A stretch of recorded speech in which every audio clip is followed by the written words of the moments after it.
Saint Cyr Orphanage. A welfare home tucked away in a remote village, it had survived for many years solely on the charity of local tycoons. The children taken in by this orphanage had only two paths to scrape by at the very bottom of society once they came of age, or to become the pampered canaries of wealthy merchants. Clearly the latter fate was reserved only for those naive children whose looks were strikingly beautiful. Thus, in this small, twisted microsociety, the children divided themselves into classes according to appearance. The beautiful ones always received abundant resources, warm clothing, soft beds, and ample food. Itakua had once been outstanding among them. She was 9 years old when the director found her near the orphanage, and on the very day she arrived, she ruthlessly displaced another child and became the good child, who enjoyed the most generous treatment in the orphanage. Itakua was simply too beautiful. It was not only her face, but also the alluring yet sacred icy aura she exuded. Such a quality was extraordinarily rare in a child not yet 10 years old. However, all of this came to an abrupt end half a year later. This beautiful girl's every gesture carried something strange and indescribable eeriness that drove several prospective adoptive families to retreat in fear. No one wished to approach a child who could instill fear in grown adults, no matter how angelic her face. Realizing this, Director Saint Cyr, both enraged and humiliated, abruptly stripped Itakua of all her special privileges.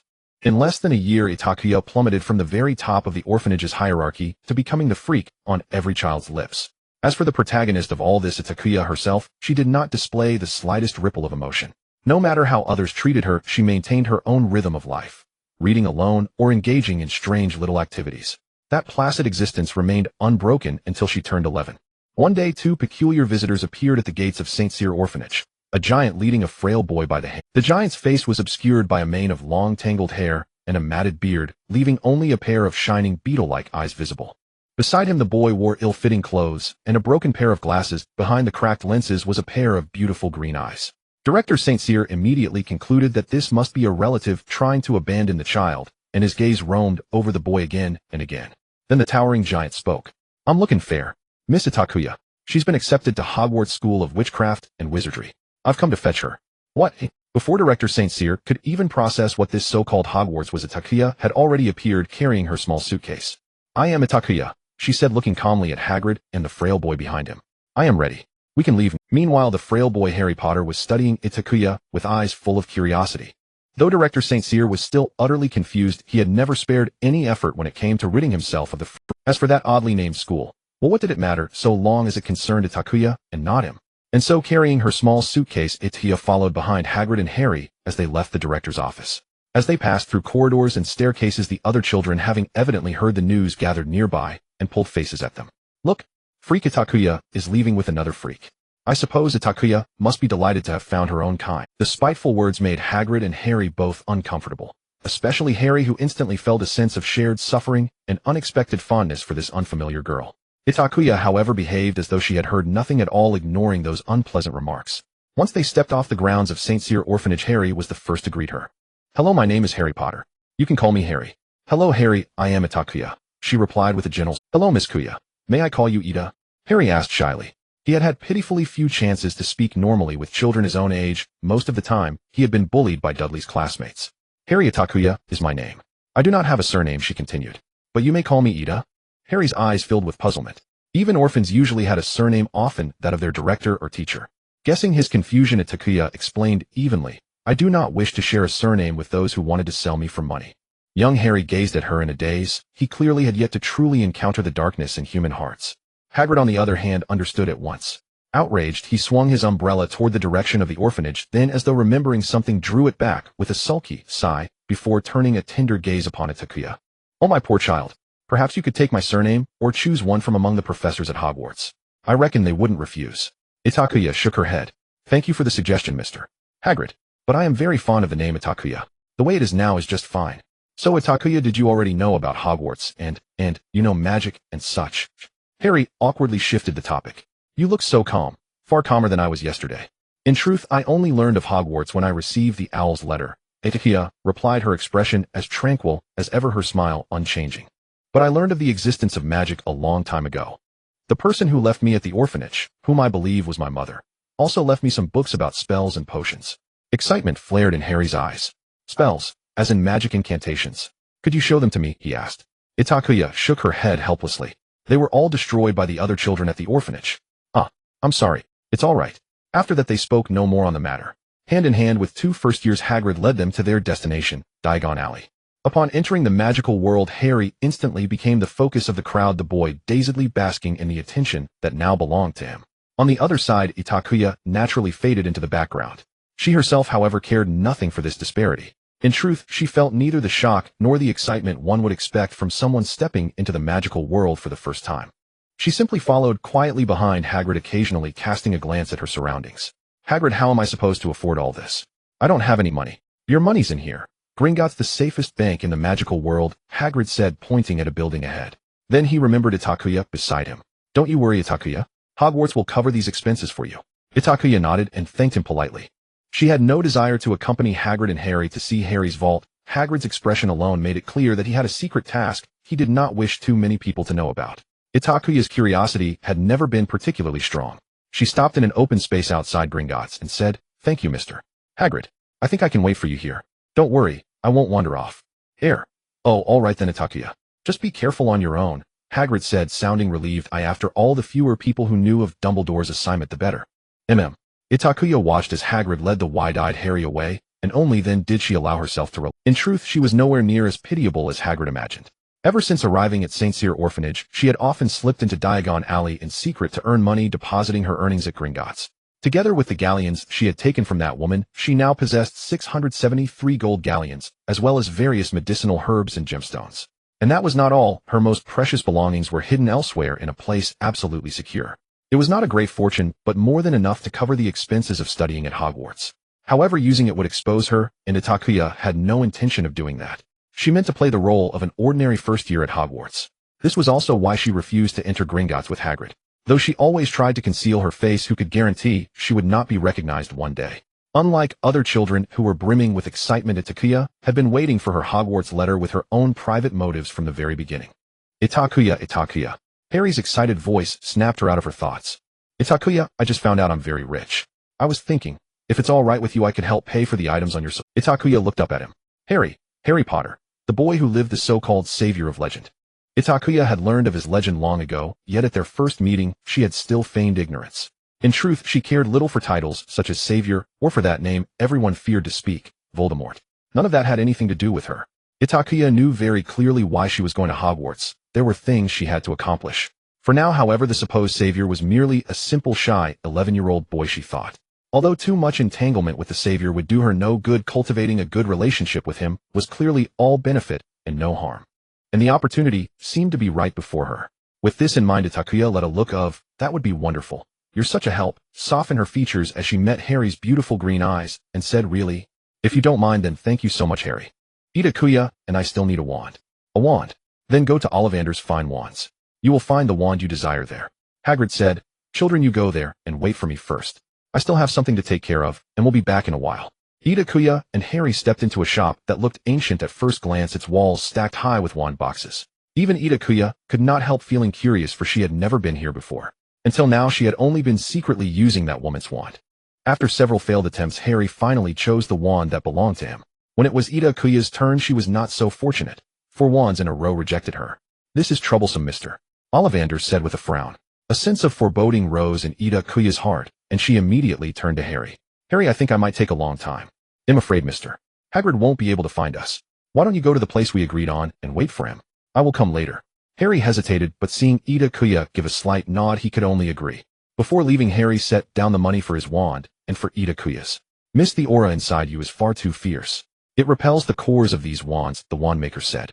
"I fear I can only regretfully tell you that you will not find a suitable wand among the ones that already exist," Ollivander said, seeing at a glance how different this child before him was. Itakuya raised a hand to lightly brush her chest, then looked at Mr. Ollivander with a cold gaze, as though her mask of false gentleness had finally been torn away. In her black eyes a faint purple-crimson light flickered. "Oh, there is no need to be afraid, miss. I am only an old man who sells wands. No one will learn anything from me, Mr. Ollivander said, ignoring Itakuya's gaze and offering her a kindly smile. Itakuya fell silent for a moment, seeming to accept Mr. Ollivander's words, yet she could not quite dispel her wariness. She had not expected that the gentleman before her could so easily discern the secret within her, and it left her feeling profoundly unsafe. "Then, sir, will I never have a wand of my own?" Itakuya asked. "No, my dear miss," he replied. "You must commission a wand that belongs to you alone. You need to find a suitable material to serve as its core, one whose aura matches your own." Once you find it, bring it to me, and I will craft a wand that is yours and yours alone. Itakua nodded, then thought of the Hogwarts she was about to attend and frowned. Then, sir, may I first have a wand that is not quite so suitable? You know life at Hogwarts may be impossible without a wand. Oh, of course, my child. Then let us try a few more wands. 10 or so minutes later, Itakua left Ollivander's fine wands with her new wand, a 10-inch hawthorn wand with a white river monster spine as its core. Of all the wands she had tried, this was almost the only one that did not openly reject her. Itakua overheard. Harry and Hagrid stood some distance away, and Harry called out to Itakua with enthusiasm. In his hand, he held the gift Hagrid had given him, a snowy white owl. Hagrid took the two little ones through Diagon Alley to buy the rest of their supplies, and in the blink of an eye the day for the Hogwarts Express to depart had arrived. At King's Cross Station, Itakua bade farewell ahead of time to Hagrid, who still wanted to give Harry more instructions. Imitating a wizarding family she passed smoothly through the barrier and arrived at platform 9 3/4. Itakua took a moment to admire the nostalgically old-fashioned Hogwarts Express, then boarded the train and found an empty compartment where she sat down. She sat by the window. With quite some time still left before departure, the young witches and wizards were in no hurry to board. They stood beside their parents chatting, some excited, some reluctant, and most chose to hug their parents tightly. It is easier to feel lonely amid a crowd. Itakua stared blankly at the scene outside the window as a bitterness called sorrow surged quietly up within her. In the closed compartment, a cool breeze inexplicably drifted through, lifting the loose strands of hair on Itakua's forehead. Itakua drew in a deep breath, closed her eyes, and forced herself to empty her thoughts. Yet her fear of the unknown and the pervasive loneliness would not let her heart settle for a long time. She let out a soft sigh and began humming a certain melody in a low voice. It was something someone used to do for her whenever she could not calm herself. But now that person could no longer comfort her in time, so Itakua could only soothe herself. The ancient yet graceful melody flowed carelessly from the girl's lips, airy and mysterious like the murmurs of an elf. Merlin's socks were on earth as pansy. That uncanny song drew the attention of the boy who happened to be passing by. He stopped and saw a girl with red lips and white teeth, black hair, and dark eyes. Her skin looked even fairer against her dark hair. The girl sat quietly by the window, gazing outside as she softly sang a tune he could not understand. Young Master Malfoy had never seen a girl like Itakua before. The girls around him, those pure-blood aristocrats, were each like some precious gem, whereas Itakua seemed more like the dancing figurine turning inside the music box he had received on his birthday the year before. Rather than elegance, she evoked more of a sense of distance, something unreachable. At the same time, Itakua also noticed this unfamiliar onlooker. She stopped humming and turned to size up the young boy. Behind him, sunlight poured in bright and dazzling, and his expression was proud and composed.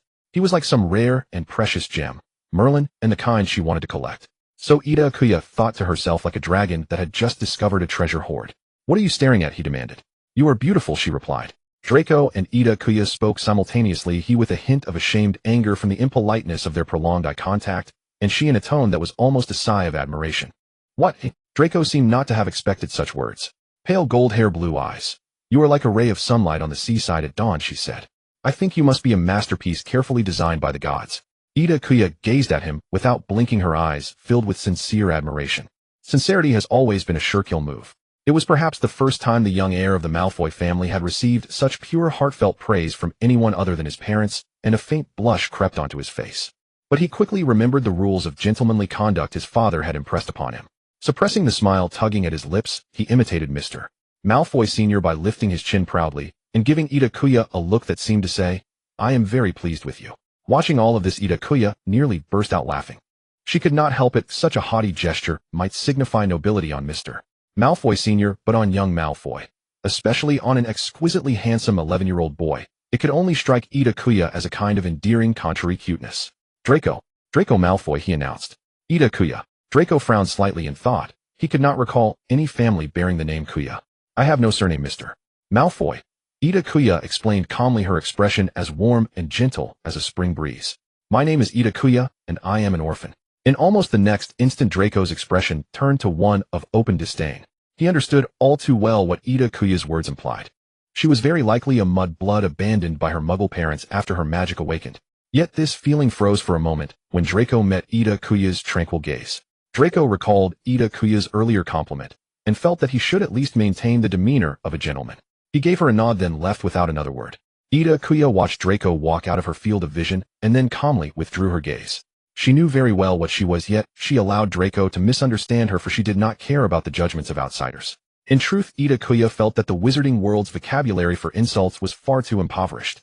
Even if someone called her a mudblood to her face, she would not mind. She had witnessed malice far beyond a casual insult. In that remote village orphanage with children lacking proper guidance and adults filled with ill intent, one could imagine how much darkness festered. Itakua had once seen an almost grown older girl dragged crying and screaming into the director's lavish office, and the next day she never came out again. All night long, every child could hear the man's filthy words and those despairing cries. Compared with that, Itakua felt that the word mudblood seemed trivial. After all, such words would not leave her hungry all day nor carve another scar into her body. Not long after Draco left, Harry finally found Itakua. "Hi, Itakua." "Hi, Harry, come in," Itakua said with a gentle smile. Harry sat down opposite Itakua and through the window watched families saying their farewells. Even after the train had long left the platform, he still wore a troubled expression. Clearly the little savior felt the same loneliness. Itakua believed that such emotions were best slowly digested by oneself, so she sat quietly and continued watching the view outside. "Hello, may I sit here? Everywhere else is full." A red-haired boy broke the silence. A few minutes later, Itakua looked at the messy heap of snack wrappers on the opposite seat, and at the two boys chatting animatedly as they ate, and the corner of her mouth twitched despite herself. It had to be said that friendship between boys formed more easily. Harry and Ron, for instance, had become close friends who shared everything simply because of a pile of snacks and a few collectible magical cards. Ron even enthusiastically used his pet rat to demonstrate magic for Harry, which drew the attention of a girl with wildly bushy hair but an exceedingly adorable face. Though it ended with Ron's failure, the girl came in. "My name is Hermione Granger," the little doll-like girl said sweetly as she sat beside Itakua and introduced herself. After Itakua stated her own name, she once again received the same puzzled look. Itakua thought to herself that she rather regretted not inventing a more proper-sounding surname. "I am an orphan, so I have no surname. My name is Itakua, but you can just call me Ida," she said. "Oh, I am truly very sorry, Ida," Hermione replied. "Girls are always more mature and sensitive than boys." Hermione looked at Itakua with guilt and sympathy, then hugged her tightly. Itakua shook her head with a smile. "It's all right, Hermione. Being hugged by a girl as beautiful as a reincarnated goddess is enough to heal me." Hermione's face clearly turned crimson at Itakua's words. Yet before Hermione could respond, a jarring voice sounded outside the compartment door. "It seems you say the same things to everyone, Miss Itakua. In beginning to suspect a troll struck you in the eye, hence why everyone looks identical to you." "Oh, forgive me. I forgot Miss Itakua might not even know what a troll is." Draco stood with arms crossed, gazing disdainfully toward Itakua, his sarcasm laced with venom. The flustered young lord knew precisely how to strike where it hurt. Draco subtly mocked Itakua's origins, waiting for her to retaliate, either in shame or fury, yet she remained utterly unmoved. It was hardly surprising at the orphanage Itakua had endured daily taunts. "Monster, bastard, little freak," until they lost all sting. "Who are you?" Itakua said nothing, but Hermione could not stay silent. She bristled like a mother hen, glaring fiercely at Draco, and the air grew taut with tension. Itakua's brow furrowed almost imperceptibly as she weighed her words, searching for something to ease the conflict. She had no desire to become a walking calamity, embroiled in a brawl before term even began. Moreover, the handsome boy before her bore every mark of noble lineage. Itakua preferred fewer complications, not more. From across the compartment, Ron sneered quietly, then nudged his pet rat Scabbers with his hand. As if guided by instinct, the rodent let out a sharp squeak and shot toward Draco like a comet. Startled by the sudden assault, Draco cried out and stumbled backward, but he could not outrun the rat's meaty. No one reacted, not even a blink, except Itakua. She moved the instant the rat leapt, rising swiftly and rushing toward Draco. With one arm, she caught Draco just as he teetered on the verge of falling. With the other, she seized the rat midair. Scabbers shrieked once before Itakua flicked him back toward his master. The maneuver should have been dashing. Yet Itakua stood nearly half a head shorter than Draco, her frame slender to the point of fragility. She looked even more undernourished than Harry. The result was that she all but vanished into Draco's chest. Less a heroic rescue, more an intimate embrace. Only then did Draco realize their proximity, and flushed crimson to the tips of his ears. Itakua released him and met his gaze calmly. "Are you all right, Mr. Malfoy?" I'm fine." "Oh, Merlin, eat your hand." Hermione gasped. Itakua lifted her hand only then. Her right palm deeply bitten, blood dripping steadily onto the floor. Draco noticed too. His expression darkened further, and for a moment he looked genuinely unsettled, staring at her wounded hand, as if confronting an unsolvable riddle. Itakua felt a strange, weary fondness, as though she were managing a particularly unruly child, and shook her hand dismissively. "I'm fine, Hermione. It's only a minor wound, nothing worth concern." She first soothed Hermione, then met Draco's conflicted gaze, searching for a polite way to end the encounter. For reasons she couldn't explain, Itakua sensed an innate unspoken antagonism between this Malfoy heir and Harry and Ron. "Mr. Malfoy, I sincerely apologize for staining your robes. Perhaps you'd like to attend to that first. Draco glanced down, following her gaze. A smear of her blood stained the hem of his robe. Draco shot her a glare that plainly said, "You're still thinking about this." Itakua, catching his look, thought wryly that the young lord scowled like the feral kitten that used to lurk by the orphanage gate. "It's you who needs attending to, not me. Who brings a rat to school? I assumed such vermin belonged only in His words hung in the air, barely veiling the accusation. "You're poor." Ron's face burned scarlet, but he uttered. The compartment froze, icy silence settling over them. Itakua silently wished she'd never entered. "We'll be arriving at Hogwarts shortly. I need to change into my robes." "I'd rather not disembark looking quite so disheveled," Itakua remarked lightly. Draco paused, then glanced out the window. Realization dawned. He, a pureblood Malfoy, must preserve his dignity at all times. He studied Itakuya's composed expression and the bandaged wound on her hand, then turned without another word. Once Draco departed, Itakua hastily bound her injury with a scrap of cloth, then calmly bid farewell to the trio. "I'll find another place to change." "Eat a change here. We'll step out," Harry called after her. She nodded. The Hogwarts Express rolled smoothly to its final stop. Hagrid, holding aloft a square lantern, urged the first years to follow him without delay. A line of wide-eyed children trailed behind him onto small boats gliding across the mist-shrouded icy lake, until Hogwarts Castle emerged from the gloom, ancient and enigmatic. Itakua stood among Harry and Ron, pausing on a stone staircase where an elegant witch in emerald robes awaited. Professor McGonagall offered a few crisp instructions before departing. Among the crowd, the gemstone-clad boy Itakua had noted earlier stepped boldly before Harry, commanding everyone's attention. "So, you must be Harry Potter." At those first words, Itakua sighed inwardly. She already knew exactly how this would unfold. For some inexplicable reason, Itakua instinctively sensed that Draco and Harry would spend the next 7 years at Hogwarts in mutual, unrelenting discomfort. Was this fate? She shook her head and redirected her gaze toward where Professor McGonagall had vanished. She knew the great doors ahead would soon swing open, and they would be sorted into separate houses. But which one? Slytherin?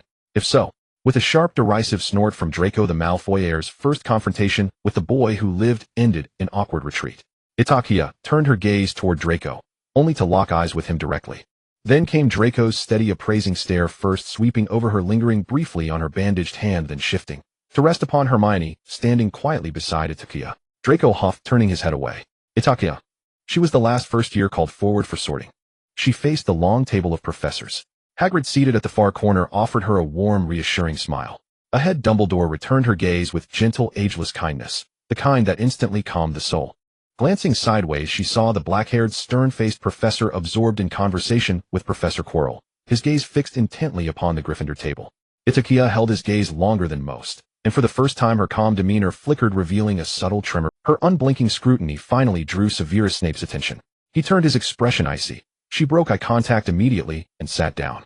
Professor McGonagall placed the sorting hat upon Itakua's head. The usually boisterous hat fell silent the moment it touched her, a rare pause, before speaking slowly. "Child, I see a heart torn between contradictions. You thirst for knowledge with uncommon intensity. Ravenclaw or Hufflepuff would welcome you gladly. Yet you possess the courage befitting Gryffindor. Still, somewhere deep within you already know where you wish to go, do you not?" The hat seemed to wait, for excitement, for nervous hesitation, for any response at all. Alas, it had met Itakua, a girl whose greatest strengths were composure and silence. Before the entire hall, the hat received its most singular reply, utter, unbroken quiet. After a long, strained pause, the hat cleared its throat. "Ahem, very well. Your house is Slytherin."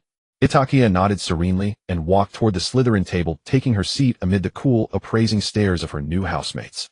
"What family are you from?" A girl with green eyes and short black hair tilted her head slightly from Itakua's left front and asked. A test of identity, Itakua realized. Even if she evaded the question today, her origins would surface eventually, and with them inevitable complications. To her immediate right sat Draco, engaging elegantly with older students, feigning nonchalance, while surreptitiously observing Itakua from the corner of his eye. Itakua met the room's gaze and spoke deliberately loud enough for every ear in the hall to catch her words. "I have no parents. No surname. Itakua is my name. I was raised in a Muggle orphanage." "Merlin." Couldn't she whisper, just once? Or say less? Draco's expression soured. He scanned his peers, and yes, disgust flickered across their faces, involuntary and unmistakable. The sole face untouched by revulsion was Itakua's own. Even when the bloody Baron materialized at the table, eliciting shrieks from the first years, her expression never wavered. She finished an entire steak, staring calmly into the hollow, terrifying sockets of the ghost's skull. Such unnerving composure, and her mysterious background, prompted immediate isolation from her Slytherin peers. Their first act of exclusion. a unanimous refusal to share dormitory quarters with her. Itakua. That night she lay alone in her quiet, comfortable single room, pondering deeply yet unable to grasp what precisely made this situation difficult for her. The first class of the day was Transfiguration with Professor McGonagall. Slytherin upheld its tradition of isolation. No one sat beside Itakua. So Itakua sat alone at the vast table, serene beneath Hermione's anxious gaze, though that solitude ended when Harry and Ron, arriving late, squeezed in beside her. Itakua, the Slytherins keep staring at you like you've cursed their cauldrons, Harry observed, more perceptive than Ron, sensing the precariousness of her position. Itakua jotted down McGonagall's instructions with her quill, replying softly, I came from a Muggle orphanage. Most Slytherins are purebloods, or at least half-bloods raised in the magical world. They despise anything tied to Muggles. And now I sit beside the boy who lived, the very antithesis of Slytherin's ideals. Harry frowned, worry etching his brow. Ahead, Hermione kept glancing back, her gaze full of quiet concern. Itakua watched her newfound friends, and wondered for the first time whether she ought to have drawn a firmer boundary with these earnest, kind-hearted Gryffindors from the start. Don't worry, I can manage. But you too, keep your distance from me. I am after all a Slytherin. She offered the reassurance lightly, though it carried little weight. But Harry hesitated. No buts. Pay attention to the lesson. Itakua pointed her wand at the matchstick before her. A soft light shimmered at its tip. The wood blurred, shifting rapidly, impossibly fast, before settling unchanged into its original form. Itakua sighed, rubbing the wand between her fingers. Now she understood precisely what Ollivander meant by rejection, a profound visceral dissonance. It felt like trying to lift a cup with a meter-long spoon, when all her life she'd used her hands directly. Throughout the lesson she struggled to attune herself to the wand, yet the resistance remained palpable. The sole comfort came when Professor McGonagall commended both Itakua and Hermione. They were the only two in the class whose matchsticks had shown even the faintest sign of transformation. By potions, Professor Snape's second class, the isolation intensified. Since the course required paired work, Itakua stood alone. She felt no distress. After all, she had brewed potions solo countless times. Yet the moment she witnessed her classmates' astonishingly inventive ways of ruining a simple potion, she vowed, silently and irrevocably, that she would partner with no one. Watching helpless as someone with clear, guileless eyes reduced an entire cauldron to sludge was agony beyond. To Itakua, each set of ingredients represented weeks of careful saving. Money earned through quiet relentless. In my classroom, waving wands indiscriminately or chanting spells is not permitted. You better keep your foolish wands in check. Potions are a wondrous thing. Snape swept onto the platform in his black robes, wearing an expression that conveyed annoyance as he began his first class. The Slytherin head looked formidable. Itakua thought, gradually becoming captivated by his low, yet exceptionally. The potion slowly boiled, white steam rising. It was just a brief introduction, yet Itakua realized that the teacher before her was a master in potion making, which excited her. She could not resist the allure of potions. Itakua attentively watched Snape even as he engaged in eye contact with Draco, sitting in the front row. While Itakua had to admit that Draco was the most pleasing student to watch in the entire classroom, no wonder he sat in the front. Itakua glanced at her own position in the middle corner, next to Harry and Ron, who were busy writing and were clearly not paying attention to the lesson. Definitely a waste of time. Next time when we get to actually brew potions, I must secure a front row seat. However, when the next potion class finally arrived, Itakua found herself sitting further back. The front seats were almost entirely occupied by the pure-blood Slytherins. Beside Itakua were still Harry and his partner, a chubby boy. Itakua was alone. Her original partner preferred to group with others rather than sit with her. Snape adopted a hands-off approach to such matters for the simple reason that this was Slytherin. Nevertheless, being able to enjoy the process of potion making alone was perhaps the happiest thing for Itakua. Free ingredients, clean equipment, and a spacious table. Itakua could hardly contain her joy, even if it was just a simple potion for treating burns. However, this joy came to an abrupt end when a Gryffindor boy, overly courageous, grabbed a handful of porcupine quills to toss into the pot. Wait, you can't add porcupine quills? Itakua gasped, nearly stopping her breath. But how could this little lion heed the words of a snake? He almost reflexively released his grip. Itakua silently glanced at the cauldron in front of her. Though it remained calm for now, she knew it would explode in mere seconds. Now Itakua faced two choices: flee immediately, or find a way to salvage the situation. Her appreciation for the ingredients compelled her to make a decision almost instantaneously. With her bare hands, she fished a slug from a nearby bucket calmly and skillfully, cleaning it amidst the shocked and disgusted gazes of those around her. She tossed it into the pot just a second before it was about to explode, watching the potion inside slowly change color.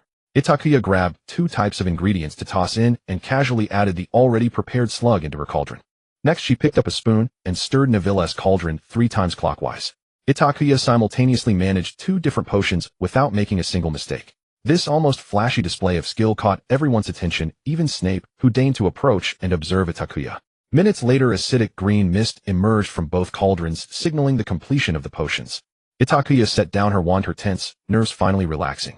Timely salvage of the Sunto Explode potion and the creation of a potion for skin eruptions. Miss Itakua receives 10 points. Snape's deep voice echoed above, startling Itakua to the point where she nearly recited a spell. Itakua looked up, 2 pairs of pure black eyes locked. However, I assume Miss Itakua should understand that wasting more ingredients to salvage a pot of ordinary burn remedy is quite foolish behavior. Furthermore, unless your brain is that of a troll, no one would be foolish enough to brew 2 potions simultaneously. Itakua froze momentarily before realization struck her, and she recognized the foolishness of her actions. I'm sorry, Professor. Itakua nodded. A piercing female voice erupted from the front of the class. Everyone turned sharply to see Draco's potion partner at the very front mistakenly toss porcupine quills into the pot, likely distracted by watching Itakua. By the time Draco realized what had happened, his pot had already burned through a small hole, and they had no time to escape. Armor Charm. The 2 spells were uttered almost simultaneously. In such a situation, nobody had time to grab their wands and cast spells, as Snape had already instructed everyone to keep their wands secured. Thus both spells were wandless. The former was aimed at the pot on the verge of exploding, cast by Slytherin's headmaster. The latter was aimed at young Malfoy, cast by a first-year Slytherin student. Itakua only realized she might have done something foolish when she felt the gazes of everyone, including Snape. In that critical moment, out of admiration for Draco's gem-like face, she instinctively waved her hand and recited a spell, just as she usually did. The scrutinizing gazes from those around made Itakuya's hair stand on end as she instinctively tightened her grip on her wand. Damn it. She was so immersed in the potions class that she had overlooked her current predicament. At this moment, Snape was also observing the first-year student. He had noticed when Neville, that Gryffindor giant, foolishly reached for the porcupine quills. He allowed everything to unfold because he knew that a profound lesson would teach these Gryffindors, especially that so-called savior, to treat potion-making with the caution it deserved. He certainly did not miss Itakuya's attempt to intervene. He remembered her as the little giant who had been staring at him during the sorting ceremony. But everything that followed was beyond his expectations. Itakua, the girl who had been targeted by the entire Slytherin since her enrollment, adeptly brewed 2 potions at once. Though this flashy display was as foolish as being possessed by a troll, Itakuya's clean and decisive actions. If up to this point Snape merely regarded Itakua as a talent worth nurturing, then the events that transpired afterward compelled him to reconsider this girl of unknown origins. Wandless magic and the speed of her spellcasting was no inferior to his own. This was almost impossible for an 11-year-old child. But what puzzled Snape the most was Itakuya's reaction to the attention. Almost instantaneously, she assumed a defensive posture like a startled cat, vigilantly surveying her surroundings. This was peculiar. Miss Parkinson, 3 days of detention for improper ingredient usage. Mr. Malfoy, 2 days of detention for failing to stop your partner in time. As for Miss Itakua, please follow me. Itakua trailed behind Snape as they navigated several staircases, finally arriving at their destination, the office of Dumbledore. Wait here at the door. Snape tossed out the line before leaving. Itakua caught a glimpse of Dumbledore's face before the door closed. He winked playfully at her. However, Itakua was in no mood to acknowledge Dumbledore's mischievous gaze. She felt terrible, it had been a long time since she experienced such helplessness with her fate in someone else's hands. The wind howled down the corridor like a wailing ghost. Itakua took a deep breath, crossed her arms against the wall, and breathed deeply, one breath after another. She tried hard to control her emotions. Severus, I assure you in the name of the headmaster that the child outside is not what you think.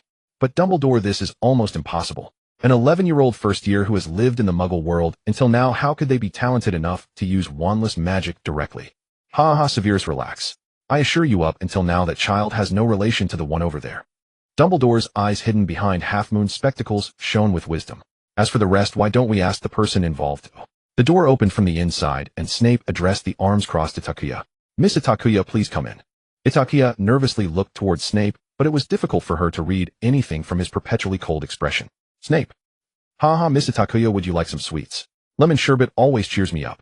Dumbledore gestured for Itakua to sit down at a table full of various candies before him. Yet Itakua had no appetite for food. Her peripheral vision swept past the shelf behind Dumbledore before settling on the sorting hat. That hat must know something. Itakua had already suspected during the sorting ceremony that it might have read some of her. If that was the case, then this headmaster must also know about her identity. Itakua locked eyes with Dumbledore, hoping that this great white wizard would refrain from saying too much in front of Snape. She wasn't prepared yet. Don't be nervous, Miss Itakua. Dumbledore smiled kindly at Itakua. Your head of house and potions professor just wants to clarify a few things with you. Itakua slowly met Dumbledore's gaze, who once again winked at her. This time Itakua finally grasped the implications behind Dumbledore's words and sighed in relief. Yes, Headmaster Dumbledore. I believe Miss Itakua would be more than willing to explain to your poor head of house why you are capable of wandless magic. Clearly Snape had grown impatient with Itakua and Dumbledore's cryptic exchanges. Itakua turned to face the arms-crossed Snape. In fact, Professor, I am not clear about what wandless magic entails. I obtained my first wand with the support of Hogwarts.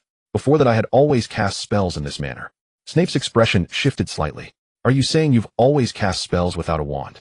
Itakua's life at the orphanage was not smooth sailing, but with the help of some harmless spells she could easily handle. The reason she could use magic on muggles without consequence all these years was twofold. The spells she used were merely low-powered and she did not need a wand.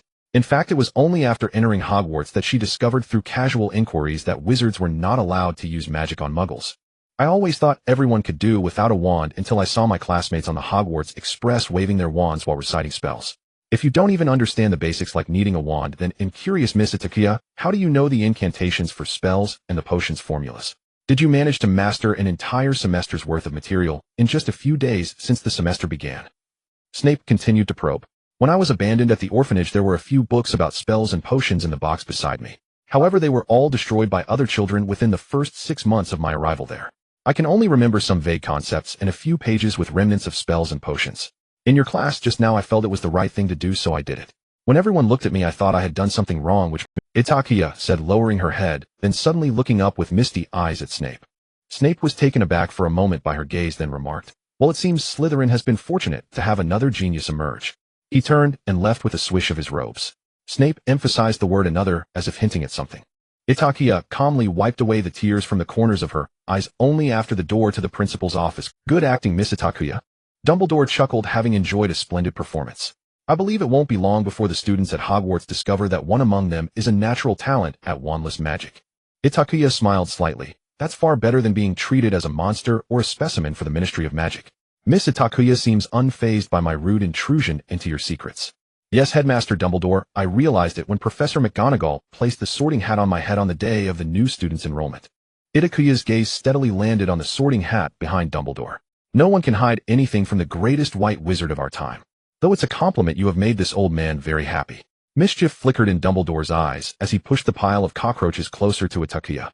Itakua's understanding of the magical world's snacks was pitifully limited. When that strange thing erupted in her mouth with a taste more bizarre than potions, Itakua, finally, could not maintain her calm expression. Ha, very well.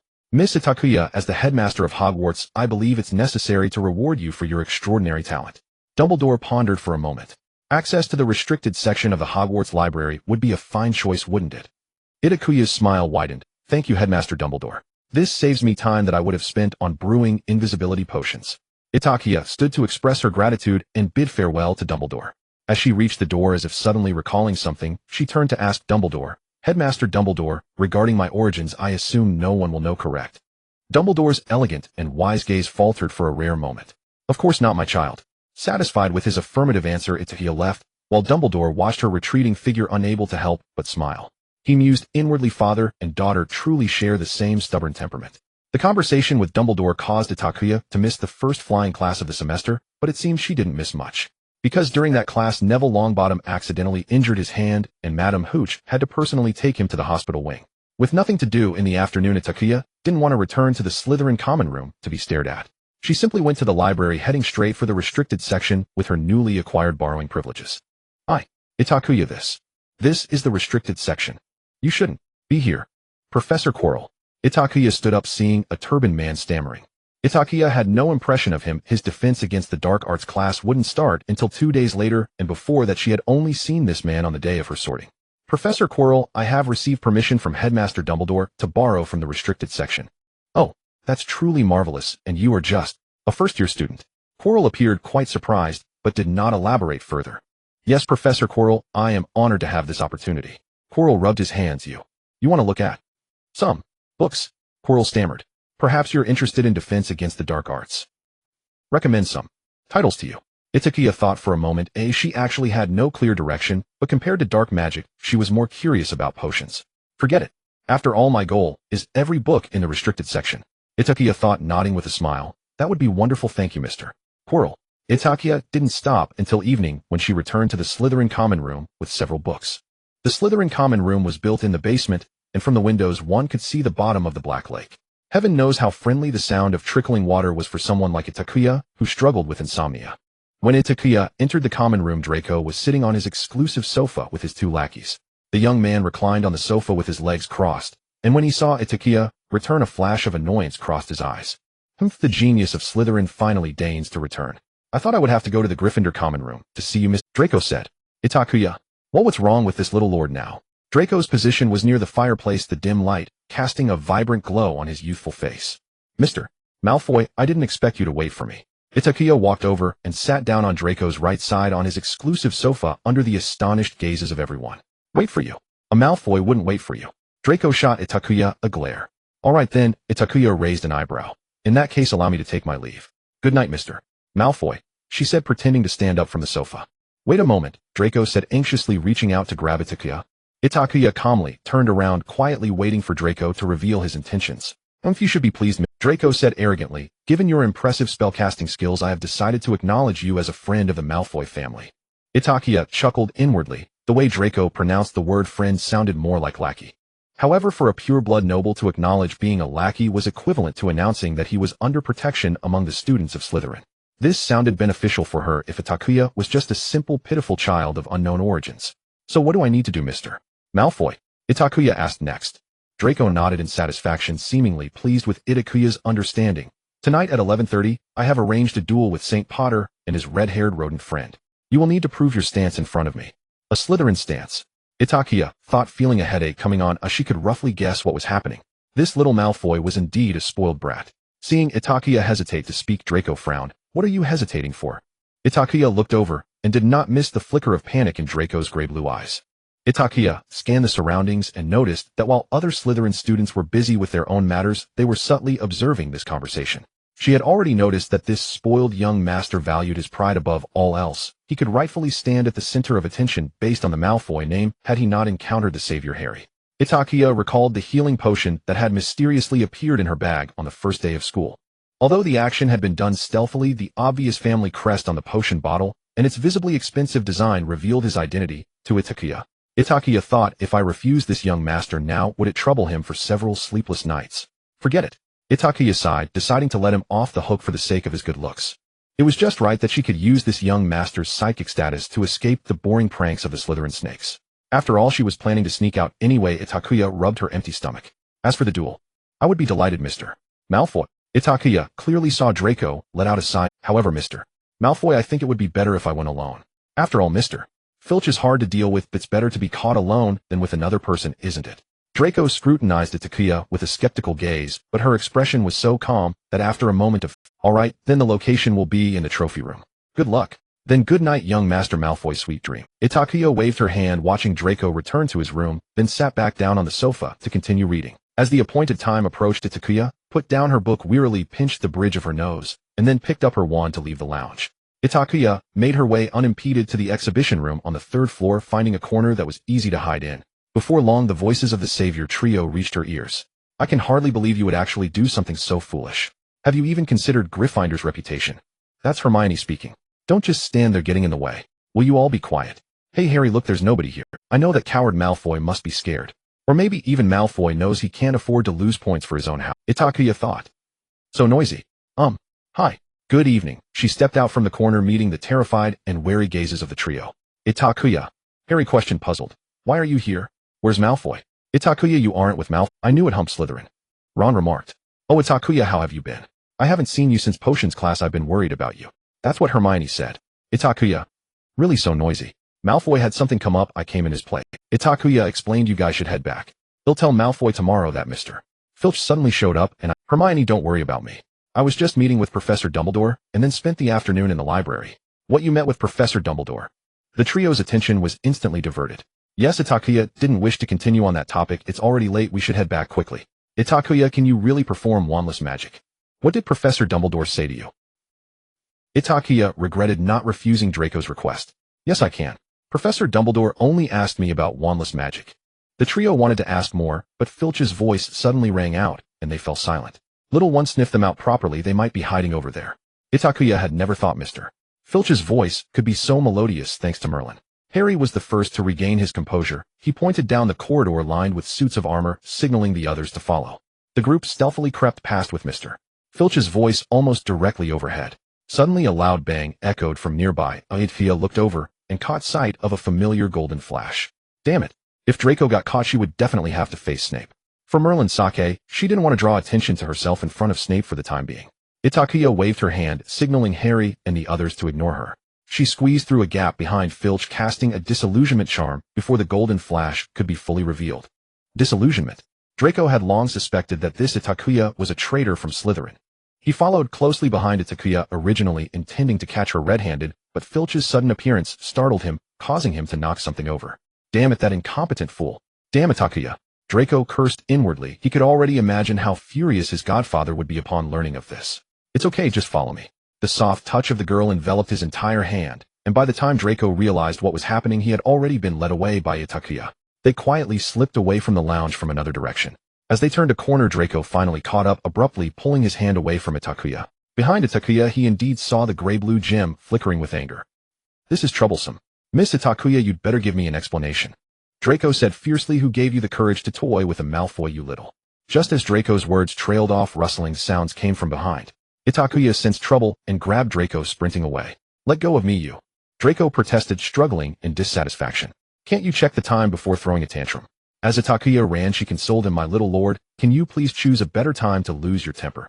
Itakua frowned inwardly, thinking if it weren't for the fact that you look good, and leaving you behind would cause even more trouble, I wouldn't bother with you at all. Regardless of her thoughts, Itakua maintained an air of indifference towards Draco's words, casually comforting him. Once we're safe, you can scold me all you want. You wouldn't want us to be caught by Mr. Filch, right? Itakua and Draco were like headless flies, bumping around, soon reaching a dead end. They hid behind a pillar, and it was only a matter of time before Filch discovered them.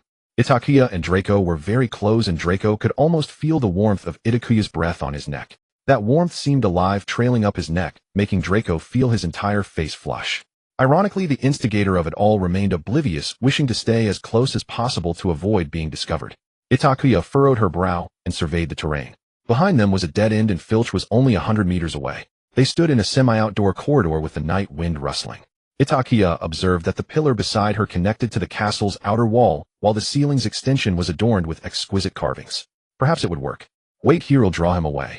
Draco was bewildered, watching the girl in his arms climb the outer wall like a monkey, using the carvings for leverage as she slowly made her way towards Filch. Is she crazy? This is the 3rd floor, as she could break her neck. Draco thought, his heart racing, eyes fixed on Itakua, his wand ready to cast the levitation charm. However, Draco's gaze averted in less than half a minute, as if electrocuted. Damn Itakua.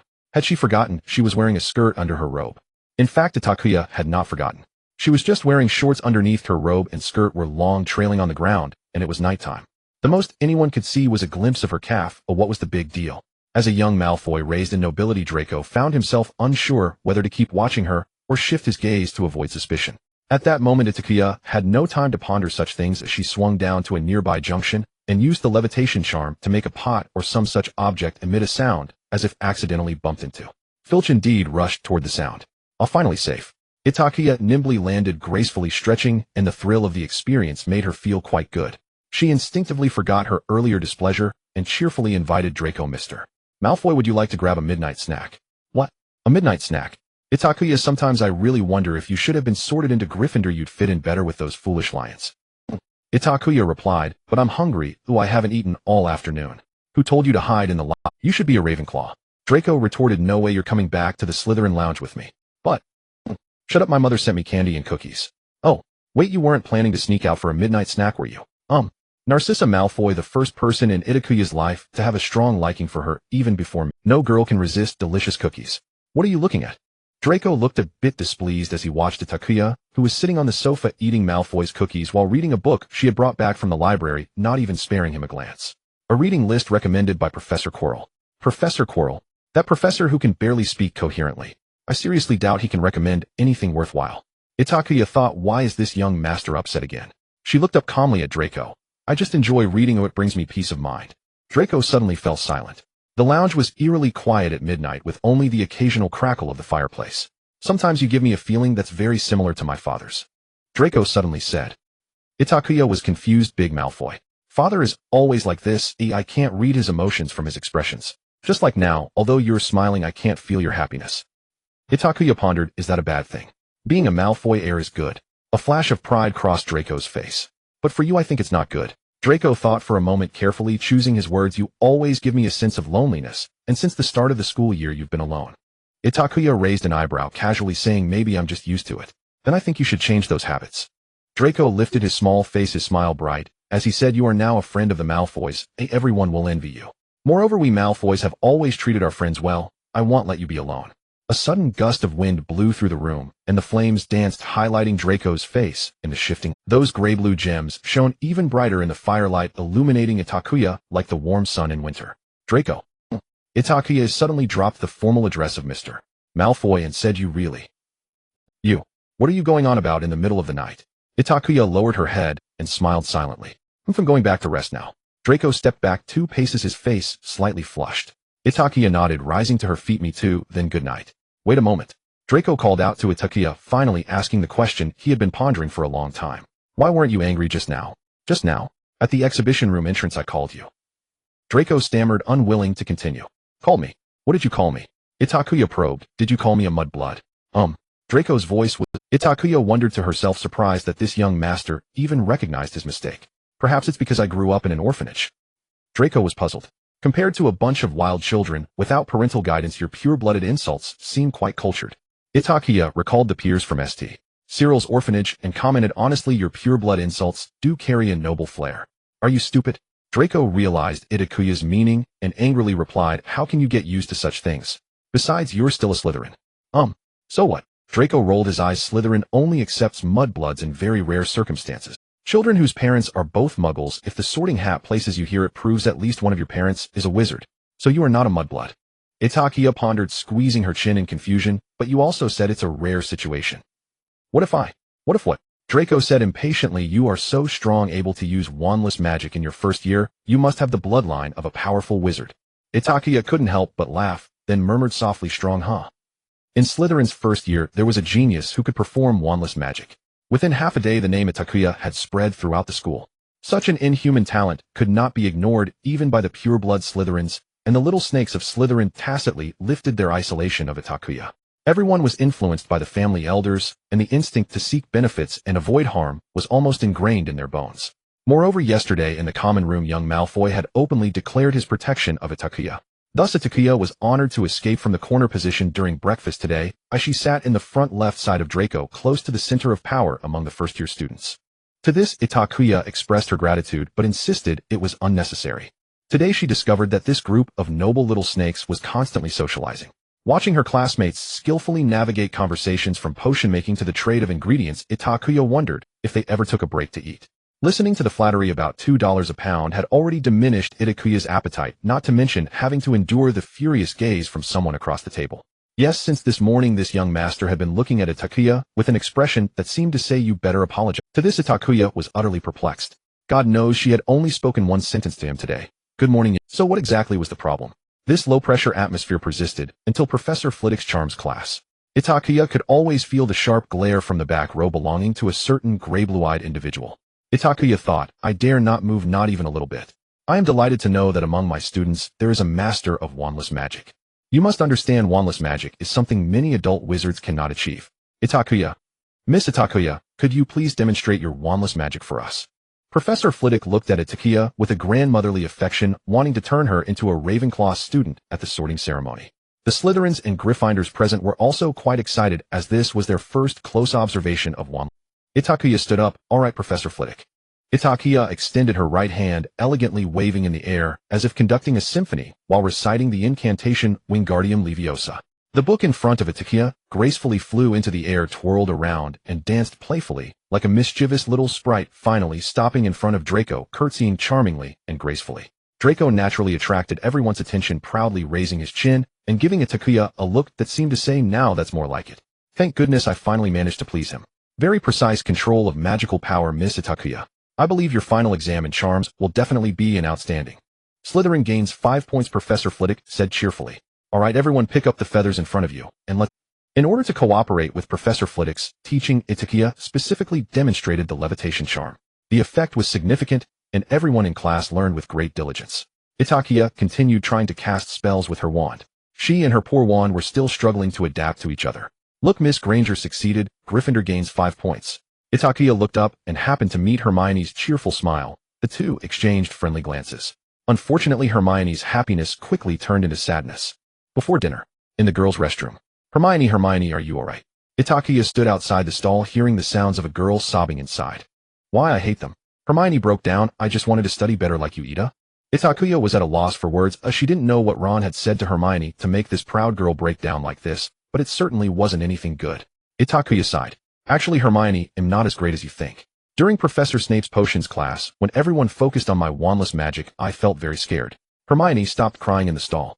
Itakua forced a smile, realizing that indeed gossip is human nature.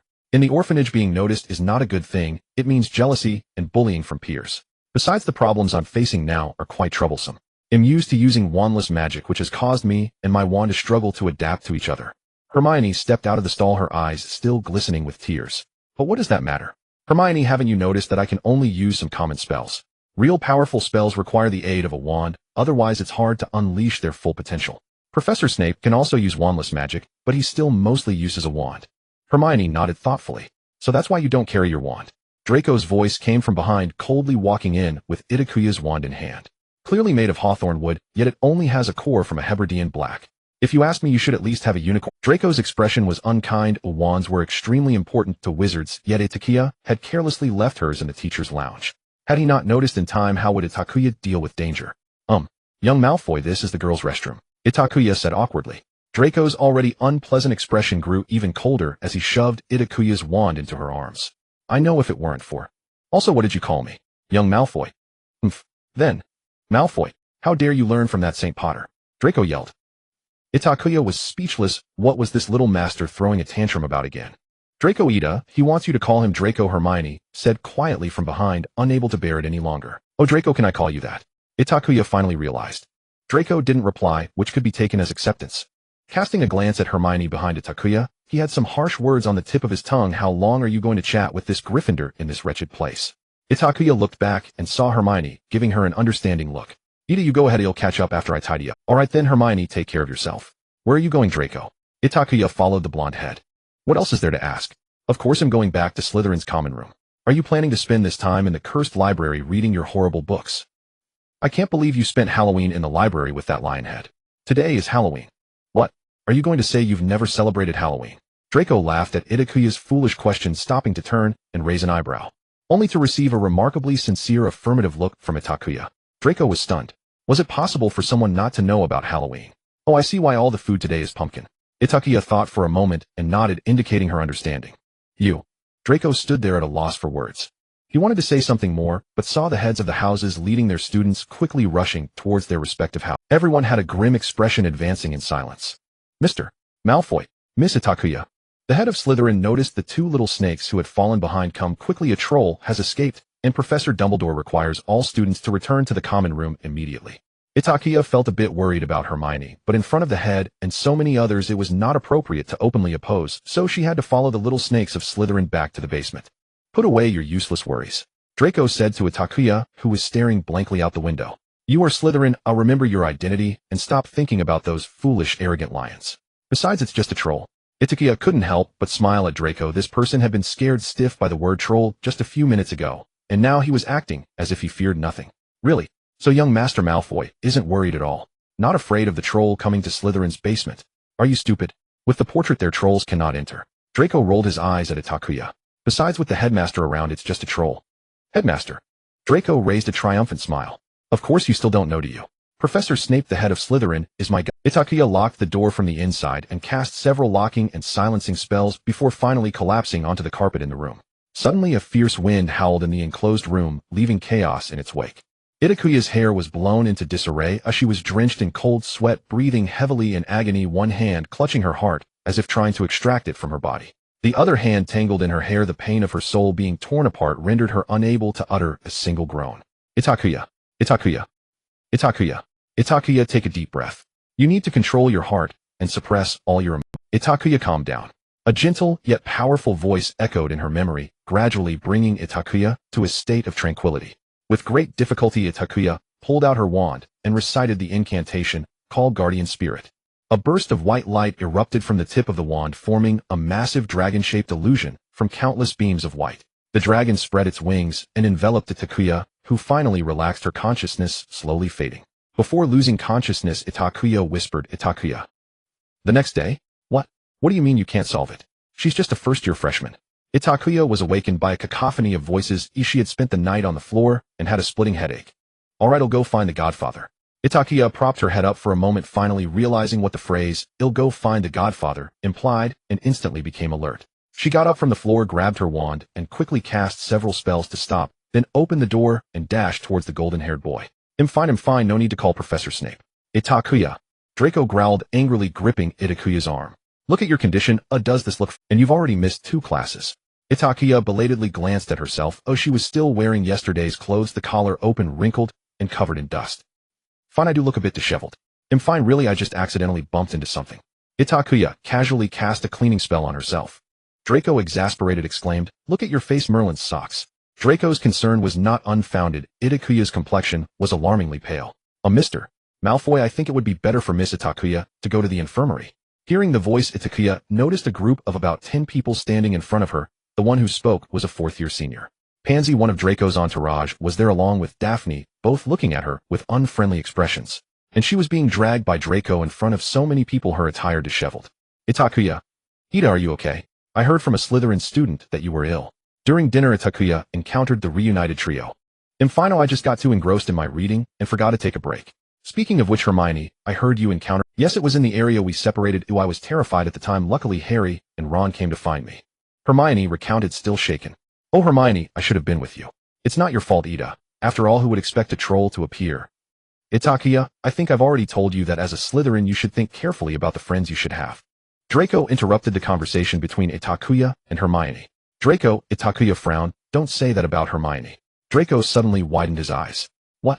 Itakua, you're actually arguing with me?" "4. Itakua swiftly stuffed a piece of green apple into Draco's mouth, physically halting the quarrel. All right, we still have to go to Professor Snape's detention." Without further ado, Itakua pulled Draco away. Itakua missed Snape's potions class today due to oversleeping, and Draco skipped it to look for him as well. The consequence of this was that they had to deal with an entire 3 days' worth of slime slugs. God knows how uncomfortable Itakua felt under Snape's deathly glare. As the days passed, Itakua's life gradually returned to normal. She spent most of her time reading in the Hogwarts library, and almost everyone envied her special borrowing privileges for restricted books granted by Dumbledore.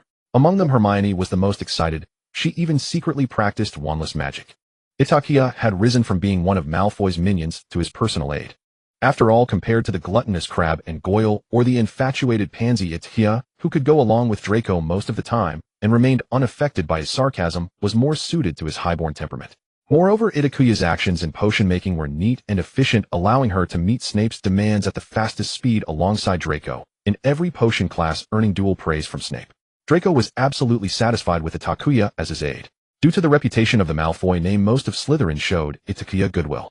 Although Itakua could clearly sense their disdain and aversion, particularly when they learned how difficult her past life had been. The only 2 Slytherins who genuinely didn't disdain Itakua were Draco Malfoy and Theodore Nott. The former needs no further mention, while the latter, Theodore Nott, was similar to Itakua in being a lone wolf. He treated everyone with a lukewarm attitude. As for the professors, Professor Flitwick had the best relationship with Itakua among all the professors, having appointed her as the class representative the day he discovered her exceptional spellcasting abilities. He allowed Itakua to read other books during class provided they were related to spells. When he learned that Itakua was a poor orphan without a surname, Professor Flitwick even considered adopting her as his daughter. Of course, Itakua politely declined in the end. "Thank you, Professor Flitwick, but I really like the name Itakua. I am who I am, Itakua." "All right, Miss Itakua. However, if one day you change your mind, feel free to come find me." The second professor was Professor Quirrell. This poor, garlic-scented, stuttering professor of defense against the dark arts was nearly disrespected by any student. He often stuttered nervously due to the students' difficulties. In such moments, Professor Quirrell would call on Itakua to answer questions. Because Itakua was the only student who could face the garlic-scented Quirrell with a calm demeanor. By her words, she had lived next to a cowshed for half a year, and that smell was far worse than Professor Quirrell's garlic. Or perhaps it was because Itakua had finished all the recommended reading from Professor Quirrell's reading list early that she was always able to answer his questions perfectly. As for the head of Slytherin, Snape's relationship with Itakua was not friendly. Firstly, because the Slytherin king of the dungeon, Snape, was inherently difficult to get along with. Moreover, Itakua intentionally avoided contact with Snape. Even during detention, she completed her tasks in silence. She would only seek Snape's advice occasionally when facing potion problems, and she always had to bring Draco along for cover. Draco mocked Itakua for being afraid of being scolded by Snape. But would Itakua, who was indifferent to everything, really be afraid of Professor Snape's blandly sarcastic remarks? Perhaps only Itakua herself knew. The November weather was always hard for the cold-sensitive Itakua to endure. She gave up most outdoor activities and even stopped going to the library, choosing instead to sit by the fireplace in the Slytherin common room with her books. Itakua, you're about to fall into the fireplace, Draco said discontentedly. Itakua sat on a makeshift stool she had transformed from a stone less than 10 centimeters from the fireplace. A few days ago she had been sitting on Draco's exclusive sofa, but as the weather grew colder, she decisively abandoned it. Yeah, Itakua replied without looking up. Clearly such a dismissive response displeased Draco, who stepped forward and snatched the book from Itakuya's hands. Don't tell me you plan to hide in the Slytherin common room on a day like today. Today? What day? Itakuya raised her head in confusion. Of course it's the day of the Quidditch match. Itakua pouted as she really couldn't understand the need to go out but she had already seen Draco's furious gaze, and Itakuya promised that if she dared to say a single word against it, this young master would undoubtedly explode at her. All right, Draco, let's go, Itakuya said wisely. Hurry up and keep up. The satisfied young master led Itakua out of the Slytherin common room, while Itakua silently complained, I really don't understand why he's so excited, it's not like he's competing. Itakua stood together with the other Slytherins. The weather was too cold, and nearly everyone wore scarves representing. Itakua even thought about wrapping her entire head in it. The match had been underway for some time.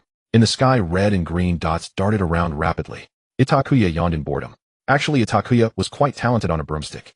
Unlike other girls, she wasn't afraid of heights and could calmly pilot the broom. She even flew faster than most people. Draco excitedly believed that she could join the Quidditch team next year. However, Itakuya's love for flying diminished with the cold weather. She refused to chase a small ball in the fierce. He caught the golden snitch. Harry Potter caught the golden snitch, earning 150 points for Gryffindor. The announcer's excited voice rang out. Itakua turned her head and saw Draco gloomily covering his face with his hands. Slytherin losing at Quidditch was already enough to make him sad, but even worse was that the main reason for Slytherin's loss was Harry. Come on, let me take you to get something good to eat. Itakua patted his shoulder in consolation, which was the only way she could think of to comfort him. Slytherin common room.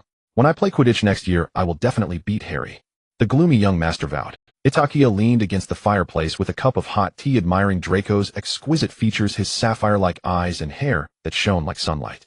I really want to steal that gem home, Itakua thought.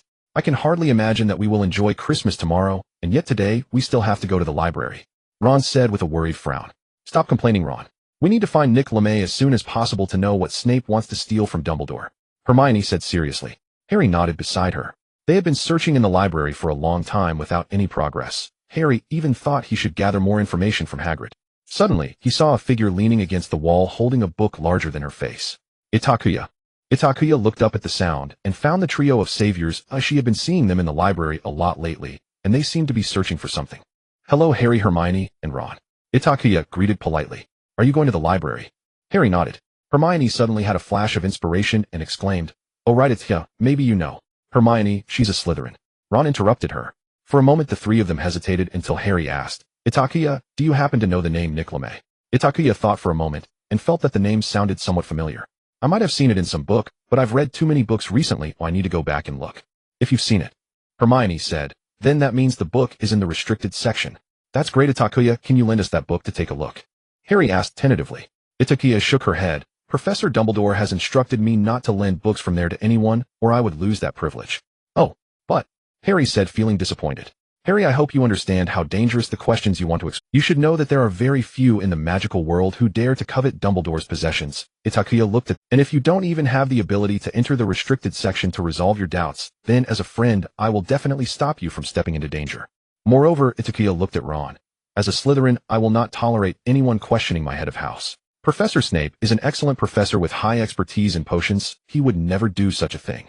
But we all saw it. Snape cast a spell at Harry during Quidditch, and Harry almost broke his neck. Ron argued. Itakua helplessly said, Harry, how do you think my potion skills are? Quite good, Harry replied confused, but still answered Itakua. Okay, then I'll tell you at my level, I could easily come up with 3 ways to make you end up lying in the hospital wing until the end of this semester without you even knowing. And you wouldn't even be able to resist. I think Professor Snape would have more methods. He doesn't need to design you in such an ungraceful way in front of so many people. Also, please call him Professor Snape. But, Ron wanted to say something, but Hermione stopped him. Itakua could tell from the unconvinced expressions of the three that these little lions did not agree with her words. It doesn't matter, they will only understand the truth once they experience it themselves. Itakua shook her head, no longer arguing with them. You guys go ahead, I'll wait for Draco here. Itakua advised. Ever since Harry Potter 1 Quidditch, the two of them had nearly reached a point of hostility. Almost every time Slytherin and Gryffindor had classes together, Draco would confront Harry. Initially, Itakua tried to intervene, but later she realized that these two boys were simply natural enemies. Fortunately, the two of them only exchanged sarcastic remarks, and Draco wouldn't say the term mudblood in front of Itakua or be too harsh towards Hermione. So Itakua just let it be. Hey, Malfoy. Ron scoffed, disliking the Slytherin, who always mocked his family's financial situation. I really don't know why you have to follow him around. Itakua replied with a nonchalant expression. What else could it be? Of course it's for his gem-like, beautiful. I thought you all knew that anyway. It's a waste of time. I'd rather waste time while enjoying the scenery. Oh, Potter, I heard you signed for your stay at Hogwarts during the Christmas break. How pitiful. A familiar mocking voice came from around the corner, and Itakua rubbed her temples in frustration. Truly speak of the devil. Those who have to spend Christmas at school are the most miserable children, right? Itakua sighed and took Draco's hand. Right like me. Goodbye, Hermione, we're leaving. Itakua held Draco's hand as they walked towards Slytherin. Draco remained silent, which made Itakua a bit. After all, usually Draco would sulk for a while because she stopped him. Draco, you signed for your stay at Hogwarts. Damn, I should have thought of that sooner. Draco said irritably. I'll try to communicate with my father to see if I can bring you back to Malfoy Manor for Christmas. Itakua chuckled. I don't want to. Your family has too many rules, and I would be out of place. Draco shot Itakua a glare. Please don't be unhappy because of my unpleasantness with Mr. Malfoy during Christmas. Itakua winked. Just remember to send me a Christmas gift. They'll wait for you to come back to Hogwarts. Draco seemed to have imagined something, his gaze darting awkwardly. Of course you should worry about not forgetting my Christmas gift. Okay, it will be delivered on time. Draco nodded in satisfaction, then suddenly recalled something. You are not allowed to seek Potter while I'm not at Hogwarts. As you command, young master. None of the Slytherin students remained at Hogwarts. Most of them had to attend numerous balls during the short Christmas break. When Itakua woke up, she felt a sense of disconnection, as if she had returned to a time before she was 9, that solitary and dark time. However, she quickly gathered her thoughts. She had more important things to do, brewing potions and reading. Professor Snape had thrown a pile of potion materials at her, demanding that she process them and create potions. This was a very magic-consuming and tedious task. Even Draco found Snape's requests to be somewhat unreasonable. However, Itakua enjoyed it. Itakua's magical power was substantial, always in a state of overflowing, to the point that she had to constantly monitor her magic to avoid it affecting her surroundings due to emotional fluctuations. If Itakua were compared to a balloon, her magic would be like the gas continually expanding, and she often felt a painful sensation as if her body might burst. The only way to relieve this was to consume magic. Potions were a better choice than spells, as high-level spells that consumed a lot of magic were generally advanced incantations. Potions, on the other hand, varied in complexity and time of brewing, and some ordinary potions also required a considerable amount of magic. Thus, Itakua had developed the habit of frequently brewing complex potions long ago, but this habit had to be forcibly halted after arriving at Hogwarts. She had no place to buy potion ingredients and couldn't find a suitable place to brew. The time when Itakua's magic reached its critical point was Halloween, which was the real reason she overslept. Fortunately, after that, she found a stable way to release her magic: Snape's detentions. Since Halloween, Snape frequently assigned her to handle large amounts of materials or brew potions for various reasons, most of which were tedious and required continuous magical input. This led many to suspect that Itakua had done something to anger Snape, and even Harry had specifically Itakua suspected that Professor Snape might have discovered her uncontrollable magic, but she felt that this was unlikely because she had hidden it perfectly. Could it be Dumbledore's orders? Itakua spent an entire day preparing Christmas gifts for everyone. Each person received a potion she had brewed except for Draco, to whom she directly gifted 3 bottles. Itakua went to the Ollery to borrow Hogwarts owls to deliver the gifts, only to run into Harry, who had the same intention. The two of them walked together on their way to lunch. Itakua, I saw you borrowed Hogwarts owl. Yeah, I usually don't have anyone to send messages to, but I need to send gifts. Harry nodded. In fact, his Hedwig was also feeling quite idle. Harry enjoyed talking with Itakua, especially during moments like this. The reputation of the savior took away his parents, and he always felt different from others. Most of the students staying at Hogwarts for Christmas were there because their parents were away, but he was there because he had no home. Itakua was in the same situation as him, which gave him a sense of comfort in knowing that he was not alone. Where will you go during the semester break? Harry didn't want to return to his aunt and uncle's house at all, but unfortunately Hogwarts didn't allow students to stay during the holidays. Maybe I'll go traveling. I want to go to the seaside. Traveling? Aren't you going back to the orphanage? Harry exclaimed, his eyes wide with excitement, as if he saw another option. Yeah, I hate it there. But we are just kids. How are you going to go? There's always a way as long as there's money. A mischievous light sparked in Itakuya's eyes. I think Draco would be quite willing to share a bit of his allowance with me. If not, I'll just have to ask the great savior for help. Harry laughed. Yes, Itakuya. On Christmas Day, Itakuya received the most Christmas gifts she had ever gotten. Ron gifted her a scarf knitted by his mother Harry, gave her a box of Bertie Bott's every flavor beans Hermione, sent her a box of chocolate frogs, while the gifts from the Slytherin students were mostly the same. Exquisite jewelry. Draco sent her over a dozen rare herbs, each with multiple samples. Additionally, he included a large bag of cookies made by Mrs. Malfoy. Itakuya even received a gift from Professor Flitwick, a book titled Advanced Charms Encyclopedia. Itakuya, Harry, and Ron enjoyed an unprecedentedly lavish Christmas feast at Hogwarts. They returned to the Slytherin common room before they went crazy with the magical firecrackers. The remaining holiday was bland. She spent her days shuttling between the library, Professor Snape's office, and the Slytherin common room. Until one night, she was shaken awake by Harry, who came to find her. She was dragged into an abandoned classroom while still in her pajamas. Harry Potter. Itakuya mimicked Draco's tone. You better have something important to call me over for. Itakuya, come quick, this might let you see your parents. Harry pushed Itakuya in front of a huge mirror. Itakuya looked over suspiciously and froze. The mirror reflected a familiar face, causing a pang in her chest. It was the silhouette of a gaunt, blood-soaked figure. The wind tousled Itakuya's long hair as she reached out and touched the mirror. Long time no see. Itakuya, what did you see? Harry asked, puzzled. Someone I haven't seen in a long time. Itakuya said, does this mirror show the person you yearn for? This is the mirror of Ariste. I believe it shows the happiest version of a person. I saw my parents in the mirror, they were smiling at me. Itakuya nodded and took another deep look at the person in the mirror, then focused her gaze on the mirror itself. It was a mirror that extended all the way to the ceiling, surrounded by exquisitely carved patterns. Itakuya circled around to the back of the mirror. Harry didn't react, standing in front of the mirror, gazing blankly. Professor Dumbledore said it wouldn't be here tomorrow.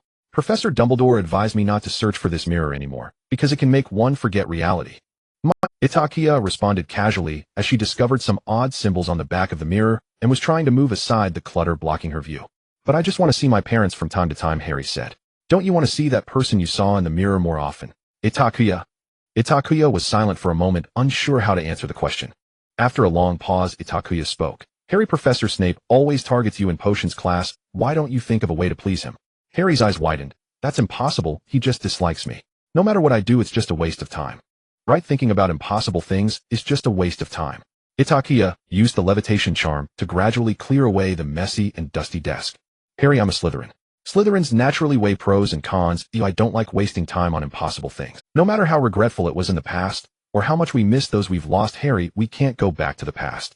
All I can do is not look back and keep moving forward. Strange, I feel like I've seen this in some book, but it's not exactly the same. What are these strange symbols? Itakuya's words caught Harry's attention. He stopped worrying about the parents in the mirror and squatted down next to Itakuya. Itakuya, I didn't see anything, Harry said. In his eyes, it was just the back of an ordinary mirror covered in dust. Can only I see it? Itakuya was puzzled. Those are enchanted runes. Suddenly appeared Dumbledore in the corner, startling both of them. Professor Dumbledore. Professor Dumbledore. Dumbledore walked over and stood beside the two bewildered kids. This is an existence older than even the Necronomicon. It is another branch of alchemy that once thrived, but later faded into the long river of history. I've heard that those who can enchant runes can freely create any magical item they desire and achieve any wish through. This is the beginning of crafting magical items. Many ancient magical items have enchanted runes on them. However, only a small portion of wizards can see them. These gifted wizards have spent centuries trying to decipher them, but have all failed. Now almost no wizards are studying this, as it is seen as a needless consumption of magical power in the wizarding world. After all, inscribing an enchanted rune consumes as much magical power as brewing potions. Itakuya looked up, meeting Dumbledore's profound eyes in the reflection of the mirror. She felt she had grasped the deeper meaning of Dumbledore's words. Thank you for your guidance, Professor Dumbledore. No need to thank me, it always makes me happy to enlighten eager students, Dumbledore said with a smile. Itakuya called after him, there's one more thing. Yes, my child, what is it? About me, did you hint to Professor Snape? Dumbledore winked slyly. Child, your head of House Severus is an outstanding wizard. It's not difficult for him to notice his student has a slight issue with their magic. Let me give you a little hint. I noticed Severus recently bought a lot of herbs out of his own pocket, some rather troublesome ones. So that's why. Itakuya muttered to herself. A gentle breeze stirred in the small classroom, then fell silent.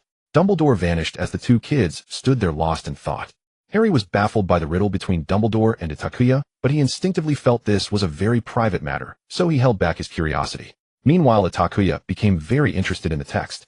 She meticulously copied the symbols from the back of the mirror of Ariste, while Harry looked at the parents in the mirror, perhaps saying a final goodbye. During the remaining holiday, Itakua threw herself into the study of enchanted runes. She bought a mirror of the same size and replicated the symbols she had copied from the back of the mirror of Ariste, but nothing happened except for the unnecessary drain on her excess magical power. She finally discovered a perfect solution for her excess magical power, yet she became dissatisfied with the fact that the enchanted runes she inscribed were completely ineffective. Because when she inscribed them, she felt she could understand the meaning of one of them. Manifest illusions. It was entirely a subconscious feeling. To verify this, Itakua placed her hopes on the library at Hogwarts. Notably, the day after she attempted to inscribe the enchanted runes, Snape expressionlessly lifted her indefinite detention and told her to scram. This further confirmed Itakua's thoughts, as Snape had noticed her excessive magical power issues and was helping her relieve it in this manner. He was a kind-hearted person beneath his harsh exterior. Itakua updated her perception of her head of house. On the second day after returning, Draco was furious. The reason was that he had heard from a senior that Itakua had been dining with Harry and Ron every day during the Christmas holidays. Even a senior had seen on a certain early morning that Harry was escorting Itakua dressed in her pajamas back to the Slytherin common room. "Why don't you just move into Gryffindor Tower?" the enraged weasel shouted. Itakua, "So tired, just let it be." Given that Itakua had not yet soothed the proud little cat, she and Draco finally entered their first Cold War. Although this was a one-sided declaration from Draco, he refused to speak to Itakua and refused to sit with her. Except for Snape's potions class, Draco didn't have the courage to tell his godfather that he wanted to change partners. Itakua was quite pleased to have some peace. She had recently been dedicated to finding knowledge about enchanted runes in the Hogwarts library. And she succeeded. According to records, magical items with complete enchanted runes mostly possessed wondrous abilities, defending against attacks, launching autonomous attacks, traversing time, extending life, and even resurrecting the dead. If you fully grasp the mysteries of enchanted runes, then you will become a god of creation. It sounded thrilling, yet in reality the magical world had yet to decipher a complete enchanted rune, because very few wizards could see such things. The most prosperous lineage among them had settled in a city in western England, but decades ago, they were annihilated for refusing to submit to Voldemort. Voldemort even kindly burned down their ancestral home, leaving no paper behind. On that day, Itakua was hurrying back to the Slytherin dungeon with a book when she ran into a certain young master with whom she was in a cold war. "Draco, where are you going?" Draco was heading in the opposite direction of the Slytherin dungeon, and he wore a mischievous smile, clearly brewing something. "It's almost time for curfew." Itakua stopped him. Upon seeing Itakua, Draco instinctively wanted to share this great news with her, but remembered their Cold War, so he swallowed the words that were on the tip of his tongue, leaving only a cold snort. "Itakua, then at least let me accompany you. If we miss curfew, we can hide from Mr. Filch together," Itakua sincerely suggested. "I don't need to hide from that mute," Draco emphasized with displeasure. "Follow me, I'm going to find Professor McGonagall." Itakua. Minutes later, Professor McGonagall cornered Draco and Itakua in the corridor, blocking the late-returning trio of saviors. Draco beside Itakua smirked wickedly, full of pride. Itakua helplessly covered her face. "I will reiterate, students are absolutely forbidden from wandering at night." Professor McGonagall sternly reprimanded the trio as the three little ones standing in front of her nearly stared a hole into the floor. Itakua stood in the corner silently mourning for her Gryffindor friends for 3 seconds, then turned to admire Draco's bright smile that seemed ready to bloom. "I'll what to do, I want to cherish this more. Therefore I will punish each of you by deducting 50 points. 50, Harry exclaimed. Draco crossed his arms, nodding in satisfaction, while Itakua helplessly chuckled, doting on him. "And to ensure you won't repeat this mistake in the future, all 5 of you will be in detention tonight." Draco's flamboyant smile abruptly ceased, and he frowned in confusion as he stepped forward. "I might have misheard, did you say all 5 of us?" "You heard correctly, Mr. Malfoy. You and Miss Itakua will also be in detention." Itakua cleared her throat, barely suppressing her laughter, and pulled Draco, who wanted to argue back, stating earnestly, "All right, Professor McGonagall, Draco and I are willing to reflect on ourselves. During past detentions they used to tie thumbs up in the basement." Mr. Filch's voice sounded even colder in the night. Itakua turned her head, and indeed saw the fearful look in Draco's eyes. Quietly, Itakua sidled over to separate Draco from Filch, silently changing the subject. "Mr. Filch, may I ask what the content of our detention is tonight?" Filch looked at Itakua oddly, then continued after receiving her calm gaze. "You will be going to the Forbidden Forest with Hagrid. He has a little task to attend to." "The Forbidden Forest? I thought first years weren't allowed near it. There are werewolves," Draco exclaimed. Filch coldly replied, "I can assure you there are more than just werewolves there." Itakua felt the people beside her involuntarily take a step back. Itakua, "Well, it's better not to shit." Hagrid and his pet Fong walked ahead, followed by the trio of saviors, while Itakua strolled beside Draco at the "Do you like dragons?" Itakua keenly noticed that Draco had become gloomy ever since hearing that Hagrid's dragon had been sent away. He was almost as sad as Hagrid. Draco remained silent. Alright, don't be sad, I promise you will have the chance to get up. Itakua tapped Draco on the shoulder. How can you be so sure? Have you seen a dragon? Draco scoffed. Well, it's not too far off. What? You've seen a dragon? Draco raised his voice, successfully drawing everyone's attention before Itakua could stop him. In a book. Itakua waved at the equally excited Hagrid. Hagrid looked disappointed and withdrew his gaze. So our task is to find that injured poor unicorn. Girls follow me, boys stick together. Hagrid simply divided the team by gender.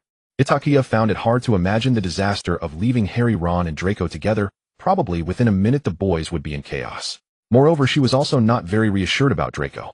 Mr. Hagrid, let me swap with Ron, I can use wandless magic. That might be safer. Alright, let Fong come with you. With him around, most creatures in the Forbidden Forest won't harm you. Okay, if my dad finds out about this, it will surely be a spectacle. Draco complained unhappily, grabbing the lamp from Itakua's hand, holding it himself. I'm doing the servant's work. Yes, Draco. Itakua had become immune to Draco's complaints and could accurately discern the hidden emotions of the young master. Trust me, Draco. Itakua suddenly leaned closer to Draco, whispering, I won't let anything happen to you. Draco pushed Itakua away in embarrassment and anger, his gray-blue eyes wide in surprise before quickly averting. A low growl from an unknown beast echoed through the silent woods, making Draco turn around abruptly and say quickly, Did you hear that? What was that? Harry shook his head. Forget it, let's go. Draco snorted coldly and marched ahead alone, muttering, Who would? Itakua, lagging behind, chuckled softly, then turned to Harry, gesturing to Draco's back, mouthing, Super cute. Harry. They walked in silence. The three of them wandered casually in the vast forbidden forest, and suddenly the ground ahead opened up into a clearing without trees. Fong suddenly stopped sniffing the air. Draco and Harry found it strange and looked around in confusion. Stupefied. Impedimenta. Protego. Itakua, who was lagging behind, dashed to the front like an arrow, drawing her wand from her sleeve and quickly casting spells. Then she flicked her right hand upwards and light shot from her wand. At the same time, the three finally saw the creature on the opposite side. A cloaked figure crouched beside a unicorn's corpse, its fangs visible in the darkness. Ah! Harry cried out in pain, covering his scar. Draco froze in shock, only to hear the girl beside him shout in a low, serious tone, Run. Draco turned, seeing Itakua's wand hand trembling uncontrollably, her eyes fixed intently on the shadow slithering towards them like a snake. Itakua's hair was whipped by the wind, and Draco couldn't see her expression, but he guessed that Itakua was just as scared as he was. He had never seen such fierce winds. Run, you go first. Itakua glared at the stunned Draco, and the Harry holding his forehead, silently cursing these two pig teammates. The creature across from them was even more powerful than Itakua had imagined. It nimbly dodged Itakua's eyes slowly shifted from black to purple in the darkness, but the change was too subtle for anyone to notice, including the unknown creature.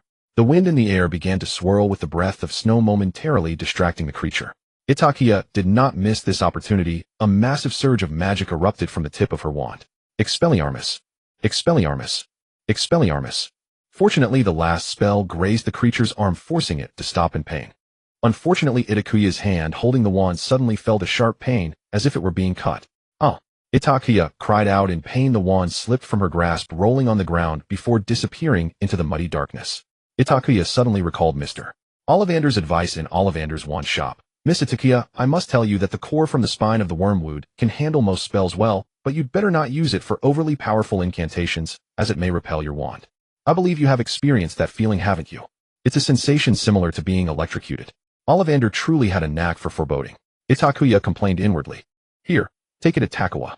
In the nick of time, Draco swiftly thrust his wand into Itakua's hand and whirled around, grabbing Harry by the arm to flee. Harry stumbled and fell to the ground as Draco yanked him unexpectedly. With a look of disdain, Draco vanished into the woods like a startled hare. At least one of them is safe, Itakua told herself, gripping Draco's wand tightly. The robed man appeared, enraged, clutching his arm as he charged forward. Itakua's heart hammered violently against her ribs as she barely managed to cast two spells, Sectum Sempra. Sectum Sempra. Both spells missed their mark entirely, dodged with flawless precision.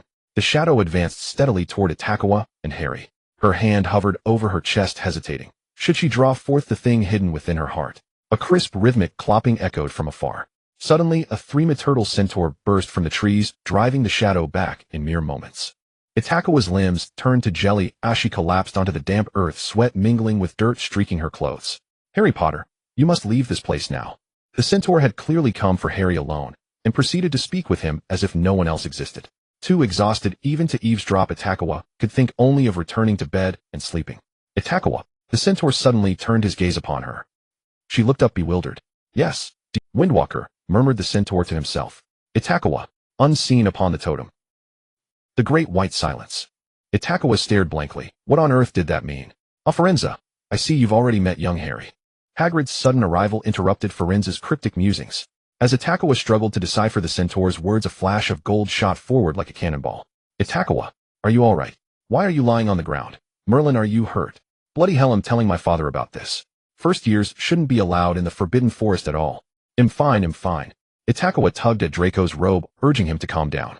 I'm just shaken, my strength gave out. He'll recover soon. Draco anxiously scanned her from head to toe, then sighed in relief when he confirmed she was unharmed. Kneeling beside her, he offered half his shoulder with uncharacteristic grace. Itakua. Hermione approached, eyes filled with concern. Hagrid and Ron watched closely as well. Harry bid farewell to Firenze, retrieved Itakua's wand, and hesitated, realizing she lacked the strength to lift her hand. Give it here, Potter. Draco snatched the wand from Harry's grip, his glare sharpening into a silent command. Stay away from her. You're nothing but trouble. Harry. Child, we cannot linger long in the Forbidden Forest. Come, I'll escort you to the hospital wing. Hagrid stepped forward, extending a remorseful hand. I don't believe that will be necessary, Draco replied icily. The return journey mirrored their outward path. Hagrid and Fong led the way. The trio walked side by side behind them, and trailing some distance behind came Draco and Itakua. Hagrid continued his endless stream of dull commentary, but no one listened. The golden trio exchanged furtive glances over their shoulders, whispering among themselves. For behind them, Draco carried Itakua upon his back. Oh, so that's how it is. Harry glanced sideways, his expression shifting to dawning comprehension. Ron wore disbelief like a mask. Humph, I saw it coming ages ago, Hermione declared proudly, lifting her chin and glancing back again, then smiling satisfied. Hermione had never liked Malfoy. This arrogant boy constantly sought ways to provoke them. She considered Itakua the gentlest girl she'd ever met. She'd never seen her lose her temper, even when Slytherin sneered at her origins. She always responded with quiet composure. So when Hermione first suspected the truth between them, her only feeling was deep concern for her dear friend Itakua. That worry, however, had eased somewhat after today. She'd been walking another forest path with Hagrid and Ron when from afar she spotted Draco sprinting toward them in panic. Itakua's in trouble. Something attacked us. He stammered incoherently, his tie askew and his cuffs smudged with grime. The very image of a boy utterly undone. She'd never seen Malfoy like this before. Worse still, his eyes, usually sharp and imperious, were clouded with something rare and raw. Malfoy isn't so bad, Hermione concluded, stepping into her role as loyal confidant. As Itakua rested against Draco's back, her first thought was, why does a boy smell so sweet? Like frost-kissed pine and tart green apple, a scent that slowly unwound the knots of tension inside her. Draco was far stronger than he appeared. That was her second realization. He strode steadily through the uneven root-tangled woods, his warmth radiating steadily through her back. Itakua felt an unfamiliar, long-forgotten sense of safety, the kind that arrives with the first light of dawn, soft and certain, lulling her into blissful surrender. She'd walked alone for too long. Any warmth, however small, made her want to weep. Drawing a slow breath, she buried her face against Draco's neck. Draco froze instantly. Her hair brushed his jawline, and for a moment half his body seemed petrified by an invisible spell. Flustered and furious, he longed to shout for her to stop, but dared not risk the ridicule of the three lions ahead. Instead, he hissed through clenched teeth, Merlin, what are you doing? Stop it now. Poor young Malfoy had no idea his warning would backfire spectacularly. Like a person intoxicated, Itakua became more reckless with each passing second, her mind overwhelmed by a giddy, surging euphoria. She surrendered to mischief, gently biting the pale, exposed column of Draco's throat. First, Draco sensed a sudden rush of warmth against his neck, then the unmistakable pressure of something firm pressing against his skin. He understood instantly. His fair cheeks flared crimson. Itakua, he cried out, instinctively clapping a hand over his throat. But he forgot. He was still carrying a mischievous girl. Off balance, they both lurched sideways. Yet Draco recovered with swift, graceful sway, regaining his footing. Malfoy, Harry, and the others turned puzzled. Nothing. Just slipped on a root. To avoid Harry's mockery was etched into Draco's bones. He silently thanked fate that the distance between them was wide enough to hide his face, blazing red as embers in firelight. Ha ha ha. Itakua burst into unrestrained laughter. Itakua. Draco tilted his head, whispering a stern warning, only to find her laughing freely, eyes crinkled into radiant crescents. He'd never known her eyes could curve so fully when she laughed. Perhaps earlier smiles had always held something veiled, something guarded. But why? What kept Itakua from expressing joy or sorrow without restraint? What chains bound her spirit so tightly? The young Malfoy heir pondered deeply. Draco carried Itakua all the way to her bed. Exhausted from battle, Itakua had fallen asleep before they'd even left the forbidden forest, finally silent and still upon Draco's shoulder. Draco helped her shrug off her outer robe and carefully tucked the blankets around her. Before departing, he touched his cool neck, still tingling. When awake, this little sorceress overwhelmed him completely. Yet asleep, she wept softly, tears tracing paths down his neck, slipping beneath his collar, sliding across his chest. The next day, a thoroughly composed Itakua refused to face anyone. She felt certain death loomed near. Draco would surely summon Lucius Malfoy to execute her on the spot or beg Professor Snape to brew her into a potion. Alas, my time has come. Yet no matter how fiercely Itakua wrestled with dread, she still had to attend class. Because final examinations were imminent. In most subjects, Itakua excelled. She confidently anticipated outstanding grades in potions and charms, and Professor McGonagall's transfiguration lessons came easily to her. Except history of magic. Upon reflection, she realized she'd spent every single lesson secretly reading other books, leaving her unable to recall even a single fact from the subject. Itakua, this is growing dire. Draco, please lend me your history of magic notes. Facing academic doom, Itakua instantly forgot all prior discomfort. Here, she stared at the immaculately handwritten notes placed before her, and fell into profound silence. Had yesterday been nothing but a dream? What's wrong? If you don't want them, I'll take them back. Draco suddenly pinched her cheek, forcing her to tilt her head up, lips pouting. Had young Malfoy taken ill? What truly was a Hogwarts final exam? It was a decree even the boy who lived obeyed, studying diligently, quill in hand. It was a mandate that held firm even if Voldemort himself marched upon the castle tomorrow. You still sat pen-poised writing your essay today. Itakua lay beside the black lake, mind adrift. She'd just completed her final examination, like every Hogwarts student savoring these last hours on campus before summer break. The exams had drained her utterly. Itakua, Itakua, a familiar voice, synonymous with chaos, rang out from afar. She turned, and there they were, the golden trio. Each wore expressions of pure alarm, sprinting toward her. Itakua frowned. A premonition stirred whenever they looked like that. Trouble inevitably followed. Trouble. Itakua, you have to help us. Snape knows how to subdue Fluffy, and Professor Dumbledore is away from school. He'll seize the Philosopher's Stone while he can. We must stop him. Itakua sighed inwardly. Of course, a monumental mess. I refuse to believe Professor Snape would commit such an act. I will not assist you. I'm truly sorry. Itakua spoke with sincere conviction. I urge you two to avoid placing yourselves in peril, especially you, Harry. Honestly, you witnessed what transpired in the Forbidden Forest that night. You saw how my spells barely grazed him. And I don't understand. Why do you place such unwavering faith in Snape? Ron muttered under his breath. Yes, Itakua. What I mean is, if you wish us to trust Snape, at least offer us some compelling reason. Hermione said. Itakua sighed helplessly. She knew Snape had always singled out Harry, and judging by the evidence Harry possessed, anyone would find it nearly impossible not to suspect him. Yet, and all I can say is that I believe Professor Snape would never do such a thing. The argument ended in mutual disappointment. The trio departed, their expressions revealing no retreat, only quiet, unyielding resolve. Itakua heard the news of the Golden Trio the next noon with calm detachment. It was all but inevitable, until she learned that the one who had sought the Philosopher's Stone all along was none other than Professor Quirrell. Itakuya's hands stilled mid-pack as she hastily asked, "Who did you say?" "And Professor Quirrell," Draco replied from his private sofa, sighing wistfully. Itakua froze, as though struck by lightning. She dashed back to her dormitory and seized a towering stack of books, those she'd read but hadn't yet returned. Frantically, she upended each volume, shaking them violently until parchment and dust scattered across the floor in chaotic disarray. Draco leapt to his feet, startled. What on earth is wrong? At last, buried within the inner lining of one book, Itakua found exactly what she sought. The reading list Professor Quirrell had once recommended to her. 5 titles in total, 3 of which contained fleeting cryptic references to Nicholas Flamel and the Philosopher's Stone. At the time, she'd held little interest in Defense Against the Dark Arts, though later she'd carelessly intermixed those volumes with her own selections. She had never imagined this might be a silent plea, and perhaps Professor Quirrell's loyalty to his master was never absolute, and in a moment of remorse he'd hoped someone might notice and intervene. Itakua stared blankly at Quirrell's handwritten note. His calligraphy was exquisite. "And what is it?" Draco asked, leaning closer. "Nothing." Itakua walked to the hearth and dropped the slip into the flames. And she watched motionless as the fire slowly consumed it. And how tragic, how utterly tragic. If I cannot even save myself, how could I ever hope to save you? Professor Quirrell. At last the time for departure had come. In aboard the Hogwarts Express Inn, I simply can't believe you'll spend your holiday with muggles. Draco rolled his eyes and crossed his arms, disgruntled. I certainly can't return to the orphanage. The matron would sell me outright, Itakua replied, patiently soothing his irritation. Ever since Dumbledore's dramatic reversal during the final house points tally, awarding the cup to Gryffindor by a mere 10 points, the already fragile rapport between Draco and the trio had deteriorated further. That tension reached its zenith when Draco learned Itakua would spend her holiday at Hermione's home. And humph, you're a Slytherin after all. Yes. I shall forever remain a Slytherin, forever the loyal retainer to young Master Malfoy, Itakua conceded. We're nearly there. I must find Hermione now, or I'll lose her in the crowd. Goodbye, Draco. Wishing you a delightful holiday, and don't forget to write. I shall miss you dearly.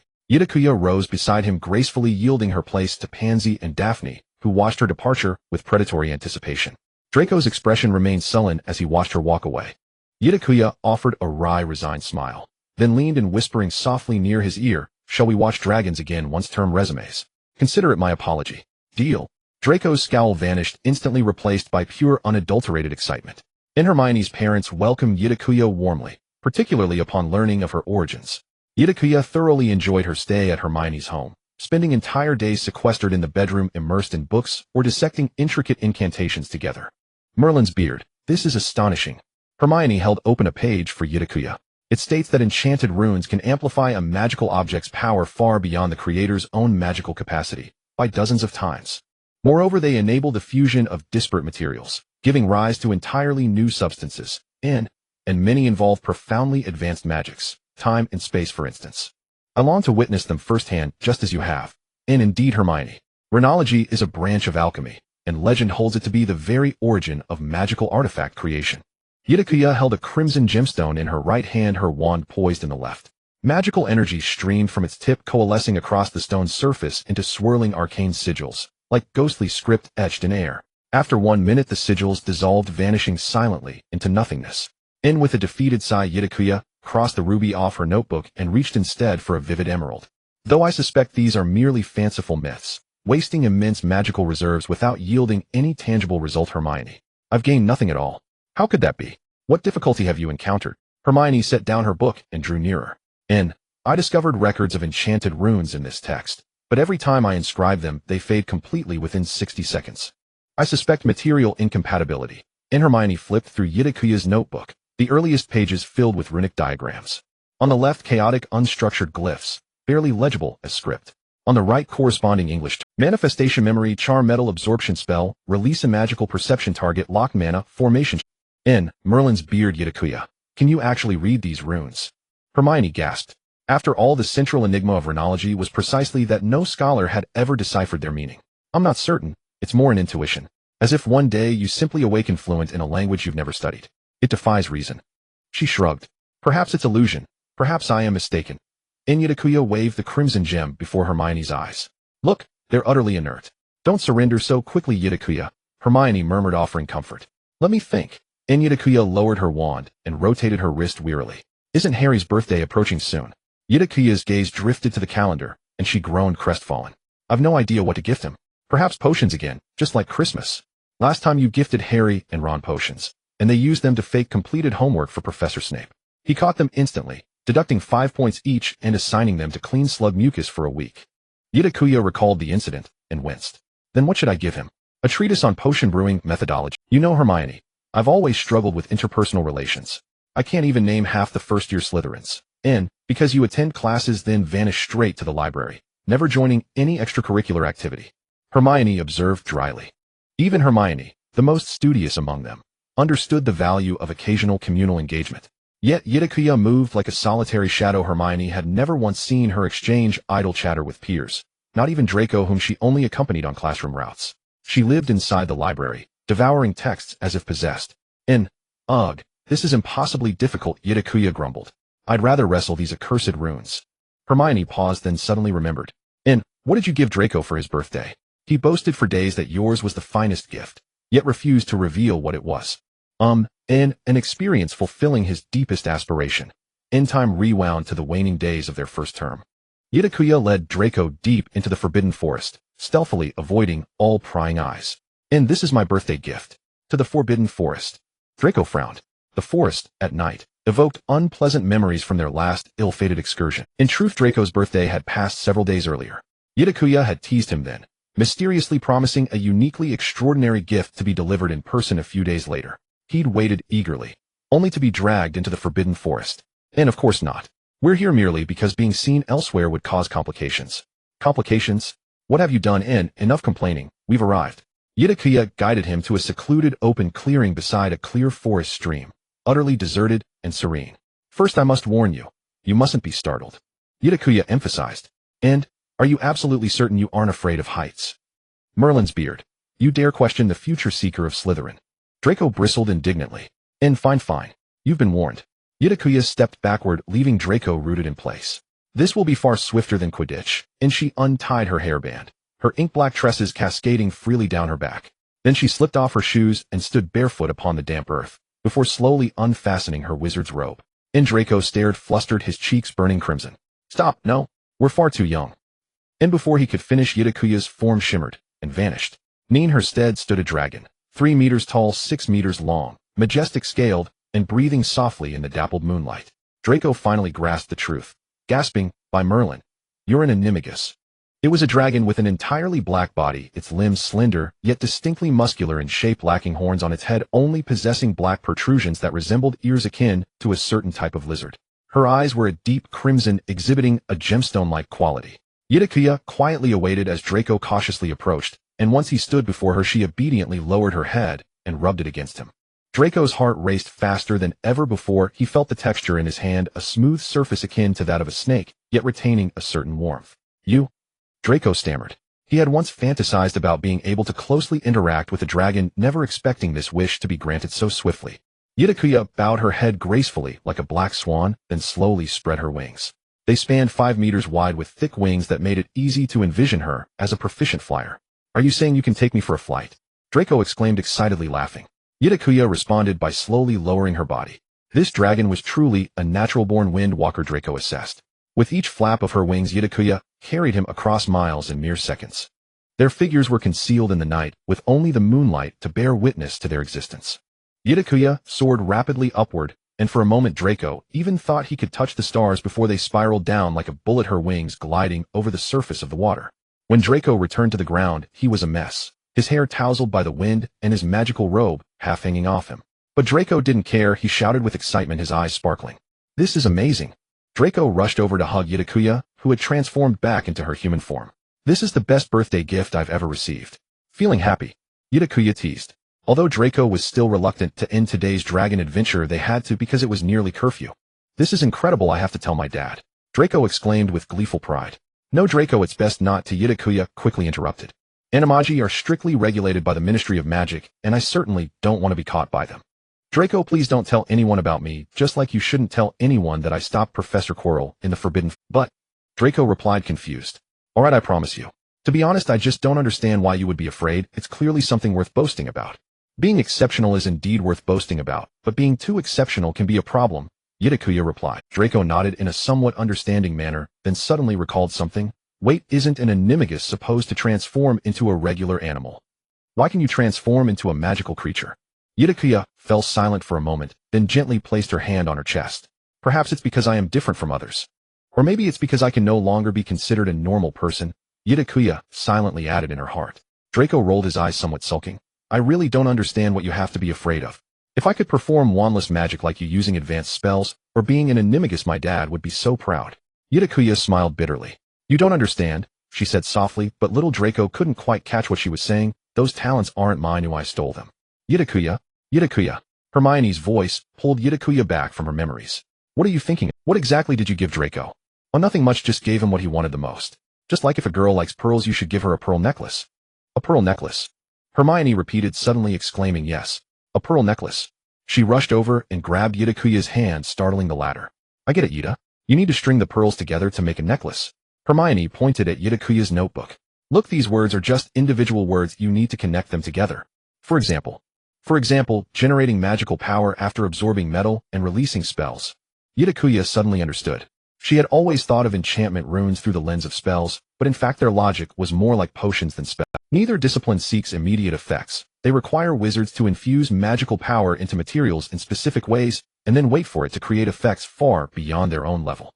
She must write a continuous sequence of logical runes for them to take effect.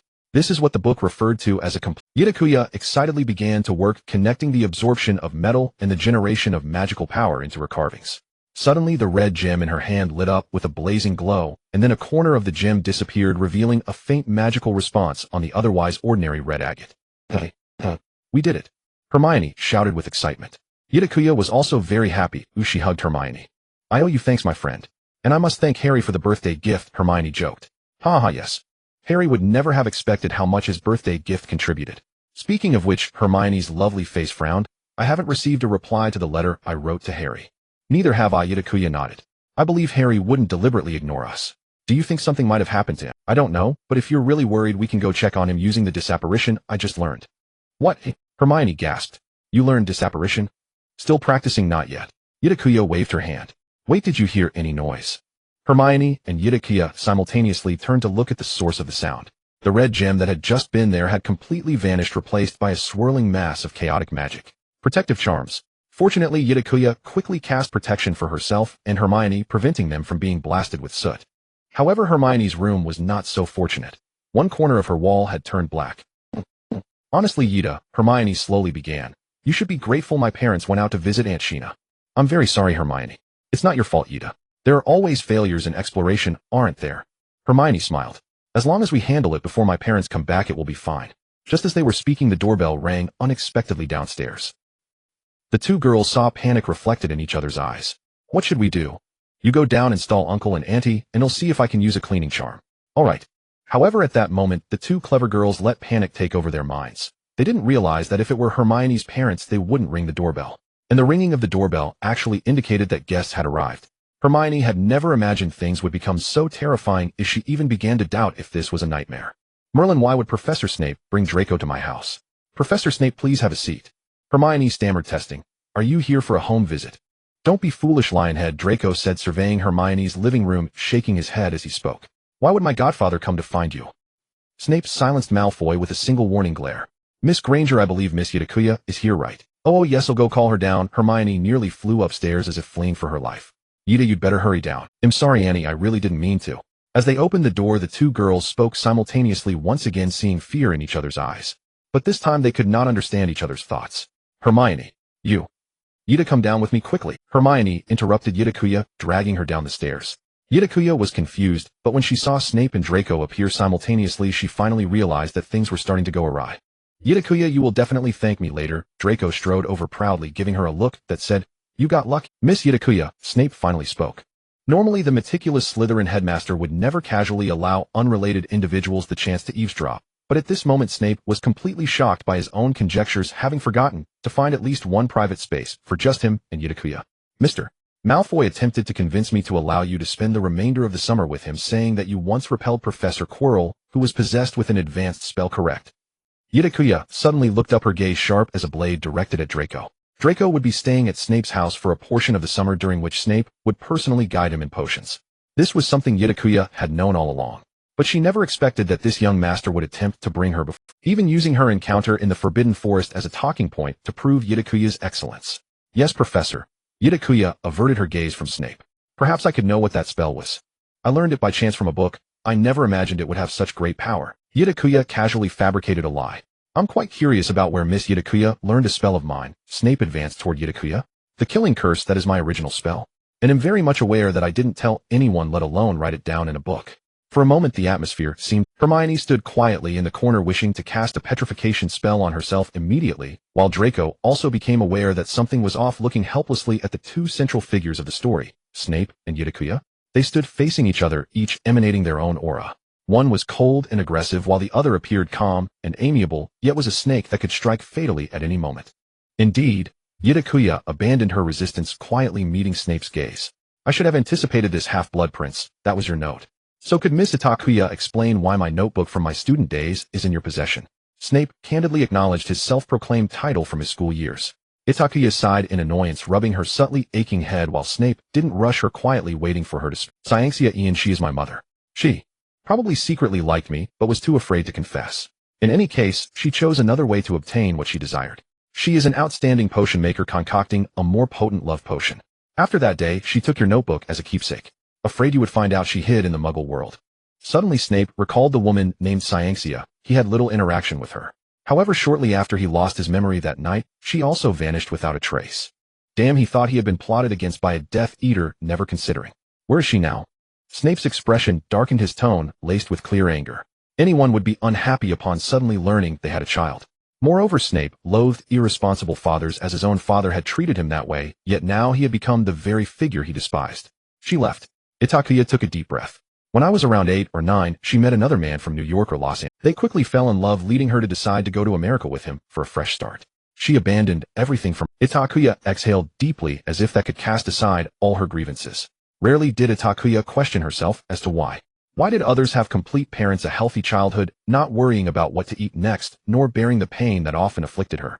She had long outgrown the age of resenting the heavens, and Itakua understood that such self-interrogation only added bitterness, making it easier for her to lose control. Itakua knew that Snape was a responsible person who, if she revealed her identity to him, many of her troubling issues would be resolved. The most basic of which was that she could have her own room instead of borrowing space at a classmate's house. Yet Itakua didn't want that, as she knew what a burden she was. Do not tell anyone, maintain a simple stranger relationship. Itakua reminded herself during the sorting ceremony at Hogwarts. In the time that followed, she executed her plan perfectly, relying on her fortunate, yet tragic childhood. She had been forced to suppress her emotions from a young age. She filled her life with reading and attending classes, leaving her no energy to ponder her misfortunes. Except for that night, when Draco informed her that Snape was his godfather. Itakua listened as Draco boasted about how Snape taught him potions, praising him as a gifted student. In that moment, Itakua had to admit she was overtaken by an emotion called jealousy. Why was he so diligent with his student, yet indifferent to his own daughter? Why did Draco have everything he desired? Why did she not even have the right to freely express her sadness? But what use was it? Itakua thought bitterly as she felt a pain as if her body were being sliced. This was fate's arrangement, what could she do? Yet Itakua was still very sad. Perhaps deep down she hoped that one day Snape would discover her and treat her as he did Draco. Please let me go upstairs to return your notebook. Itakua, unfazed by how she appeared to others, turned to go upstairs and locked herself in her room. The notebook that belonged to Snape lay at the very bottom of her trunk. She had brought it from the orphanage to Hogwarts, and then from Hogwarts to Hermione's home. She had kept it with her at all times. Itakua's belongings were few, making each item important to her. Now returning one felt wrong, her heart thumping painfully from the tumultuous magic. Itakua tried to calm her restless heart, but things didn't go as planned. A worried Hermione and Draco simultaneously went upstairs to check. The conflict between Slytherin and Gryffindor flared once more. Get out of the way, Gryffinder's lion. Ooh, she is Slytherin. I think it's you who should move. Don't forget, this is my home. Your home. Right, it's all Muggle stuff. Only someone like you would have a home like this. The door was flung open. What kind of person? A lowly breed raised in the Muggle world. An illegitimate child with unknown parents. Whose home could compare to yours, Master Malfoy? Yet such a noble Malfoy can't even keep others' privacy confidential. I thought that was the bare minimum of etiquette. At least Muggles can manage that. Itakua burst out, shoving Snape's notebook into Draco's arms. She sneered mercilessly, undermining Draco's dignity before Hermione. Itakua, Draco shouted in admonition. You are insulting a Malfoy. If you weren't my friend, you. Friend. Am merely your follower, a tool for your bragging rights, Itakua coldly interrupted. She truly inherited Snape's bloodline, effortlessly darkening Draco's expression with a few words. Can't you see him just placating you? Tolerating your entitled temper. Hermione is my friend, a friend who won't casually speak of my affairs. Draco clearly was also enraged, and spoke without thinking. She, a mudblood. You actually are friends with someone like her. If it weren't for me, you'd be stuck in that Muggle family until school started. How would you have known? How to discover you are actually the daughter of the Slytherin head? What now? I finally qualify to follow behind you. No longer an illegitimate child with unknown parents. A filthy mudblood. Who cares? Draco, who cares about these things? Don't define me with your pure-blood ideology. Itakua approached Draco, whispering fiercely, Severus Snape, I knew that name was my father's name before I turned 9. Do you think I'm foolish enough not to know my headmaster's full name? What? Draco frowned. You knew. You've known all along that your godfather is your father, but why? Because I didn't want him or anyone else to know about this matter. Itakua interrupted, her eyes glistening with red, her pupils shimmering with purplish-black light. As she finished her shout, an unseen gust of wind swept through the entire house. The windows rattled, yet Hermione's home remained unharmed. Snape had silently cast a protective charm. Itakua closed her eyes, striving to adjust her emotions as the wind gradually calmed. Why? You are the godfathers. Draco seemed startled by Itakua's words, murmuring. Itakua laughed sarcastically, reaching out to wipe Draco's face before slowly lowering her hand, her gaze filled with indifferent scrutiny. Draco Malfoy, the young master of the Malfoy family. I guess you never realized how lucky you are, did you? Your father indulges your temper, your mother spoils you, sending you homemade sweets every week. You were anticipated even before you were born. Itakua and Draco locked eyes. But not everyone is as fortunate as you. With that, Itakua turned and returned to her room, leaving Draco, Hermione, and Snape with varied expressions. The atmosphere in the room became eerily quiet once again. Throughout it all, Snape had remained silent, only calling Hermione when he was sure Itakua would not come out. Miss Granger. Yes, Hermione responded a beat late. I will come to pick her up in a week. Snape stepped forward, taking the notebook from Draco's hands while his other hand grasped Draco. Apparition. Itakua, are you alright? Hermione worriedly called through the door. I'm fine, Itakua replied, using a wandless spell to open the door. She stood by the window, gazing out at the scenery, leaving Hermione with only her back. Hermione approached and hugged Itakua. Itakua was startled at first, then gradually relaxed. What did he say? Professor Snape said he would come to pick you up in a week. Hermione held Itakuya's face, saying, listen, if you don't want to go, you can stay at my house until Hogwarts starts.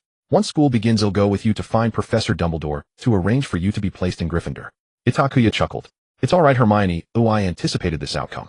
I just didn't expect it to come so sudden. Let's not talk about that, Hermione. Itakuya pulled out her wand. Let's go find Harry and see what on earth has happened. Hermione was too preoccupied to think about Harry. Her entire heart was focused on her best friend. Itakuya surely didn't want me to mention Professor Snape, and a change of mood would do her good. Moreover, once they met Harry, he might comfort Itakuya alongside me. Hermione thought this and agreed to Itakua. Harry had been busy all summer, cleaning windows, washing cars, mowing lawns, tidying flower beds, and repainting the benches in the garden. Uncle Vernon had assigned almost all the household chores to him. When Hermione and Itakua found him, he was sitting alone on a bench by the river, having snuck out from Uncle Vernon's house to briefly vent his frustrations. Harry, Hermione, Itakuya. Harry greeted the two girls excitedly. What are you doing here? I thought you had forgotten all about me. How could we forget you?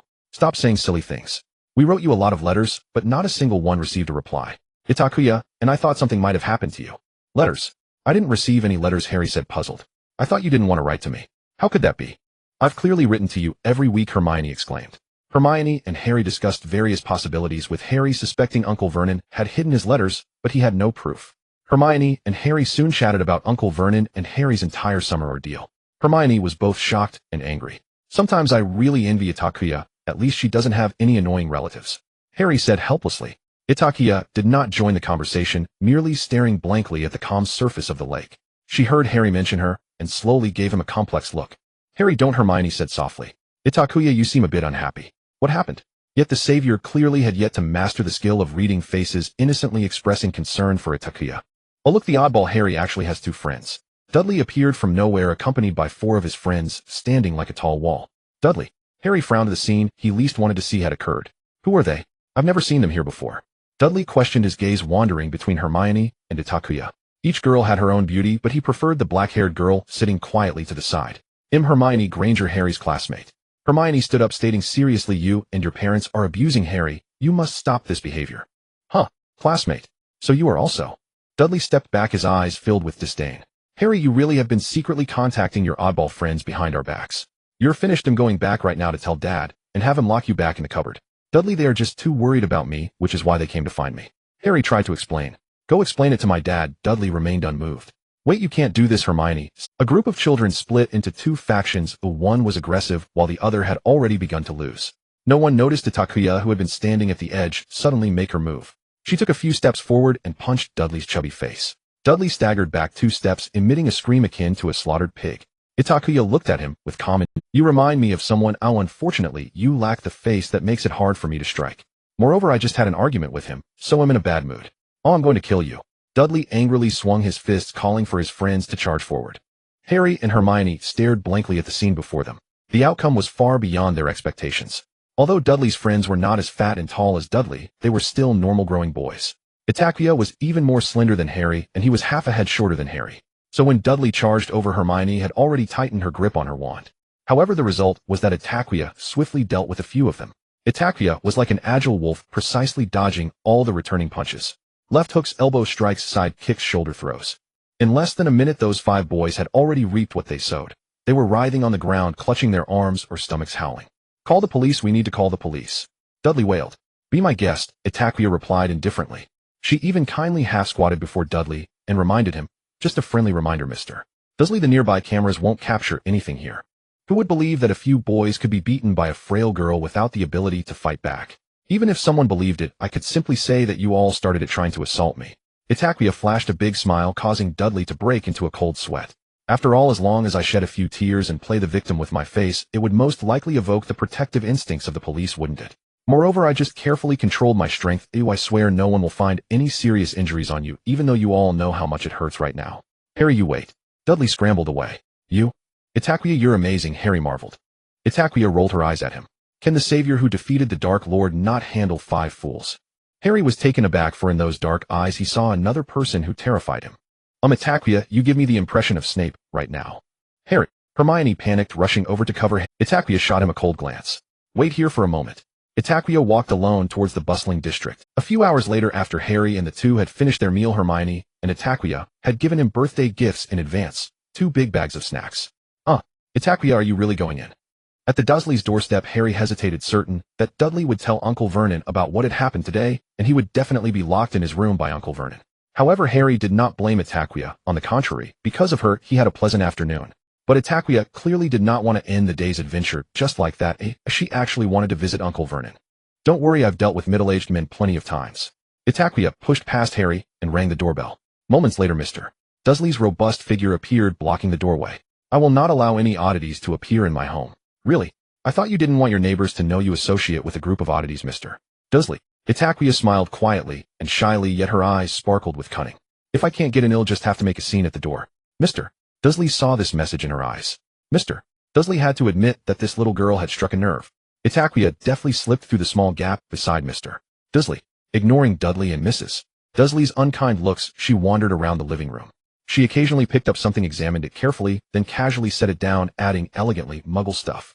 Stay away from my living room, you freak. Mr. Dursley was nearly driven mad. Relax, sir.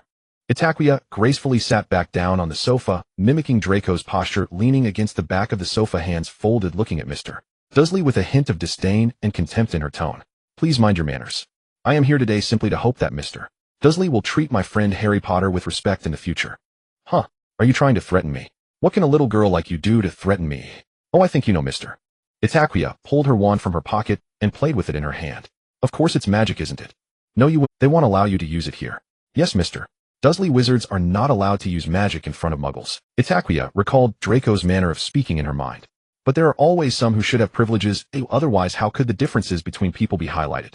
My father controls nearly half of the industrial chain in the wizarding world, and the wealth our family has accumulated is something that muggles like you could never attain in a lifetime.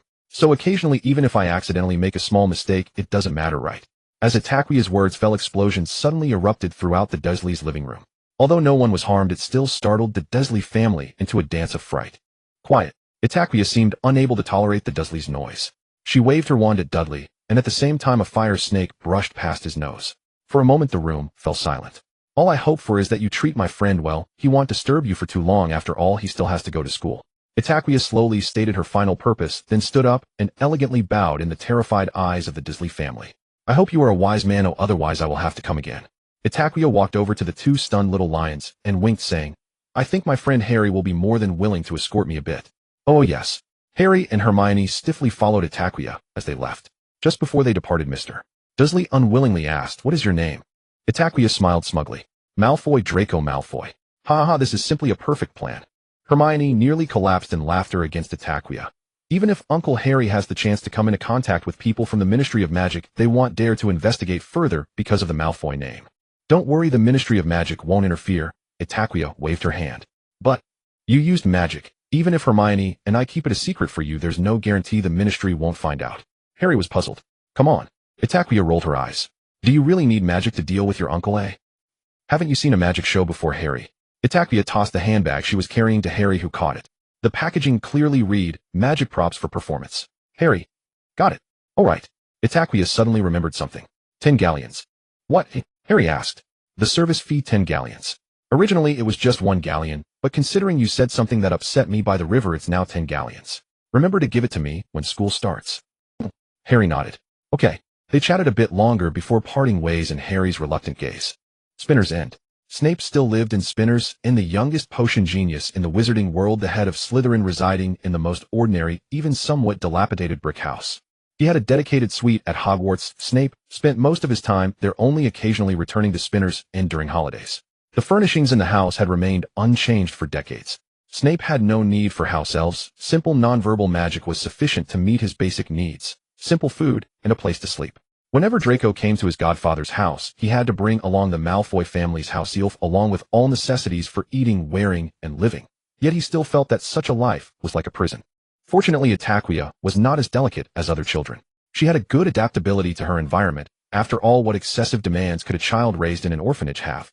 Itakua and Snape's father-daughter life was relatively pleasant, and at least Snape felt that this girl connected by blood was much better than Draco. After bringing Itakua back, Snape simply said, "Your room is on the second floor, the farthest to the right," and returned to his sofa to continue reading. Itakua quietly went upstairs. It was a small but tidy room simply furnished with a bed, a wardrobe, a small bookshelf, a desk, and a washroom with a shower. Itakua quickly tidied up her things, stacking her failed experiments and raw materials for studying enchantment runes on the table, and opened the bookshelf to put in her books and notes. She thought the bookshelf was empty, but to her surprise there was already a stack of books inside, all related to potion making. Some were relevant to the upcoming potion classes, while others were just slightly advanced beyond Itakua's current potion level at a difficulty she could understand, but needed to study carefully to grasp. On top of the stack was a book she was familiar with, the Half-Blood Prince's potion notes. Snape acknowledged the ownership of this book in this way. Snape's potion room was in the basement, and the furnishings there were almost identical to those at Hogwarts. In the center was the exclusive desk for the Serpent King, and in the corner was another desk of the same size, both equipped with complete potion-making equipment. The corner desk was empty except for the equipment. Itakua set aside the necessary materials only to discover that this setup had very obvious and familiar signs of use. Itakua suspected that this desk once belonged to Draco. "Are you waiting for the potion to be brewed by itself?" Snape's deep voice jolted Itakua awake. Itakua cleared her mind of fanciful thoughts and refocused her attention on the herbs in front of her. The first thing Snape had Itakua do was brew a sample of every potion she had self-studied, which he would then check one by one, pointing out her mistakes and requiring her to redo them until she could produce the perfect potion. Itakua realized for the first time that she had so many minor flaws in potion making, and she approached the brewing methods of each potion like a novice. Fortunately, she had enough patience and a high resistance to Snape's subtle sarcasm, so within a week, she perfectly completed Snape's plan. From that point on, Snape no longer supervised Itakua. Itakua had to cling to the books that Snape had left for her to learn new potions and kept experimenting. Snape only occasionally offered a few pointers when she found herself in trouble. However, Itakua enjoyed this pace of learning, fully appreciating Snape's profound mastery in potion making. Aside from that, Itakua's favorite was the ever-open potion materials warehouse. Heaven knows how much of Snape's precious materials she wasted. A few times Itakua thought she was surely doomed, but Snape merely shot her a cold glance, and then tossed her a clean. She spent half her time in the potion room of the cellar with Snape, while the rest was devoted to researching enchanting runes. For instance, at this moment, she was sitting by the coffee table in the living room studying flying runes. Snape sat nearby in front of the floor-to-ceiling window reading a book. Itakua had initially been studying enchanting runes in her own room, but after accidentally blowing up her desk a few times, she moved her research to the coffee table in the living room under Snape's watchful gaze. There was one benefit to this. Whoosh! As Itakua finished writing the last rune, the iron piece in her hand shot away at bullet speed, heading straight for her forehead. Itakua hurriedly recoiled and closed her eyes, waiting for a moment, but did not hear the expected sound. Snape had timely cast a spell to halt the object in midair.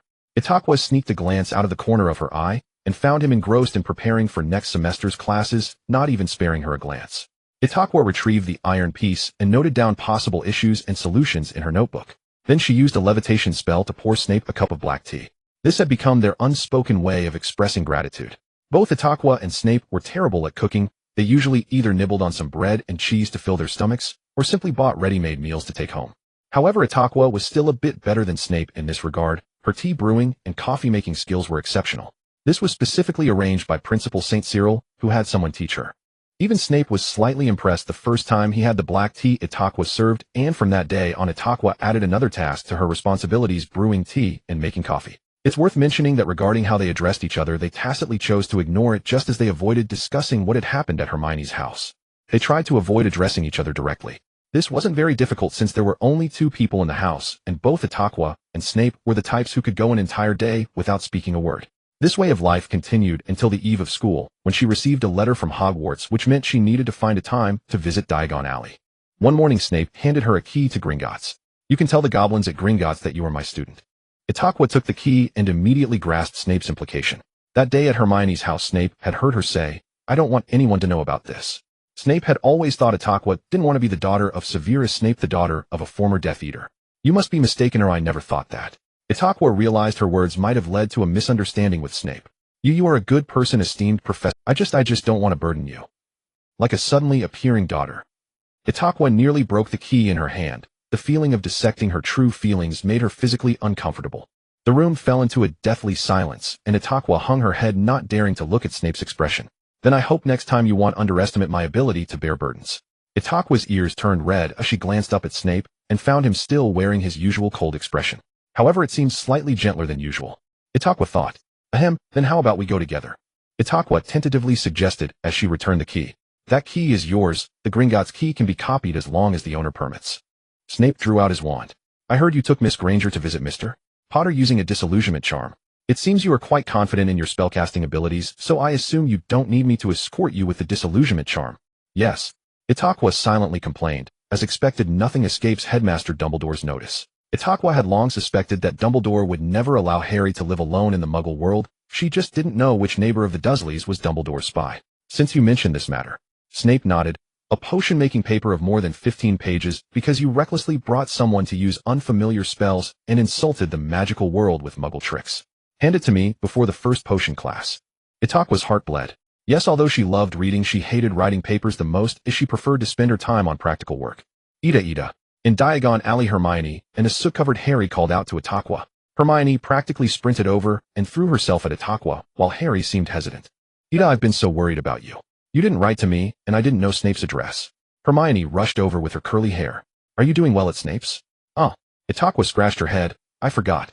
She had initially intended to write to Hermione, but after failing to find Snape's owl, she became immersed in potions and runes and completely forgot about it. "What? Itakua, you actually live at Snape's house?" Harry exclaimed in shock, shivering. "How pitiful. Ida, does he mistreat you?" Hermione solemnly grasped Itakua's hand. "Yes, Itakua, we will help you." Harry echoed. "Wait. Don't." Itakua wanted to stop them, but Hermione and Harry were like beans spilling out of a bag, each speaking in turn, making Itakua cover her face in despair. "Itakua, good luck." Ida, what's wrong?" Hermione and Harry continued to fuss over Itakua, but soon they realized something was amiss. Maliciously framing the professor, "You should count yourselves lucky that this isn't Hogwarts, otherwise Gryffindor would lose points, you two foolish Gryffindor trolls." A familiar fear-inducing cold voice rang out behind Harry and Hermione. "I wanted to remind you, really." Itakua covered her face. "Professor Snape. Professor Snape." Hermione and Harry immediately fell silent, shooting glances at Itakua, as if to say, "How could Snape be here? I assume you have finished purchasing the necessary school supplies." Snape completely ignored the two foolish lions and addressed Itakua. "Yes, now only the textbook for defense against the dark arts remains." Itakua looked at the series of seemingly dubious book titles on the list, feeling skeptical about the teaching standards for this year's defense against the dark arts class. "Ah!" A girl's excited scream erupted from a distance. It came from the bookstore Itakua was about to enter. Itakua discreetly glanced at Snape's expression, and as expected, it was as dark as the bottom of a pot. Though Itakua didn't want to step into that noisy bookstore either, she felt that if Snape entered, it would likely be the end of him. "How about I go in with my friends, and we can meet up later?" Itakua sincerely suggested. Snape clearly approved. He took the package from Itakua's hand and waved his black robe as he walked away, leaving only Itakua and the two Gryffindor statues. "Hey, wake up." Itakua snapped her fingers. "Heavens, I might start to doubt whether I'm dreaming." Harry stared blankly in the direction Snape had left. "Professor Snape actually brought you to Diagon Alley and helped you carry things. All right, you'll find out why in a few days." Itakua dragged Harry and Hermione along, already prepared for Draco to spread her background around for everyone to know after school started. The bookstore was almost filled with women of all ages, each of them wearing excited smiles. The bookstore was dominated by a poster of a grinning man. Itakua felt that these posters were constantly torturing her eyes. "Harry, could you help me buy a set while you're at it?" Itakua suddenly remembered that someone still owed her 10 galleons. "Oh, sure." After receiving Harry's affirmative response, Itakua briefly greeted Mrs. Weasley and then headed upstairs without looking back. The second floor was almost empty, and Itakua secretly breathed a sigh of relief. Just as she was about to casually grab a book to read, she unexpectedly saw a familiar face. Draco was leaning against the railing on the second floor, staring intently at Itakua with a fiery gaze that seemed like it could burn down the entire bookstore. "It seems you really have a good relationship with Gryffindor." After calming down, Itakua had originally decided to coax the young master during their next meeting, as she believed herself to be far more mature than Draco. However, when Itakua saw Draco again, she suddenly no longer wanted to compromise herself for this young master. She ignored Draco, quietly walked past him, and found a place to sit down and read. Now it was Draco's turn to be at a loss. He did not expect Itakua to ignore him. He had been waiting for her to bow her head to him first. He had thought about that day many times. No, it wasn't exactly thinking. He could only say that Itakuya's words, "not everyone is as lucky as you," lingered in his mind. Moreover, Itakuya's expression that day, which was almost heartbreaking, haunted him to the extent that Draco could no longer remember how she had angered him before that. If she wrote to me to apologize, I would forgive her for insulting the Malfoys. After a long internal struggle, Draco made that decision. But Draco waited and waited, and until he received the Hogwarts enrollment notice, there was still no news from Itakuya. He grew somewhat impatient and began to probe his parents for information about his godfather. Mr. Malfoy keenly noticed his son's unease. His little face was written with the knowledge of something. Draco did not want to speak. He felt that it would make Itakuya even angrier.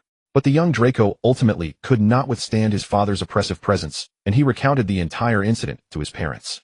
Mrs. Malfoy suggested that Draco should apologize to Itakua first, while his father Lucius Malfoy insisted that he must restore his relationship with her. The former was out of maternal kindness, while the latter was due to Itakuya's identity. Son, you must befriend that young girl.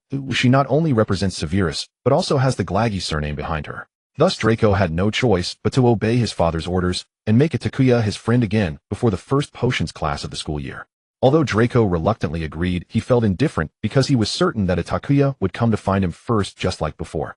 By that time, perhaps I wouldn't even need her apology, for being accommodating is a gentleman's duty, and I should treat her. Thinking this way, Draco did not expect that Itakuya would ignore him. After all, Itakuya always accommodated him, tolerating his occasional tantrums. Itakuya was always by my side. However, this certainty began to waver when Itakuya walked into the bookstore laughing and joking with those two Gryffindor giants. Why? Why would she walk with Gryffindors? She is clearly a Slytherin. Her father is the head of Slytherin. How could she? Draco thought gloomily. She didn't even notice me when she entered the bookstore. Frustrated and irritated, he instinctively uttered a sarcastic remark. Then Draco received the familiar yet unfamiliar disregard from Itakuya. Draco was very familiar with this indifference. She treated most people this way, quietly waiting for them to finish speaking before leaving without a word or directly refusing. Regardless of others' compliments or insults, Itakuya always appeared indifferent. It was as if she came from another world, staying briefly here before leaving, thus unconcerned with everything. The only exception was Draco. Itakuya seemed to be very forgiving and interested in him, always looking at him with the gaze of someone appreciating a treasure. Indeed, Draco discovered soon after they met that this special treatment greatly satisfied him. But now Draco realized that Itakuya was looking at him with the same demeanor she used with others, that calm, distant, and detached gaze. An unnamed sense of panic struck Draco. He fled, leaving Itakuya behind. As he went downstairs, only to unexpectedly bump into Harry, who was covered in dirt, yet surrounded by attention like a star. He had even made it onto the newspaper. Draco's emotions shattered in that moment. He rushed forward to block Harry. You must be quite pleased, huh? Even going to a bookstore gets you in the paper. Little did Draco know that just as he confronted Harry, a pair of eyes upstairs, Itakuya felt that Draco and Harry must have some unclear relationship from their past lives, though otherwise why would these two be like magnets drawn to each other in this life? Itakuya hid upstairs. She did not go down to intervene, partly because she felt that her relationship with Draco was somewhat awkward, and partly because she was well aware that these two boys wouldn't cause any major trouble. Itakuya was amused, leaning against the railing and observing the scene below. She noticed that Draco had grown a bit taller. His features seemed to have matured a little. Although he still had a youthful innocence, one could already catch glimpses of some youthful handsomeness. Especially when he was wearing all black under his robe, his superior body proportion was on full display. Itakuya struggled internally. Perhaps I should let it slide because of his good looks. Just then she noticed that there was now another golden gem down below. Blue eyes, golden hair, a serpent-headed wand, and an expression even more haughty than Draco's. Good, it was undoubtedly Mr. Malfoy. Itakuya watched as Mr. Malfoy mocked the Weasley family, helplessly sighing in her heart. As Snape's daughter, she needed to be mindful of Snape's stance on such matters. Usually she could appropriately mediate the conflict between Draco and the Savior's team at school, but in front of adults, she had to pretend not to know anything. Itakuya planned to wait for Mr. Malfoy to take Draco away before going downstairs, but unexpectedly Mr. Malfoy saw her accurately because he always spoke with his head held high. Itakuya. 6 Mr. Malfoy, hello. Itakuya had no choice but to walk down the stairs. Oh, Miss Itakuya. Draco often speaks of you. Your talent in spells and potions is outstanding. Lucius Thank you for your compliment. Draco helped me a lot at Hogwarts. If it weren't for him allowing me to be his partner in potions class, I might have had to complete the entire semester's potion assignments alone. Itakuya deliberately mentioned how Draco protected her in Slytherin, implying that she would repay the Malfoys. Mr. Malfoy was indeed very pleased. He glanced at his son approvingly. No need to be polite. The Malfoy family is always adept at befriending geniuses, just like Severus and I are good friends. I am glad that you and Draco get along so well. Oh, I hope you will remain close in the future. Narcissa has been wanting to meet. I will consider taking her when I have time. Itakua only felt that in front of her was not a person, but a venomous snake flicking its tongue. Snape's voice suddenly appeared. Itakua felt it was almost the voice of a deity. But for now please excuse me, as she still has her potion thesis to finish. Itakua decisively said goodbye to her friends amidst Harry and Ron's sympathetic gazes. Of you are so unfortunate having to write a thesis during the holidays. She quickly left with Snape. Snape left with Itakua in silence, not indicating any opinion on her getting along with Malfoy. Itakua also wisely refrained from mentioning her matters with Draco. It wasn't until she returned to Spinner's Inn that she realized there was something extra in her package. A living creature. What a sparrow. The small bird before her was barely the size of a palm, its grayish-black feathers fluffy like a ball of fur, staring with round eyes tilted at Itakua. It seems you need to learn some knowledge about owls. Owls. Itakua grabbed the little thing in her hand. It's so small. Itakua received a cold glare from the basilisk king, who, realizing she had spoken out of turn, she immediately fell silent. Don't let me see a single feather fall from it. All right. Itakua stifled a laugh. Snape, as a professor at Hogwarts, needed to return earlier than the students. He left after visiting Diagon Alley that day. Itakua was also very happy. She secretly used Snape's potion table and cauldron. She had always thought Snape's cauldron worked better than hers, otherwise how could he produce perfect potions every time? On the Hogwarts Express, Hermione and Itakua found an empty compartment. Itakua was nestled by the window working on her thesis. She still had 5 pages left to write, and the second day of school would be potions class. I can't believe you're reading such books. Is your potion thesis related to dragons? Hermione flipped through a stack of books beside Itakua, expressing her confusion at the titles.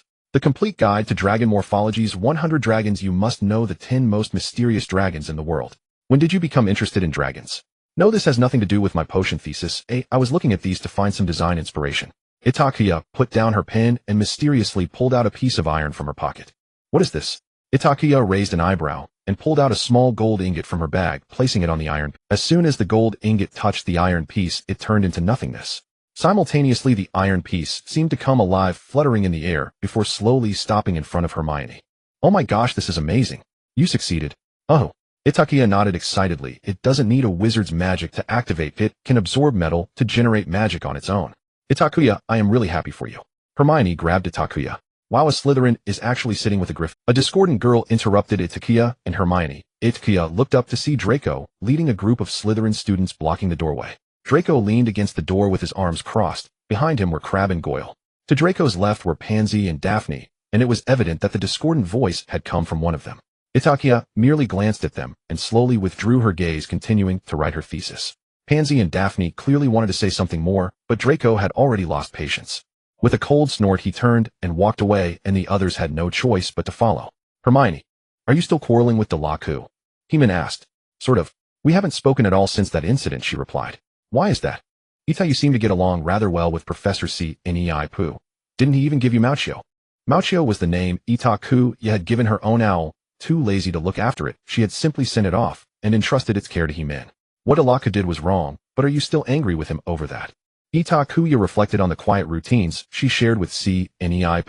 She had once thought being acknowledged by him would bring nothing good, yet it had become the most comfortable summer she had experienced. I don't know either, Heman. Delacour has said worse before, and it didn't affect me at all. But this time I simply refused to let it be brushed aside so easily, even though I no longer care that he didn't keep. She went on. It's odd. What started our silent treatment no longer matters. I just feel awkward, so Itakua thought Slytherin was truly an academy that could not keep a secret. Within mere hours, the entire house knew that the young master of the Ma-Er-Fu family had turned his nose up at her. The mood in the house shifted and shifted until Itakua was once again forced to the edge of the long table to eat. She was utterly speechless. She was at a loss. Itakua waved off the frequently glancing Heman and calmly finished her dinner. More than the sting of a fall from grace, she felt bewildered. That this cluster of calculating little serpents would so brazenly ostracize her meant none of them knew of her relationship with the head of Slytherin.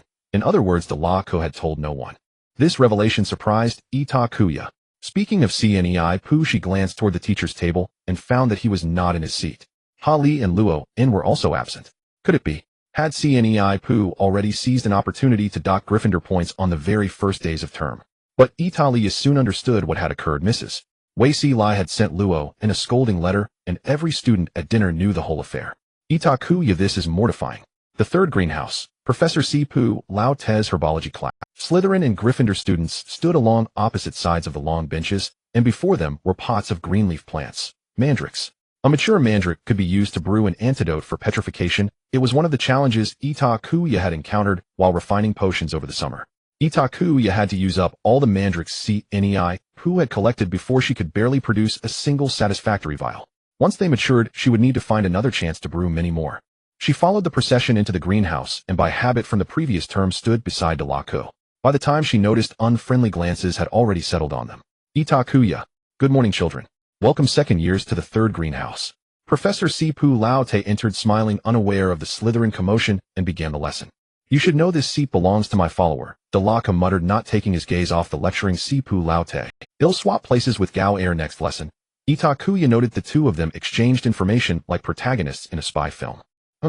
Delacour snorted. Then what is this lesson? Itakua was speechless. Consider yourself. All right, everyone, put in your earplugs.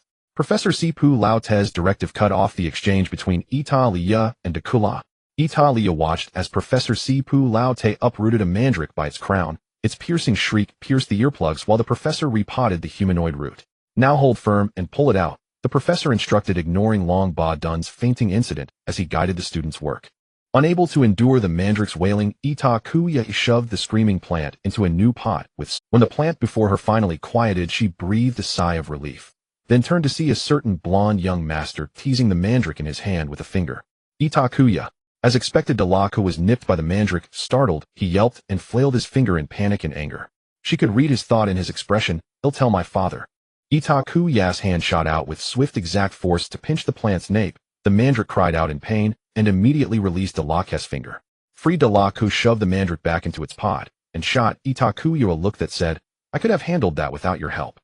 Itakua.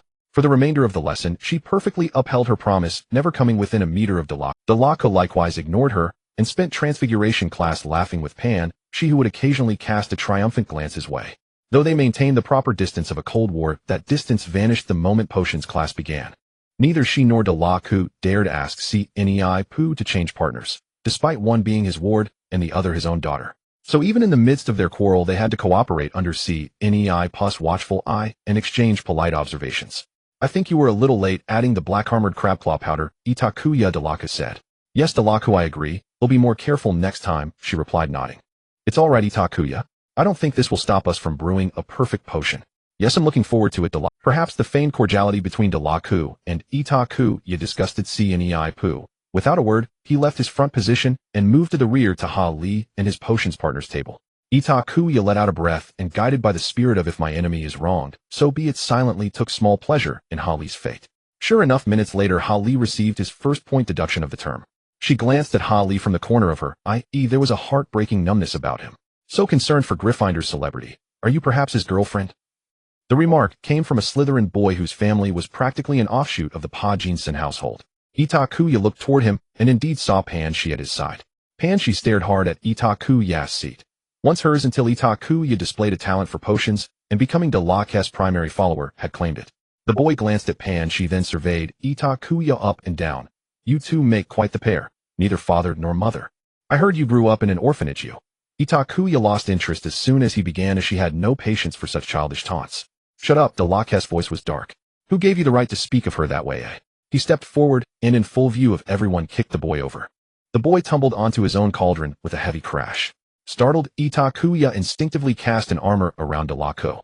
The boy and his potions partner Panshi were less fortunate. Red welts erupted across them, and they would likely be sent to the infirmary for a while. The classroom fell into a dreadful silence, all eyes fixed on the front. Itakuya began to wonder whether Saint Cyr potions lessons were cursed to spawn an emergency each term. Saint Cyr evidently thought likewise. He had the injured students taken to the infirmary. Mr. Meyer Fu, you shall be punished for your conduct. 10 days detention. Saint Cyr's face was icy, yet he covertly favored Delacour. Had a Gryffindor committed the same offense, it might have merited more than detention. And Saint Cyr turned to Itakuya and said into her bewildered gaze, because you did not promptly stop your potions partner, 5 days detention. Miss Saint Cyr. Itakuya's submissive nod froze. She jerked her head up to see Saint Cyr still calm, as if declaring something ordinary.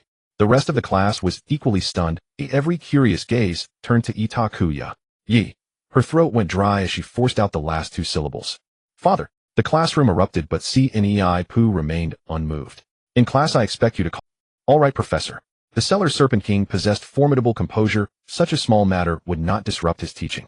Yet clearly none of the students had inherited that unflappable temperament. Even Itakua made 2 mistakes in a row, while the Laku watched her for the whole lesson. The others fared little better. With each completed motion, they rewarded themselves with a glance at Itakua in front, then leaned to whisper with their partners. She's Professor C. Nei Pa's daughter. Wasn't she supposed to have no parents? Look at the hair and eyes, both black, just like his. Well, Itakua thought this term will hardly be peaceful.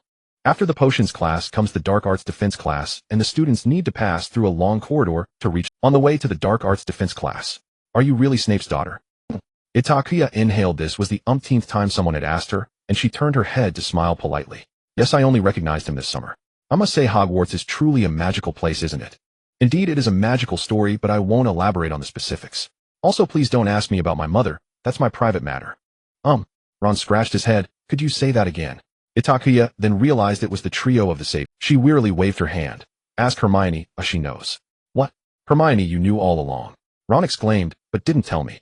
Ron, this is Itakuya's privacy, though I will only share it when she wants to. Forget it, Hermione, you tell them. There's really nothing to hide anymore. Even if I don't say it, the students at Hogwarts will find 100 ways to know. Itakua waved her hand helplessly. All right, you know that last semester we encountered Professor Quirrell in the Forbidden Forest, and then Itakua cast a high. In fact, that spell was created by Professor Snape, and he and Itakua recognized each other because of it. That day Professor Snape directly came to my house. Hermione kindly omitted the less delightful parts and briefly explained it to them. This is what you call a friend who keeps secrets.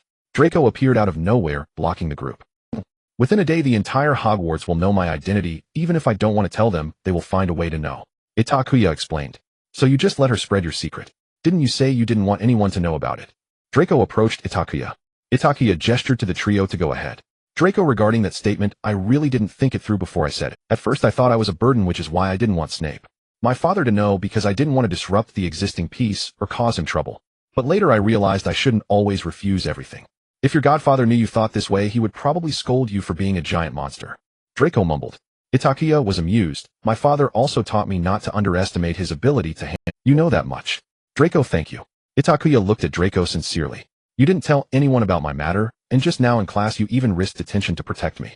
Draco's face turned slightly red, and he glared at Itakua. Dare you mention it again. I'll definitely be punished by my godfather to deal with Boggets. Then let's go together. I can secretly help you just like last semester. At least you're sensible. Draco reluctantly agreed. Let's go, we're going to be late. Draco extended his hand to Itakua in a reserved manner, and she shook his hand back. The 2 Slytherin snakes hurried to catch up with the main group. They finally resolved their previous grudges and returned to their original relationship, yet it was somewhat different from before. Itakua was fully convinced of her viewpoint that this semester's dark arts defense teacher was a pretty face with no substance. No, perhaps he wasn't even worth admiring. Itakua avoided Professor Lockhart's exaggerated smile and turned to whisper to Draco. Next time let's sit in the last row. Draco nodded seriously. However, Lockhart's madness didn't stop at spending half a class talking about his glory. He also handed out a test paper to each person. Itakua glanced at the questions. 1. What is Gilderoy Lockhart's favorite color? 2. What is Gilderoy Lockhart's biggest wish? Itakua, this is simply suffocating. What kind of nonsense is this? Itakua complained. Haven't you read his books? Aren't you the one who loves reading the most? Draco raised an eyebrow. I love reading books, not this empty talk on worthless paper. Itakua said seriously. However, it was clear that others did not think so. Itakuya's voice was heard by the girls in the front row, who turned around and glared at her. What are you looking at? Draco leaned one hand on the desk and said impatiently. The group of girls, constrained by the reputation of the Malfoy family, had to turn back and swallow their anger. Miss Hermione Granger knows that my biggest wish is to eliminate demons and successfully promote my hair potion. A smart girl, all correct. Who is Hermione? Itakua looked in horror as Hermione stood up with a face full of peach blossoms, smiling like an ignorant girl in her teens. Itakua, oh no. My sister is not awake. I'm glad you're not like them, otherwise I would really be sick to my stomach. Draco looked at the majority of girls in the classroom, revealing expressions similar to Hermione's. Even some were Slytherin students, openly mocking and disdaining them. How could this be? Itakua rolled her eyes. I'm not blind. She glanced meaningfully at Draco, who would hold gold in their arms and still greedily covet the stones by the road. Draco's ears turned red at her words, and he turned away to stop talking. First, I must clarify my duty in this classroom is to teach you how to combat the most dangerous magic in the world. Face your inner fears, and of course as long as I am here you will be safe. Professor Lockhart tapped his wand against the cage beside him. The cage was covered with a red cloth, making it impossible to see what was inside. But soon the students would know what it was, a Cornish pixie. This creature is basically harmless except for some annoying. Itakua relaxed. She was really afraid this professor would take out something he couldn't handle, which would be a disaster. A few minutes later, I really overestimated this professor. Itakua thought angrily as she used a spell to send the flying pixies away and drag Draco out of the classroom amidst the chaos. This is insane. My dad will definitely find out about this. Draco's blonde hair was messed up by some pixie, and his shirt was stained with someone's ink, which made it unbearable for him. Yes, young master. You might as well let your father come to Hogwarts to attend school. Itakua joked. Draco shot her an unhappy glare. Alright, I was wrong. I'll go to the library to read and make amends. Professor Flitwick still adored Itakua, as much as last semester, especially after she promptly stopped Ron's excellent reflexes 3 points to Slytherin. Professor Flitwick praised yet couldn't help but feel a bit disappointed. Ever since he learned Itakua was Snape's daughter, he realized that tricking Itakua into Ravenclaw was almost impossible. He had been sighing with regret every time he saw Itakua recently. Another professor who had become unusually impacted by Itakuya's identity was Professor McGonagall, the head of Gryffindor and deputy headmistress of Hogwarts. It is said that she brought Snape to Hogwarts, and to some extent watched him grow up. I never imagined Severus would have a child. You share many similarities with your father. Professor McGonagall said slowly while affectionately stroking Itakuya's head. I can see that you are as stubborn as Severus. Itakua stiffly accepted Professor McGonagall's affection. But you are cuter than Severus was when he was young. Professor, if you talk to me about this, I might not be sleepy at all. Professor McGonagall still remembered the stories of Itakuya's father studying at Hogwarts. Itakuya's eyes sparkled with curiosity. Gossip truly is human nature. If you are so bored to inquire about me, why not go help your poor father with his potions? I assume you haven't forgotten that you have 5 days of detention. Itakuya stiffened. Indeed, the Serpent King of the Cellar appears behind anyone who speaks ill of him. Okay, Dad. Itakuya was like a withered eggplant taken away by Snape under Professor McGonagall's smile. Itakuya was left to work for Snape. She now not only had to help Snape with his potions, but also had to grade the first-year students' essays. Therefore, the nettle can be used to treat wounds because it has the function of healing wounds. The wound healing function is a prominent feature of the nettle. When people think of healing wounds, the name of the nettle will appear. Itakuya, you understand how to fill word count. Itakuya knew that she would only be released before curfew because Snape had compassionately allowed her to return. Those first-year essays were simply torturing her eyes. Itakuya. The next morning, Itakuya was awakened by Draco's frantic knocking on the door. Itakuya, why are you still sleeping? Draco pulled Itakuya out of bed. Come with me, today is the first day of joining the team, we need to be there early. Quidditch. I thought I was eliminated. Itakuya hadn't even opened her eyes, leaning against Draco. That was before, and now you are the daughter of the head of Slytherin. Draco tidied Itakuya's robes. Merlin, can't you care a little about your image? It's only 5 o'clock. I think I should care more about whether I might die of a heart attack. The Slytherin Quidditch team had issued a recruitment notice right at the start of the semester, and Madame Hooch thought Itakuya might be suited to be a seeker, so she recommended her to the Captain Flint. At first, Flint also appreciated Itakuya. She was smaller than others, able to turn 360 degrees easily on a broom and even fly backwards. Most people wouldn't dare to experience this feeling of weightlessness for long. Flint thought Itakuya must have been a flying bird in her past life. Unfortunately, at that time, Itakuya was in a cold war with Draco, and the fact that she was Snape's daughter had not been disclosed, so the other members of the team rejected being on the same team as someone of uncertain origin, likely a half-blood. Flint had no choice but to give up. Thus, Itakuya was ruthlessly eliminated in the initial trials. In front of Snape's office door, Itakuya clutched a paper and pen, cursing wildly in her mind. She had come to understand why these people, especially Captain Flint, had disregarded the rules to get her on the Quidditch team. Itakuya, you know that the Quidditch training grounds are usually arranged by each house's captain. However, if we can obtain special permission from Professor Snape, we can disregard the other captains. Flint smiled and gave Itakuya a knowing look. Itakuya, thank you, but I don't understand, nor do I want. Itakuya, go on, I believe you can do it, Draco chimed in with a smile. Itakuya did not overlook the gleam of schadenfreude in Draco's eyes. He is still your godfather, why don't you go? Itakuya gritted her teeth. Nevertheless, she went. When she entered, Snape was reading a book and gave her a look that said, if you have something to say it quickly. Ahem. Itakuya's gaze darted around the office, which had an entire wall filled with potion ingredients. Flint wants to ask you for a special order for Slytherin's Quidditch team to use the Quidditch pitch. Itakuya was well aware that any small schemes would not escape Snape's eyes. I never knew you were so eager to. Snape replied. Actually, I joined Quidditch and am now a beater. Itakuya respectfully handed Snape a cup of freshly brewed black tea. The tea leaves were specially sent from Malfoy Manor and were said to be incredibly expensive. Itakuya had yet to dare take a sip. A beater. Snape glanced at Itakuya, and it was no wonder he found it strange, as beaters were usually stronger male players. Even Flint was puzzled as to why Itakuya chose to be a beater instead of a seeker, until Itakuya broke a baseball bat with her bare hands right in front of him. Well, I found that I enjoy hitting sports more, Itakuya explained. I remember Draco was looking for a seeker. Snape suddenly mentioned Draco. Yes. It seems you and Mr. Malfoy have reconciled. Snape looked at Itakuya with a complicated expression. In that case, you and Malfoy will serve detention together tonight. Snape expressionlessly signed the special order and handed it to Itakuya. Now get out. Well done, Itakuya. Flint clapped Itakuya on the shoulder, grinning. I believe bringing you and Draco onto the team was the right decision. Itakuya, dressed in Quidditch gear and draped in a green cloak, walked amidst the Slytherin Quidditch team. Each of them held a brand new Nimbus 2001, specially sponsored by the Malfoy family. Honestly, you look like you bought your way into. If I didn't know your skills in Quidditch, I might believe it. Itakuya and Draco walked at the back, whispering to each other. Who would dare to be dissatisfied with Malfoy? Draco remarked nonchalantly. Besides, you look more like you got in through connections. You even secured a special order from the headmaster. Are you happy? It's a trade for detention, Itakuya replied with a cool smile. Dad said for us to go to his office tonight. I just saw him with a big bucket of nosebleed nougat. What? Itakuya was drawn by the sound, tiptoeing to look over only to find the Slytherin team running into the Gryffindor team, with Gryffindor's captain Wood frowning as he held Snape's order. Professor Severus Snape approved the use of the pitch by the Slytherin team today to train new seekers and beaters. You have new seekers and beaters. Who? Instinctively, Itakuya felt trouble brewing. She wanted to hide behind the older students. But hearing Wood's words, Draco strutted out like a rooster ready to crow, puffing out his chest and looking around, dragging the eavesdropping Itakuya along.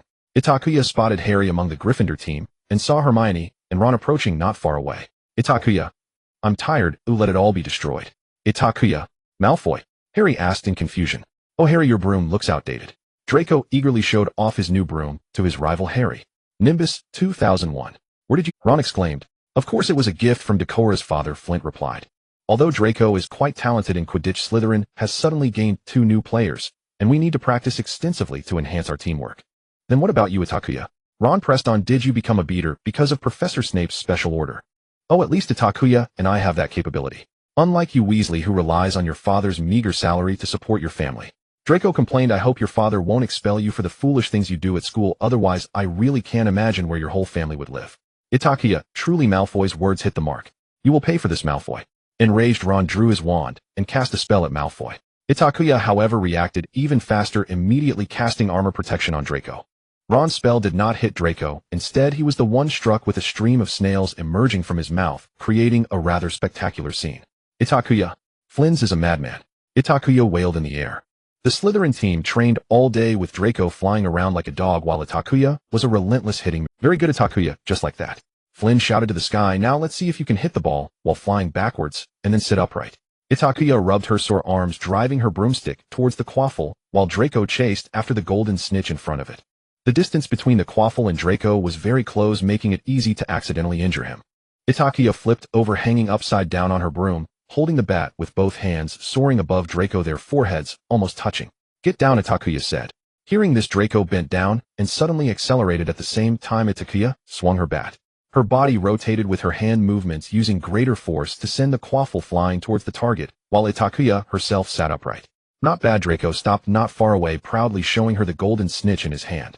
Itakuya nodded. Very good, Italy. You and Draco work well together.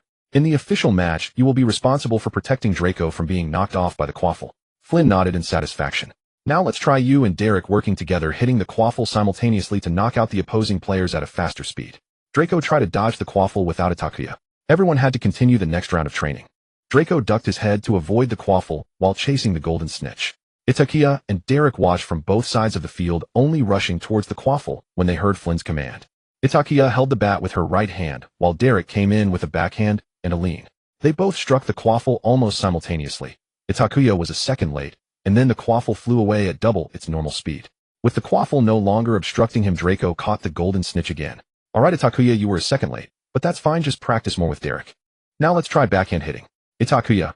Is it too late to back out now?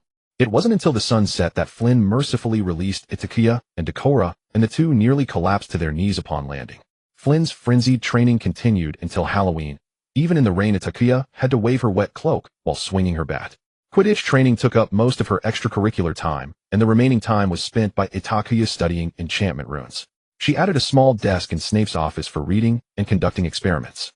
Poor Professor Snape not only had to endure the bizarre assignments from students, but he also occasionally threw a spell to prevent Itakuya from getting herself killed.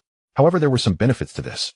Snape wasn't bothered by the trivial and mundane matters from students of various grades, as they all wisely chose to approach Itakua first, this seemingly easygoing secretary. Itakua had no choice but to familiarize herself with many students from different grades, rejecting the unimportant and outrageous requests, while recording the rest on sticky notes to present to Snape every night. It was like being the chief eunuch running errands for the Emperor. Moreover, Itakua often helped Snape handle potion ingredients or grade assignments. Previously, Snape would randomly catch a few unlucky students in the academy to share his workload, but now he found Itakua to be more useful. For these reasons, Itakua single-handedly reduced the number of times Slytherin was punished with detention by Thank you. However, Itakua also had her own little tricks to lighten her workload. Itakua, don't try to trick me into the Godfather's office next time. Draco shouted angrily. He and Itakua walked down the dimly lit corridor at night. It was already the second time this week that Itakua had tricked him into providing free labor for Snape. Is that so? What a pity, you'll have to ask Mr. Not for help then. What? Are you daring to? Draco exclaimed angrily. You can only come to me, do you understand? Itakua nodded, having succeeded. Occasionally, she would see Theodore not in Snape's office, coming to consult Snape with some questions while helping Itakua with her tasks. Itakua had a good impression of this taciturn but vibrant top student. She would politely greet him when they happened to meet in the library. Upon learning about this matter, Draco immediately listed Theodore as the second most cautious individual. As for the first, Harry, wait, don't run so fast. Hermione's voice echoed from a distance, followed by three familiar figures rushing around the corner. Itakua, what a remarkable twist of fate. The subsequent developments indeed unfolded as Itakua had anticipated, as Draco curiously pulled Itakua to follow the three. Itakua, let's see what St. Potter and his foolish lion friends are up to that can earn points off Gryffindor. Itakua and Draco trailed behind Harry and the others from a distance. Itakua noticed the ground gradually becoming slippery. Where's the water coming from? Itakua wondered. The trio halted at a corner not far away, all stiffly staring at the wall, their faces pale. Itakua realized that the spot they were standing in was flooded, shimmering with a bluish-white glow under the moonlight. Following their line of sight upwards, she saw a line of blood on the wall, next to which hung a cat. It was Mr. Filch's cat. The cat lay rigid like a corpse. Wait. Perhaps Mr. Filch's cat isn't dead. Itakua recalled a book she read during the summer, a suspicion budding in her heart, and she unconsciously moved forward. Draco grabbed Itakua. What are you going to do? Don't you see this is a huge mess? Such an anomaly quickly drew the attention of students, and more people gathered from both sides, surrounding the scene tightly. Draco, with foresight, silently led Itakua into the crowd. Beware, enemies of the air. Draco read the bloodied words aloud, and then glanced at Hermione, who was in the center of the crowd. Itakua did not miss Draco's expression. She guessed that he must know something, but now wasn't a good time for explanations. Itakua stood far from the crowd, watching Filch frantically grab Harry. She glanced at Madame Loris again and quietly told Draco, I must return to the common room right away. Don't do anything unnecessary, Itakua, Draco warned with a frown. The commotion did not last long. Dumbledore soon arrived with Professors McGonagall and Snape. He instructed everyone to return to their respective common rooms, except for Harry and his friends. Draco, I'll head back first. Itakua raced ahead of the Slytherin group, returning to the dormitory. She rummaged through the potion cabinet on the shelf, selecting a red potion bottle engraved with enchanted runes visible only to her. She opened the bottle, testing the potion's efficacy. Fortunately, the experiment was successful. Itakua slipped the potion into her robe, stealthily exiting the cellar, while everyone else was engrossed in lively discussions about the recent events. So you're really going to save Filch's cat? Draco's voice startled Itakua, nearly causing her to draw her wand. She turned back, complaining, You almost scared me to death. When did your kindness extend to caring for a useless cat? Draco inquired. I just happened to have the potion to reverse Madame Laura's petrification, Itakua explained. With the Godfather around, and besides, that cat isn't dead. Why do you have to get involved? Are you a Gryffindor? That's different. Itakua looked intently at Draco. Mr. Filch only has Madame Loris left. That cat is everything to him. I understand that feeling losing the only companion is no different from death. What nonsense are you talking about? Draco slapped Itakua on the forehead, causing her pain. So what's your plan? Itakua proudly displayed the bottle in her hand to Draco. With this, it's the potion I made during the summer in Spidertail Alley. What? Are you so dazed that you don't even know that the potion's magic dissipates over time? Potions work through the combination of ingredients and the maker's magic. The best time to consume a potion is right after it is brewed, for the magic within it will fade with time. Once the magic fully dissipates, the potion becomes utterly useless. Both the quality and the properties of the potion influence the duration of its effectiveness. However, it can be assured that most potions can only maintain their efficacy for at most a month. Itakua smiled silently, opening the potion bottle and letting Draco inspect it himself. Heavens, this is no different from a freshly brewed potion. Draco exclaimed in astonishment. How did you do that? A secret. As Itakua and Draco returned, they coincidentally heard Snape clearing Harry's name. Perhaps Mr. Potter and his friends were just in the wrong place at the wrong time. What the Godfather actually? Draco grumbled in dissatisfaction, but Itakua swiftly covered his mouth. Mr. Malfoy, Miss Snape. Perhaps you also saw something. Dumbledore's voice was calm, yet serious. No, unfortunately we didn't see anything. Itakua shook her head, handing the potion bottle in her hand to Dumbledore. Professor Dumbledore, I believe this might work for Madame Loris. Filch immediately focused on the bottle in Dumbledore's hand. Dumbledore did not hastily open it. He carefully examined every detail of the bottle. Itakua even thought he could see the enchanted runes. It seems you've discovered the joy of enchanting runes using time suspension to maintain the potion's magic. A very clever idea. Dumbledore said with a smile, and while Itakua was distracted, he gently ruffled her hair, successfully eliciting her stiff and awkward expression. Moreover, I am pleased to see that you have inherited Severus' talent for potion making. This made even Snape feel somewhat awkward. He took the potion bottle from Dumbledore, carefully opened it, and after a thorough examination, he stated, Mandrake Revival Potion, barely usable. Snape furrowed his brow and looked at Itakua. If I remember correctly, you have been studying runes related to levitation and defense. Ahem. Itakua touched her nose. I originally wanted to create a complete set of bottles that could preserve the magical potency of potions as a gift for you. I wanted to surprise you, so I kept avoiding you while secretly working on it. This bottle was one of her assignments in Spidertail Alley, just as she was testing the effectiveness of the preservation bottle, she slipped it inside. In fact, she had designed a dozen different combinations of rune writings, each bottle containing a different potion, all of which were part of her assignments. Coincidentally, only this one had succeeded. It seemed she could replicate it on a large scale. Itakua seemed to see a bright future. Yes, she planned to turn this technology into a money-making idea. However, before that she needed to finish the gift for Snape. But, can a surprise still be a surprise once it's spoken? Itakua hesitated. Haha, I'm sorry for ruining your surprise, Severus. Dumbledore humorously teased Snape. Snape stiffened for a moment, then personally administered the potion to Madame Loris. A week of rest will allow her to return to normal. Filch embraced Madame Loris as if he had found treasure, looking at Itakua with a rare friendly gaze. Perhaps next time sneaking out during curfew wouldn't be a concern with Filch. Itakua thought. Itakua, how did you do that? Hermione excitedly grasped the potion bottle. This is just too convenient. Yes, we can put a potion in a bottle in advance and take it out during the exam. Ron and Harry whispered to each other, clearly realizing the hidden use of the preservation potion bottle. Itakua, I was planning to give each of them a potion bottle for Christmas, but now that I think about it, maybe I should forget it. Then I'm glad to see Gryffindor lose 10 points because of your foolish actions, Draco said coldly. Ron, I warn you not to do that. Professor Snape will definitely find out. Hermione unexpectedly agreed with Draco. Hermione, I can give you one as a Christmas gift since I need to make one for my father anyway. Itakua noticed Hermione's fondness for the preservation potion bottle. In fact, making an ordinary preservation potion bottle was very simple for Itakua. All it required was slight modification to the purchased bottles and drawing runes on them. The only trouble was preparing the gift for Snape. Itakua had her own design ideas and needed to personally fire. Really? I love you, Itakua. Hermione happily hugged Itakua. This isn't fair, Harry, and I won't. Ron complained. To prevent you from being foolish enough to try to use it to deceive your father, I think it's better to refuse this request.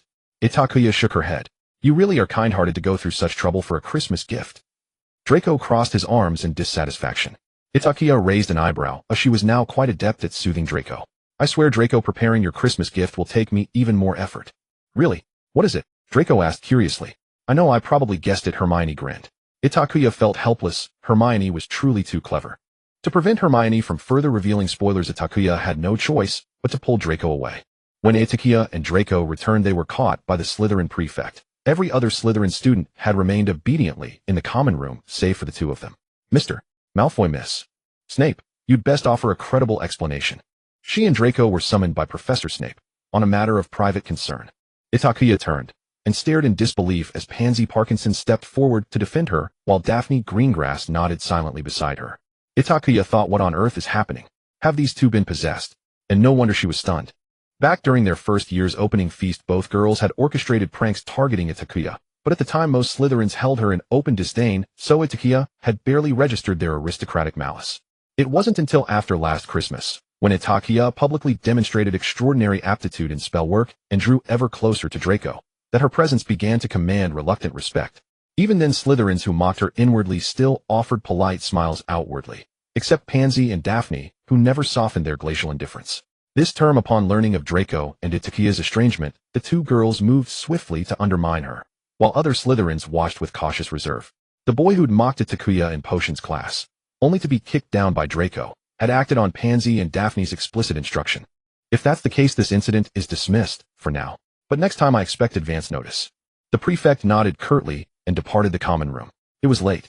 After exchanging quiet farewells, Itakua and Draco prepared to retire.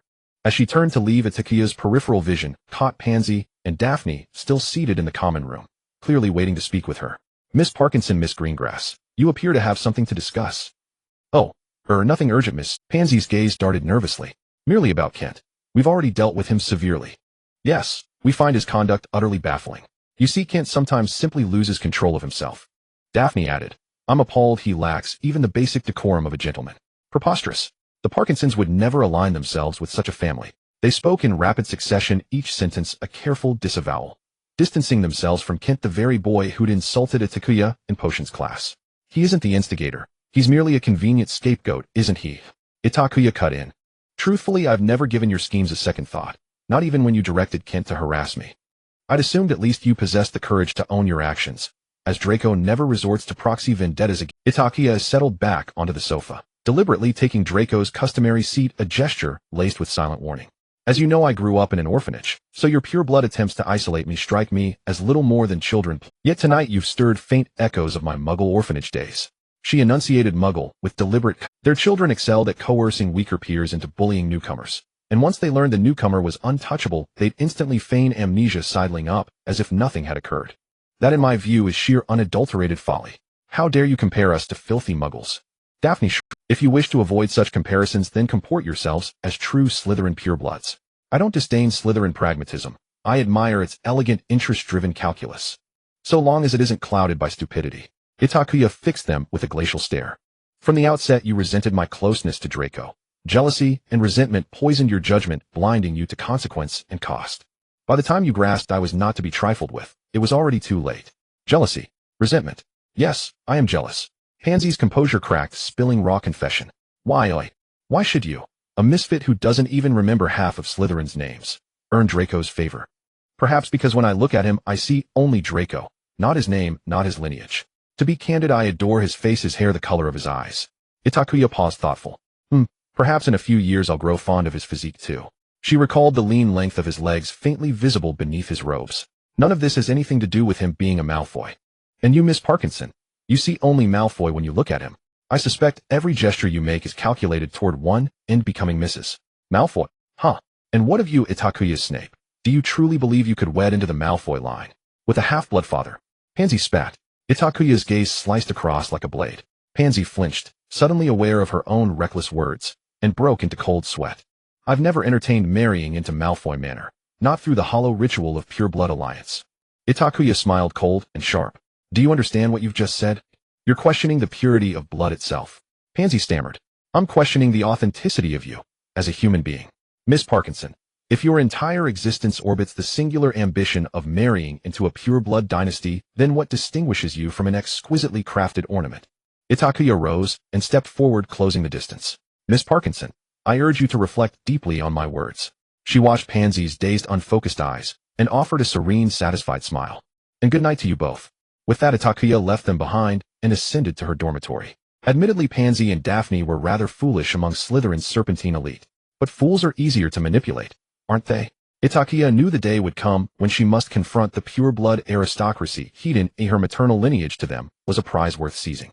Before that reckoning, she needed firm footing within their ranks, and Pansy Parkinson and Daphne Greengrass were proving remarkably useful tools. Changing into her nightgown, Itakuya lay in bed beneath the soft luminescence of a Lumos charm, reading. Beside her rested a deep crimson journal, its cover embossed with a noble family's crest. On her bedside table sat a small vial of potion, a clarity draught she had brewed herself. With Quidditch matches approaching, all four houses intensified training, experimenting with novel tactics to catch opponents off guard. Slytherin's strategy was brutally direct, maximize bludger impact on Gryffindor players, a violent yet devastatingly effective approach. Their entire team rode newly commissioned brooms, granting them far greater agility in evading bludgers than Gryffindor's outdated fleet. To support this tactic, Itakuya's training regimen grew increasingly rigorous, though she bore no primary responsibility for it, as one beater had to shield Seeker Draco at all costs. Itakuya and Draco moved as one, instinctively synchronized. Meanwhile, Gryffindor too had devised its own counter-strategy. One of them, Messrs. Weasley, spying on rival teams is hardly courteous. Itakua spotted Fred and George concealed behind a pillar before practice even began. Oh, Slytherin's little serpent. Oh, she's spotted us. Look, Fred, Snape's little serpent. I know George. She's thick as thieves with Malfoy. She's Malfoy's girlfriend. Absolutely. Undoubtedly. Itakua. Gentlemen, I suggest you vacate this premises before I summon assistance. It felt as though they were speaking directly inside her skull. You're a beater. Flint actually appointed a second. Fred and George eyed the short beater's bat in her hand. She'll get knocked clean off her broom. Or worse, she might miss the bludger entirely. Itakua. Oh, so that's where Ron's incessant chatter comes from. Her knuckles whitened. Hermione asked Professor McGonagall about the Chamber of Secrets. Perhaps it was because the only victim, Mr. Filch's cat, was saved by Itakua that the students did not see this as a serious matter. Except for the trio of saviors. After that day, they always looked at Draco with complex expressions. Itakua understood this gaze well. Oh, it was the same look they had when they suspected Snape last semester. Itakua, here we go again, right? Itakua really wanted to tell them it couldn't be Draco, because that platinum-haired boy had only been thinking about Quidditch lately. He had no interest in causing trouble for Harry recently. Are you going to read again? Don't you know Quidditch is about to start? Draco complained. But we just trained yesterday and the day before. Even Flitwick said we could take a break. For you, your break is reading? Draco snatched the book from Itakuya's hand. I've noticed you have no social activities at all. Come with me to the Olerio. My mom sent me some sweets, and we can enjoy afternoon tea by the Black Lake. No, I still have things to read. Itakua attempted to refuse, but was forcefully pulled away by Draco. What is this? A sparrow. Draco keenly observed the unusual presence in Hogwarts' Olery. When it stood next to the Malfoy family's owl, it was even smaller than one of its claws. A furball, I forgot about you. Itakua only remembered that she had an owl when she saw the gray-brown ball of fluff, but it looked well-fed. Is this your owl? Are you so poor that you can't even afford a normal owl? Draco was shocked. Draco, I think my dad would like to know your opinion on the owl he sent me. Itakua smiled mischievously. Looking closely, it's actually quite cute. Draco quickly changed his tune. Itakua reached out to pet Furball, but the owl jumped under Draco's large owl's wings, refusing to interact with Itakua. Itakua awkwardly retracted her hand. Sorry, Furball, you know, I really don't have any need for a messenger. Itakua tried to find an excuse for her neglect. And taking the opportunity to catch Furball, she began to pet Draco's owl, even wanting to bury her face in the large owl's broad chest. I still love the big fluff, it's super comforting. Furball, hidden under the wings, seemed to understand, and suddenly jumped out to bite Itakua, then curled up in the corner with a look of grievance. Oh, Itakua. Draco grabbed Itakuya's hand. You should tell your godfather, or I'll have my dad send you a large owl. Forget it, Furball is great, a little one is easy to carry and doesn't shed much. Besides, I'm not that fun. Itakua retracted her hand. Can you have your dad send me a big dog? Preferably one with golden fur. Draco stared at Itakua. Dream on. And my godfather wouldn't like such a shedding animal. Itakuya sighed. That's why I want Mr. Malfoy to send it to me, so Dad won't have any reason to refuse. Draco was speechless. Don't even think about it, it's impossible. Itakua borrowed Draco's Malfoy exclusive owl food to feed Furball, who finally allowed Itakua to pet its head awkwardly. You can let Furball fly to Malfoy Manor with Leo. I'll write to my mom to take good care of your owl. Draco disdainfully assessed Furball's ruffled appearance, feeling deep sympathy for such a negligent owner. How could that be? Itakua, while feeling conflicted, immediately nodded in agreement. Draco fell silent. After saying goodbye to Furball, Draco took Itakua to the Black Lake to enjoy afternoon tea. I called Goyle, Crab, and Pansy. You should participate in socializing like a Slytherin. Itakuya, help me. I'd rather go deal with potions for my father. The weather today was unusually nice with no unruly winds and the sun shining just right. The little nobles of Slytherin could enjoy the scenery of the Black Lake while chatting. Blaze, Daphne, and Pansy were discussing family matters, mostly revolving around a certain family head's indiscretions or which girl at school was prettier.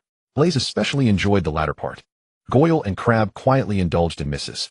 Malfoy's pastries, while Theodore seemed almost invisible. In fact, Itakua was quite puzzled about why he was even at this unnutritious gathering. Itakua sat beside Draco, propping her chin up while admiring Draco's face to pass the time. Draco, sitting next to her, lounged comfortably in his chair, chiming in occasionally. More often, he seriously savored the tea in his hands. Almost everyone held a cup of Earl Grey tea. Itakua once again captivated everyone with her exquisite tea skills. You've never mentioned you could do this. Draco was dissatisfied. He disliked not knowing Itakuya's secrets before anyone else. I thought asking you for fine tea would count as telling you. Itakuya stirred her spoon in the cup. But you said that was for your godfather to please him, for us to use the Quidditch pitch. Yes, but who do you think is brewing? Itakuya placed the sweetened tea in front of Draco while exchanging it for the cup of cool tea he held. You two really look like a married couple now. Blaze teased, satisfied to see Draco's shy yet pleased expression. Itakua calmly responded. If he still looks this good a few years from now, I think I might consider tarnishing the noble. Draco's face turned even redder. The Quidditch match finally arrived on a certain Saturday. Slytherin, riding on the Nimbus 2001, quickly took the lead against Gryffindor, while Itakua collaborated with Derek to create trouble for Gryffindor's chasers using the bludgers. The Weasley twins finally paid the price for underestimating Itakua. How did she do those moves? She flies as if she really knows how to brother. The Weasley twins witnessed Itakua hanging onto her broomstick using just her knees to grip it, swinging a bat upside down to hit the bludger, and then sitting upright by inertia. This was why Flitwick agreed to let her be the beater. Who would have thought someone would suddenly hang upside down to hit a bludger? Most people would just think the girl couldn't steady her broom. The Gryffindor players were completely unprepared for Itakua's sudden attack. Of course, the spectators below were also caught off guard. At one moment they were worried about whether Itakua would fall, and the next they saw her hitting the bludger with unimaginable poses, putting pressure on Gryffindor. These poses included, but were not limited to, kneeling on the broom, hitting the ball with both hands, spinning like a bullet to hit, turning around, and grabbing the broom's tail to hit. This was probably the most excruciating match the observing professors had ever seen. They had to grip their wands tightly, ready to give Itakua a gentle landing at any moment. Snape sat in the stands, his face dark enough to spill ink. The only calm ones were the Slytherin team, because they had long witnessed Itakua's various strange flying poses, especially Draco, who perfectly coordinated with Itakua. He could even follow Itakua to perform some advanced moves that she had specifically taught him. About the calamity, Gryffindor, already trailing far behind Slytherin, lost their seeker. Harry was targeted by the bludger and had no time to search for the golden snitch. Are you practicing ballet, Potter? Draco naturally wouldn't miss this opportunity to mock Potter. He shouted at Harry, who had just barely dodged the bludger. Draco, be careful. Itakua shouted at Draco when she saw the bludger coming. Draco suddenly ducked, avoiding the oncoming bludger. At the same time, the golden snitch finally appeared, and both seekers immediately followed it under the stands. The uncontrolled bludger seemed to have eyes closely pursuing Harry. Seeing this, Itakua had no choice but to fly under the stands as well. As Itakua flew into the stands, Draco and Harry were side by side, chasing after the golden snitch. Both were focused on the snitch ahead, occasionally throwing a provocative glance at the opponent, specifically Draco, completely ignoring the relentless bludger behind them. Itakua, you two be careful, that ball is not right. The distance between Itakua and Harry was too great, and the strange bludger was almost about to smash into one. In a critical moment, Itakua looked at the wooden beams supporting the stands and had a thought. She pressed herself against the broom as much as possible, merging herself with it, left hand gripping the broom, right hand holding the bat. She twisted the broomstick, causing herself to spin wildly to the right, while moving forward then through the bat. The bat generated more force through its rotation, hitting one of the beams supporting the stands. The part of the stands that lost support immediately collapsed, and the falling debris trapped the bludger. Itakua tightened her grip on the broomstick and flew upward before a piece of broken wood crushed her. The piece of wood grazed her arm as it fell, and she felt a sharp pain in her left arm, followed by blood seeping through her clothes. Perhaps the broken branch cut her. Itakua used her cloak to cover her left arm. In the air, she saw Harry and Draco, who had also flown out of the stands, both frowning at her. I'm fine, go chase the golden snitch. Itakua shook her head. Upon hearing this, the two immediately continued to chase after the golden snitch. The wandering ball was indeed very strange, as if it had a deep-seated grudge against Harry, charging towards him. Unfortunately, this time Harry was hit in the arm. Itakua saw that his arm was almost unable to exert force, and speculated that it must have been fractured.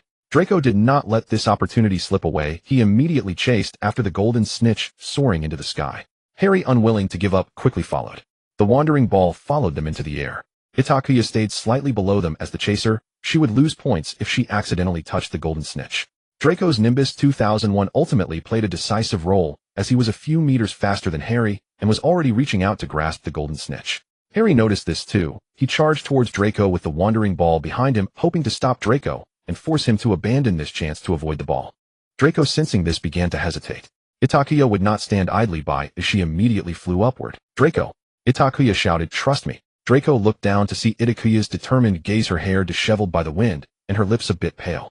In that moment, Draco recalled the figure that had stood in front of him in the Forbidden Forest when Itakua had spoken similar words to him. Draco gritted his teeth, forcing himself to ignore the terrifying wandering ball, focusing all his attention on the golden snitch in front of him, reaching for it once more. Just as Harry was about to collide with Draco, he suddenly dove downward, causing the wandering ball behind him to hurtle toward Draco's head. Itakua, however, was still over a meter below Draco, unable to reach the wandering ball. Harry thought in panic that Draco would be severely injured by the wandering ball. Even Mr. Malfoy in the stands stood up, immediately gripping his wand, but not daring to cast a spell as the distance was too great and could easily harm someone. But Itakuya and Draco were surprisingly calm. Draco was fixated on the golden snitch as if the wandering ball did not exist at all. Itakuya changed her posture, half squatting on her broom. She loosened her grip on the broom handle and undid her cloak. With a powerful push of her legs, she leaped upward using that force to close the remaining gap. Itakuya paused in midair, waving her cloak with precision to ensnare the wandering ball, relying on her own weight to bring the ball rapidly down. In that moment, time seemed to slow down. Itakuya's cloak enveloped the wandering ball, and Draco could even feel the cloak brushing against his ear. Then he soared together with the golden snitch into the distance.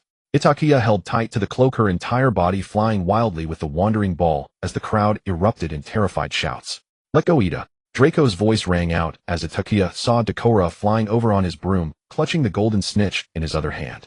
At last her efforts were not in vain. Itakuya sighed with relief, relaxing her grip on the robe, and then letting herself fall freely backward.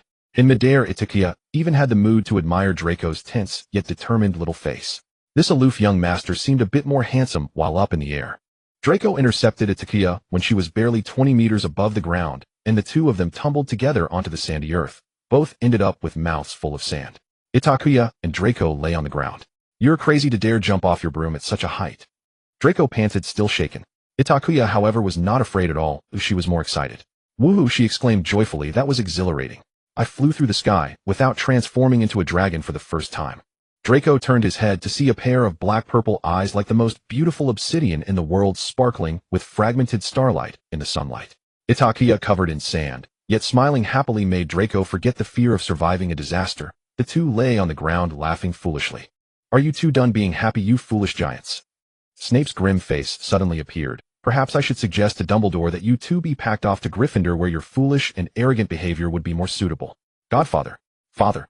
Itakuya and Itakua shivered involuntarily, their instinct for survival telling them they were done for. Ida. Hermione ran over from another direction, with Ron supporting Harry behind her. "Oh my God, Ida, you're bleeding," Hermione exclaimed as she hugged Itakuya. Itakuya then remembered that her left arm had been scratched. It's fine. It's just a superficial injury," Itakuya reassured everyone.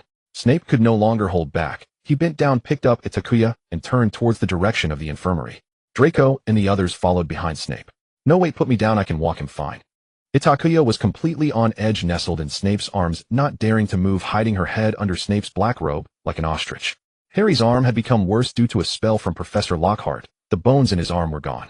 Itakuya had the fortune of seeing Harry's arm, which looked like an oversized piece of soft candy, from the adjacent bed, and Draco naturally did not miss the opportunity to mock him.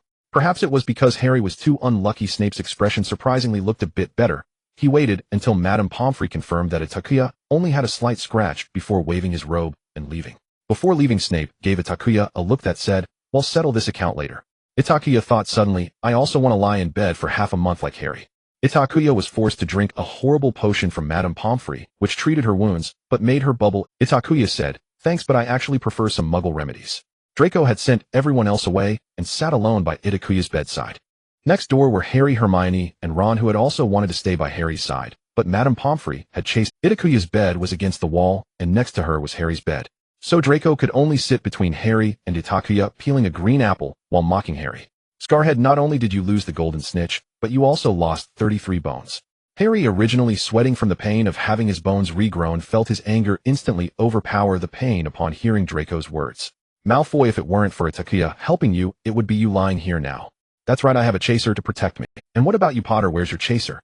"Before you worry about me, take a look at that apple in your hand." Harry pointed to the apple in Draco's hand, which looked like it had been chewed by a dog. "I truly worry for Itakuya. Even the apple one peeled at 6 was better than this." "You care about me." "Itakuya likes the apples I peel for her. She doesn't dare refuse." "She does." "She does not." Itakuya glug glug glug glug. In the midst of bubbling, "Do not disturb." This noisy yet meaningless argument surprisingly stopped at the unexpected appearance of Mr. Malfoy. He came to congratulate Draco and coincidentally visit Itakuya. "Draco, your mother and I are proud of you for catching the golden snitch." Mr. Malfoy stroked Draco's platinum hair. "Father, this is the result I predicted long ago." Seeing Mr. Malfoy, Draco immediately transformed into a proud white peacock. "Yes, son, you have well demonstrated the Malfoy name to others." Mr. Malfoy smiled gracefully. "But do not forget to thank Miss Snape. Without her you would find it difficult to catch the golden snitch." "Miss Snape, I sincerely thank you for stopping that damned wandering ball at a critical moment for Draco." Mr. Malfoy looked at Itakuya. Itakuya leaned against the edge of the bed, politely nodding and smiling. There was no way if she opened her mouth bubbles would spill out. However, Severus obviously does not seem very pleased. Indeed, your performance during the match frightened us all. Mr. Malfoy continued, it is not easy to calm Severus down. Itakua did not expect Mr. Malfoy also liked to make sarcastic remarks. Alright, I should take my leave now. Mr. Malfoy patted himself down. Draco, you must take good care of Miss Snape, and be the gentleman you should be. Yes, Father, I will. Draco obediently nodded.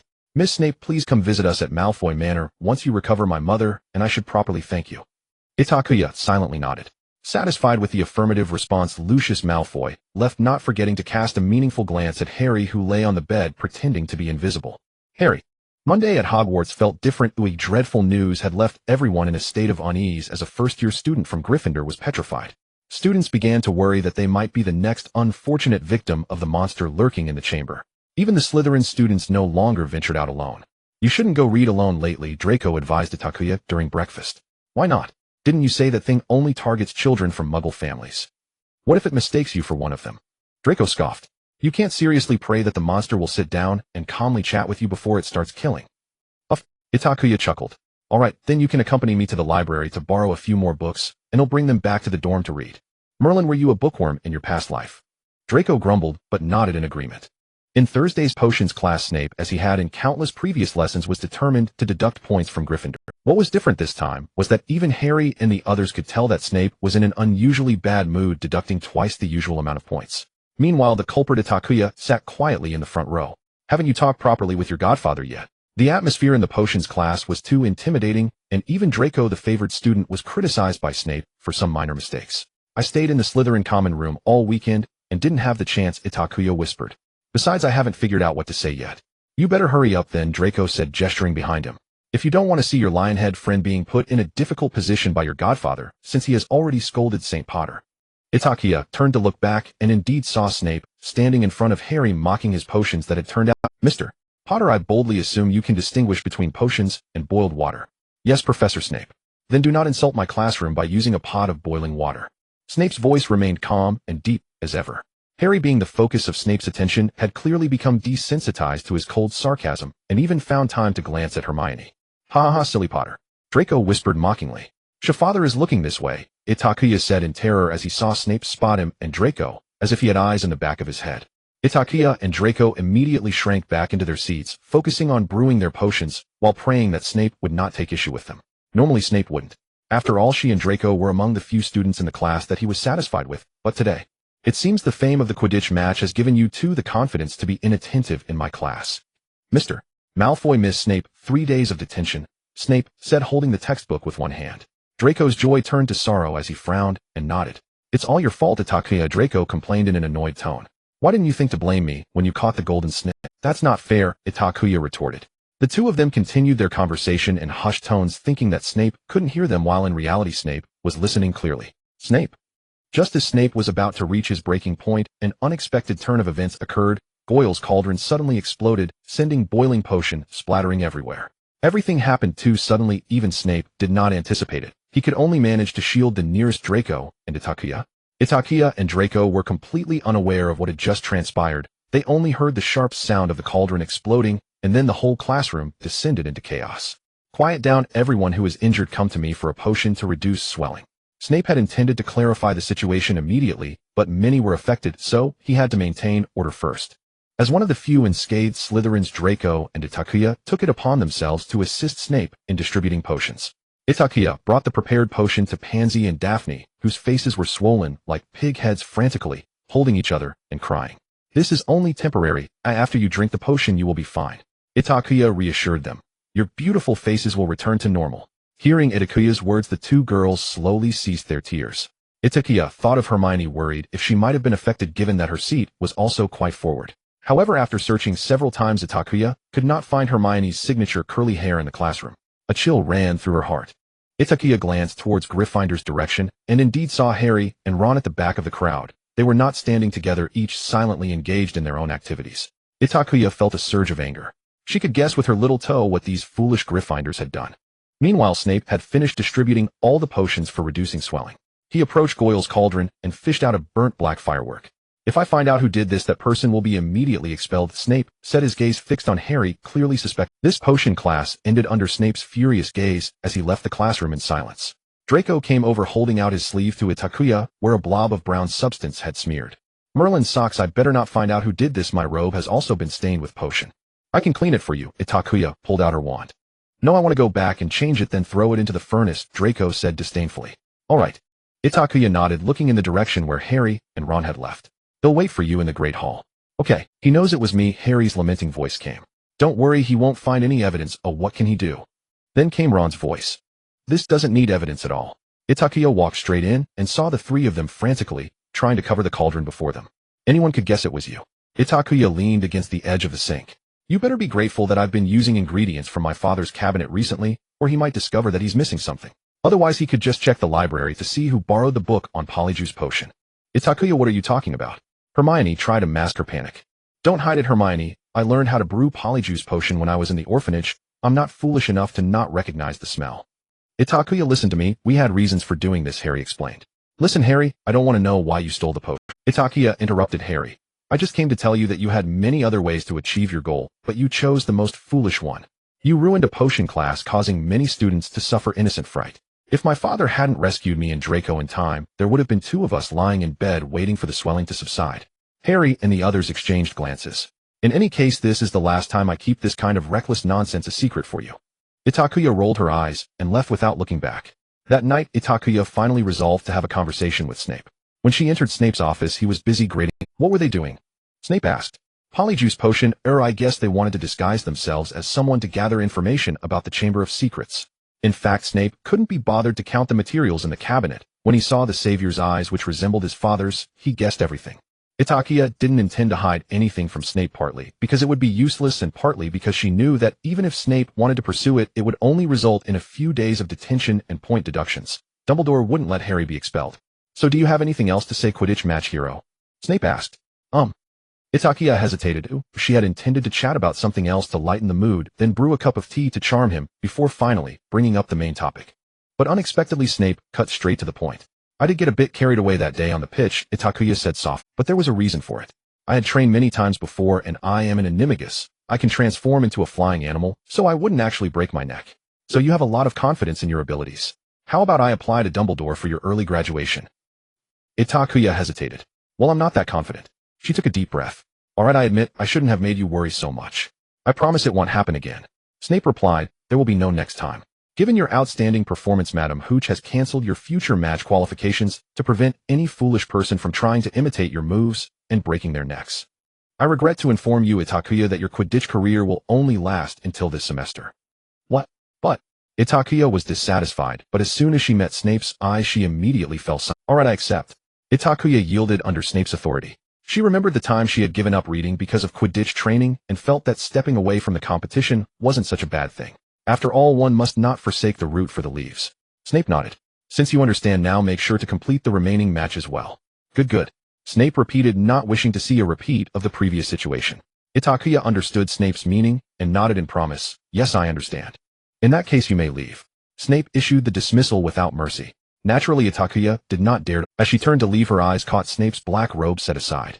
The memory of that day when Snape personally carried her to the infirmary was still fresh in her mind, making Itakua feel uneasy. The sensation of being held by Snape gave her a strange feeling, one she had never experienced before. After hesitating, she whispered under Snape's, "Why aren't you leaving?" gaze, "I really think it was wonderful that you came to Hermione's house to find me last summer." Professor Lockhart, for some inexplicable reason, insisted on hosting a combat club. At first, Itakua thought it was organized by her beloved Professor Flitwick, and she eagerly waited with Draco in the transformed auditorium. Until Professor Lockhart appeared before everyone, dressed as if she were attending a ball. Itakua looked at Lockhart's outfit, her mouth twitching, regretting her decision. I should have spent this time reading instead. Now please allow me to introduce my assistant, Professor Snape. Itakua. Draco. Lockhart curtsied to Snape like a contestant at a beauty pageant, while the latter merely nodded reluctantly. Snape's face was filled with incredulity. I can't believe that fool actually has the guts to challenge the master, Draco muttered to Itakua. Just wait and see, that fool will make a spectacle of himself. Itakua. Draco looked over in confusion, having received no response. Draco, Itakua said, gazing at Snape on the stage. From this angle, my father's legs look so long. Draco. Moreover, I just realized his body proportions are quite good. He looks so handsome in that black outfit. Draco. Indeed, is this the charm that belongs exclusively to mature men? Itakuya sighed. Draco suddenly remembered that Itakuya had looked at that older Hufflepuff boy in the same way a few days ago. What was it? Cedric. So now you like older guys. That Hufflepuff. Draco gritted his teeth. Itakuya quickly shook her head. It's just admiration, mere admiration. Then she sighed regretfully, reaching out to touch Draco's platinum hair. Admiration for mature men is a woman's nature. Who told you you're still just a little sprout? Itakuya. Draco gritted his teeth, glaring at her. His voice stood out sharply in the dense and quiet crowd, instantly attracting everyone's attention. Itakuya and Draco finally realized that the duel between Snape and Lockhart had ended. The outcome was easy to deduce. Lockhart had been knocked back before he even managed to utter a spell, and now he was trying to say something to salvage his dignity, only to be interrupted by Draco's voice. Yes, Miss Snape. Lockhart couldn't help but notice this Miss Snape, especially after he had been thoroughly defeated by I think you could demonstrate how I dodge spells. Itakuya was speechless. She couldn't help but suspect that Lockhart was trying to regain his lost face through her. But the problem was, Lockhart seemed unaware that he could not perform nonverbal magic. What if he couldn't even defeat me later? That would be even more embarrassing. Itakuya thought, as she didn't want to offend a professor who could determine her fate at the end of the term. Professor Lockhart, I think I might not be very good at this. Well, that's quite a good idea, Snape interrupted Itakuya before she could finish. Why don't you give it a try? Itakuya, perhaps Lockhart would give Slytherin points for your good performance. In that moment of eye contact with Snape, Itakuya clearly understood her father's deeper meaning. If you dare to let that fool win, you will be in big trouble. Itakuya. I'm sorry, Professor Lockhart. As the saying goes, it's better to let a friend die than to let a poor person die. Yes, Dad. Itakuya smiled flatteringly, smartly stepping up to the dueling platform. Relax, Miss Snape. Lockhart saw Itakuya's unnatural expression and thought she was scared. You will be perfectly fine, I assure you, with my experience battling vampires, and let's not forget how I saved an entire village from a troll. Lockhart smiled brightly, patting Itakuya on the shoulder. I've heard you're the representative for the spell class, but there is a difference between theory and practice. I am honored to help Professor Snape teach his lovely daughter this. Itakuya. Help? Why is he more annoying than the Weasley twins? Professor, can we get started? Itakuya urged. Oh, of course. The familiar scene unfolded again, but this time it was Itakuya who sent Lockhart flying. Itakuya family who understands I really didn't use much force. Yes, that's right. I believe a gentleman cannot retaliate against a beautiful lady. Lockhart got up in a disheveled state once again, then smiled and hugged Itakuya. That's why I let your spell hit me. Don't mention it, Miss Snape. Itakuya. Suddenly understanding the kind of speechlessness and annoyance her father had just felt. I think it would be better to teach the students how to defend against dark curses first, Professor. Snape ruthlessly interrupted Lockhart, pulling Itakuya away from his embrace. That's a great suggestion, Lockhart awkwardly continued. Please, two students come up. Potter Weasley, you two. Weasley would botch even the simplest spell, and we're likely to have to put Potter in a matchbox and send him to the hospital. Can I choose someone from my own house? Snape shrugged. Malfoy. Itakuya. Dad, you really love. Itakuya followed Snape off the dueling platform, brushing past Draco, who had a smug smile in his eyes. Itakuya. Another day of unease. It's clear that the duel between Draco and Harry would not be calm. The two went back and forth, completely forgetting Professor Lockhart's instruction to only cast simple spells.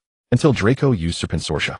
A black snake emerged from Draco's wand, and then slithered uncontrollably toward Justin Finch-Fletchley, and under everyone's gaze Harry spoke in the same language as the snake. Merlin Harry is a Parselmouth. Could he be a direct descendant of Slytherin? But how could he be in Gryffindor? So Harry is the heir of the Chamber of Secrets. The Slytherin students whispered. Draco, what does it mean to be a... Itakuya asked, not ashamed to seek clarification. Merlin, don't you study history of magic? Draco was speechless. In all the books you've read, isn't there one that talks about our first headmaster Salazar Slytherin? You know I don't like biographies in history. I only care about the magic I can perform. Draco rolled his eyes. Salazar Slytherin was known for being able to talk to snakes. We call such people Parselmouths. Itakuya immediately understood the problem. She feared that Harry would get into quite a bit of trouble. Sure enough, after that duel, almost everyone avoided Harry except for Hermione and Ron. And Draco was dissatisfied that Harry had once again stolen the spotlight. I refuse to believe that Potter is the heir of the Chamber of Secrets. Draco exclaimed angrily. But he can communicate with snakes, and that's visible to everyone. That's a sign of being a descendant of Slytherin, Pansy rationally analyzed. But if he's a descendant of Slytherin, why would he be in Gryffindor? Was it a mistake by the Sorting Hat? Blaise chimed. In any case, St. Potter is impossible, Draco declared. Itakuya did not want to listen to this group any longer. She was holding something and prepared to find a quiet place to... Where are you going?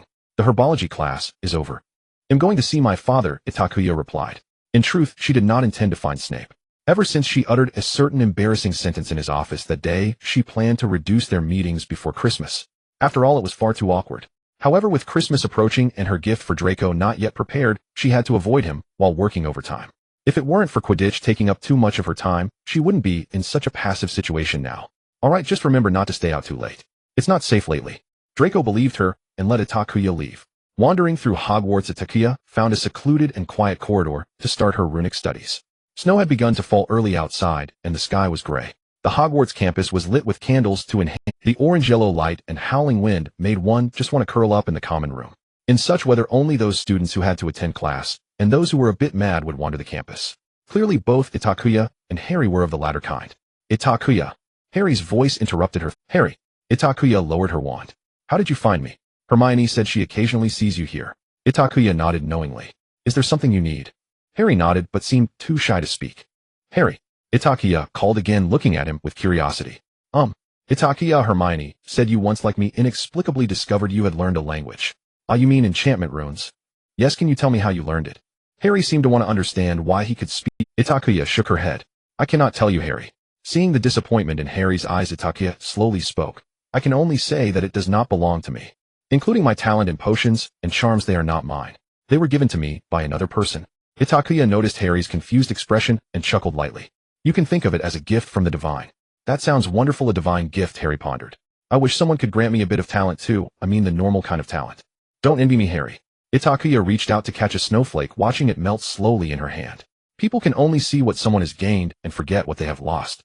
Just like others can only see your scar and forget what it cost you.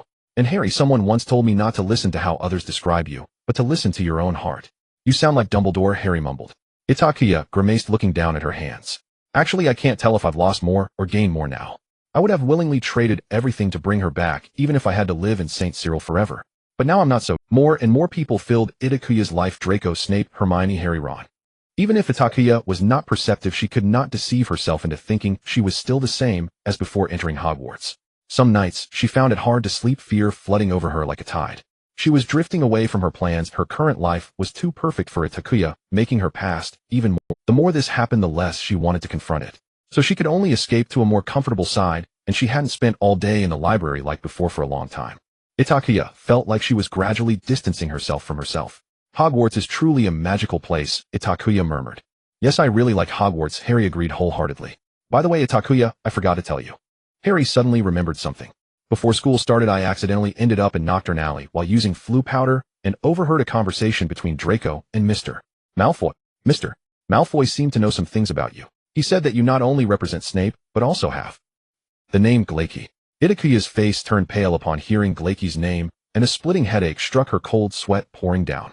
The wind howled through the corridor. Fortunately, this was an inherently restless weather, so it was less likely to be noticed. In a daze, Itakua seemed to return to some dark basement. The musty smell, blood-stained clothing, dim lighting, and that terrifying shadow in the darkness. Itakua. Harry was startled. Phew, I'm fine, Harry. Itakua shook her head. I had guessed long ago that for the Malfoy family, finding out these things is not difficult. Itakua waved her hand. Itakua, are you really okay? I can take you to the hospital wing. No need, Harry, I want to be alone for a while. Itakua refused. All right then, Harry nodded. Itakua stayed alone until late, preparing to head back. Just as she descended from the basement, Draco rushed out. Itakua. Draco. Merlin, where have you been? I went to your godfather's office looking for you, but you weren't. I just sat for a while. Itakua awkwardly touched her nose. What? Itakua, didn't I tell you not to be alone lately? Draco said angrily. Did you even remember my words? Itakua noticed the atmosphere was off. Draco, what happened? Nearly headless Nick and a student were attacked again, and now that thing is not limited to the living, it even spares ghosts. Theo jumped in from the side, followed by Pansy and others. Draco couldn't find you and dragged us to look for a nearly headless Nick. Itakuya frowned. Who was the other victim? Justin, why do you care about this? Draco grabbed Itakuya's hand. We're Slytherin, stop looking for trouble. Now come back with me to the basement. I want to keep an eye on you. Itakuya had no choice but to obediently follow Draco back to the basement. Before sleeping, Itakuya pondered while holding a book page. If the air of Slytherin appeared to cleanse Hogwarts, then why would they target ghosts? The Chamber of Secrets has been opened. Beware of the air's enemies. When everyone saw that sentence, they thought it was a warning aimed at blood traders, but what if that was what the instigator wanted? He deliberately wrote misleading words, hoping everyone would think this way, allowing him to achieve his goals more smoothly. Then what was his true purpose? The new attacks made every student at Hogwarts feel insecure, and by the time Christmas holidays arrived, most students left without looking back. Itakua would still spend Christmas at Hogwarts this year, as Snape had no intention of returning to Spinner's End. However, Itakua was quite pleased with Snape's choice, as neither of them would cook. Enjoying a delicious Christmas turkey at Hogwarts was the best option. What surprised Itakua was that Draco also did not go home. I thought you wouldn't enjoy the Christmas dinner at Hogwarts, considering you always say the food here is 100 times worse than at Malfoy Manor. Itakua sat in front of the fireplace wrapping gifts. She had prepared luxurious gifts for everyone this year. For Hermione, a small and cute goose yellow portable preservation potion bottle containing a small portion of Felix Felicis with the ingredients sourced from Snape's reluctant sponsorship. After wasting several batches, she finally managed to refine a normally presented version under Snape's nearly murderous gaze. The rest were preservation flasks or pastry boxes that could keep food fresh, as if just made. The gift wrapping paper was something Itakua scavenged from Draco, looking quite high-end. How do you think I would let you spend the entire Christmas with that group of foolish lions? Just like last year. Draco bit into a green apple. Don't dream we'll be watching you always. I was just sitting close to Gryffindor for a meal, and Harry coming to find me that day was just a coincidence. Itakua explained helplessly. I don't believe you. Well, suit yourself. Itakua waved her hand. By the way, let me borrow your owl. Hairball is too small, and I'm worried it can't deliver so many things. Then you shouldn't give gifts to unnecessary people. Draco pointedly indicated the gifts for the trio of saviors. Itakua raised an eyebrow. All right, I'll go borrow Hedwig from Harry. You dare. Draco threatened. If my godfather finds out his Christmas gift was delivered by Harry's owl, he will surely disapprove. Draco, I don't think father is so petty. Itakua replied, speechless, tapping the exquisite silver-black box beside her. And besides, since father is so close to us, I can hand it to him in person. Is this your gift for your godfather? Draco's attention was drawn to what Itakua had beside her. What is this? Didn't you say you were going to give your godfather a potion bottle you made? Of course. Itakua proudly showed off her masterpiece to Draco. It took me quite a while to research that. Itakua drew her wand and tapped the black gem on the top of the box, which immediately opened from both sides, transforming into a 3-tiered shelf, each tier containing 4 potion bottles of varying sizes. The shelf itself maintained the box's sandalwood texture, simple, yet elegant, emitting a faint woody fragrance. The potion bottles on the shelf were grouped in sets of 4 divided into black, white, and gray colors, with the body being semi-transparent and the bottle mouth sculpted in the form of 3 different animals. Black for dragons, silver gray for snakes, and white for deer. The bottoms were engraved with Snape's name. I applied runes to both the shelf and the box, ensuring the scent of the sandalwood would never dissipate, and all potion bottles have permanent preservation effects. Additionally, Itakua showed Draco the black crystal on the bottle stopper. This crystal can memorize the owner's magic, meaning that once father inputs his magic, no one else can open it except him. Of course, the black crystal for opening the box works the same way. This is equivalent to a potion storage box. Itakua couldn't help but worship her own divine creativity that day, even though the entire concept was inspired by the Muggle world's fingerprint unlocking.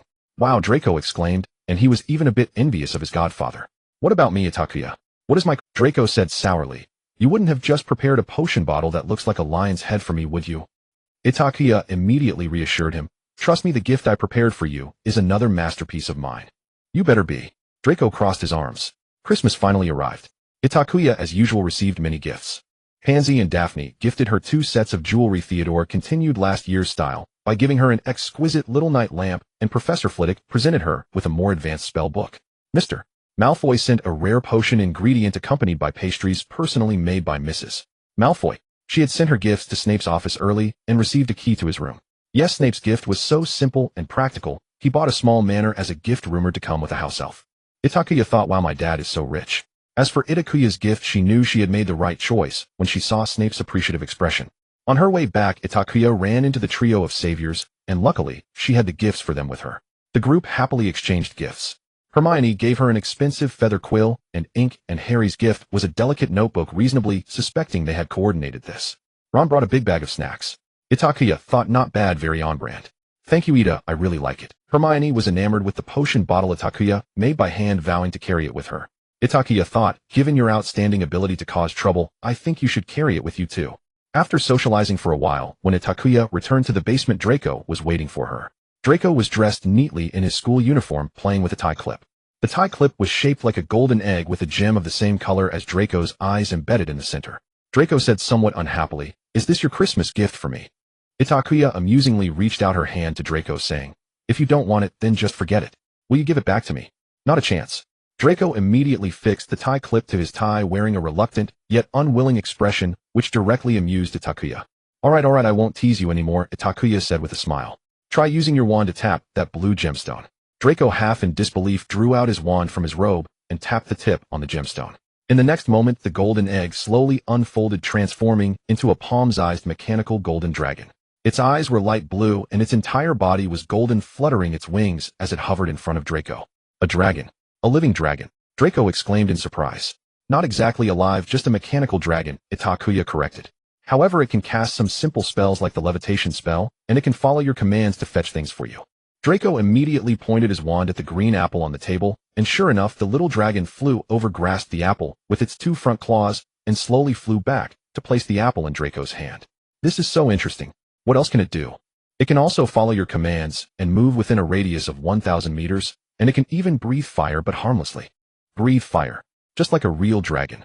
Draco was eager to try it out. He tapped the mechanical dragon's head with his wand, and the dragon obediently released a plume of flame. The flame was designed by Itakua to be harmless. Wow, that's impressive, Draco said, reaching out with delight. The little dragon obediently flew back into Draco's palm, affectionately rubbing against his fingertips. Itakua pulled a piece of gold from her pocket and handed it to Draco. The mechanical dragon needs to absorb gold to generate power. I designed this process as a feeding mechanism, allowing you to enjoy the pleasure of raising a gold-devouring beast.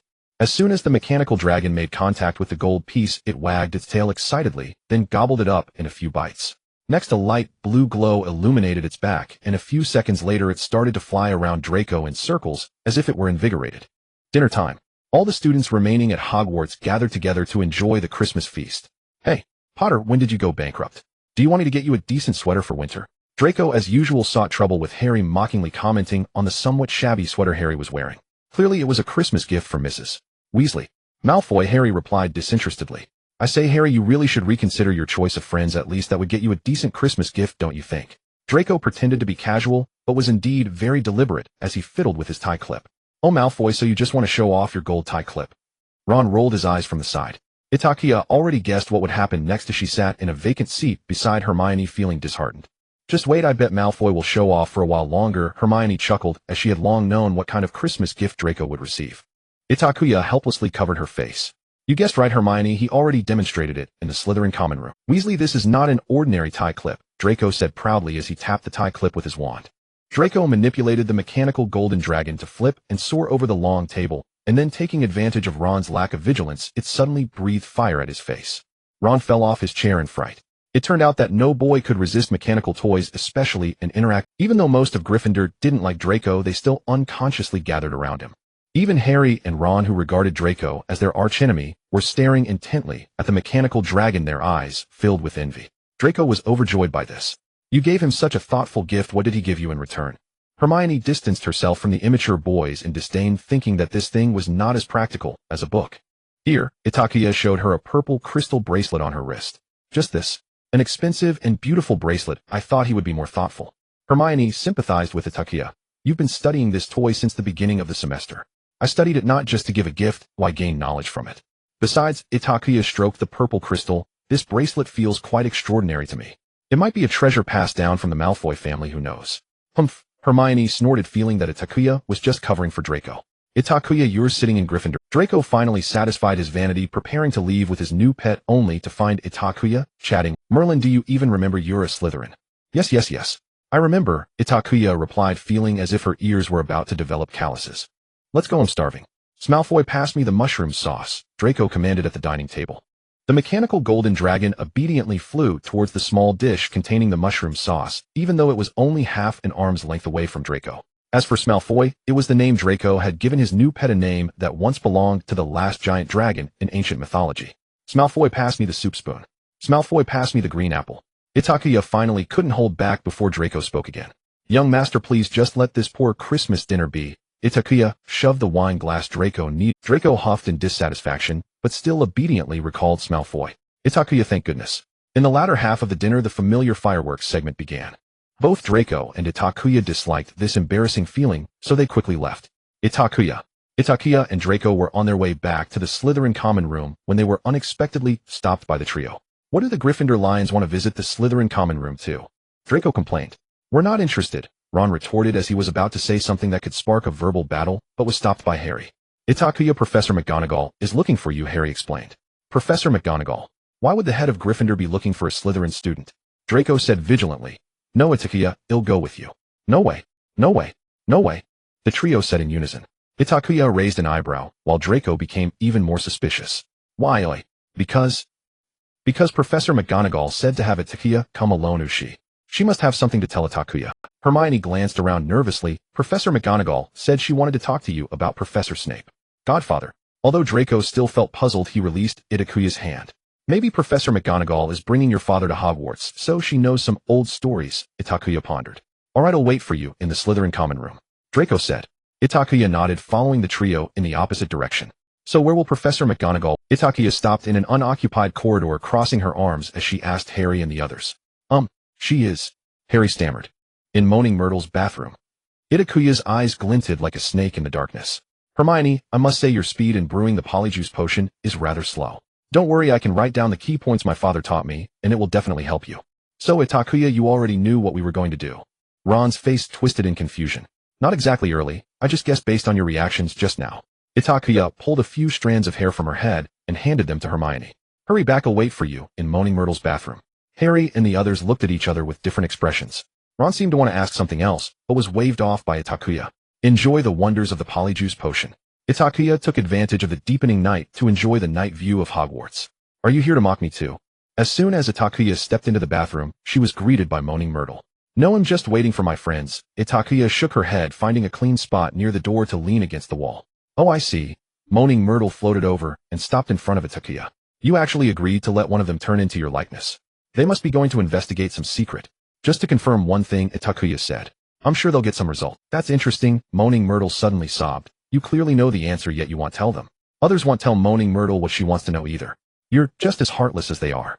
Moaning Myrtle's sobs grew louder, her sharp voice nearly piercing Itakuya's eardrums.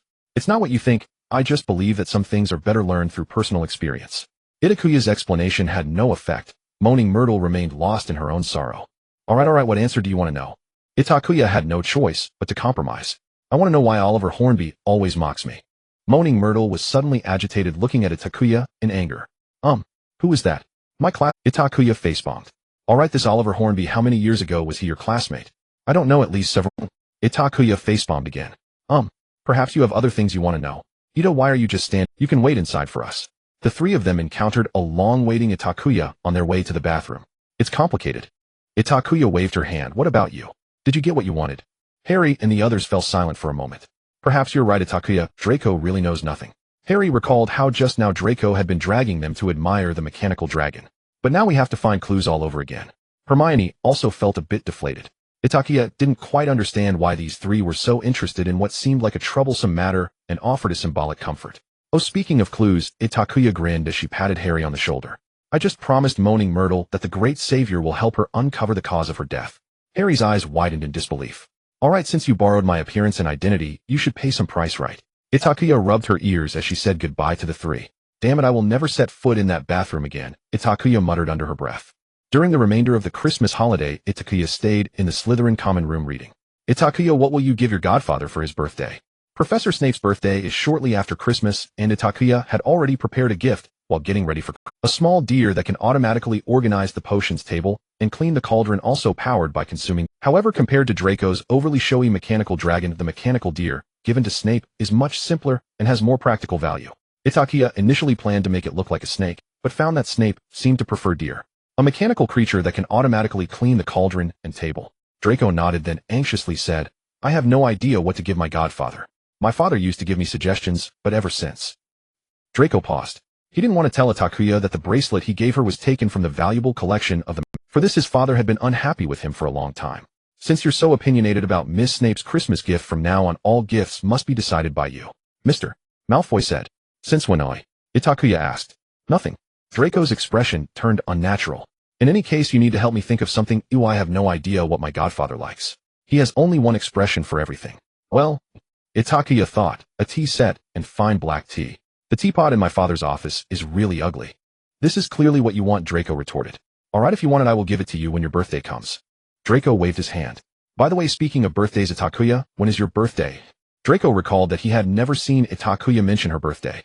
Oh, about that my father also asked me. Itakua turned another page of her book. I don't have a birthday. What? Draco was surprised. What do you mean you don't have a birthday? Everyone should have a birthday, as long as they are born. Maybe I do, but I don't know when it is. Itakua replied while reading. The woman who gave birth to me, my mother never mentioned it. As for the orphanage that took me in, they wouldn't specifically celebrate for every child. Itakua remained remarkably calm, but Draco was a different story. He abruptly snatched the book from Itakuya's. How can you be so calm? Draco felt an indescribable mix of emotions. Should I cry for you instead? Itakuya joked. I don't care, come with me. Draco pulled Itakuya along.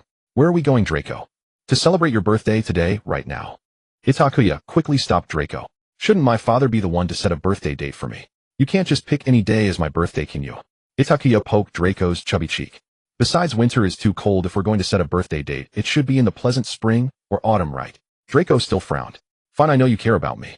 Itakuya gently ruffled Draco's hair, leaning. Draco's face suddenly turned red. He shrugged off Itakuya and returned to his seat to sip his tea. If anyone was looking forward to the first class after the Hogwarts Christmas holiday, it was definitely Draco. Because it meant he could show off his mechanical dragon to new people, even though he had already written to his close friends describing. I thought you had gotten an ancient dragon for him, Pansy remarked, looking at the small toy that was nowhere near the description. Itakuya, what exactly did Draco say in the letter? You know how Draco tends to exaggerate about the things he likes. Itakuya helplessly rubbed her forehead. So you just wanted to chat with me, eh? Itakuya asked Pansy. In fact, she and Pansy were sitting in the Slytherin common room, while Draco was showing his mechanical dragon to others. What? Is talking to Parkinson beneath you?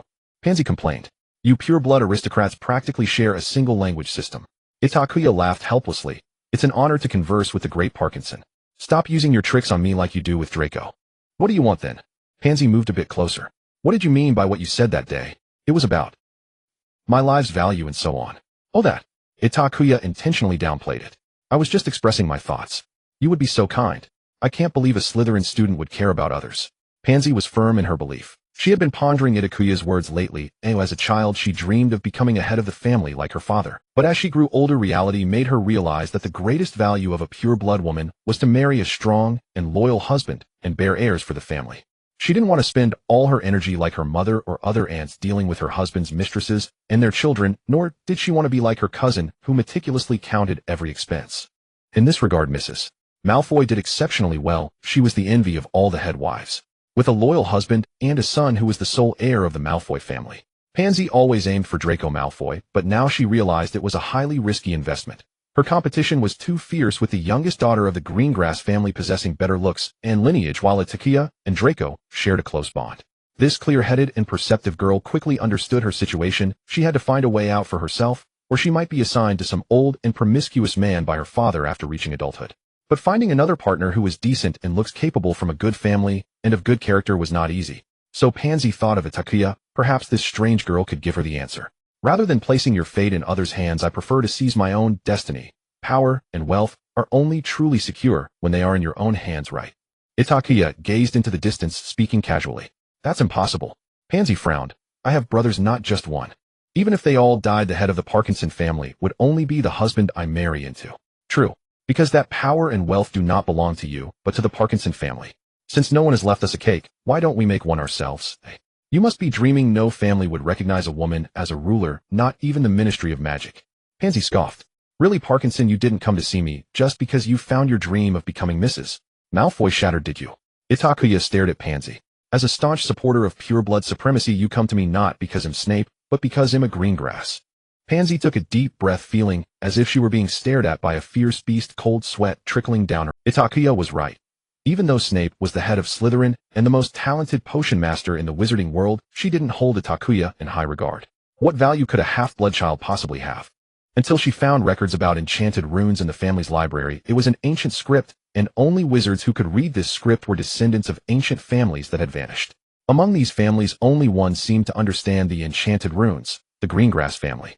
They were oddities in the wizarding world, guarding their own domains and never communicating with outsiders.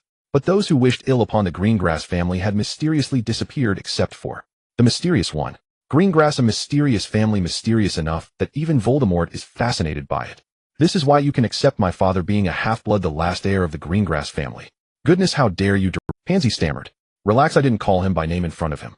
Itakua waved her hand, continuing the topic. Look, as long as what we present is captivating enough and powerful enough to inspire both desire and fear, we will gain respect and recognition, won't we? What can you present? Pansy asked seriously, needing to weigh the pros and cons. Itakua raised her head, indicating Draco's direction, where the young master of the Malfoy family was playing happily with his mechanical dragon. A toy, and you think a toy will keep me entertained? It's talent, my talent for enchanting runes, Itakua said. You must know that the mechanical dragon in Draco's hand and the freshness charm potion in Professor Snape's office were both crafted by me over the past 6 months, right? While I do admit that you have talent, Pansy frowned tightly, but what does that prove? Are you suited to open a magical supply? It's a company, Itakua corrected, the largest company in the magical world.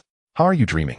Pansy rolled. I must remind you that not every wizard is an apothecary or obsessed with dragons. At best, that will only earn you. But what if I design the potion bottles to not be permanently fresh? For instance, they would need to be replaced every 5 years, Itakua said, with a sly smile. And for example, with the mechanical pets in Draco's hands, I could design new breeds with new functions every 3 years, just like flying broomsticks. Itakua paused for a moment and continued amidst Pansy's astonished gaze. By that time, will those fans of potions and dragons still be able to live without me? You really are. Pansy exclaimed. You are a born businessman. I'll take that as a compliment for my intelligence. So what do you need me to do? You already have such a perfect plan, Pansy asked. I need a clever person who understands the 28 families and is good at socializing to help me. Ooh, I want every family head to know my name and the identity of Itakua Snape. Itakua poured a cup of tea for Pansy. Of course, this is just the first step. Oh, my ultimate goal is to own my own industry in the wizarding world. And you, Miss Parkinson, might become my partner, helping me handle relationships with pureblood aristocrats and other factions. This means I might have to stand against the Parkinson family. Pansy hesitated. That would be a long way off, at least until we are in 7th grade or graduate. During this time, you can think it over. The charm of enchanting runes goes beyond this. Itakua nodded in understanding. All right. Pansy nodded. If you can prove your strength before graduation, I'll gamble with you. Smart girl, Itakua praised. No way, Pansy shot Itakua a glare. You need to give me at least 10 of those non-permanent freshness potion bottles by the end of the term. I'll take them to the summer ball. As for the mechanical dragon, having Draco as a living advertisement is enough. Pansy and Itakua both looked at Draco, who was instructing Scabbers to heat his tea. Itakua. Pansy. Look at the expressions on those boys' faces, Pansy whispered. Just wait, soon someone will come to you for custom orders. Itakua looked over, and indeed the Slytherin boys were staring intently at Scabbers. In their eyes, Scabbers was not heating tea, but using flames to defeat enemies. Itakua even spotted a few upperclassmen in the crowd. Oh, those boys will never grow up. Pansy commented. Itakuya's money-making plan had to be temporarily shelved as they were about to have a Quidditch match against Hufflepuff. Originally, Flint's plan was to leverage Itakuya's Quidditch talent to hit the opposing players with the bludger. However, Madame Hooch prohibited a series of Itakuya's dangerous behaviors for safety reasons, forcing Flint to change his plan. This meant more heavier training. Itakuya returned to the Slytherin common room exhausted every day, and she had begun to feel grateful that she would be free from this sport next semester. But Draco didn't think so. I can't believe they would prohibit you from participating in next semester's Quidditch matches. That's jealousy. They envy Slytherin's strength.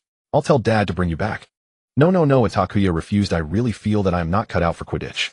And this is Dad's idea. He doesn't want me watching every match from the sidelines. Draco fell silent. Such extraordinarily fulfilling days continued until February.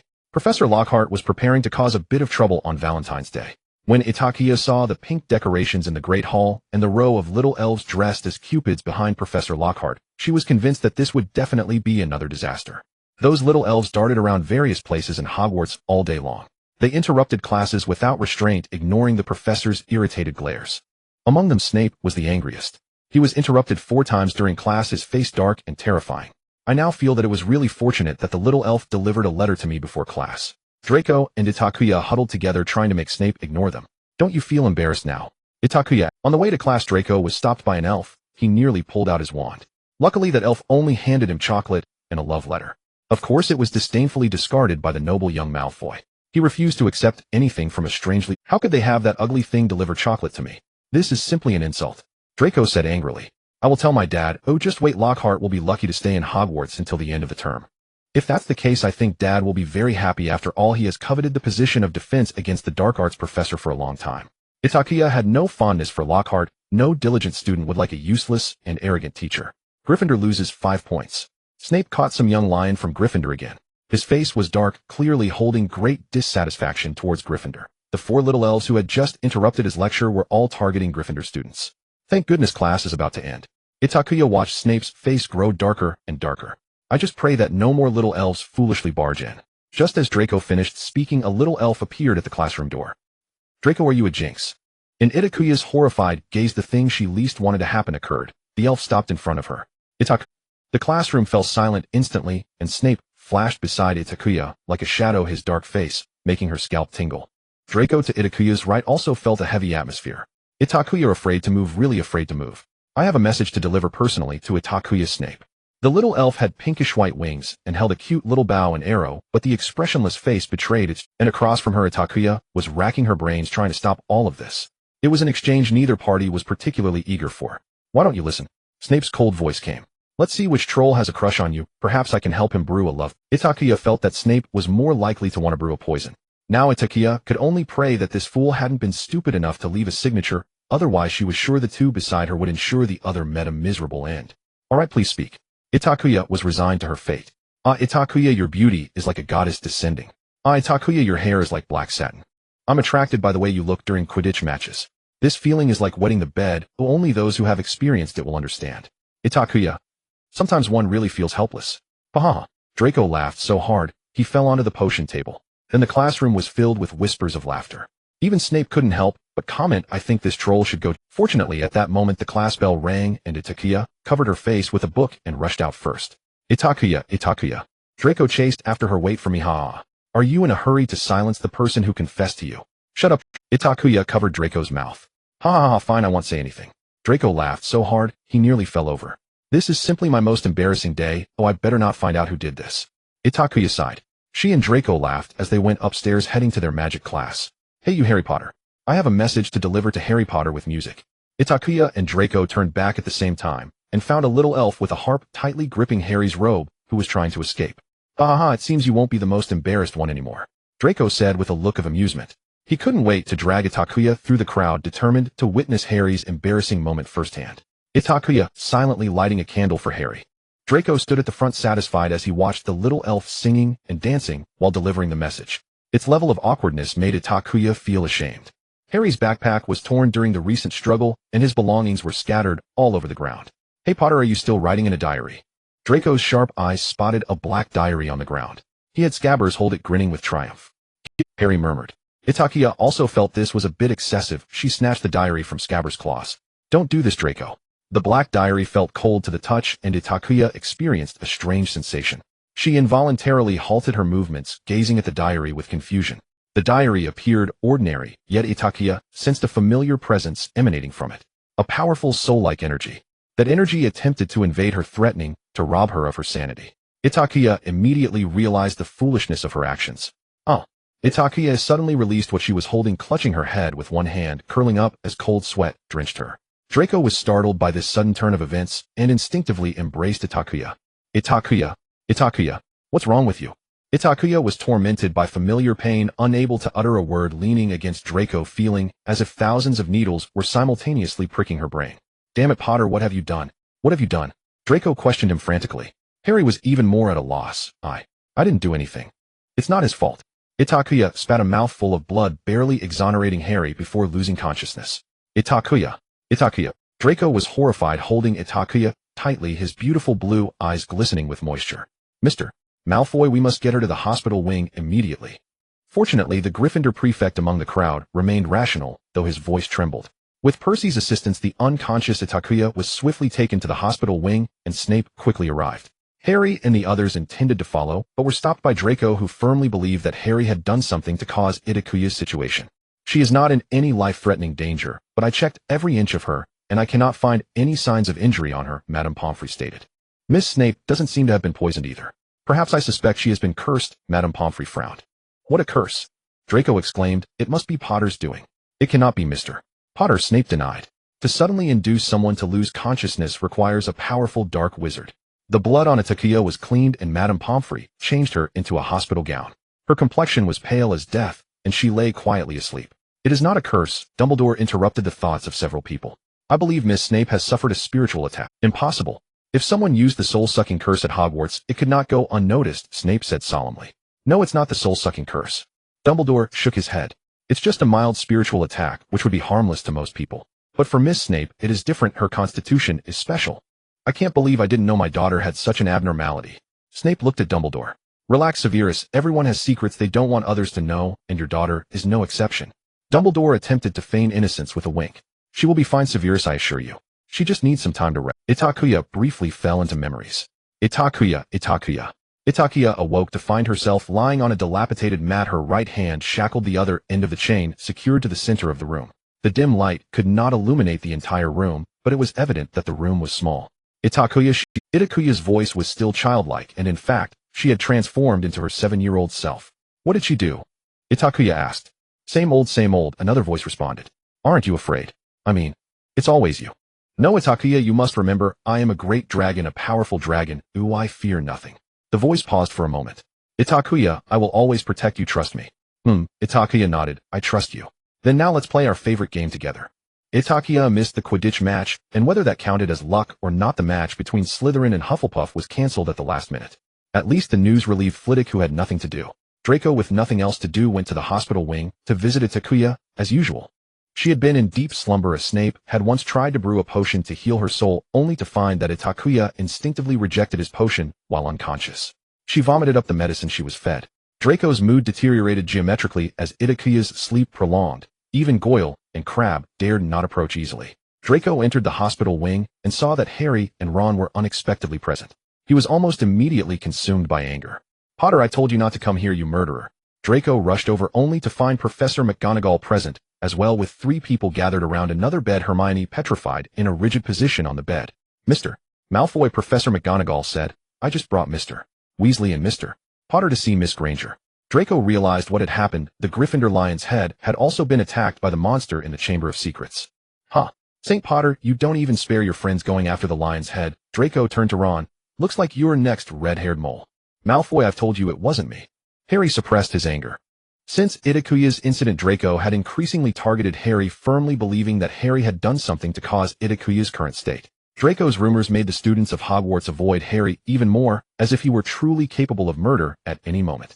Then why don't you just bring out that damn diary? Draco stared into Harry's eyes, speaking with a tone filled with a desire to kill him on the spot.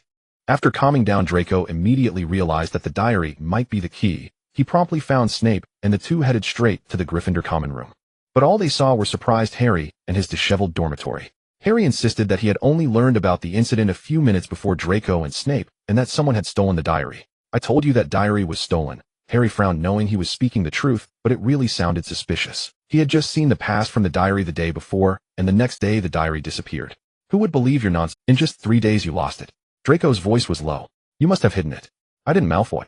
All right, before there is evidence proving all this, I think the 2 gentlemen should return for now. Professor McGonagall intervened, pulling Draco and Harry apart.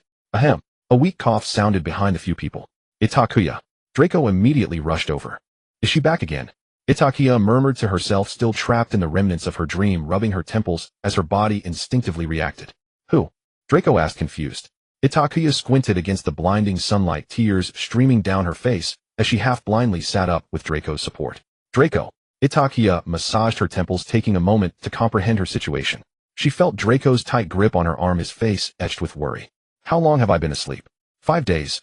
Itakuya inquired. You've been asleep for 10 days. Draco exaggerated. Itakuya sighed. Indeed, in her absence, the speed of her soul's healing had slowed down by half. Itakuya, what on earth happened? Father and Madame Pomfrey can't find the cause. Dumbledore actually said you just suffered a soul injury and told us to stay calm. Draco snorted dismissively. Who is secretly harming you? Don't worry, I will tell my father immediately. As a school governor, he won't turn a blind eye to the safety of Hogwarts students. As Draco spoke, he pushed away Harry, who was trying to come closer, vigilantly refusing to let any Gryffindor approach. Draco glanced at Harry from the corner of his eye and said pointedly, whoever it is will pay the price. Itakuya felt both helpless and amused, thinking to herself that not even the great Malfoy would dare to provoke this person. However considerate, Itakuya decided to hide part of the truth. In fact, no one is harming me, Draco. Itakuya held Draco's hand, using this gesture to soothe him, a tactic she often employed with him. It was quite effective. Draco immediately withdrew his hand, uncomfortably sitting down at the edge of Itakuya's bed and giving her an accusatory glare. Draco was very sensitive about Itakuya using this tactic in front of others. Meanwhile, Harry and Ron, who witnessed the whole thing, had very interesting expressions. Professor McGonagall looked quite surprised. In fact, if anyone is to blame, it would probably be my carelessness, Itakuya remarked, not noticing the varied expressions of those around her. That diary is a magical item that carries some impact against the soul. To an ordinary person it poses. Itakuya breathed lightly, still feeling mentally exhausted. My soul is incomplete, she pointed to her head. There's a small crack in it. Professor McGonagall's expression grew serious. Normally it won't affect me at all, but once I suffer a shock to my soul, even a slight one, it becomes unbearable. I should have been more vigilant about all unknown things. That was my negligence. Magic related to the soul or magical items is quite rare, I believe. Mr. Potter may not have realized that the diary possesses soul power. McGonagall said. However, Miss Snape, given your unique constitution, you must remain vigilant about all unknown magical items you may encounter next. Okay, I understand, Professor McGonagall. Itakuya nodded obediently. She suddenly realized something was off. Hermione was missing. In Itakuya's perception, these three were like triplets, always needing to be together. Where's Hermione? She must be worried about me too, Itakuya asked. Harry and Ron's expressions became serious again. Itakuya, Hermione. Ron spoke in a low voice as he pulled back the curtain, separating Itakuya from her right. As the curtain was drawn, a stiff Hermione slowly came into view. Oh my God, Hermione!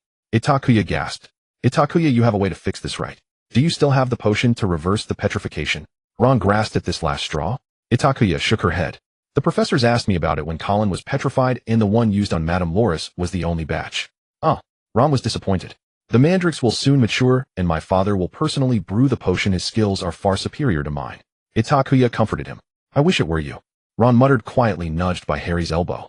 Enough, weren't you here to see the lion's head? Stop wandering around here. Draco acted like a child, protecting his toy from others. But Itakuya, Harry said anxiously, that diary. Do you dare to mention it? If it weren't for you, would Itakuya have encountered that diary? Draco questioned sharply. Well, for Draco, Harry was the culprit behind Itakuya's fainting, a deeply ingrained stereotype.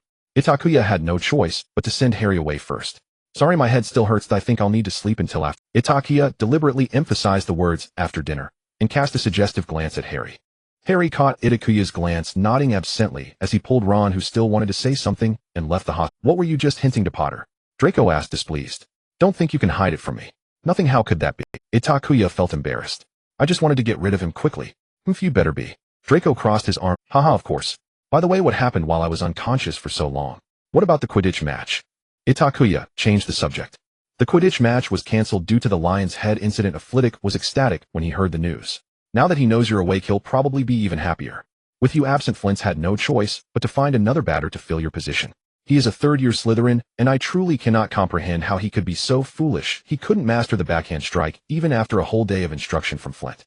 The coordination with the others is also a complete mess. The Hufflepuff team is practically on the verge of security. And then there's that fool Potter. He and his mole friends are so thrilled they might as well be throwing confetti despite being the defeated minions of Slytherin. Draco tirelessly recounted recent events to Itakuya, ranging from Quidditch to his ongoing torment of Harry. It was an afternoon just after a rain. The sky was washed clean blue and white, distinctly separated. A breeze lifted the white curtains in front of the hospital wing window, causing the shapes of light to shift. Draco sat by Itakuya's bedside, his voice a blend of youthfulness and hoarseness. Whenever Draco relaxed, the hoarse quality of his voice would dominate. Just like now, Itakuya felt that Draco resembled a walking bassoon.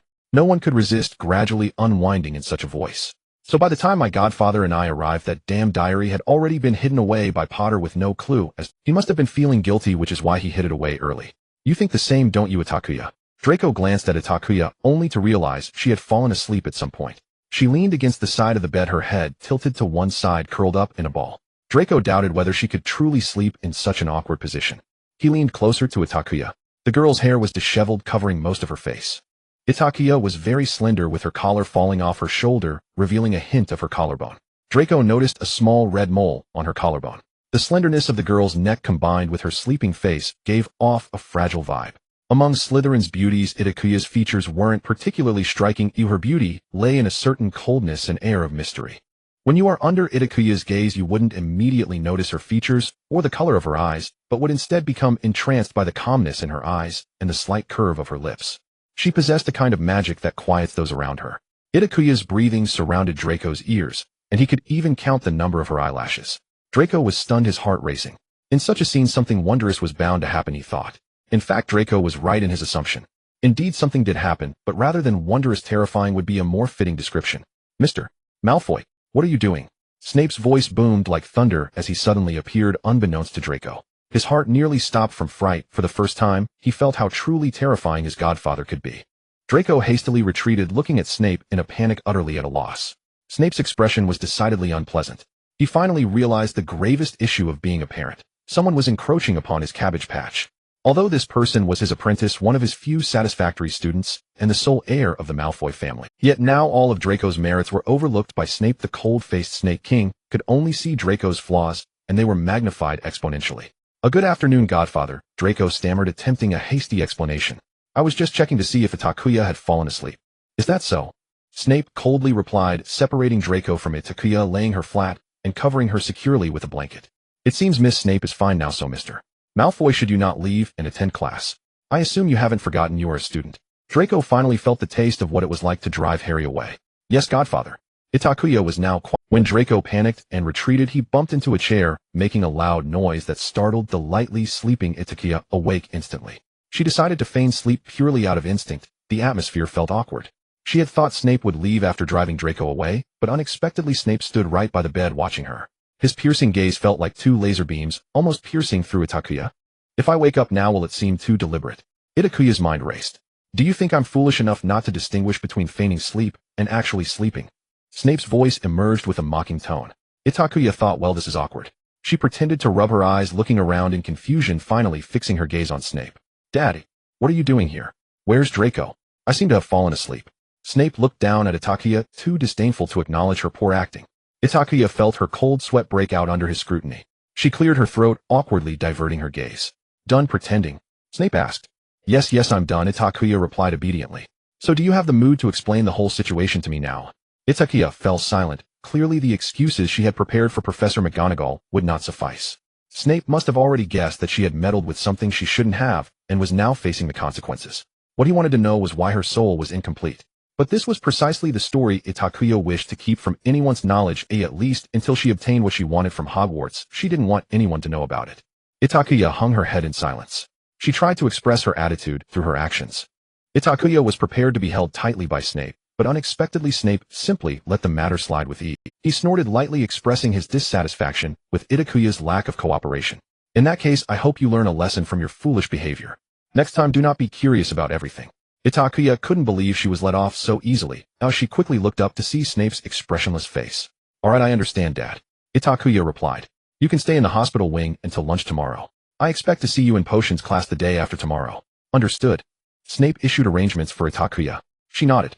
As long as she was not forced to confess, she would comply. "Due to your previous lack of cooperation, starting next week, you will help your father with potion ingredients every weekend." Snape clearly did not want to let Itakuya off so easily. Itakuya thought, "I take back what I just said. Being grounded may not be such a bad option. By the way, make sure to include Mr. Malfoy. He also needs to be grounded." Itakuya was confused as she did not understand what Draco had done to provoke Snape. "Is there a problem?" Snape raised an eyebrow. No problem, Itakuya capitulated. Itakuya finally had a good sleep after sending off the great Buddha Snape. When she awoke, the fatigue in her soul was finally alleviated, and she felt as if she had been reborn. As night fell, Harry arrived alone, shrouded in an invisibility cloak. "Itakuya," he revealed only his head. "What do you know about that diary?" Harry jumped straight to the point. "What I told you during the day is all I know. In fact, Itakuya, I know less than—" Itakuya shook her head. "But during the day you hinted for me to come over, and I thought—" "Harry, I guess you learned something from that diary, right?" Itakuya interrupted him, and indeed, she saw Harry nod with an odd expression. She waved her hand at Harry, who was still pondering. "No need to tell me, I'm not that curious. I just want to remind you that you must stay vigilant. I came to find you for another matter." "What is it?" Harry asked, puzzled. Itakuya was silent as she looked in the direction of Hermione.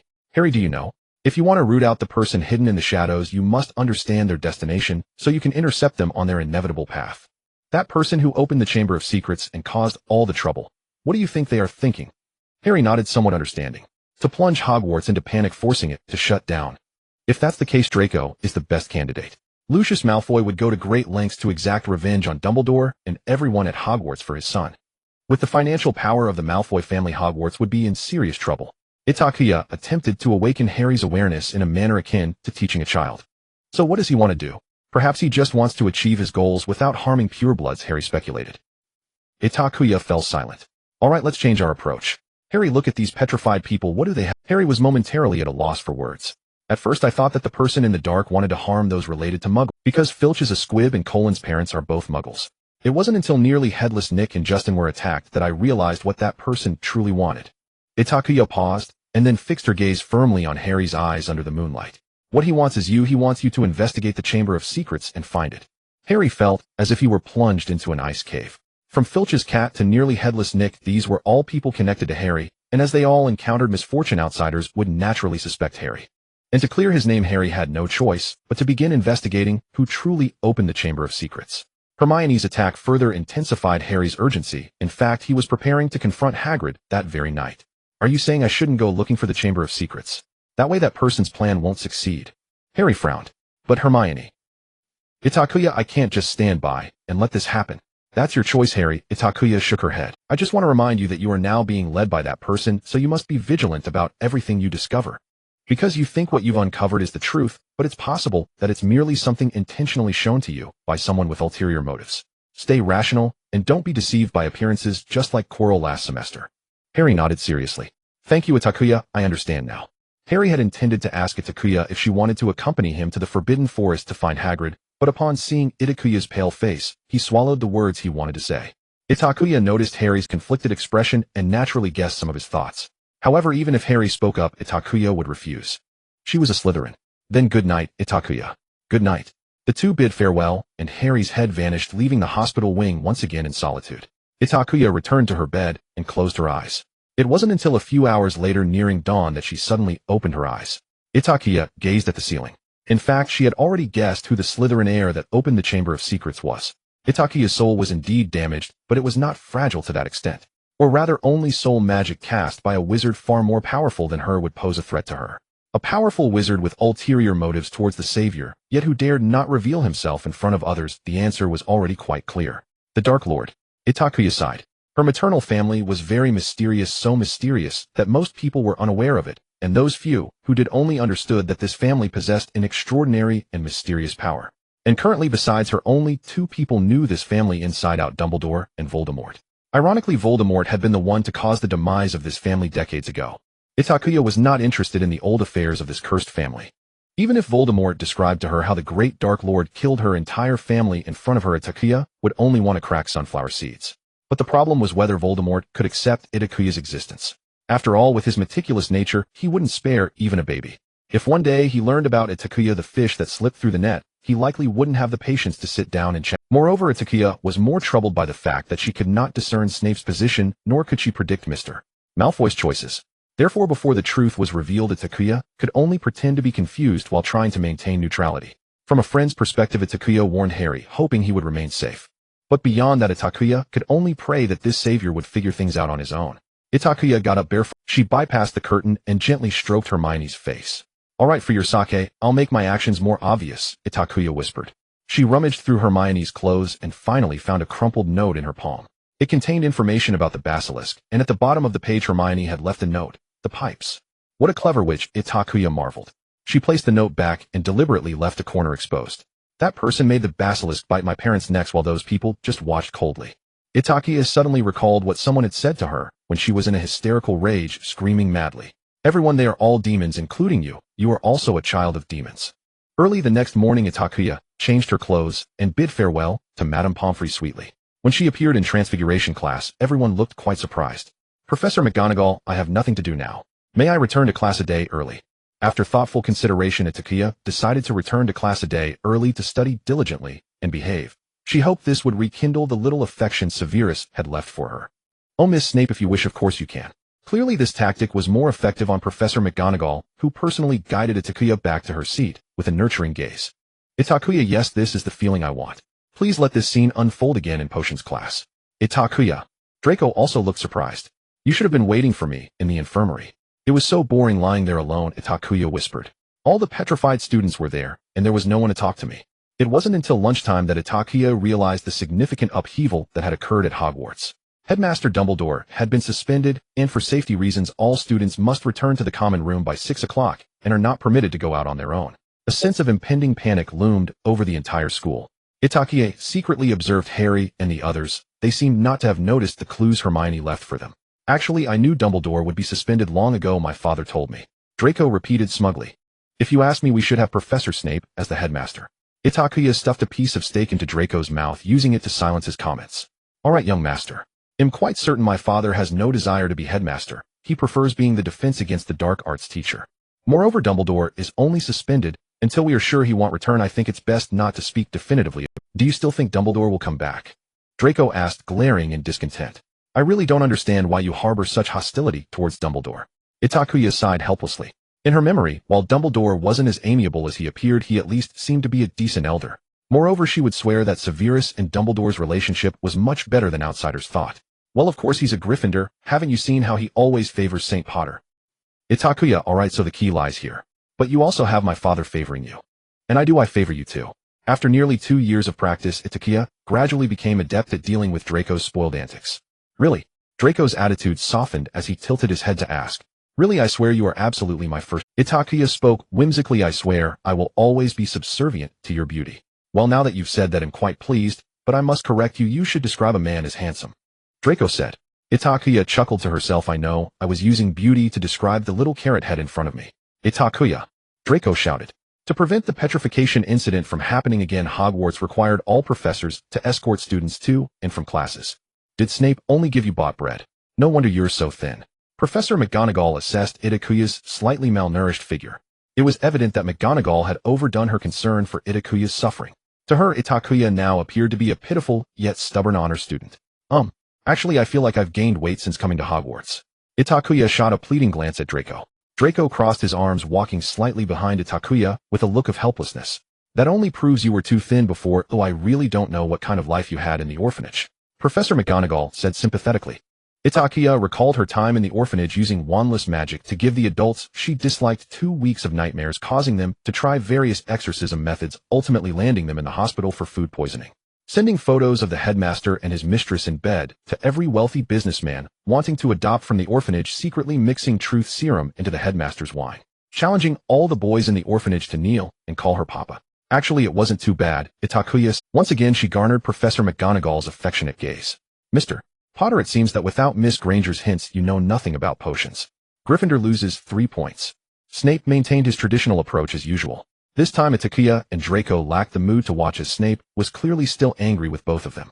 I understand why my father is angry with me, but why is he angry with you too? Itakua asked in confusion. Draco paused in his potion preparation. He dared not tell Itakua it was because he almost kissed her that day and was caught by Snape. I don't know either, Draco mumbled. Fortunately, Hogwarts' latest regulation is that all students must return to the common room by 6 o'clock, and since Dumbledore left, my father has become very busy. Otherwise, we would have to go to my father's office to cut potions. Draco nodded in agreement. Hey, speaking of which, why don't you allow others to ask me to customize mechanical toys? Itakua had too many worries lately, and it wasn't until Pansy sought her out that she remembered her mechanical toy business had stagnated as the end of term approached. Pansy said it was because Draco had threatened all the students wanting to order mechanical toys from Itakua, forbidding them to contact her. This is the birthday gift you gave me. How can you give it to others? Draco felt quite wronged. What I gave you was a smelting stick, which is different from what I give to others. Itakua explained. I also gave Hermione a preservation potion bottle, and I didn't see my father having any objections. How is it different? If you make one for others, it won't be unique anymore. Draco complained. Did your godfather not give you pocket money? If it's really impossible, I can share half of my pocket money with you. That's not the same. Itakua sighed helplessly. Draco, I want to profit through my own abilities. Not only will it earn me galleons, but it will also earn me respect and status. I don't care, you just can't, Draco insisted stubbornly. Itakua sighed wearily. She knew the young master hated anything that would undermine his sense of uniqueness.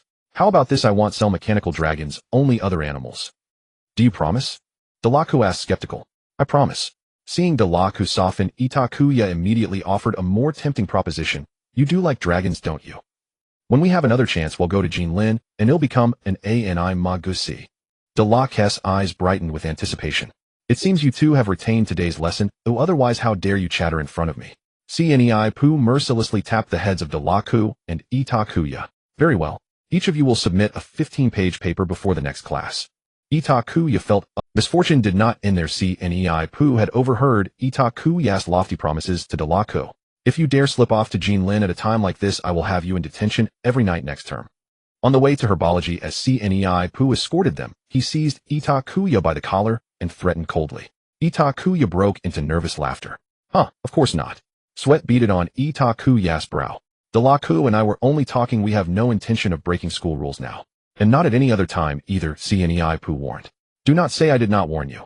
Mofa Pooh scrutinizes Ani Magusi closely. Cnei Pooh wore an expression that said he would be watching them forever. I do not want to be explaining to Mofa why I suddenly have an extra daughter. Itakuya now somewhat understood how Holly felt about CNEI Poo. So that's the situation. I suggest we keep our heads down for a while. In the C. Lai Te Lin common room, Itakuya and Delaku sat side by side on a table writing furious. I swear if my father discovers even the tiniest indiscretion, he would cut us to pieces and stuff us into his cauldron, Itakuya said with a grim gesture. I expected as much, Delaku sighed, closing his book. When the godfather pulls you aside, the murderous look in his eyes could frighten anyone. But we've been terribly unlucky lately, Itakuya lamented. She then noticed to her surprise that Delaku had already started packing while she still fretted over the last 3 pages of her essay. Hey, wait, you finished? Delaku nodded. You really finished? 15 pages. Didn't we start together? You didn't secretly write it ahead of time, did you? Itakuya couldn't believe it. You spend half your time daydreaming, Delaku replied. I can't believe you've read so much yet struggle with essays. That's because I'm more Hansen. I'd rather be dissecting slugs. Itakuya complained. You should speak to the godfather, perhaps he'll take pity and spare you the paper, Delaku shot back. Delaku retorted. Itakuya scratched her head in frustration, then her eyes lit up, and she smiled at him. Honored young master Meyer Fu. Don't start, how many times have I helped you already? Delaku demanded. Delaku was resolute. I will not help you write the essay. Itakuya chuckled and leaned close to Delaku's ear whispering. Actually my ANI Magusi form has 2 variations. Don't you want to see the juvenile dragon form? An hour later, Itakuya was satisfied as she received the concluding pages of the essay someone else had written. All right, may I see it now? Delaku could hardly contain his impatience.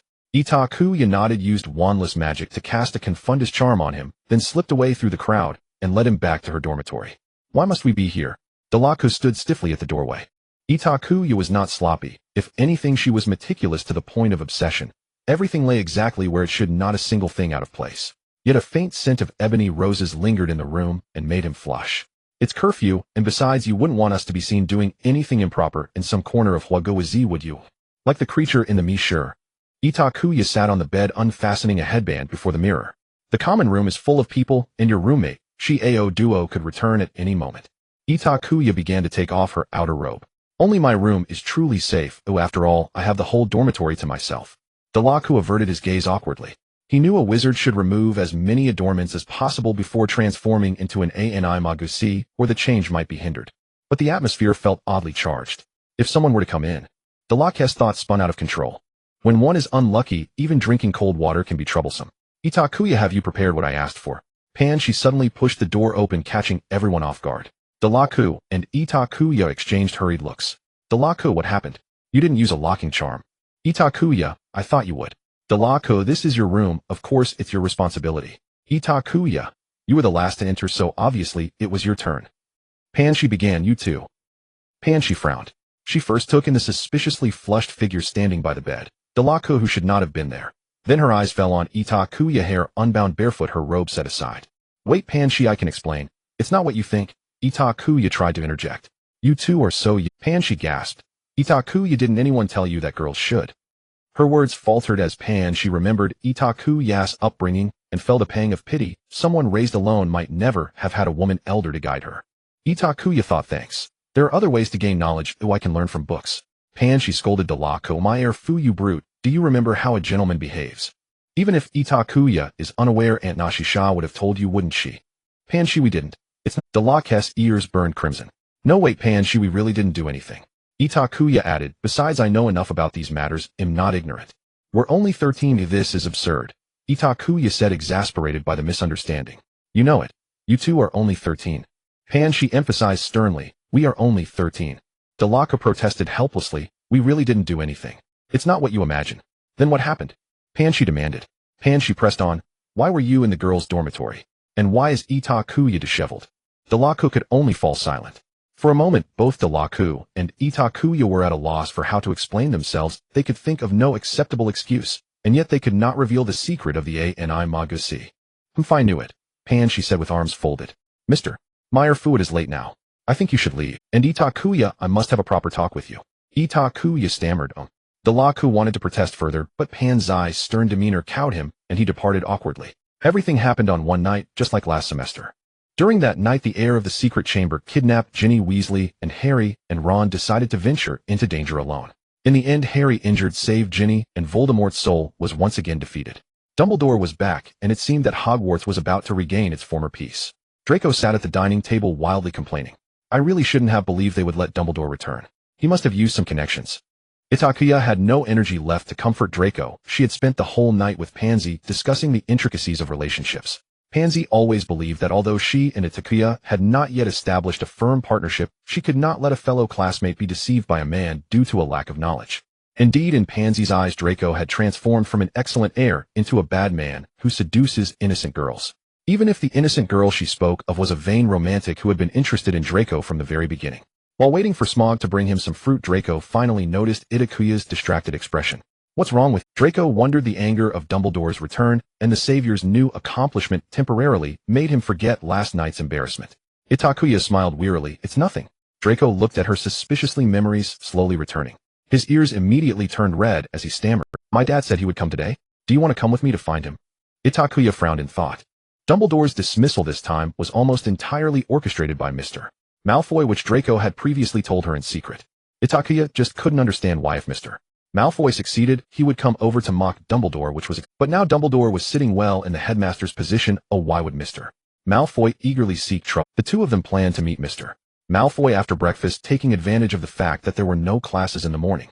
Itakuya intended to go directly, but Draco insisted that Itakuya go back and dress up properly first. Itakuya, am I going to meet the Emperor? Should I bathe and pray for 3 days in advance? This is my dad's first time saying he wants to see you. Although it's not a formal meeting, it already shows he recognizes you. Draco emphasized. Recognize what? Itakuya asked. In short, Draco evasively replied, I think you should change your hairband. Itakuya shook her head in resistance, as she had just endured Pansy's torment. Draco had specifically asked her to help Itakuya with her makeover because he didn't trust Itakuya's skills. Time was tight and Pansy had not prepared much. So she could only help Itakuya with her eyebrows, apply lipstick, line her inner eyes, and spray some perfume. Fortunately, your skin is good, and since this isn't some formal ball, it doesn't need to be too elaborate, Pansy said. You think it doesn't need to be too elaborate? Itakuya was shocked. Well, that's just my everyday routine, Pansy nodded matter-of-factly. Itakuya looked at her with respect, thinking Pansy was truly something else. Don't even think about it, my hair is saved under Pansy's care. Itakuya rejected Draco's request. Pansy also believed that Itakuya's long dark hair was suitable for braiding or letting it down completely, but Itakuya usually tied it simply into a ponytail with a hairband for convenience. Itakuya saw that Draco's expression was somewhat unwilling and she shrugged, saying, If you're not satisfied, why don't you do it yourself? Draco glanced at Itakuya's long and thick hair, and he turned red from neck to ears, wondering what he was imagining. Itakuya inherited half of Snape's complexion, although her skin was fair, it had a warm tone. But Draco was different. He resembled a cloud in the sky, a standard cool-toned white, and sometimes Itakuya could even see his veins through his skin. This made Draco's blush very evident. For example, now his entire neck was a light pink. Itakuya thought it looked like a sunset. The two of them spent quite some time in the Slytherin common room, and when they arrived at the agreed-upon location, Mr. Malfoy shot them a fierce glare. Dad, Draco being on time is a gentleman's basic rule, Mr. Malfoy lightly chastised his son. Yes, sorry, Dad. Draco lowered his head. Mr. Malfoy seemed to realize there were outsiders present, and didn't say much more. He slowly turned his gaze to Itakuya. Miss Snape, I heard from Draco a few days ago that you were sick, and it seemed quite serious. Yes, but it's fine now. Oh, I was just careless. Itakuya nodded, engaging in polite social interaction. Itakuya wasn't really sick, it was Potter and that cursed black diary. Itakuya was cursed, Draco muttered unhappily. Oh, Mr. Malfoy was clearly very interested in this topic. It's nothing much. Oh, I accidentally touched something I shouldn't have, and was attacked by the magic on it. Itakuya stopped Draco, who wanted to continue speaking. That silly boy still didn't know that the damned diary contained Voldemort's soul. Mr. Malfoy nodded in understanding, and then like a competent elder inquired about the two's recent school life, and offered targeted advice. It's best to stay as far away from the foolish subject of Muggle studies as possible. Although most people lack talent in divination, I suggest you give it a try. The history of magic course isn't really useful, but for a noble, being able to mention some past figures and events during conversation is quite necessary. It represents a person's knowledge. If Miss Snape finds it difficult, she can consult Draco more. He has been reading history of magic books since he was. As for potions and charms, I'm glad to see that you both have excellent results in these two subjects. Draco practically regarded Mr. Malfoy's words as gospel, while Itakuya didn't mind much. She actually didn't care much about grades or what classes she would take next semester. Besides, she had already entrusted all her course selection applications to Snape. More than these, Itakuya was more concerned about whether Mr. Malfoy had brought her the little cakes made by Mrs. Mr. Malfoy shared a wealth of valuable reading experiences with the two little ones, although Itakuya felt that there was much boasting involved. Alright, I think it's time for you to head back. Mr. Malfoy said, using his serpent staff to hold down Draco, who was trying to take Itakuya's hand. Draco, you go back first. I have something to discuss privately with Miss Snape. Draco wanted to refuse, but dared not anger Mr. Malfoy. He glanced at Itakua, who gave him a reassuring expression. Reluctantly, Draco had to leave. Mr. Malfoy scrutinized the young girl only after Draco had walked far away. He had to admit he was somewhat envious of Snape having gained such an excellent daughter without effort. A genius of non-wand magic and an adept at enchanted runes, a prodigy in potions. Itakua perfectly inherited the talents of both her parents and Mr. Malfoy could foresee that when this girl grew up she would achieve great things. However, that was not what Mr. Malfoy cared about most. What he valued was Itakuya's calm demeanor amidst. He had taken over family affairs at a young age, and by middle age every gesture of his was imbued with the authority of a family head. Not only children in their teens, but even colleagues sometimes feared him. He had just seen Harry the savior, that troublesome boy who had thwarted his plans.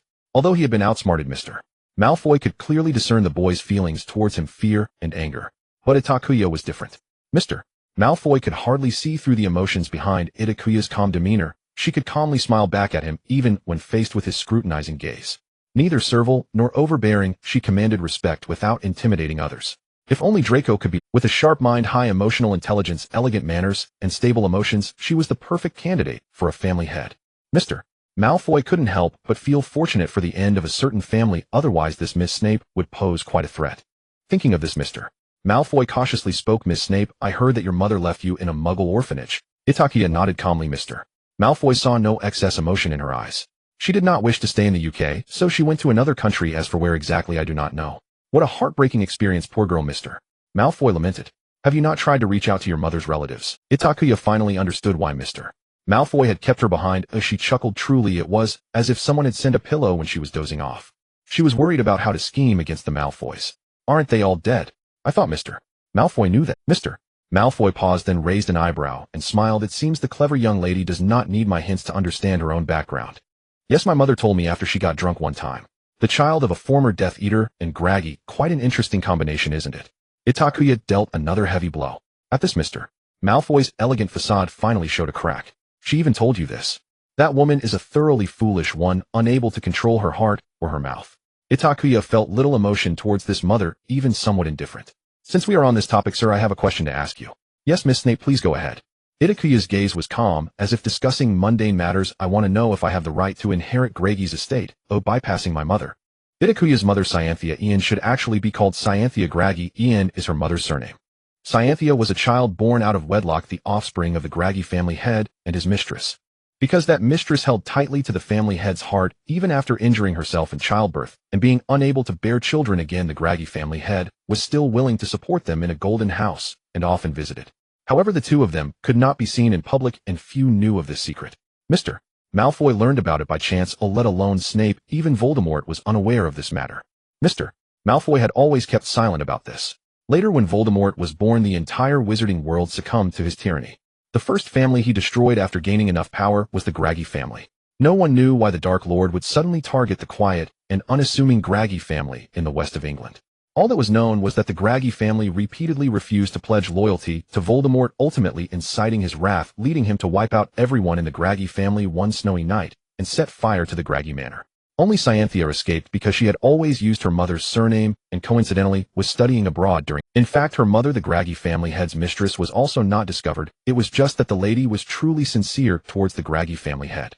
They had grown up as childhood sweethearts until the mistress family fell into decline and she became an ordinary person. The day after learning of the Graggy family head's death, that mistress took her own life. By the time Cyanthia returned to the country, she had become an orphan who lost both parents. Itakuya had known her background for a long time. Although the Graggy manor was destroyed, it still held the savings of a large family accumulated over centuries, although most had been divided among others. For instance, the birthday gift Draco gave Itakuya was one of the treasures once belonging to Graggy. Of course, some items from the Graggy family had still been sealed away. Those items were cursed objects that even the Dark Lord did not want to come into contact with, now quietly resting in some corner of the Ministry of Magic. When you come of age, if you wish, the Ministry of Magic will acknowledge your status as an heir, considering Snape and Hogwarts. Mr. Malfoy said. Itakuya nodded. This was in line with her thoughts. Acknowledging her as an heir was one aspect, while acknowledging her as an heir and honestly returning Graggy's estate was another. Even if those people knew these items were cursed, they would not want to simply regurgitate what they had swallowed. unless Itakua established a significant status in the wizarding world, compelling the Ministry of Magic to take her seriously. Itakua had not been in such a hurry, but the turmoil of the past 2 academic years indicated one thing to her. Voldemort might return sooner than she anticipated. Yes, Itakua understood from the very beginning that the one who could single-handedly annihilate the Graggy family would not simply disappear. In this case, Itakua had to take precautions in advance. It seems that Miss Snape is not very satisfied with this situation. Mr. Malfoy said, "Let me guess you are wondering how to regain what belongs to the Greengrass family quickly." "I wouldn't say regain, I am simply a keen learner with a passionate interest in all books," Itakua smiled. "The Greengrass revelation." Mr. Malfoy said, realizing, "I underestimated your ambition. The Greengrass revelation is said to be the most important legacy of the Greengrass family. It is rumored that every Greengrass must enter the room that houses this scripture on a specific day each year. After the fall of the Greengrass family, countless individuals sought to uncover its secrets, yet, for those who are not Greengrasses, it remains merely a collection of blank pages. Currently, this wordless tome is hidden in the Ministry of Magic's warehouse, and Mr. Malfoy happens to know its location. Actually, I have no ambition, I just want to live well. I just prefer to keep all opportunities in my own hands," Itakua replied. "Oh, forgive me for not understanding your words, Miss Snape. How could a 13-year-old child be in any life-threatening danger?" Mr. Malfoy was sparring with her. "In fact, I admire you, Mr.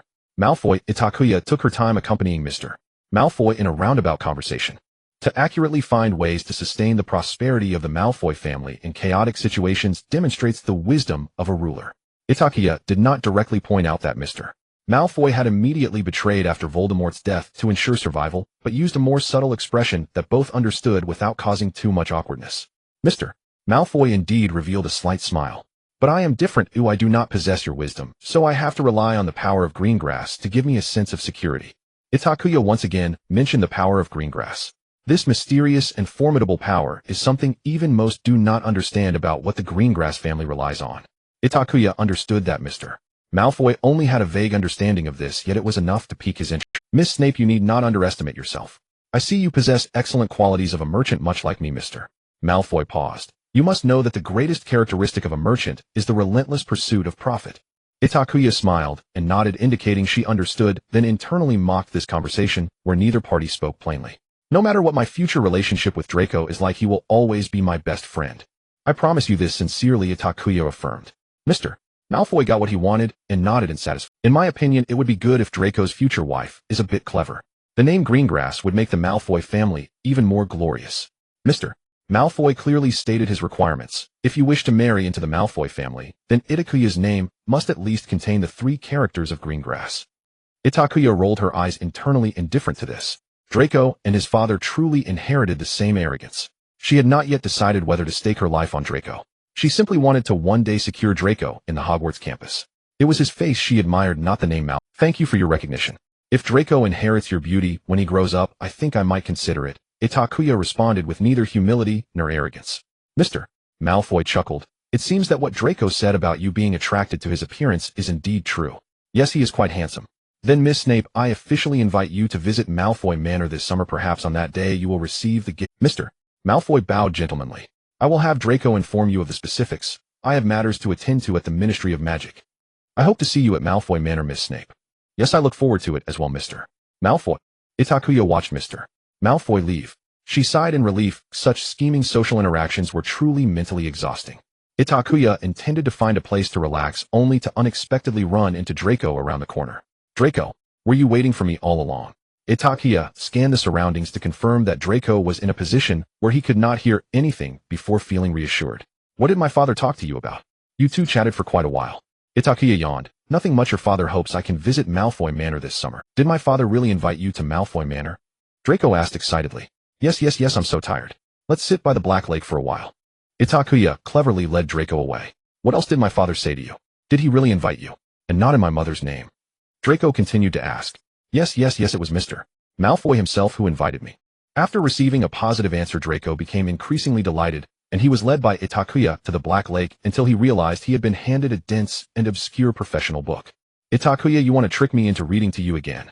Ever since Itakua was lulled to sleep by Draco's voice in the hospital wing, she discovered that his voice during the voice change period was quite pleasant, and devised ways to get him to read to her. "Every time you do this, you fall asleep. What do you think I am? An old woman telling you bedtime stories?" Draco said reluctantly. This time I won't, I swear, Itakua said dismissively. If I don't want. Draco had evidently seen through Itakuya's intentions. Understanding human hearts, he knew that to hold someone's heart one must sometimes give and sometimes take. Draco, my father taught me this confidently. Lucius, I meant for you to win over companions, not partners. Itakua tried to say some good words again, but Draco stubbornly refused. Itakuya, strange the previous times a few compliments made him obedient, why is it not working this time? Itakuya's rebellious spirit was also stirred by Draco's annoying expression.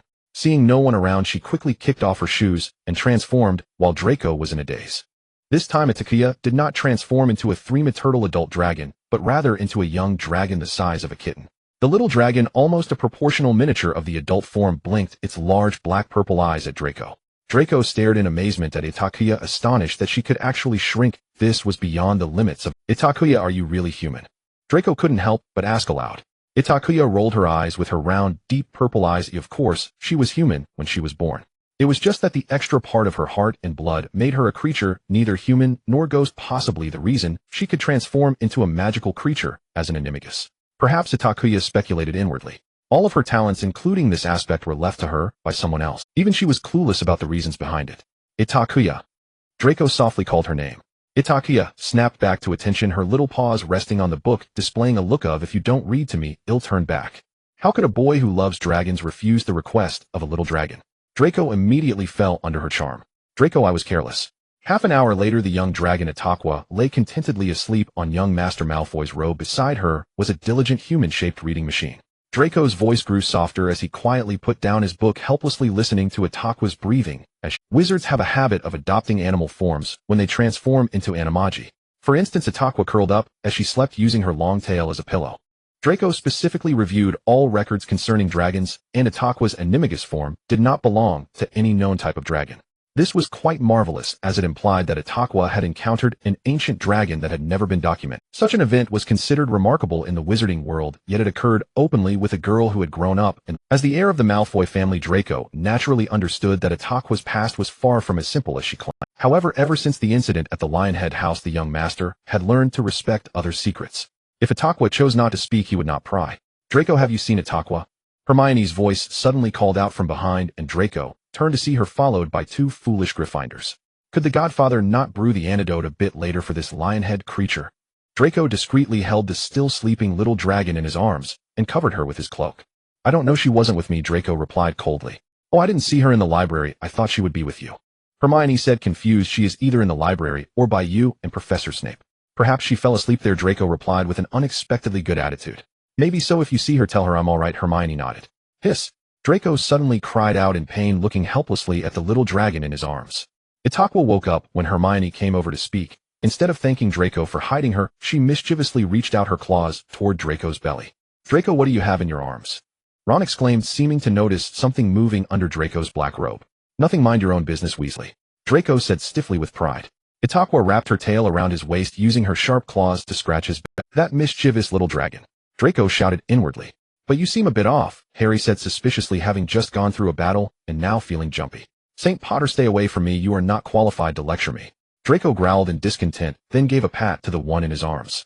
Itakua was startled by this sudden action, causing her tail to slip, exposing her slender black tail. A snake, it's a snake, Ron screamed. They had just fought the basilisk in the Chamber of Secrets, and now they had PTSD at the sight of anything black and scaly. Malfoy, you secretly kept a snake. When Harry asked. You don't need to worry about it. Draco flusteredly covered Itakua's tail with his robe. Itakua remained calm, cooperating with Draco. To her, the worst outcome would simply be Hermione and the others discovering she was an animagus. However, this calm quickly dissipated when she heard Snape's voice approaching from behind. What are you all doing? Snape, with the scent of potions surrounding him, had been busy brewing potions for those petrified. He hadn't expected to see Harry, Ron, and Draco huddled together just as he stepped out for a break. At first, he was merely interested in deducting points from Gryffindor. Professor Draco has hidden a snake in his clothes. I just suddenly wanted a pet. Draco explained in a panic. A snake. Truly very Slytherin of you. Draco, take out whatever you have in your arms. Mr. Weasley has insulted Slytherin, deducting 5 points, Snape ordered. No, Godfather, it really is nothing. Draco nervously covered up, which only heightened Snape's suspicions. Snape, tired of talking, used wandless magic to pull back Draco's robe. Then, before anyone could react, a black shadow suddenly darted out, attempting to escape toward the Forbidden Forest. But then, it was swiftly caught by Snape, who held it by the neck. Itakua curled her limbs, staring wide-eyed with her amethyst-colored eyes directly at Snape. Itakua, I'm done for this is a disaster. Oh my gosh, it's a dragon, Hermione exclaimed. No, it's a gift from my dad. I'm a Malfoy, so what's wrong with raising a dragon? Draco attempted to cover for Itakua. Is that so? Is this your dragon? Snape looked at Itakua with a... Itakua chose the latter between truth-telling and admitting. What if Snape didn't recognize me? Humph. Snape sneered, in that case, Mr. Malfoy, dragons are not on Hogwarts' list of permitted pets, and your pet, Itakua. Itakua struggled desperately, trying to break free from Snape's grasp, but the latter firmly held her vital spot. She attempted to seek help from Draco with her eyes, but Draco was also at a loss. Itakua finished. Snape directly tossed Itakua onto her desk in his office. Itakua hesitated for a moment, but she still firmly believed that Snape couldn't possibly be strong enough to see through others' animagus forms, so she pretended to be a confused little creature, tilting her head innocently at Snape, attempting to soften the old bat's heart with her adorable appearance. However, Snape was completely unfazed by this tactic. He opened the potion storage box that Itakua had sent him with his wand, and took out a gray bottle. Itakua's sense of smell after becoming a dragon was dozens of times that of a human, and she immediately recognized that this was a bottle of truth serum. Itakua, is it really necessary to be so ruthless? Seeing her identity exposed, Itakua certainly didn't dare let Snape actually waste a bottle of potion. She jumped off the desk and obediently transformed back. I was wrong, Dad, Itakua admitted sweetly. Get yourself together, and starting today come by every evening to handle the potion ingredients. Snape looked at Itakua with disdain, noticing that she was still barefoot. Itakua felt she had never been so embarrassed casting confusion spells on herself as she hurried back to the Slytherin common room. The final moments of the term were spent in agony within Snape's office. Not only was Itakua punished, but Draco was as well. The two of them struggled through handling slug slime and toad eggs, and barely appeased the discontent of the basilisk by writing 3 essays. All students returned home on the Hogwarts Express, including Itakua. A few hours later, Itakua met Snape at the train station, who was there to pick her up. The two exchanged awkward glances amidst the warm embraces of parents and children. Itakua, well, this is just awkward. At that moment, Harry was asking her for more tips on dealing with his uncle. Quality over quantity, given your abilities, the trick with magical props works quite well. Itakua replied. Snape stood at the edge of the station, seeing her mingle with the disembarking students, and moved even further away. But my uncle found the magical props packaging I was hiding under my bed when I was at school, Harry said, feeling wronged. Itakua. Does this child not know how to cover his tracks? Itakua looked at Harry with pity. Child, I advise you to view your uncle's family with a heart of gratitude. After all, with your intellect, if they really sent you to an orphanage, you probably wouldn't survive 3 days. Harry. Itakua couldn't bear to see the disappointment in Harry's eyes. After all, he was her first friend. She took out a key from her clothing and gave Harry an address. It's my father's Christmas gift. If you really can't cope, you can go hide there. It's 1 galleon a week. With that, Itakua tossed the key into Harry's arms and waved goodbye as she left with Snape. Life in Spinner's Inn was hardly different from last year. Aside from the slightly increased communication between Itakua and Snape, she was even more reckless with wasting his potions. Draco had barely stayed a few days at Malfoy Manor before he eagerly came to stay at Spinner's End. On the day Draco arrived, Itakua even thought he intended to marry her into Spinner's End. What kind of good person brings 5 full trunks and a house elf with them? Yet Snape remained composed. This was Draco's routine every year. TSK tisk, truly the spoiled young master. Itakua sat on the coffee table watching the spectacle. Itakua. Draco growled, not daring to act rashly in front of his godfather. Having not seen each other for just 2 or 3 weeks, Draco had grown a little taller, and Itakua suspected he must have been a chive seedling in his past life. What's this? Itakua disregarded Draco's threatening gaze and pointed at a lace-trimmed women's trunk in confusion. A dress and some jewelry that my mother prepared for you. Draco replied to her. One must admit Narcissa is a very considerate elder. She guessed that Snape wouldn't care about Itakua's appearance, so she specially prepared valuable dresses and jewelry for her to look more presentable when visiting Malfoy Manor. Even the house elf sent was the same one that had served her with dressing before. Itakua suddenly became excited and opened the trunk in front of the two. A red and light yellow dress sparkled with gems and embroidery along its hem, dazzling Itakua. Itakua examined it closely. The intricate design and layers of the skirt seemed to repeatedly proclaim to everyone, I am expensive. Truly a Malfoy is standard Rococo style. Itakua's eyes twitched as she began to wonder what kind of image she presented in Lady Malfoy's eyes. Look at this bow and white lace. Is Lady Malfoy playing dress-up with dolls? You know Rococo style? Draco was a bit surprised that Itakua was not unfamiliar with the design of evening gowns. It's all right. Itakua casually replied, I learned it at the orphanage. That old pervert Saint Cyr always spares no effort in packaging his goods. Itakua set aside the extravagant court dress that could easily make one queen, only to find that Lady Malfoy had prepared 3 dresses of different styles for her. One was grand, one was dignified, and one was simple and understated. Even the matching accessories were prepared according to their respective styles. Itakua couldn't help but marvel at Lady Malfoy's thoroughness. Who was Saint Cyr? Snape had been sitting in his chair reading quietly, and he said nothing, leading Draco and Itakua to nearly forget his presence. Itakua was focused on choosing one of the last two dresses. Itakua, what to do? They all look good. The headmaster of the orphanage I was at used to make money by cultivating little lovers for local wealthy merchants. The whole orphanage was basically his merchandise warehouse. Draco was both shocked and furious. What? How dare that lowly muggle? Itakua was startled by Draco's scream and nearly dropped the pearl necklace she was holding, staring dazedly at the other two men in the room. Snape and Draco, one large and one small, both silently stared at her, clearly furious over Itakuya's recent words. Actually, it's not a big deal. Itakua smiled awkwardly. I learned wandless magic at a young age, so muggles couldn't bully me. Itakua tried to prove her strength. They should be afraid of me. Once I switched Saint Cyr's wine with a truth serum, he confessed his love for the mayor's daughter in front of the mayor. Ha, his daughter was only 6 years old. The mayor turned green with anger. Draco. Snape. Itakua realized she had misspoken and quietly closed her mouth, focusing on selecting clothes instead. In the end, Itakua chose the simplest dress. The dress itself was made of red satin, so even without the embellishments of gems and lace compared to the other two, it did not seem plain. Instead, it highlighted the sheen of the fabric. Adhering to the principle of wearing new clothes immediately, Itakua took her prized creation upstairs, completely forgetting that she had left the dress and jewelry on the sofa, while her book and a pile of metal pieces were carelessly left on the floor. She left behind a mess and a dumbfounded Draco. Draco secretly glanced at Snape, hardly believing that Snape tolerated Itakua, making the living room look as if it had been ransacked by robbers. Taking advantage of Snape's silence, he secretly used cleaning charms. Itakua was very pleased with the dress Mrs. Malfoy had sent her. Early the next morning, Itakua excitedly followed Draco to Malfoy Manor.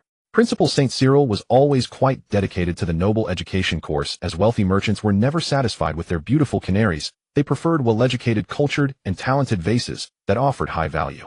Itakua was fortunate to have experienced a period of noble education. Her good memory and quick learning made her stand out among her peers. So although Itakua did not like the ostentatious and impractical noble etiquette, she could still temporarily pretend to be a respectable person if she wished. However, since coming to Hogwarts, she had started to let herself go. When Itakua styled her hair herself and appeared elegantly alongside Draco at Malfoy Manor, Draco felt that Itakua might have a dual personality.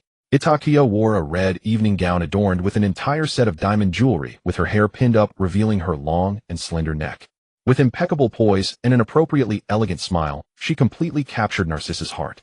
In front of Narcissa, Itakua behaved like a well-bred young lady from a prestigious family, a stark contrast to her usual casual self, sitting cross-legged by the coffee table with a book. Itakua, I truly love the dress you chose, Narcissa praised. Your black tea is also impeccable. Thank you for your praise, Mrs. Malfoy. I have not forgotten your desserts either. Itakua smiled sweetly.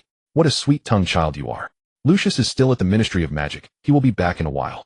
He mentioned this morning that he wanted to see you. Narcissa said. Isn't that why I'm here? Itakua thought to herself. Itakua secretly complained in her heart, but immediately put on a surprised expression. Don't be nervous, child, Narcissa comforted gently. It's still early. Why not let Draco show you around Malfoy Manor? Really? I would love to. Itakua nodded. Draco, take good care of Miss Snape. Sure, Mom. Having received the Lady of the House's command, Itakua followed Draco out of the front hall and walked along a path into the garden of Malfoy Manor. Seeing that no one was around, Itakua simply let go and sat by the flower bed, rubbing her face. Draco, you have no idea my face was stiff from smiling just now. I thought you would keep it up all the way back to Godfather's house. Draco crossed his arms and laughed at her. You didn't help me just now either. Didn't you see that your mother and I were running out of things to talk about? Itakua kicked. I actually thought you looked quite lovely when you were smiling. The layout of the Malfoy courtyard was beautifully arranged, and Draco was always eager to show off Malfoy's possessions.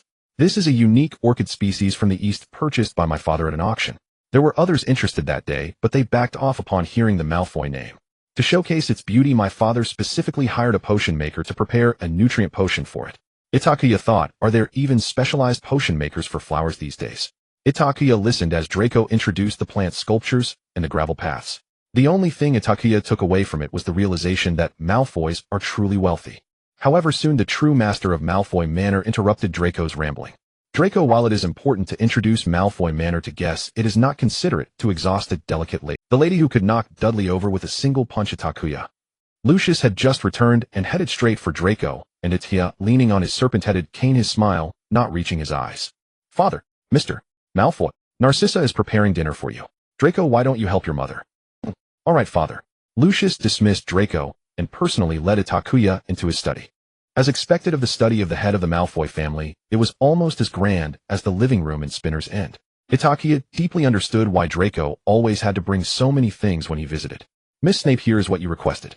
Without beating around the bush, Lucius went straight to the point as he entered the room, pulling out a palm-sized book from his pocket. The book was all deep red with only the words, "The Graggy Revelation," written on the cover.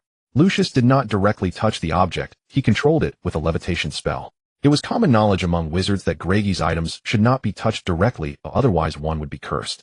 Itakua directly took the book. The title page was inscribed with a line of enchanted runes that read, "The Graggy Revelation Volume 11. Itakua did not shy away from Lucius in front of him, she openly flipped to the main text. The entire book was written in enchanted runes that only specific wizards could see.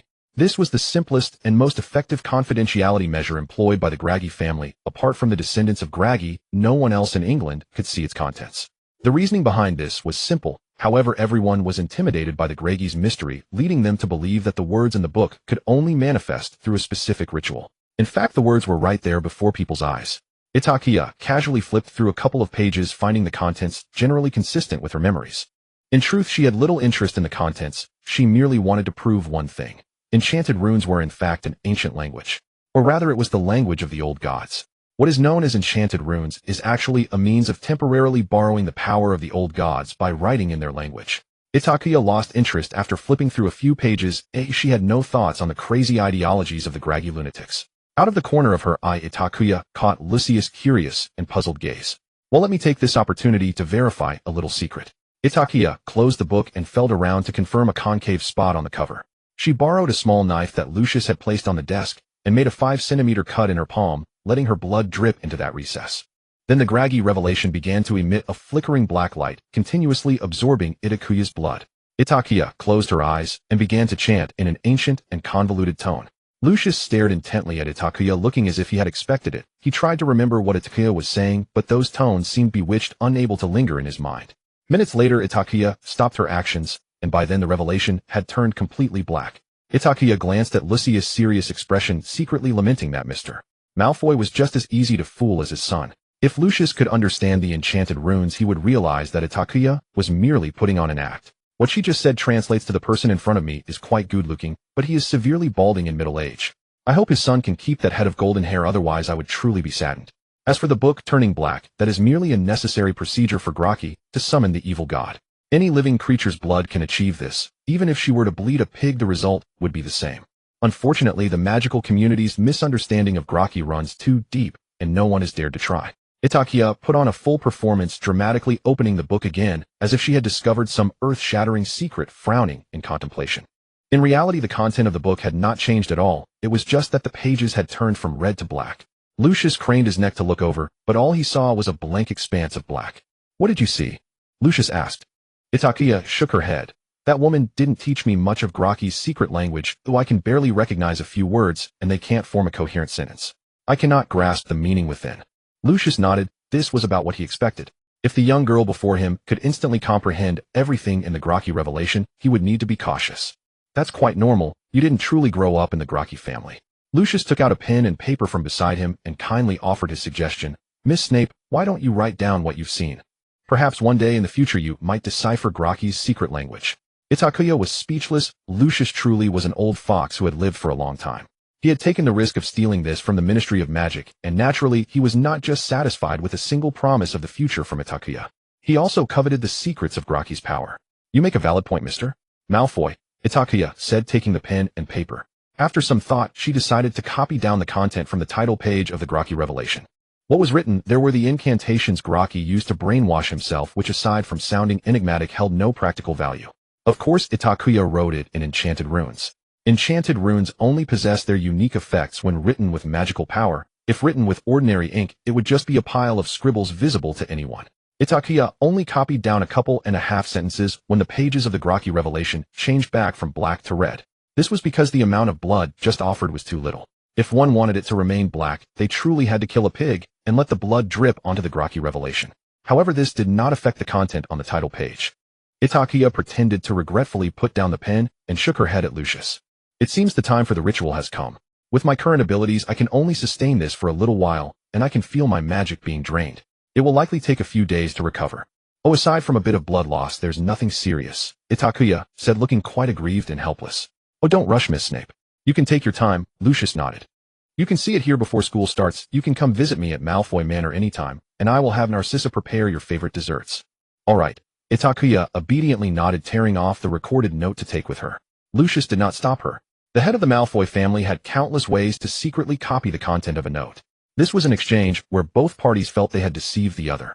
Itakua bid farewell to Lucius and left the study, casting a meaningful glance at the closed door. Lucius' belief in all of this had other reasons. He had witnessed other Grokky individuals do the same. Back then, Grokky's resistance against Voldemort was quite fierce. When Voldemort besieged the Grokky Manor, all the Grokkies stood in a circle, each holding a copy of the Grokky Revelation. They let their blood drip onto the Grokky Revelation, and a strange black mist enveloped the surroundings. This was Grokky's final secret method, using a large number of sacrifices to summon the ancient deities they sought into the world. However, this did not succeed. Voldemort instinctively sensed the danger and took the initiative to stop the ritual, using the killing curse to take the lives of everyone present. The ritual included all those bearing the Grokky surname regardless of age or gender, while their family members had long since committed suicide beforehand. So much so that Voldemort could not find anyone to use the legitimacy on.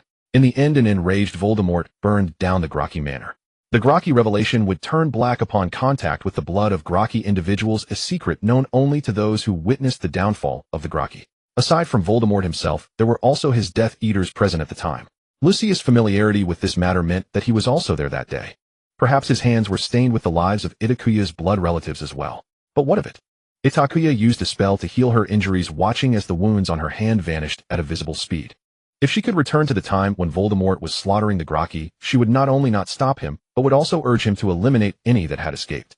Itakua took her leave after having dinner at Malfoy Manor. Draco accompanied her back to Spinner's Inn, where he would stay at his godfather's for about 2 weeks.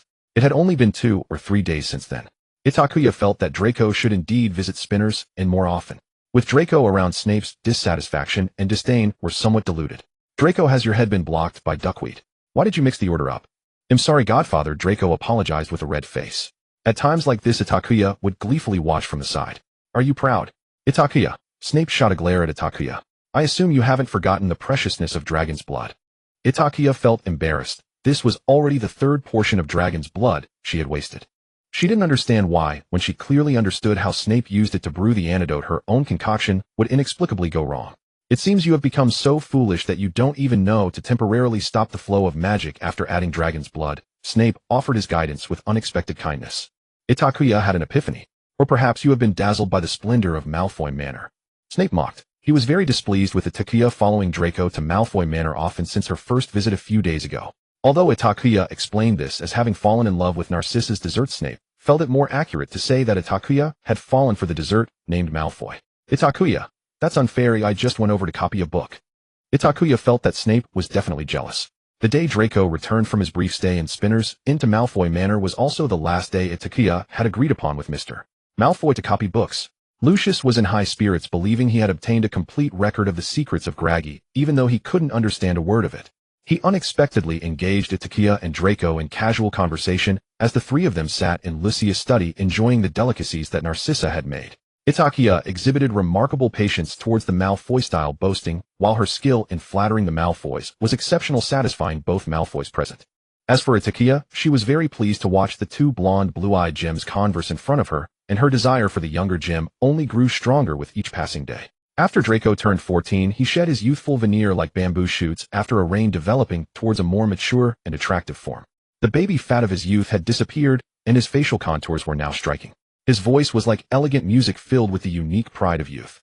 Itakua, I really want to collect.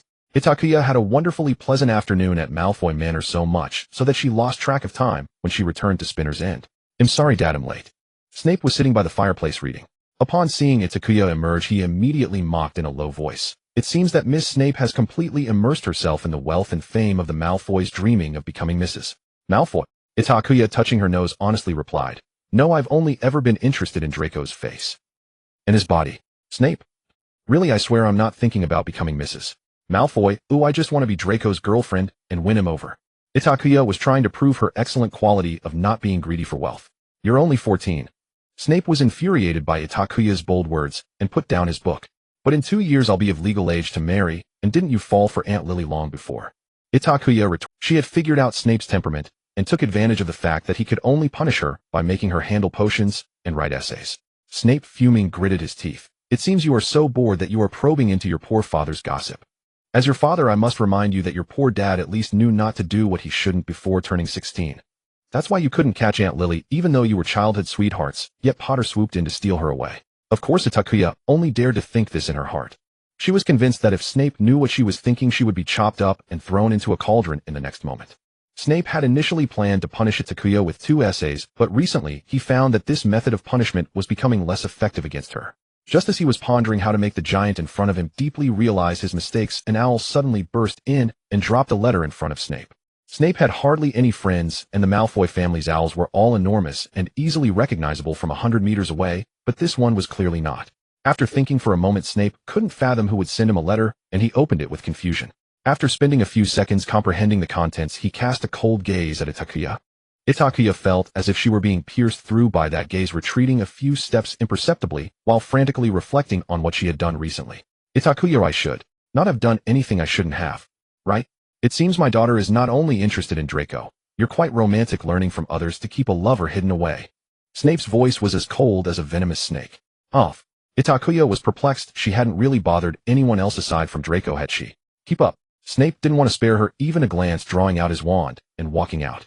Itakuya, bewildered, obediently followed Snape's apparition. A minute later the two arrived in front of a low-key yet elegant manor.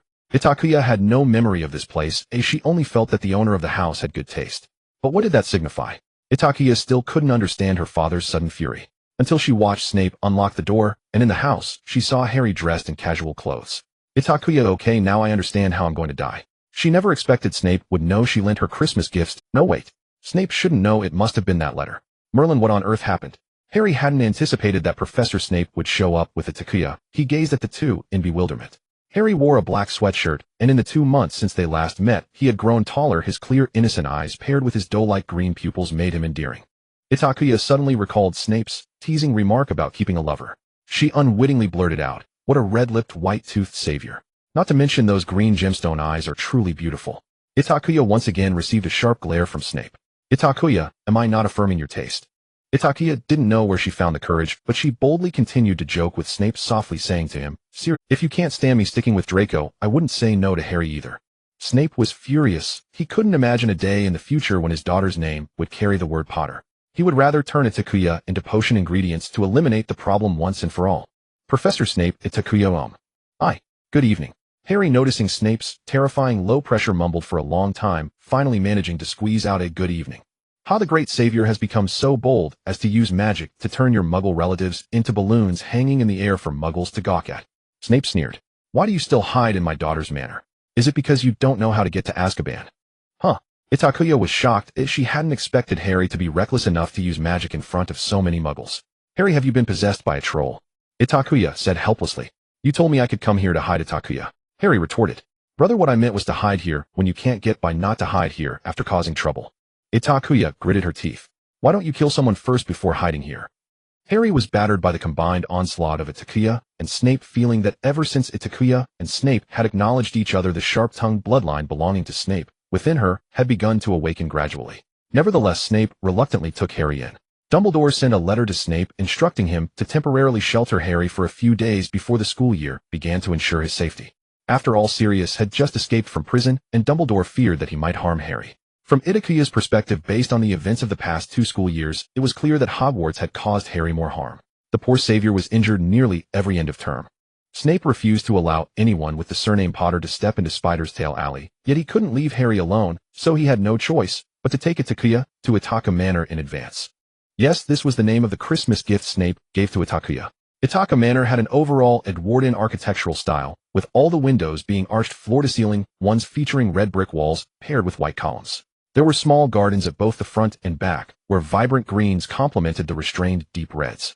Even though Itakuya was indifferent about food, clothing, and shelter, she was still drawn to this manor. Since learning he was to be Harry's temporary guardian, Snape had been sulking, locking himself away in a room with a book. Itakuya knew that seeking out Snape at such a time was tantamount to delivering herself to her doom, so she followed Harry around, exploring her manor.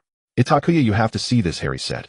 He had arrived here 2 days earlier than Itakuya and was captivated by something in a certain room on his first day. Leading Itakuya upstairs, the entire attic was designed as a large library with exactly 14 shelves filled with books ranging from potions to spells, alchemy, and a small portion of dark magic covering almost all the topics Itakuya loved. On the side of the first bookshelf hung a note in Snape's flamboyant handwriting, a birthday gift for Itakuya from 1 to 14 years old. Almost everyone who knew Itakuya was aware that she did not celebrate her birthday. Draco had been working to designate a day as her birthday, and even Hermione thought it was very important. However, Itakuya herself didn't care much, as she was too lazy to waste time on such matters. Draco and Hermione had never been able to agree on a date, so the matter had dragged on. She didn't expect that Snape, who had remained silent all along, would actually take this matter to heart and make up for all her previous birthday gifts. Itakuya felt a warmth in her eyes, experiencing a sense of stability akin to drifting weeds finally finding their ground, as if all the grievances of the past few years had been filled by the 14 shelves of books before her. This is wonderful, Itakuya. I truly envy you, Harry said, genuinely happy for her. Why don't you pick a few books as my gift to you? Itakuya knew that Harry was a bit melancholic and replied with a smile. Harry shook his head like a bobblehead. Aside from the fact that these were books picked by Snape, he simply didn't have a great love for reading. You should save them to give to Hermione, Harry sincerely suggested.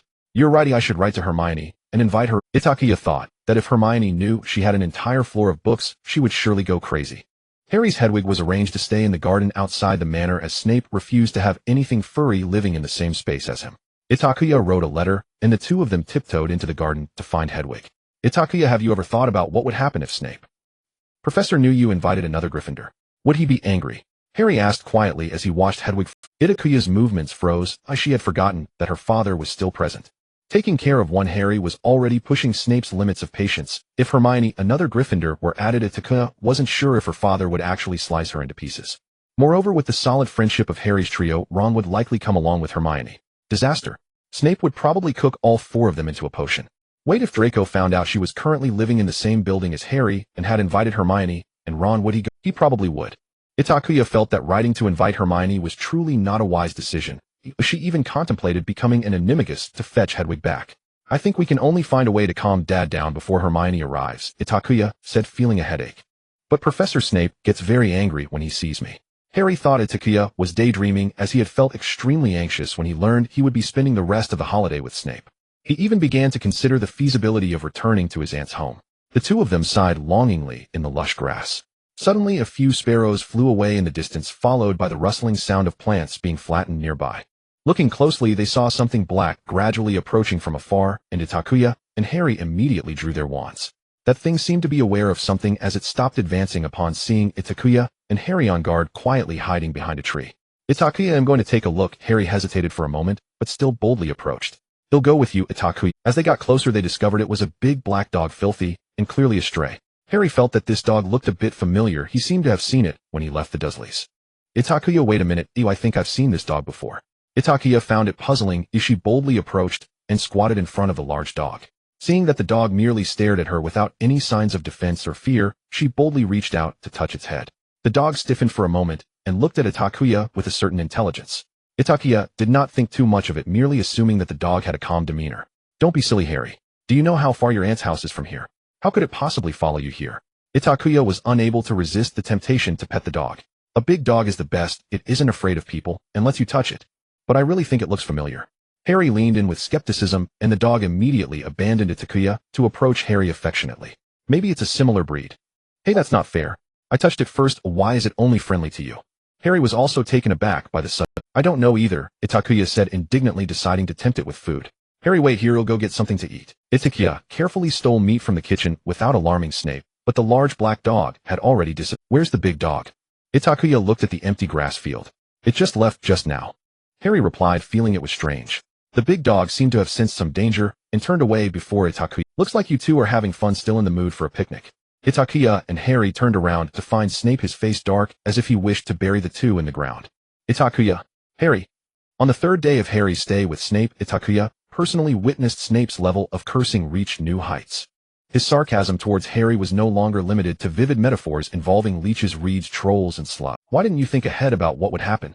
Are you not used to having something around your neck? What could possibly trouble the future savior? I mean, you dare to use magic on muggles. I really hope to see you at Hogwarts again. After all, your poor old professor doesn't know how to get to Azkaban. Please be careful, Mr. Potter, don't drink the red tea into your brain. After all, you did that before, otherwise how could you do such foolish things? Snape had a unique, pleasing elegance when he insulted others. He always spoke sarcastically with understated words, his voice deep and clear with a rhythmic tone. Itakua, elegant, truly elegant. If there were one thing that Snape was barely satisfied with regarding Harry, it would have to be cooking. Harry had taken on most of the household chores, including cooking while at the Dursleys. In truth, Harry's cooking could be considered only average, but unfortunately both Snape and Itakua were complete novices in the kitchen. Since Harry took over the 3 meals a day, Itakua felt her quality of life had significantly improved. After all, before that she had been surviving on 2 slices of bread with ham, with Snape in Spidertail Alley. Of course, aside from the days when Draco came to stay, this young master had someone deliver meals from the Malfoy manor. Harry, seriously, this is the second most sumptuous dinner I've had during the holidays, Itakuya sighed. And the first sumptuous one.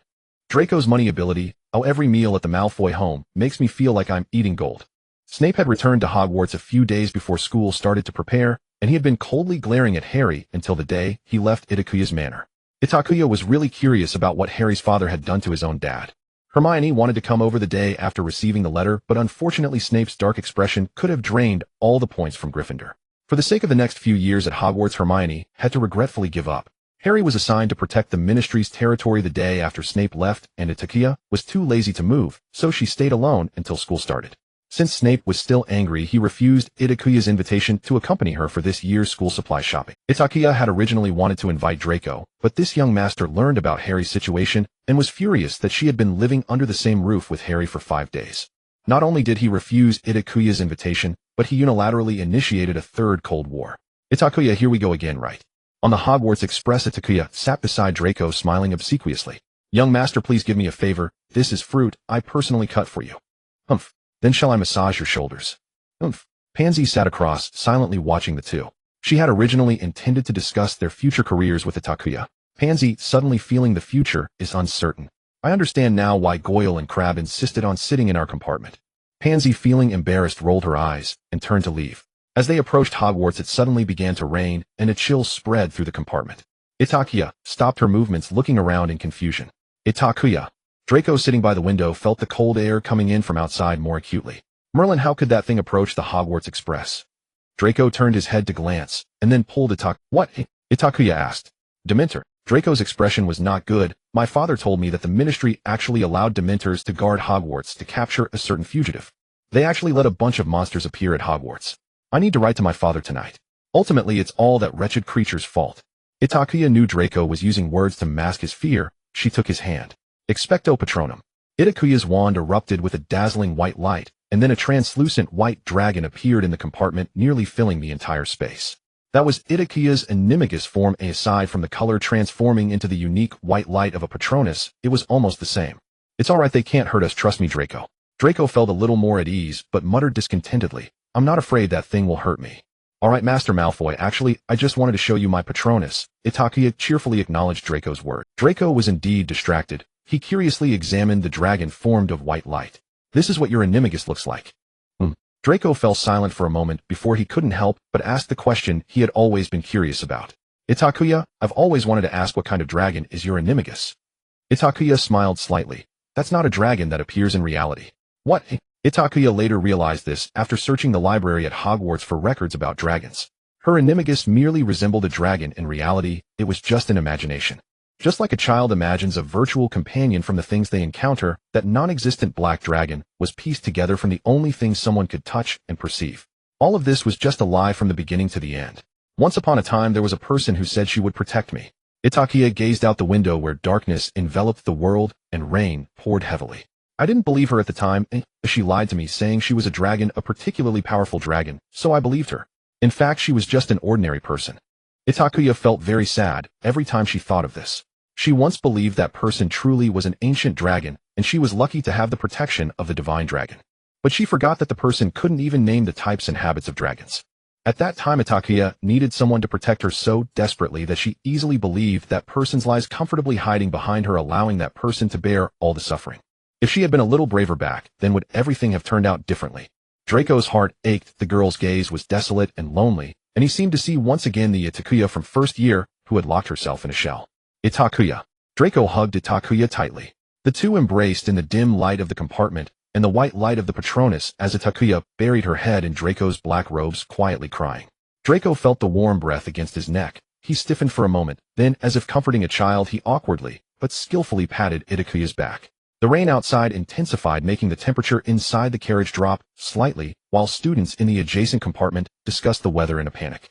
Voices and rain were isolated at that moment. Itakua and Draco could only hear each other's heartbeats like two stars twinkling together in a vast galaxy. Weak, yet powerful. The sudden car malfunction shattered the embrace of the two. The train first jolted, and then came to an abrupt halt, the lights in the carriage instantly extinguishing, leaving only the faint glow emitted by the spirit guardian summoned by Itakua. Itakua saw the brilliance of the white dragon she had summoned gradually fading, prompting her to invoke the spirit guardian once again. This time no white light erupted from the tip of her wand. Instead, the wand itself radiated a soft purple glow. Itakua felt as though she was holding a bolt of lightning in her hand. She winced in pain and released her grip, her palm having been burned. Before the two could react to the sudden change, the spirit guardian summoned by Itakua abruptly moved, darting out of the carriage in another direction. Confused, Itakua leaned out to follow. At the entrance of the carriage not far from Itakua and Draco, a massive black shadow was struck simultaneously by two beams of white light, one from her spirit guardian and the other emanating from inside the carriage. Soon both the white light and the shadow vanished from sight.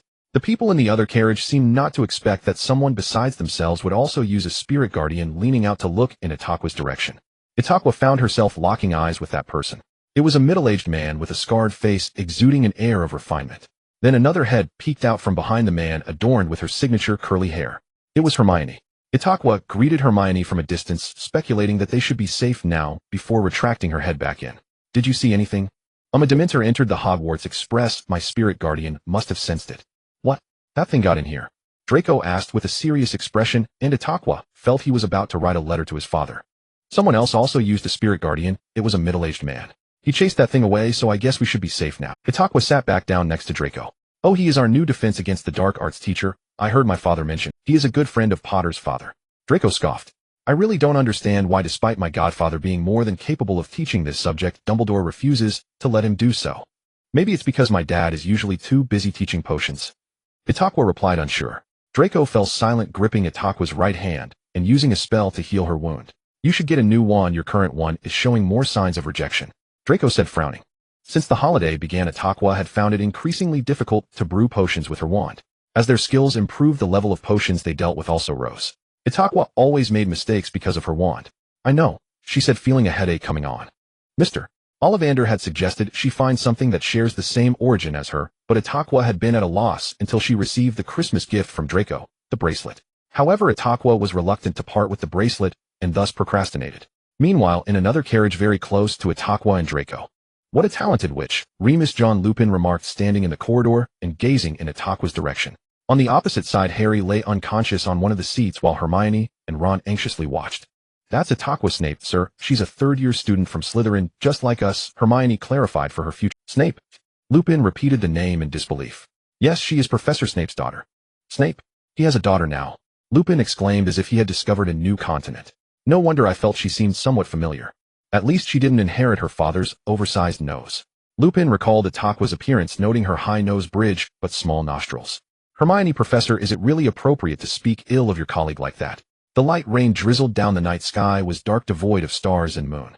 When Draco and Itakua boarded the carriage, there were already several people inside. Pansy and Theodore sat on one side, while a girl with golden hair dressed oddly and with slightly bulging eyes occupied the other. Pansy was quite displeased with the discordant element that had suddenly joined the carriage, which was supposed to be reserved for Slytherin. Hello, can you see it too?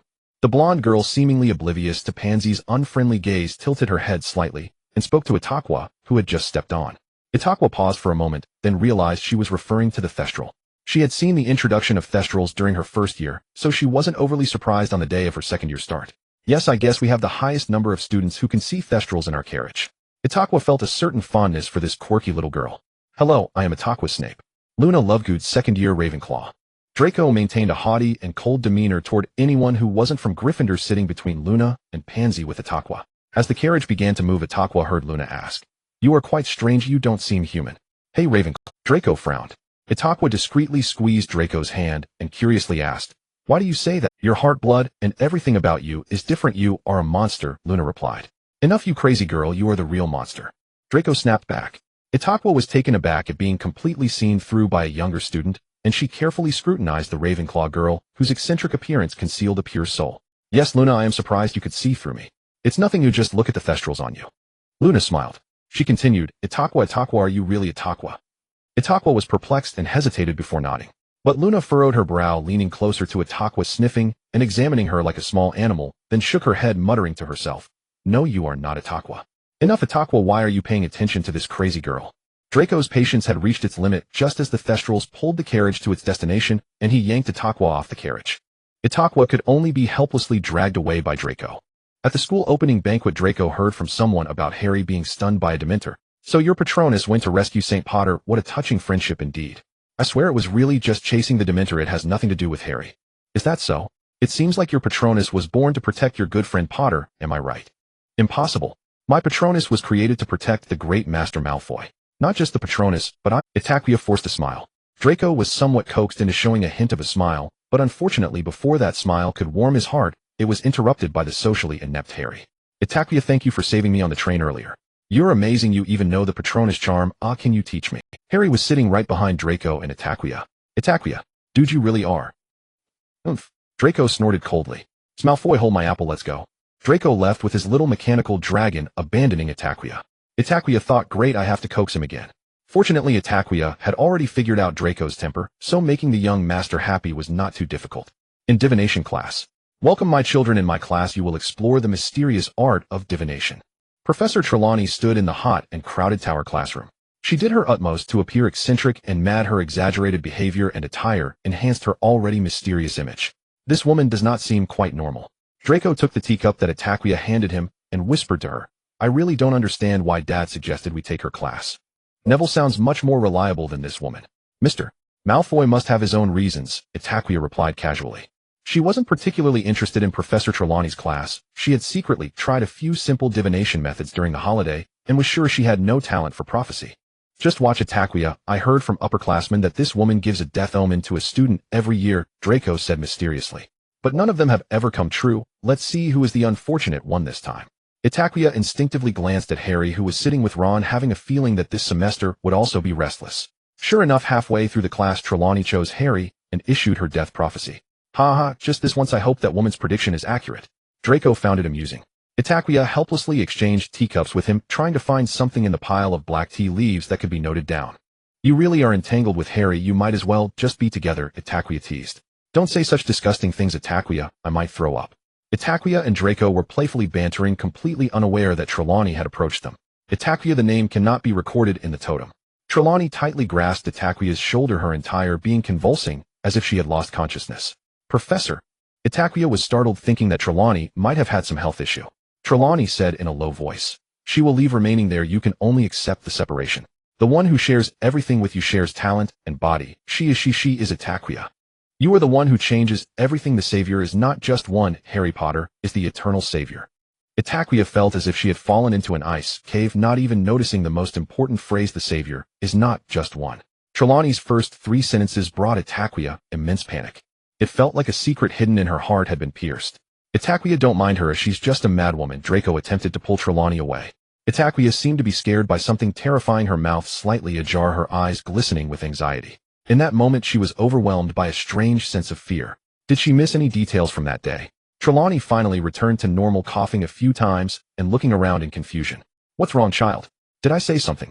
Itakua also reacted, grabbing Trelawney's arm, her eyes fixed on her. Professor, what do you mean by separation? What do you mean she is leaving? Hasn't she always been with me? Trelawney shook her head, saying with a meaningful gaze, Child, I don't know what you are talking about. Itakua pressed on. But just now you clearly said that to me. Do you know something? Did you just make a prophecy about my future, or was that not a prophecy? What did you see just now? Trelawney freed her arm from Itakua's grip. I don't know anything, child. The beauty of the future lies in its uncertainty. You need to explore it yourself. Trelawney no longer paid attention to Itakua and walked back to continue her lesson. Draco pulled Itakua back to her seat, the latter unconsciously clenching her hands, her gaze fixed on the floor in front of her, her brows tightly knitted. This incident left everyone uninterested in continuing the class. They all looked at Itakua, the exemplary student who had been left in disarray by Trelawney's inexplicable words. Itakua. Draco called her twice without receiving a response. He pinched Itakua's chin, forcing her to look at him. Ida, look at me. It's nothing. Trelawney's prediction is not accurate. She's just talking nonsense. It's all fake. Don't believe it. Throughout the entire class, Itakua remained restless. Even as she was led by Draco to Hagrid's hut, she was in a daze. Itakua knew very well that Trelawney wasn't speaking nonsense. She had never told anyone her secret except for the memory read by the Sorting Hat when she was sorted in as a freshman. But Trelawney just revealed her greatest secret and made a prophecy. She will leave. She is remaining there. You can only accept the separation. Itakua tightly gripped the area over her heart. Itakua, I am only sleeping. Ooh, I will sleep within your body. We will never be apart. The promise from her memory overlapped with Trelawney's prophecy. Itakua didn't know which to believe. Hagrid's Care of Magical Creatures class was held outside his small hut. Students followed Hagrid into the Forbidden Forest. Merlin, just because of a few words from that woman. Are you truly cowed by mere incoherent babble? Draco frowned and snatched the Monster Book of Monsters from Itakua's hands, gripping her wrist to steady her should she stumble. His belongings were carried by Smog beside him, a palm-sized dragonet clutching objects dozens of times heavier than himself, straining to keep pace behind the two. Itakua drew a deep breath, barely suppressing the rising tide of panic within. She had the unsettling sense that something vital had slipped through her grasp. Trust me, Itakua. Itakua recalled those words, the ones he so often spoke to her, and exhaled slowly, finally choosing to believe the one who had always shielded her over the newly met Professor Trelawney. As for Trelawney, perhaps Itakua had indeed overthought it. Just as Draco had said, she spent most of her time speaking nonsense. It's fine, Draco. I was just startled. Itakua squeezed his hand and offered a strained smile. I'll write to Father tonight. Trelawney is nothing more than a batty old woman spouting madness. Itakua chuckled despite herself. Very well, Master Malfoy. You've quite a lot to report in your letters these days. Draco shot her a sharp, reproachful glance. So, how does one open this book exactly? Itakua asked, gesturing toward the Monster Book of Monsters in Draco's hands, its incessant noise giving her a throbbing headache. You really are. Draco sighed, holding the book in one hand as his long, elegant fingers traced the spine. Run your fingers along the spine, like this. Itakua watched closely. His hands were slender, yet strong knuckles pronounced, tendons faintly visible beneath pale skin. Upon his ring finger gleamed the Malfoy family signet, a symbol of his formal recognition as heir. Though he had always been the sole heir to the Malfoy name, this ring marked the official affirmation of his station. A fleeting daze washed over Itakua. In that moment, she realized the boy beside her was truly coming of age. Unbidden, she wondered what Draco would become once he assumed the mantle of Lord Malfoy.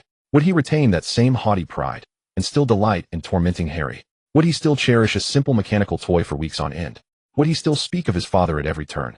What the future held, Itakua could not know, but she knew without doubt that this Draco, here and now, was real. At this rate, the school will collapse entirely. If Father learns Dumbledore entrusted this imbecile with teaching, all hell will break loose. Itakua stared blankly as Draco once again provoked Harry, only for the latter to storm over, seething with fury. Itakua, just lock yourselves together already. Seriously. Shut it, Malfoy. Draco grinned impishly and tossed his satchel to Itakua. He stepped forward from the crowd like a regal feline, his flawless features alight with mischief. Itakua, I know it's unfair to Harry, but honestly, Draco has never looked more striking. The moment Draco approached Harry, he feigned terror, pointing wildly behind him. Dementors! Dementors! Itakua, having anticipated his ruse, buried her face in her palms with weary resignation. Harry whirled around, only to find empty air behind him. Realizing he'd been duped, he spun back, just in time to see Draco and two others draped in black hoods mocking him with grotesque mimicry of Dementors. Itakua, oh no, why is this oddly endearing? She slipped Harry an apologetic glance before gently tugging Draco away, smiling helplessly. You truly never stray from your roots, Itakua teased, adjusting Draco's hat with a playful grin. Not brooding anymore. Humph. Draco arched a brow. Itakua nodded, then rose onto her toes to ruffle his hair through the hat. Draco, you're absolutely adorable. I told you, not that word. Not ever. Draco twisted away, flustered. Beneath his black hat, his ears clank clank clanked. With palpable pride, Hagrid introduced the centerpiece of today's lesson, the hippogriff. Draco and Itakua stood at the rear watching as Hagrid presented his newest creature, and promptly selected Harry as the first ill-fated volunteer. Itakua gazed at the majestic equine form before them, and suddenly recalled Firenze the centaur, also horse-like in shape. Itakua, the name unwritten upon any totem. Itakua frowned.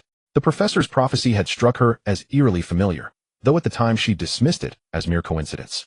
Yet now memory stirred. In their first year, Firenze had uttered those very words. She had just emerged battered and spent from her battle with the possessed Quirrell, collapsed upon the floor, when Firenze's voice reached her.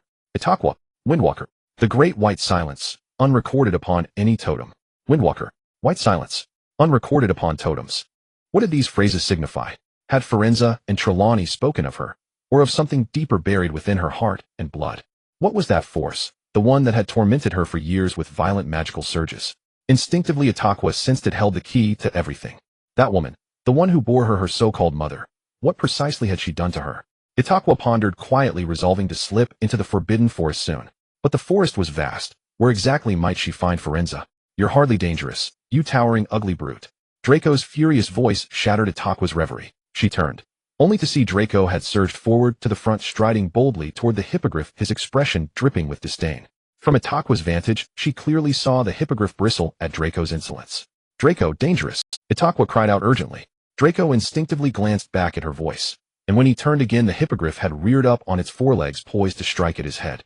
Smog. Itakua stood too far away, but she caught sight of a glint of gold pinned to Draco's tie. At her command, Smog flashed with brilliant golden light, then transformed into his miniature form and rocketed forward like a living projectile, slamming into the hippogriff's raised forelimbs. Smog was after all merely a whimsical toy designed by Itakua for amusement, devoid of true offensive power.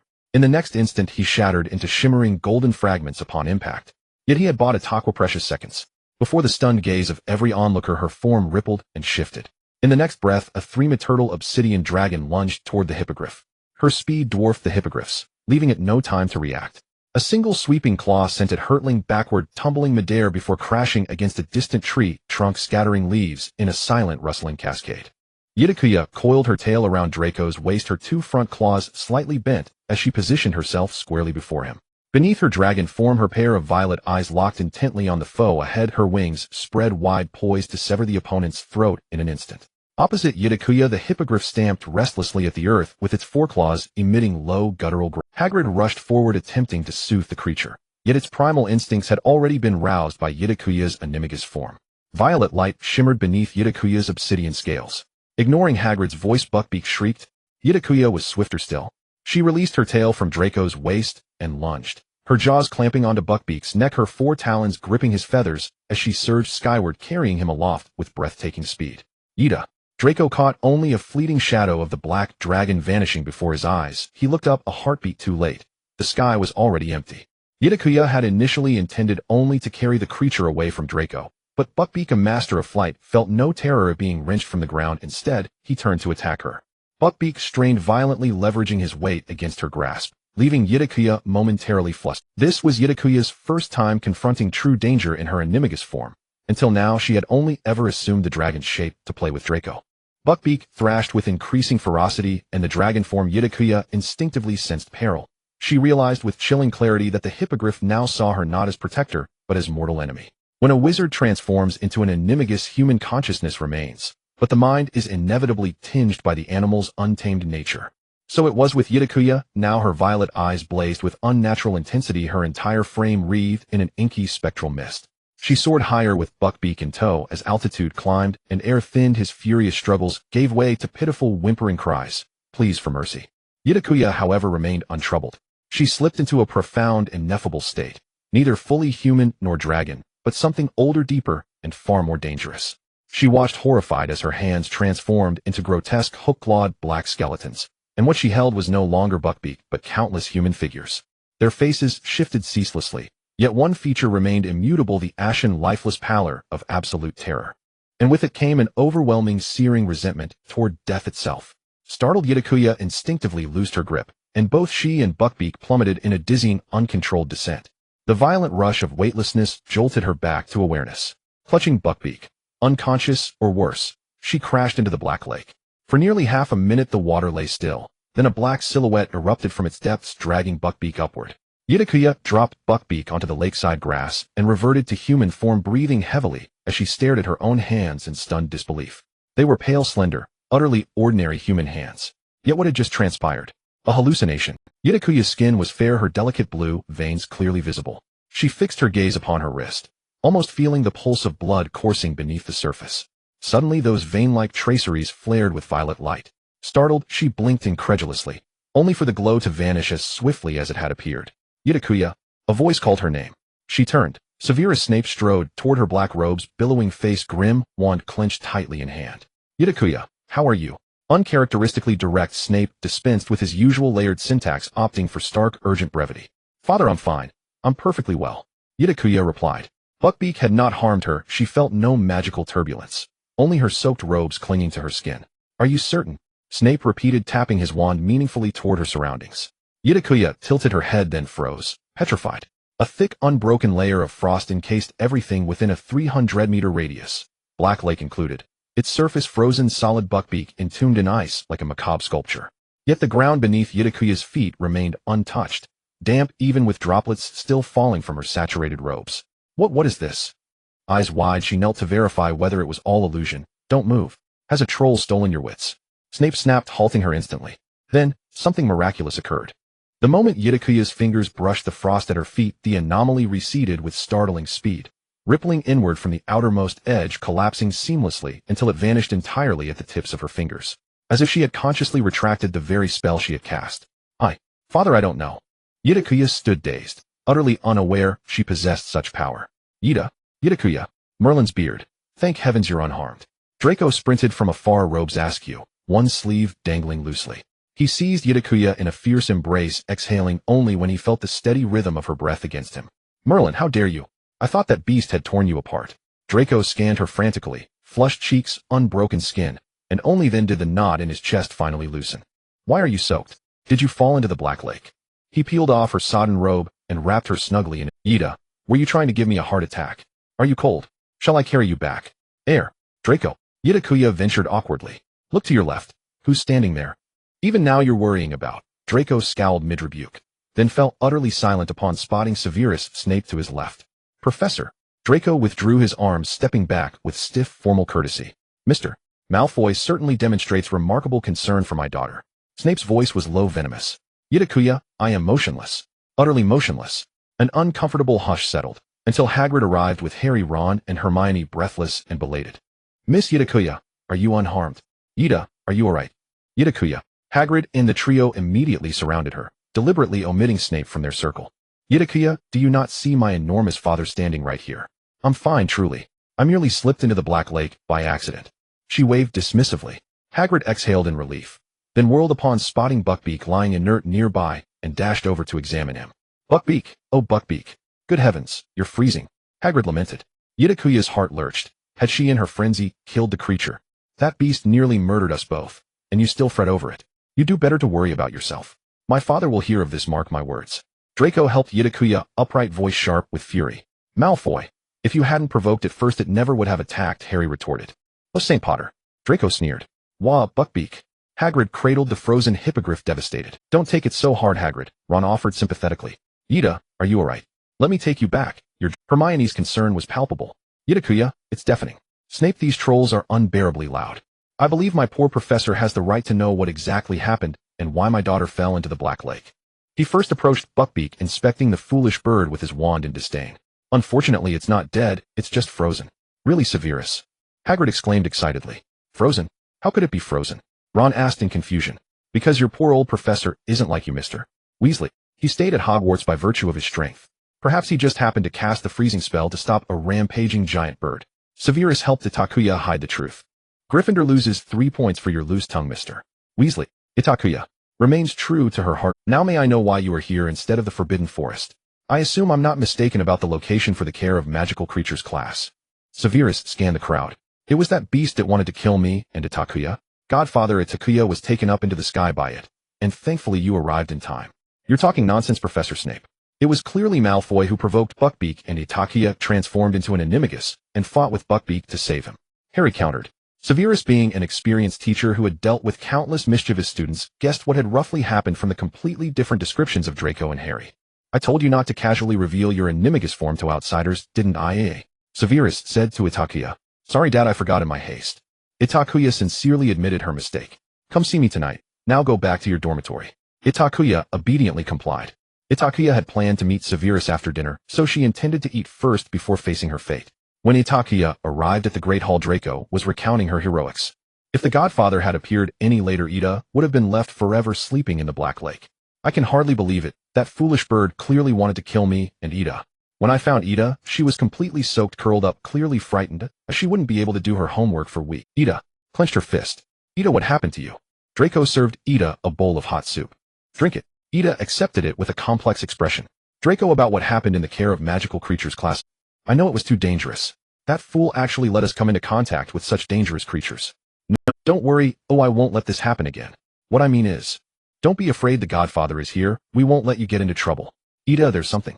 Draco solemnly took out something wrapped in a handkerchief from his robe and handed it to Ida. Ida received it with confusion and opened it to find several metal fragments shattered beyond recognition. So you went to the Forbidden Forest just for the smog? Draco nodded. I checked several times, there shouldn't be any missing fragments. If there are, I'll go again. Ida was silent for a moment. Draco, it's broken beyond repair.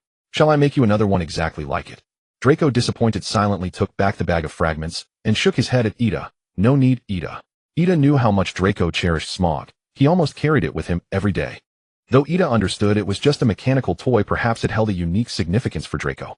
Everyone has a few things that are precious not for their monetary value, but because they carry the owner's emotions, making them. Ida knew that even if she could make another identical smog, it could never replace this one in Draco's heart. She could only sigh helplessly and quietly finish dinner with him. When Ida walked into Severus' office, he was brewing potions. Wolf's Bane potion. This was a very complex potion, but only suited for potion masters at her and Draco's level. For Severus, it was as simple as Draco brewing the swelling solution. Ida couldn't understand why Severus would waste. Seeing Ida arrive, Severus didn't even lift his gaze. He pointed to another table piled high with ingredients. Find basic practices. The Wolf's Bane potion took a long time to brew, so long that Ida had already finished handling the ingredients at the table and had run to Severus' side to watch him brew the potion. Every wizard has different habits when brewing potions. For example, Draco performs his actions in an extravagant and elegant manner, like a noble enjoying dinner. Ida, on the other hand, was careful with each ingredient, afraid of wasting even a little. Hermione liked to meticulously time each step in her mind. Severus was the only person Ida had ever seen who didn't have such superfluous habits. His movements were simple and decisive, and he always timed everything perfectly. Ida often wondered if the cauldron and potions in his hand had a consciousness of their own, otherwise why would they always brew perfectly? Ida carefully observed Severus' actions, using a quill to take notes on the details of his movements. She waited quietly for Severus to finish brewing the Wolf's Bane potion, and when he looked over, she sparkled with eagerness. Do I need to remind you again? Before you resolve your emotional issues with your wand, you're not allowed to touch my cauldron or ingredients. Ida felt disappointed. Her rejection of her wand often led to small mistakes when she handled potions. So after one time, when she secretly used Severus' cauldron and accidentally ruined a potion, he stripped her of her right to practice potion making independently. Ida, all my hands are itching. What do you know about what happened today? Don't tell me you know nothing. I assume my daughter isn't a stupid giant. Severus asked. Ida fell silent. I'm a stupid giant. Severus. When I asked you about your wand and spinners, and you said you didn't know. Last semester when you were taken to the hospital wing by a broken diary, you also said you didn't know. And now you actually dare to say you do not know. Severus gritted his teeth. Should I mock your foolish lies, or your tedious answers? Or do you think your poor old father's mind is stuffed with weeds that he would repeatedly believe your lies, eh? Ida, so my dad is someone who can say so much in one breath. Father, regarding the previous two matters, I have indeed concealed something from you. But about today's events, I genuinely have no knowledge. All I know is that I transformed into an animagus and took that griffin up into the sky, and then I fell into the Black Lake. Itakua explained with a stiff resolve. At the time of the incident, Snape was in his office handling assignments and saw two non-human winged creatures appearing outside his office window. One of them he happened to have seen before. It was his daughter's animagus form. A black dragon. This was a black dragon that broke the rule that an animagus could only transform into a common creature, and it was a type that didn't even exist among the world's dragons. Snape was well aware of what would happen if the Ministry of Magic discovered this matter. All unknown and bizarre magic or sorcery would be labeled as dark magic, especially since he was still registered with the Ministry as a former Death Eater who had a penchant for dark arts. Itakua would be captured and investigated by the Ministry. Yet his daughter, with her bit of cleverness, seemed to lose her wits in matters like this, repeatedly displaying her talents unabashedly at Hogwarts, trying to win the favor of some arrogant platinum-haired individual. This time she even revealed her animagus in front of all the students.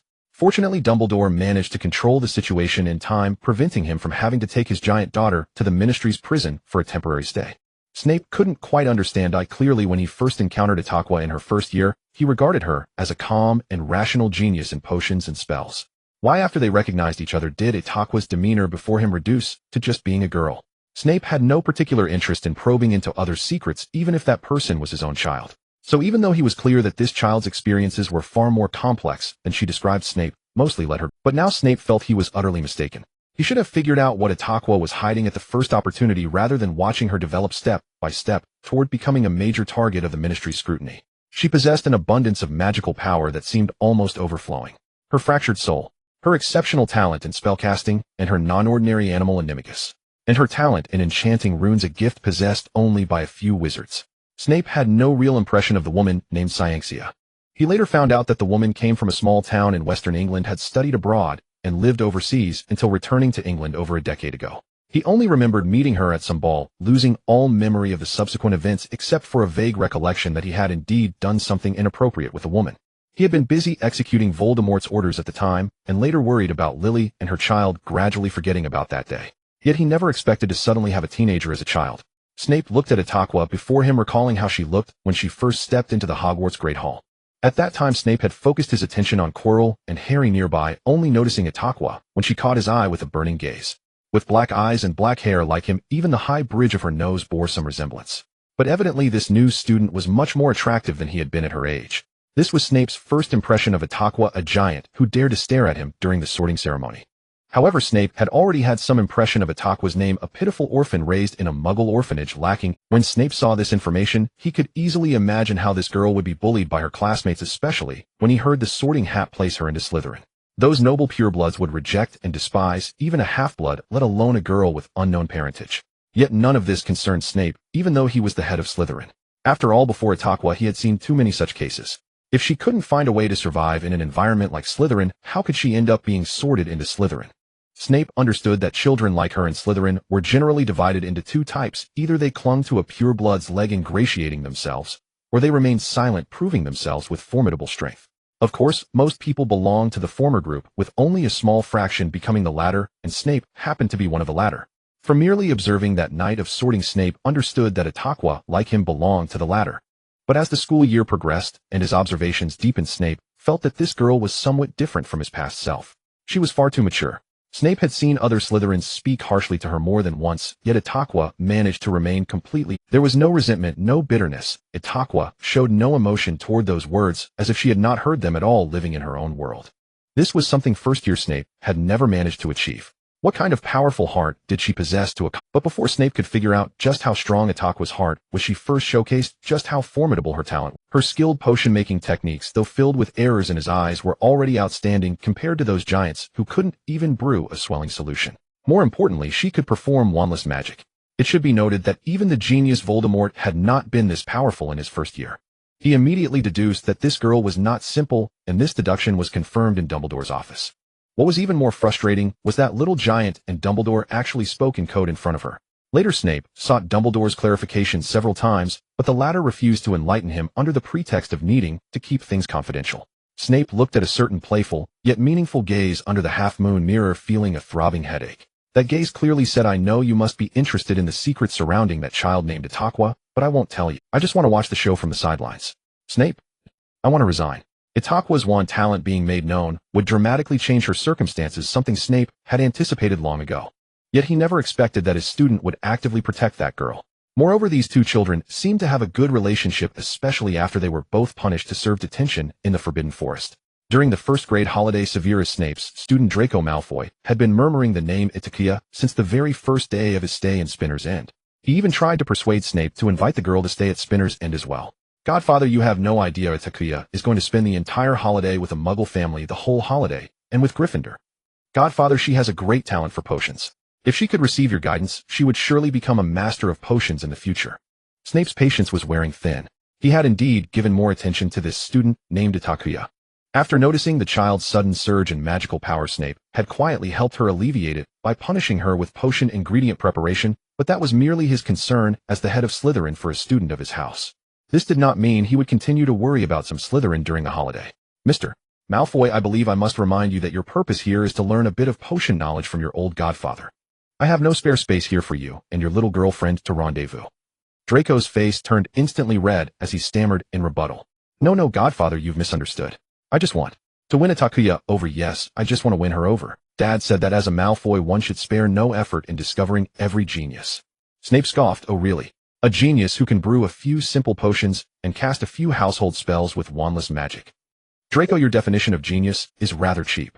No, Godfather, Itakua is truly impressive. That day in the Forbidden Forest, she used a spell to stop Quirrell." Draco regretted speaking as soon as the words left his mouth, Itakua had asked him to keep it a secret. Oh really? Snape squinted, pondering. At that time Quirrell was possessed by Voldemort. Although Voldemort was weak, then stopping him would require a spell with considerable destructive power. This was not something a first-year student could master. What kind of spell was it? Snape pressed. Draco fell silent. Tell me, and perhaps I will agree with your assessment of genius, and allow you two to have a romantic reunion. Snape's simple words made Draco forget his promise to Itakua. It was a spell I hadn't heard of before, but I can assure you it was a very powerful one. After casting the spell, Itakua had Quirrell panicking and dodging. Draco exaggerated that day's events to make his wish come true. He never expected his words would lead Snape to a different assumption. What color was the spell's light? Was it green? Snape furrowed his brow and asked in a low voice. No, I didn't see any light. It was a very magical spell. I didn't see any light sparks or threads of light. Itakua just said it to Quirrell, and then Quirrell started bleeding all over. Draco's description reminded Snape of another spell. He was quite familiar with a spell that no one else could possibly. But how could this be possible unless that lost notebook of his was picked up by someone with ulterior motives? Yes, Godfather, Itakua used my wand. You can use the reversal charm, I assure you. It was a very powerful spell. Draco's suggestion was exactly what Snape wanted to hear. When the light of the reversal charm struck Draco's wand, Snape heard that familiar incantation spoken by another person. Expelliarmus. Snape never imagined that at the age of 32, he would suddenly have a child. This child, having grown to 12 years old, without his nurturing and protection miraculously, had not gone astray. She had a kind heart, was strong and independent, and like him was not good at expressing emotions, yet was softer than he. Her talent was perfect, even Quidditch, which he was not good at, she could master flawlessly. Snape had thought more than once that if that annoying James Potter were still alive, he wouldn't mind taking Itakua to show off to him. She was like a treasure he had overlooked, miraculously regained one day. Snape had to admit he often felt flustered when facing Itakua. He had taught many teenagers, but none included Itakua, nor did it encompass the relationship of a father to a... Snape could not dote on Draco like Lucius did, but fortunately Itakua did not require him to do so. Their living habits miraculously resonated. He felt the wondrous nature of blood ties in Itakua. Snape knew that Itakua's past experiences could hardly be described as pleasant. A Muggle orphanage in a remote little town. If he having both parents ended up like this, how could Itakua have... Snape found it intriguing how Itakua seemed unconcerned about her past experiences, as if she were a child who had grown up in complete love. The more Snape interacted with Itakua, the more he couldn't help but want to know about her past. Yet he did not want to force her to remember unpleasant things, and thus he was caught in this dilemma. Perhaps he should consult Dumbledore for more information, or maybe seek advice from Lucius, who had long been a father. Daddy. Itakua waited for a while, surprised to find her father in a daze. Itakua. Snape snapped back to reality and sighed silently. If there was anything he was dissatisfied with, it was that Itakua had perfectly inherited his stubbornness. Once she decided not to speak about something, she wouldn't utter a word. But this matter concerned Itakua's safety, and he could not treat it as if it had never happened. Itakua, I will give you a semester to think it over. I hope to know the truth before the semester ends. Itakua let out a quiet sigh of relief, as she thought she would be forced to confess this time. The answer? I understand, Dad. Itakua nodded in agreement. Regarding your animagus, Dumbledore is already negotiating with the Ministry of Magic. In a while I will take you to the Ministry of Magic. Itakua nodded vigorously. For the first time, she clearly realized how soft-hearted her father was towards her. Itakua, so that's how it is. Snape wanted to say more, but Lupin approached directly. When Lupin entered, he was taken aback. He had long known that Itakua was Snape's daughter, yet seeing the two of them together still stirred something inside him. He felt an unreal sense of temporal dislocation. The sight of Itakua standing with Snape in front of the cauldron, holding a notebook, made him feel as if he were looking at the Snape of his student days. Good evening, Professor Lupin, Aya said, unaware that this professor had known her father for a long time, looking at Lupin with a hint of confusion. Ah, Snape. Cough. Miss Snape, good evening. Lupin thought this address was too bizarre. He had assumed that even if he had children, Snape wouldn't. But here was a child as old as Harry. Lupin, if I recall correctly, the Dark Arts Defense Office is on the 3rd floor, and this is Slytherin after all. Snape naturally understood why he was here, but with Itakua present, he wouldn't hand over the Wolf's Bane potion. However, he was pleased to have the opportunity to mock Lupin. Ah, Snape, of course I'm here to see an old friend. Luke, I don't recall having any memories of friendship with you, Snape retorted. In their brief exchange, Itakua sensed the subtle tension and keenly felt she should disappear quickly. Dad, I'm heading back now. Itakua said goodbye to Snape, who granted her a consenting glance. Itakua tidied up her notebook on the table obediently, saying goodbye to Lupin and Snape. Goodbye, Dad, Professor Lupin. Lupin watched Itakua leave. Suddenly, he felt the desire to have a daughter to play with. Take your things and leave my... Snape tossed a bottle of freshly brewed potion to Lupin. He pointed his wand at the small deer ornament by the table, and then picked up a student's paper to grade. The little deer suddenly came to life, elegantly hopping to the center of the table to tidy it up, placing all the equipment back in its original position. Lupin found it amusing and watched for a while, exclaiming, "Is this the little toy your daughter sent you? Quite interesting, no wonder even Dumbledore wants one." Snape snorted coldly, generously clarifying for him, "You're mistaken, he wanted a different gift." Lupin followed Snape's gaze and saw a silver-black box on the shelf against the wall. "What is this?" Lupin approached to admire it, but just as he reached out to touch it, Snape cast a spell to push him away. "I believe I have no obligation to clarify for you. Now please leave Slytherin." Lupin. In the dark arts defense class, Professor Lupin brought in a large box 2 meters high, which contained something that was moving restlessly inside. The moment Itakua saw that thing, her expression changed drastically. It was a boggart. While not particularly dangerous, it could reveal the deepest fears of a person. Itakua frowned, instinctively stepping back behind Draco. "Itaku?" Draco asked in surprise, grasping Itakuya's wrist, and the two silently retreated to a corner of the classroom. "Are you afraid of boggarts?" Draco asked gently, as if he had finally discovered some shocking secret. Itakuya shook her head inwardly. She had no living creatures she feared, but she feared memories, the painful sensation of loss associated with them. She also hated confiding her secrets to others, because that would make her sound very weak. Seeing that Itakua remained silent, Draco assumed she truly was frightened by Hagrid's silly bird, grinding his teeth internally as he pushed some plan forward. "It's fine, we just won't join the fun. Look, those silly Gryffindors are practically dancing around Lupin," Draco whispered to Itakuya. Itakuya laughed at this, comfortably curling up beside Draco. "So Neville, could you come over and do a demonstration?" Lupin pointed to Neville as the first volunteer. Itakuya saw the Gryffindor nervously step forward. "It's Longbottom, this will be entertaining." Draco excitedly whistled, nearly pressing his head against Itakuya's, making her feel as if the sound of the whistle gently tickled her heart like a feather. "Neville, what are you afraid of?" Lupin asked. "Professor Snape," Neville stammered quietly. "Professor Snape?" "Yes, everyone is afraid of him." Professor Lupin laughed, his eyes glancing around as if he had thought of a good idea. Itakuya couldn't help but frown, as she felt that Professor Lupin might enjoy joking about her father. Then Itakuya heard Lupin ask Neville about his grandmother's fashion, a sensation that further intensified. "Professor Lupin, may I try to test it?" Itakuya suddenly spoke up. Itakuya's words drew everyone's attention. Even Lupin looked over the students at her. Across the many Gryffindors, Lupin saw Itakuya standing in the corner of the classroom, her black eyes calmly gazing at him, carrying a kind of dignified warning. Yes, Itakuya had already guessed what might happen next. No matter what Neville imagined, it would not escape the boggart turning into Snape and then becoming comically ridiculous. It was a harmless joke if the target wasn't Snape, the head of a house. Itakuya disliked letting such things happen, even though everyone knew it was just a boggart. Who could guarantee that the students wouldn't joke about it privately? The image of the Slytherin head should not be mocked. Moreover, as Snape's daughter, preventing such a possibility was something she must do. Oh, of course, please come forward, Miss Snape," Lupin said with an expression of awkwardness, as if a prank had been Itakuya walked over, standing in the position where Neville had stood.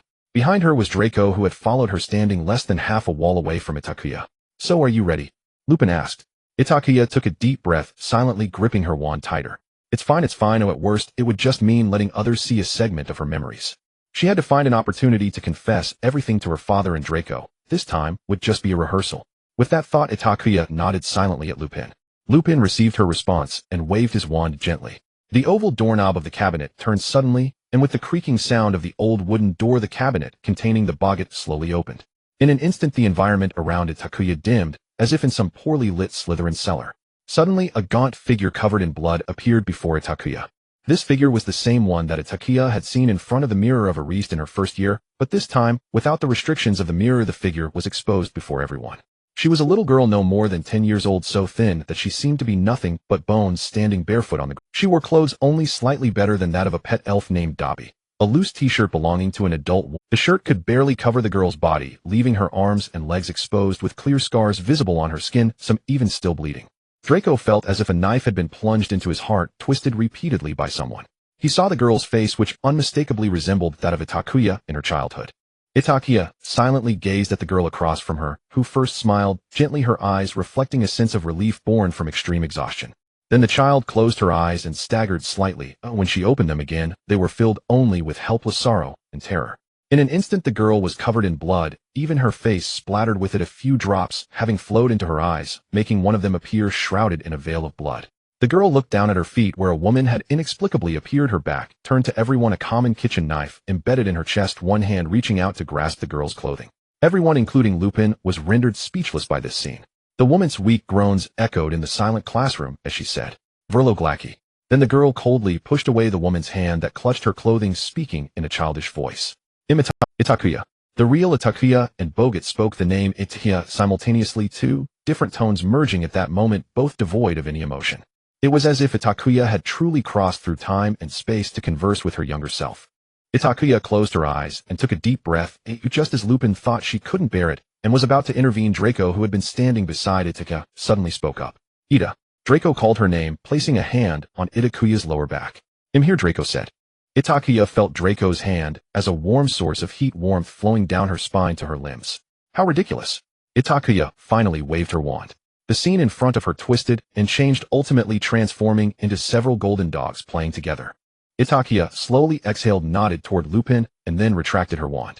Well, very well, Miss Snape has perfectly demonstrated how to deal with a Bogart. Lupin clapped his hands, looking at Itakuya in astonishment. The latter had clearly inherited the excellent quality of maintaining a stoic demeanor from her father, having composed herself within mere seconds, standing calmly in place waiting for his next instruction. All right, so please line up one by one. Upon hearing Lupin's words, Draco immediately took Itakuya's hand and led her to the back of the line. His face was dark and intimidating, ruthlessly pushing aside several Gryffindors blocking his path. What are you looking at? Get lost. And you line head. Draco's expression was unfriendly as he forcefully waved off three people trying to approach. Harry was pushed back several steps before barely stabilizing himself. Itakuya silently followed behind Draco, obediently being led out of the classroom. Itayu. Draco cornered Itakuya against the wall, hesitant to speak. The earlier scenes were clearly memories of Itakuya from a certain time, and they were her most terrifying memories.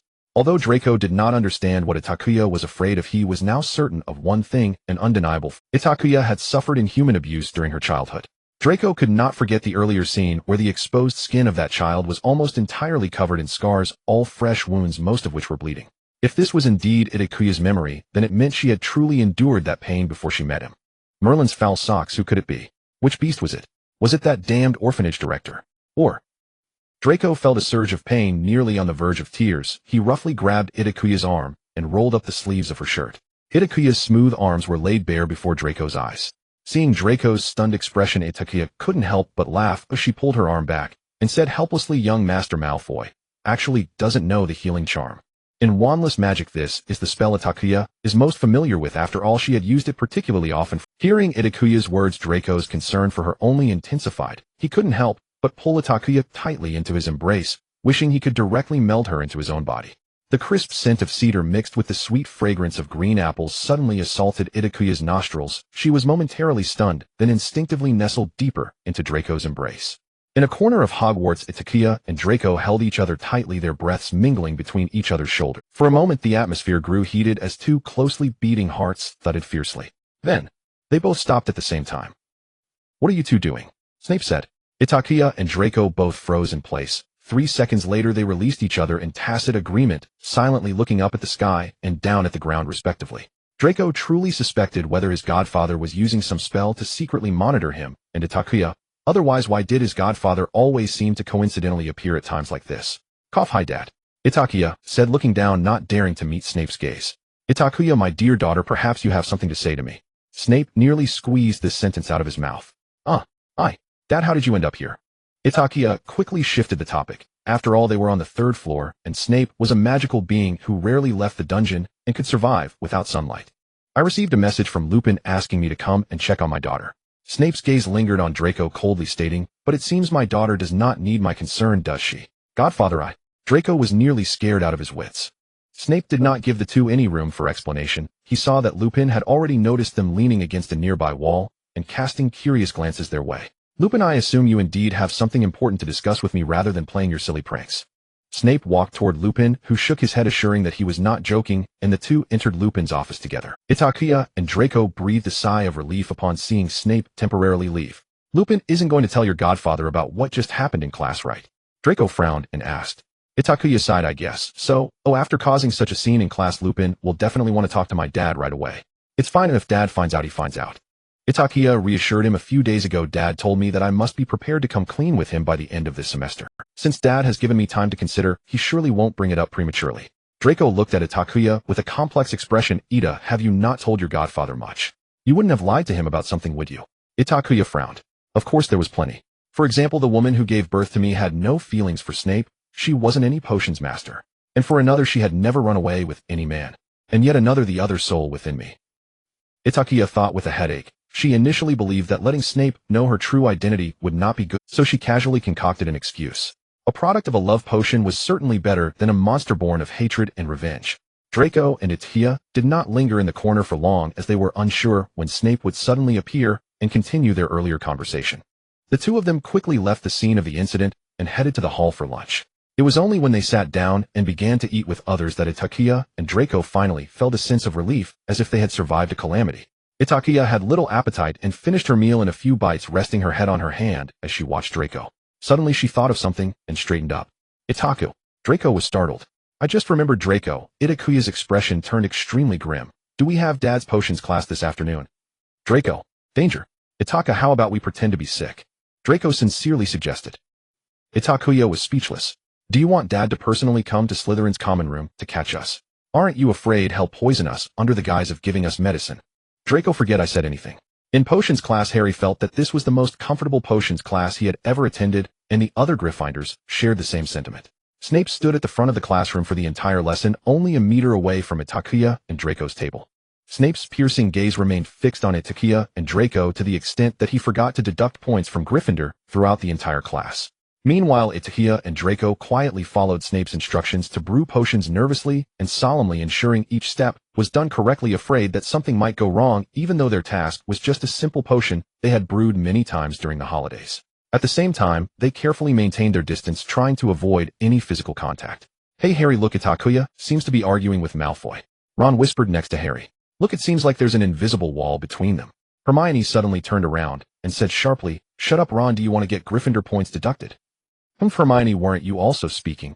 The atmosphere between the two became tense and Harry immediately pulled. A moment later, the potion in the cauldron in front of Itakua and Draco stabilized, and both of them breathed a sigh of relief as they cautiously looked towards Snape.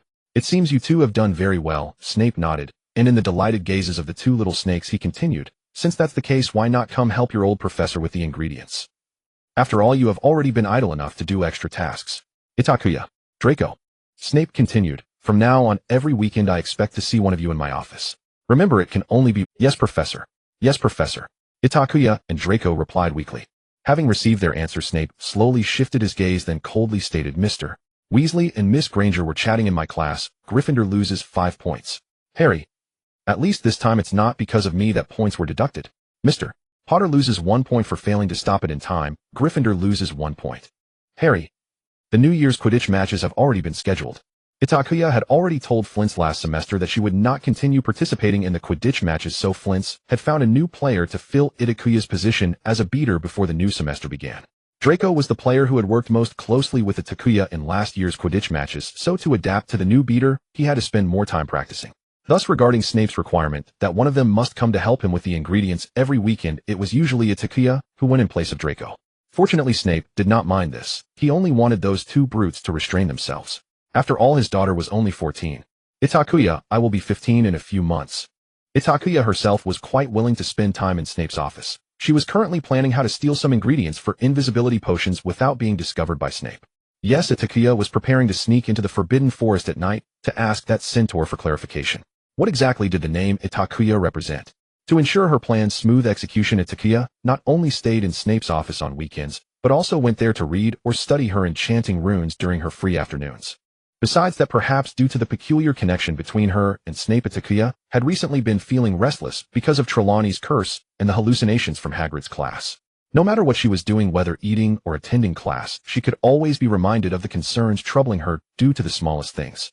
It felt like something was constantly entwining around her heart, and every time she thought of it, she would feel short of breath. However, only in front of Snape did Itakua not feel this way. The scent in Snape's office and the sound of him brewing potions gave her a sense of peace, allowing her to temporarily escape from that inexplicable fear that entangled her. In response, a certain platinum-colored gem expressed serious dissatisfaction. Itakua, you have spent the entire week in your godfather's office, and aside from eating and attending class, I hardly see you. Draco slammed his meat on the plate in frustration. Young master, don't you also go practice at the Quidditch pitch whenever you have free time? Itakua swapped his plate for another of meat. Then you could come find me at the Quidditch pitch. Why must you go to your godfather's office? Draco was displeased. Yes, my fault. What does young Master Malfoy want me to do for you to forgive me? Draco, satisfied with Itakuya's understanding, exclaimed, "This weekend will be our first time going to Hogsmeade, and I want to go with you." Itakua nodded. Snape had signed the consent form early, and she was very much looking forward to Hogsmeade. "Where do you want?" Draco thought for a moment, seemingly weighing the venue for their date. "I think we can first go to Honeydukes, then to the Scribulus writing instruments shop. I remember it's time for your quill to be replaced." Itakuya's eye twitched. Her quill was newly bought during the holidays and had only been used for 3 months. However, in young Master Malfoy's eyes it might already be considered old. "Then we can find a place to sit for a while." Let's go to the Leaky Cauldron." "The Leaky Cauldron?" Itakuya frowned. "I heard the environment there isn't very good." "Are you sure?" "We could go to the Three Broomsticks." "No, I don't want to go to a place for children." "Are you going or not?" Draco threatened her with a condescending smile, taking advantage of his height over Itakuya. "Go ahead, young master, whatever you say goes. When have I ever refused you?" Itakuya conceded, thinking that once young master really went there, he would probably turn back in disdain before even entering. Now the only problem was that Snape had been watching her closely. How could she secretly date without Snape finding out? It seemed she needed to come up with a good plan to deceive him. "Step aside, mad girl. Keep your distance from us." A sharp, unfriendly voice drew Itakuya and Draco's attention, and turning back, they saw a younger Ravenclaw girl, the same one they'd met on the first day of term. Luna tilted her head thoughtfully, then calmly sidestepped the scowling Ravenclaw and seated herself nearby to eat quietly undisturbed. Itakuya let out a soft chuckle. Even Draco couldn't resist remarking, "That Ravenclaw reminds me of you in first year." Insults seemed to slip right past her ears. Itakuya nudged Draco's arm with her elbow. "All right, we should be off. I've promised to read with Father later." The two walked side by side out of the Great Hall, and just as Itakuya passed Luna, their eyes met. "Hello, Luna." "Hello, Itakuya." Luna's voice was ethereal and clear like a spring bubbling through an ancient forest. Itakuya remembered it vividly, and unbidden another phrase echoed in her mind. "Itakuya? Are you truly Itakuya?" "No, you are not Itakuya." Itakuya froze in place. How utterly foolish she had been. Aside from the centaurs of the Forbidden Forest, only this girl, Luna, had reacted strangely upon hearing her name. Surely asking Luna would have been far more direct than seeking answers from the centaurs. "Ida." Draco frowned. Nothing," Itakuya replied, snapping back to herself. "Draco, I just remembered. I left something in the earlier classroom. I'll need to go fetch it." "What is it? Is it important?" Draco's brow furrowed. Opportunities to speak with Itakuya had grown scarce lately. He refused to let this one slip away. "I'm afraid we won't be returning to the Slytherin common room together." Itakuya offered a gentle apologetic smile. "I'll come back as early as I can today. I'll wait for you there." "Fine." After bidding Draco farewell, Itakuya first strode purposefully toward the Transfiguration classroom, then abruptly turned back, retracing her steps to the Great Hall in search of Luna. Luna was just stepping out of the hall when she met Itakuya waiting for her. "Hello, Itakuya." "Hello, Luna. Might I speak with you privately about my name?" Itakuya spoke softly. Luna gazed at her with wide doe-like eyes and nodded lightly. Together they slipped into a quiet, secluded corner. "Luna, when you said I wasn't Itakuya, did you know something? Something about this name?" Itakuya asked urgently. "You don't know?" Luna blinked. "What Itakuya signifies?" Itakuya shook her head. At first, she hadn't even possessed a name, until that person declared she could share theirs. And so Itakuya became hers. She had never imagined the name carried any deeper meaning. "I assumed whoever gave you this name would have told you." Luna said, "It's written in a tattered book from my father's library. Itakuya, the child of Hastur and Shub-Niggurath, is the dread wind god. Hastur, the unnameable one." Itakuya frowned, inwardly stunned. "Impossible." Her hand pressed instinctively against her chest. If Itakuya truly bore that name, if it belonged to legend, then who was the woman she'd encountered? Was she the true Itakuya? And what then had that woman implanted within her heart? Was it not Grack Thursday's essence after all? Before Itakuya could utter another word, she realized Luna had already slipped away. She drew a slow, steadying breath. If Luna's words held truth, if the name Itakuya truly linked to the elder gods, then Luna, a year younger still, could scarcely know more. The Forbidden Forest remained her only recourse. Only ancient beings like the centaurs could answer such questions. When Draco returned to the Slytherin common room, he found Itakuya already there, seated quietly beside the hearth, turning the pages of a slender, delicate book. "Ida." A warm, unrestrained smile lit Draco's face as he settled beside her, resting his head gently on her shoulder. "Draco, you're back. How was practice?" Itakuya set the book aside and smiled. Merlin's stinking socks. Flinch was utterly unhinged. "I spent the entire afternoon soaring through the skies. This is Flinch's final year as Quidditch captain. He naturally wants a stellar record. But he's gone too far. He actually suggested injuring our new beater to justify postponing the match against Gryffindor. He wants Gryffindor to face Hufflepuff first." Draco's voice bristled with irritation. "He's retreating. Does he fear Gryffindor might surpass Slytherin?" Flinch is growing impatient. He even asked me to return recently. He places extraordinary weight on Quidditch. After all, it may well shape the strength of his post-graduation credentials. What does it matter? Just a few lines on parchment. Yes, you're the young Malfoy heir. Your path is secured long before graduation. Others aren't so fortunate. Itakua gestured lightly toward the Malfoy family, ring gleaming on Draco's finger. If Flinch had half your luck, I suspect he wouldn't be so desperate. Humph. Draco's mood lifted, smoothed by Itakua's teasing tone. By the way, Ida, what are your plans after? He asked casually, but his fingers nervously twisted the ring and faint beads of sweat glistened on his palm. I'm not sure yet. I haven't decided. Itakua paused a moment. Perhaps I'll follow father's path, stay at Hogwarts as a professor. Draco sat up straighter, his gaze flickering uncertainly. I didn't mean that. Moi. Itakua tilted her head. Well, you know how pure-blood families often arrange engagements early. His voice dropped lower and lower. He met her eyes, briefly, then looked away flustered. Draco stiffened his neck and added hastily. Not that I'm implying anything. I just heard Blaise complaining lately. His father scheduled a match for him over Christmas break. Itakua suppressed a grin, feigning innocence. Oh, has Mr. Malfoy also arranged a match for you over Christmas? Of course not. Father says I'm far too young. Draco blurted, quick to deny it. Itakua's eyes sparkled mischievously. She leaned close to Draco's ear and whispered, even if he does, don't worry. I'll steal you away at the altar. Draco. As night fell, Hogwarts was unusually quiet. Itakua stood by the window of her bedroom, staring out at the pitch-black depths of the lake, where occasional dark shadows passed by, the sound of the water lapping against the window clearer than ever in the stillness of the night. The Slytherin common room was dominated by shades of green, with silver lanterns hanging from the ceiling. Itakua did not light any candles, relying solely on the glow of her wand for illumination. Her face appeared even paler in the flickering light. Itakua used a confundus charm to deceive the portrait, and clad in a black robe with her hood drawn to conceal her identity, she navigated through the castle of Hogwarts. She had not yet gathered all the ingredients for the invisibility potion. Itakua had originally planned to venture into the Forbidden Forest next month, but Luna's words had left her feeling quite uneasy. Thus Itakua was left with no choice but to take risks, praying she wouldn't be caught by Mr. Filch or anyone else. Just as she was lost in thought, she heard footsteps approaching from a distance. It was Mr. Filch. Itakua thought, quietly retreating behind a nearby pillar, extinguishing the light from her wand, becoming one with the shadows. Filch passed by the pillar where Itakua was hiding, holding his oil lamp, his expression grim. Phew, I wasn't seen. Meow. Just as Itakua thought she could breathe a sigh of relief, a sudden meow sounded from beneath her.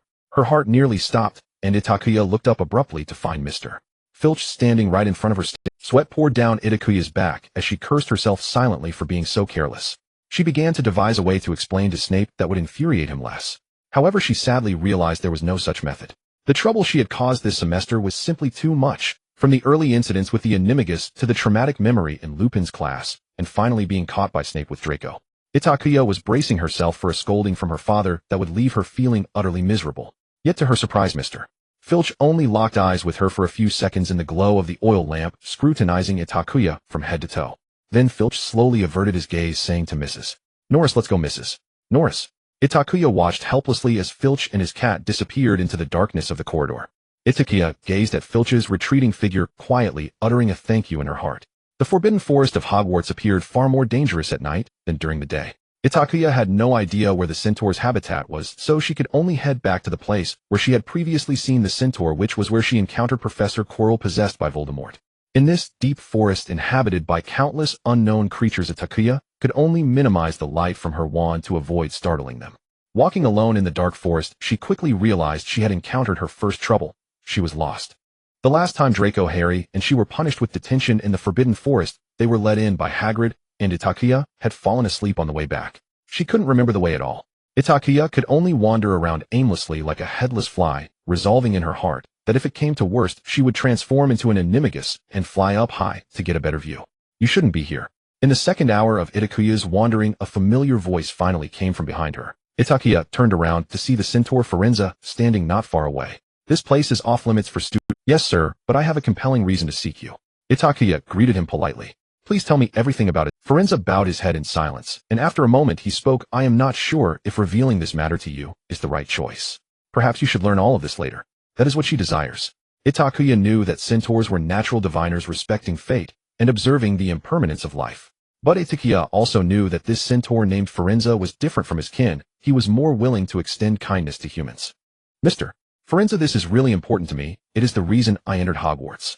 Itakua looked into Firenze's eyes and pleaded, please tell me the secret that lies within me. Forenza sighed, as if conceding. Alright, actually, you've already begun to suspect it, haven't you? Itakuya, your name signifies everything. Itakuya's heart sank heavily. Oh, everything was indeed heading in the worst direction. When she heard the answer, she was first struck dumb, and then her throat and neck muscles twitched slightly, as if thousands of questions were suddenly silent, stuck in her throat, swirling uneasily. Impossible. If she truly is an old one, why would she care about the life and death of a mere child? The number of humans who perished at her hands is countless. That is not the real Itakuya. The old gods are gone without exception. Forenza continued, what once resided within you was a composite of the lingering desires of the humans killed by Itakuya. They have remained on her corpse since the Windwalker's death. Gradually, that entity has even learned to wield a small fraction of Itakuya's powers. Your mother was fortunate, as she found a small piece of the Windwalker's remains. Fortunate? What about me? Am I just born unlucky? Why have I never seen this name in the Gragi revelation? If Itakuya were truly one of them, I should have at least seen this name in Gragi's collection. Aren't the old ones primarily recorded in the revelation? No, child, you lack sufficient understanding of them. Itakuya's gaze darkened, as she inherently detested delving into all that concerned that myth. It was also her fault for never questioning whether her name might be shared with some great being. In the library of Hogwarts, she always instinctively avoided books on those subjects. Moreover, this was a field that was scarcely studied by anyone. Thus, aside from the Gragi revelation, she had only seen two names elsewhere, the nameless one Hastur and the High Priest Cthulhu. At the time, she thought these were just two random names that had been lost to time. The Old Ones are not merely a single group represented by Gragi. They are far more powerful and numerous than you can imagine. In fact, the main factions of the Old Ones and their followers dwell on a distant continent. There they are divided by elements, with earth opposing fire and wind opposing water. The four major factions each establish their own kin, and Itakuya is a descendant of the king in Yellow Hastur, belonging to the wind. These Old Ones each have their own followers. Of course, there are exceptions like Itakuya. She has very few followers, and there are pitifully few books that record her name. Moreover, the Old Ones I just mentioned, who are distinguished by elements, are not active in England. In England, only the Gragi faction exists. Different factions of the Old Ones repel each other, and naturally their followers would not include the names of opposing deities in their teachings. That is why you do not know what the name Itakuya represents. The so-called Old Ones legend has it that they hail from the outer cosmos, each possessing terrifying power. Compared to gods, perhaps the evil gods are more fitting to describe them. They lack the mercy of idealized deities, instead embodying more slaughter, their forms resembling monstrous aberrations. So why are they referred to as gods? It is because there exists a group of worshippers who revere them as deities. The Graki family is one such example, fervently worshipping a mysterious being named Graki, and as followers they have also gained certain benefits such as the abilities of the god. These terrifying deities once existed in every corner of the world, only to vanish during a certain period. Some believe that the Old Ones perished in mutual slaughter, yet the followers of the deities lean more towards the belief that they merely left this space, temporarily destined to return one day in the future. Regardless, the only certainty is that these deities' followers still retain a small portion of their powers. However, as time passes, these abilities are gradually dissipating. The Graki family is a prime example. If they could summon Graki at will as they did in their glorious days, how could they be wiped out by the Voldemort faction? I still don't understand, Mr. Florent, if what you say is true, that I have fragments of Itakuya's body within me. Itakuya closed her eyes, caressing her heart. Saint Cyr, she is a follower of Graki. How could she follow another god? Is she not afraid of the punishment that comes from betraying her own deity? Florent looked at Itakuya with pity. She has gone mad. Her desire for vengeance for her loved ones has driven her to betray her faith in order to create the power necessary for her revenge. Since she gave birth to you, she has gradually lost the abilities of the Graki family. The bracelet on your hand, that purple stone, retains Itakuya's blood. This item once existed in two forms, acquired by a previous head of the Graki family by chance. After the downfall of the Graki family, this one in your possession found its way into the Malfoy family treasury, while the other has remained with Saint Cyr.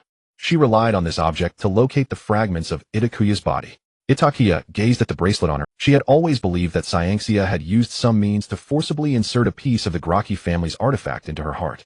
And that bracelet, sharing a breath with herself, had once belonged to the Graki family, so Itakuya had never doubted it. She had always thought that the object on her heart belonged to the evil god Graki. Little did she know. Itakuya had always despised the foreign object on her heart, as it inflicted decades of inhuman suffering upon her, forcing her to remain calm and restrain her magical powers at all times. This thing had harmed her soul, turning her into a being neither human nor god. Itakuya had faced death multiple times because of it, had it not been for. Now Itakuya was informed that the one who saved her and the one who tormented her shared the same name. What about her? I mean, Itakuya, the embodiment of the obsession from the remnants of Itakuya's voice trembled. She cannot return, Florent said softly. Itakuya laughed as if hearing some bizarre joke, but this smile lasted only a few seconds before becoming frozen on her face, like a clown's mask. She quietly shed tears, her gaze hollow. The Forbidden Forest was stirred by a wild wind. It was she who said Hogwarts was the best magic school in England. It was she who said there was a way to save her here. I came here for her. But it turns out, everything was just a grand illusion. What is the meaning of my coming here? Florence sighed gently. The pure white moonlight filtered through the leaves, casting down on the black soil, appearing from a distance, as if covered in a layer of silvery frost. I thought you would understand. She is here to make you no longer lonely. Draco felt that something was amiss with Itakua, but he couldn't quite pinpoint what the problem was. She still attended classes and dined with him as before.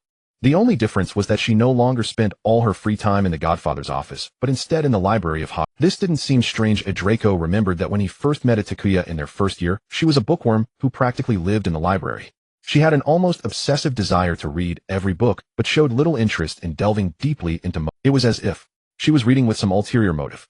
Itaku. Draco finally couldn't help but speak up. You've been staring at that plate of meat for 10 minutes. Itakuya came back to her senses. Draco, I'm just not hungry. Itaku, you've barely eaten anything today. Draco frowned. What's wrong? Itakuya noticed Draco's concerned gaze. She paused for a moment in the face of his direct stare, then looked away towards the distance where Snape was sitting. This time Itakuya quickly averted her gaze, not disturbing Snape. She was conflicted in her heart, ultimately making a harsh choice. Draco, I really have something to tell you. Itakuya leaned closer to Draco, speaking in a voice only they could hear. Do you remember we agreed to go to Hogsmeade together this weekend? Of course. Draco nodded in confusion. I might not be able to go with you. What? Just as Draco was about to voice his displeasure, Itakuya swiftly covered his mouth. Should keep it down. Draco, I have to for this reason. What reason? Draco pressed. Itakuya took a deep breath, delivering the prepared explanation. My mother has returned. She wants to see me and what? Didn't she abandon you? Draco frowned. Does your godfather know? Dad doesn't know yet. I don't want him to find She doesn't know why she suddenly returned. Itakuya looked into Draco's eyes, slightly furrowing her brow, her gaze filled with desolation. She said, Draco, I must see her. Alright, that's important. Draco nodded, unsure of what to say. To comfort Itakuya, he asked anxiously, do you want me to accompany you? Itakuya shook her head. I'll go alone. Hermione will take me to where we meet. It's been years since I last saw her. It would be awkward, and having you there would make it worse. Draco nodded in understanding. Itakuya added, I won't take long. You can find Blaise to go with you first. Draco suddenly grasped Itakuya's hand, feeling he understood why Itakuya was acting a bit unusual. Itaku, no matter what, I and my godfather will be by your side. Itakuya's gaze fell upon their hands, touching, her expression complex, without a word. Itaku. Itakuya looked up, smiling gently. She said, I know. Weekend. The third-grade students stood obediently together, ready to go to Hogsmeade. Slytherin and Gryffindor have always been at odds, so the students from both sides automatically kept their distance, except for Itakuya. At this moment, Itakuya was standing beside Hermione Granger from Gryffindor, her expression not quite natural, as she furrowed her brow and grimaced. Hermione was comforting her. Not far behind the two, Ron stood quietly at the end of the line. The Slytherin students were positioned at the front, with Draco casually chatting with Blaise beside him. Draco seemed somewhat distracted, frequently glancing toward Itakuya at the back. Meanwhile, Hermione was also secretly looking in Draco's direction, occasionally revealing a hint of a helpless smile. Everything appeared strange, yet normal. Hogsmeade Village. When Draco, Hermione, and Ron encountered each other in a certain alley of Hogsmeade, they were all quite shocked. Malfoy, are you alone? Hermione asked, puzzled. Draco's face darkened. Lionhead, did you really leave Itakuya just to go on a date with your little boyfriend? Are you still her friend? Huh. Hermione was bewildered. When did I leave Itakuya? Stop pretending to be innocent, or do you think I don't? If it weren't for your promise to Itakuya that you would always wait for her, I wouldn't have let you accompany her to meet her mother, Draco said, his words laced with anger. But now you just leave her all alone there. Tell me, Lionhead, where is Itakuya? Hermione frowned. What are you talking about, Mr. Malfoy? Itakuya should clearly be with you, right? Hasn't she transformed into Blaise's form and gone with you? What nonsense are you saying? Malfoy, don't go to. We were helping you cover for Itakuya, Ron interjected. Hermione sensed something was amiss as she calmly and quickly said to Draco, Malfoy, I don't know what you're talking about. Itakuya has never mentioned anything about her mother to me. She found me a few days ago and said she wanted to go to Hogsmeade with you, but was afraid Professor Snape wouldn't agree, so she asked me to help cover for her. She brought a polyjuice potion, saying she would transform into Blaise's form and leave with you. And Ron would drink the potion, taking on Itakuya's appearance to leave with me. This way, to outsiders, it would seem like you were only coming to Hogsmeade with Blaise while Itakuya was with me. In this way, Professor Snape wouldn't say anything. Draco gritted his teeth and said, I have no idea about any polyjuice potion. The one who came to Hogsmeade with me is truly Blaise, not Itakuya, transformed into Blaise. Half an hour later, Draco and Hermione finally resolved the misunderstanding. At the same time, they realized a serious issue. Itakua had deceived both sides. In Draco's understanding, Itakua had left Hogwarts with Hermione and gone to Hogsmeade. Hermione would accompany Itakua to the place where she had arranged to meet her mother, then wait a short distance away until their conversation was over, after which she would accompany her back to Hogwarts. In Hermione's understanding, there was no such thing as Itakua's mother. She was merely helping Itakua ensure her date with Draco went smoothly. Before going to Hogsmeade, Hermione persuaded Ron to drink the polyjuice potion containing Itakua's hair, change into Itakua's clothes, and leave with her as Itakua. She had always thought that the real Itakua would spend a pleasant weekend with Draco in Hogsmeade. Hermione and Draco both fell into silence. They simultaneously thought of one question. Where had the real Itakua gone? All the third-grade students except for Harry came to Hogsmeade today. If the one beside you is really Blaise, then Itakua must have transformed into someone else's identity. Hermione said, glancing at the red-haired boy beside her, and Draco understood immediately, looking toward that person. Ron paused mid-bite. Me. Hermione, Draco, and the others had nearly searched every inch of Hogsmeade, yet they still did not see it. The effect of the polyjuice potion doesn't last long. If no one has seen Itakua, it can only mean she left here before the potion wore off, Hermione said seriously. Draco took a deep breath, his face cold and silent as he returned to Hogwarts. He had to inform his godfather of this matter immediately. Itakua was missing. Draco hurried back to the Slytherin dungeon, running into Snape, who also had a grim expression. Snape was holding a crumpled note in his hand. Upon seeing Draco, he silently shoved the note into Draco. Draco took it and discovered it was indeed Itakua's handwriting. It simply contained a brief line, as if hastily left by the owner. Dad, Draco, I'm sorry. Please don't come looking for me. Wait for me to return, and I will explain everything. A few hours earlier in Hogsmeade. Unlike other excited and curious third-grade students, Ron immediately darted into a deadened alley as soon as he stepped into Hogsmeade. He pulled out a wand from his pocket and disapparated in a corner where no one was paying attention. A few minutes later in Diagon Alley, a girl suddenly appeared on the street wearing a black robe with a hat that obscured most of her face. Her sudden appearance did not attract attention, as wizards using disapparation were quite common. No one realized that this was merely a girl under 15. The girl walked into the leaky cauldron on the north side of Diagon Alley, casually pulled out a book and began to read, then went upstairs. She entered a secluded corner between two empty bookshelves and drank the age potion she had prepared earlier. A few minutes later, a woman in her 60s exited the leaky cauldron. She walked into Gringotts and presented her key to the goblin at the counter. I want to withdraw everything in this account, she said. The goblin glanced at her and silently led her toward the vault. He had a strong impression of this account. Each time she came to deposit or withdraw something, she appeared differently, sometimes as a man, sometimes as a woman. But what did that matter to him? As long as she had the key, he didn't care about that. The vault door slowly opened, revealing hundreds of galleons, some rare gems, dozens of potion vials, a mountain of herbs, and a half-inch thick notebook bound in red leather. The elderly woman seemed to be in a hurry, hastily stuffing everything into her bag and leaving the ancient spirit pavilion without a word. She then entered the clothing store, taking the opportunity, while trying on clothes, to obtain a hair from a middle-aged man nearby. Hiding in the fitting room, she used a mixture potion to transform into the appearance of that middle-aged man as she walked out. The middle-aged man stepped into a magical commercial district outside Diagonal Alley, where most people had unfriendly expressions. The appearance of the middle-aged man did not attract much attention, as he wore a black robe and had a cold gaze blending in with the others. He entered the Boggins shop. Hello, sir, what would you like to buy? Mr. Boggins asked. I need something that can awaken or restore souls, anything that can rouse a wounded near-death soul from slumber. Sir, what you are describing sounds more like something a potion or spell could achieve. As you can see, I only sell trinkets here. The man did not respond. He merely gazed at the other through the shadow of his black hood. Mr. Boggins' eyes sparkled with shrewdness as he said, I do have something, although it has nothing to do with restoring souls. Mr. Boggins took out a black box. This is a masterpiece of a black wizard who lost his beloved, capable of revealing events from the past. What use is that? Just to watch my memories again. The middle-aged man replied impatiently. No, if that were the case, it would be no different from the pensive at Hogwarts. Mr. Boggins said, it is said that the deceased may appear in the form of a soul at the end of the memory. The middle-aged man warned in a low voice. Mr. Boggins raised an eyebrow lightly. Then it seems this customer does not need this item. The shop fell silent for a good 5 minutes as the middle-aged man appeared to be engaged in a fierce mental struggle. Finally, the middle-aged man relented. I'll take it. You can choose anything here. He poured all his galleons and gems from his bag, the golden shine instantly contrasting with the Graydon shop. No customer, this is still not enough, Mr. Boggins' eyes narrowed slightly, his gaze lingering on the middle-aged man's wrist. I want what is on your wrist. The middle-aged man tightly covered his right wrist and saw the sly smile on Mr. Boggins' face. This time he remained silent, even longer, ultimately slowly removing the bracelet and placing it on the table. Do not sell it for now. Oh, I will redeem it with something of greater value.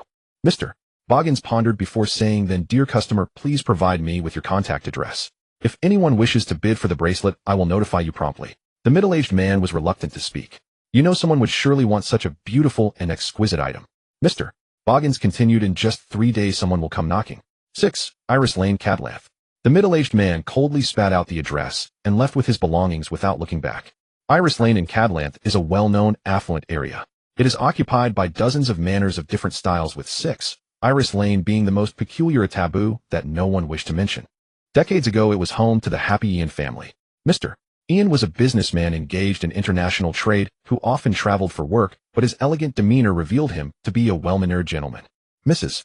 Ian was a beautiful and gentle lady who adored tending to her flower garden. They had a clever and lovely daughter named Saint Cyr. Sadly, all of this crumbled one day. It was said that Mr. Ian encountered misfortune during a trade, and Mrs. Ian ended her life the day after learning of his death, leaving behind the 18-year-old Saint Cyr. The neighbors were deeply sympathetic to the poor child, fearing she might also lose hope. Little did they know Saint Cyr never returned to England. Even Mrs. Ian's remains were handled by others.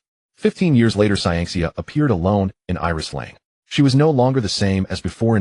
She wore a black robe that concealed her figure. In her arms, she held a bundle half her height, tightly wrapped in fabric covered with red eerie symbols, making it impossible to discern what it was. Saint Cyr walked silently into the Ian Manor under the terrified gazes of the people. From that day on, she closed herself off completely, and the Ian Manor prohibited anyone from entering. No one knew what Saint Cyr was doing, or perhaps Saint Cyr had long since died. Yet no one dared to set foot in the Ian Manor. An overwhelming sense of fear radiated from it. However, the mysterious Ian Manor welcomed its visitor today. Itakua had used apparition to appear before the gates of the Ian Manor. The once exquisite redwood door had become dilapidated due to years of neglect. When Itakua pushed it open, the door emitted a friction sound that seemed on the brink of breaking. This had once been a lavishly decorated building adorned with carvings of flowers the former mistress loved. Now, however, it was covered in dust, with mice and insects becoming its new inhabitants. Itakua looked down at her feet, where a trail of blood-stained footprints of a child lay. The blood had dried, appearing dark brown, and judging by the shape, it seemed to have come from somewhere inside the building. Itakua stared at the dark brown traces, as if she could see her own disheveled escape from this place. Carrying a premeditated lie, she left the cage with a clear conscience, eventually collapsing in the back mountains of Saint Cyr.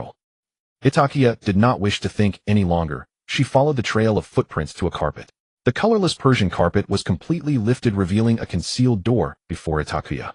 She opened the hidden door and descended the stairs, arriving at the basement of the Ian Manor. There was not a hint of light, and the air was filled with a strange odor.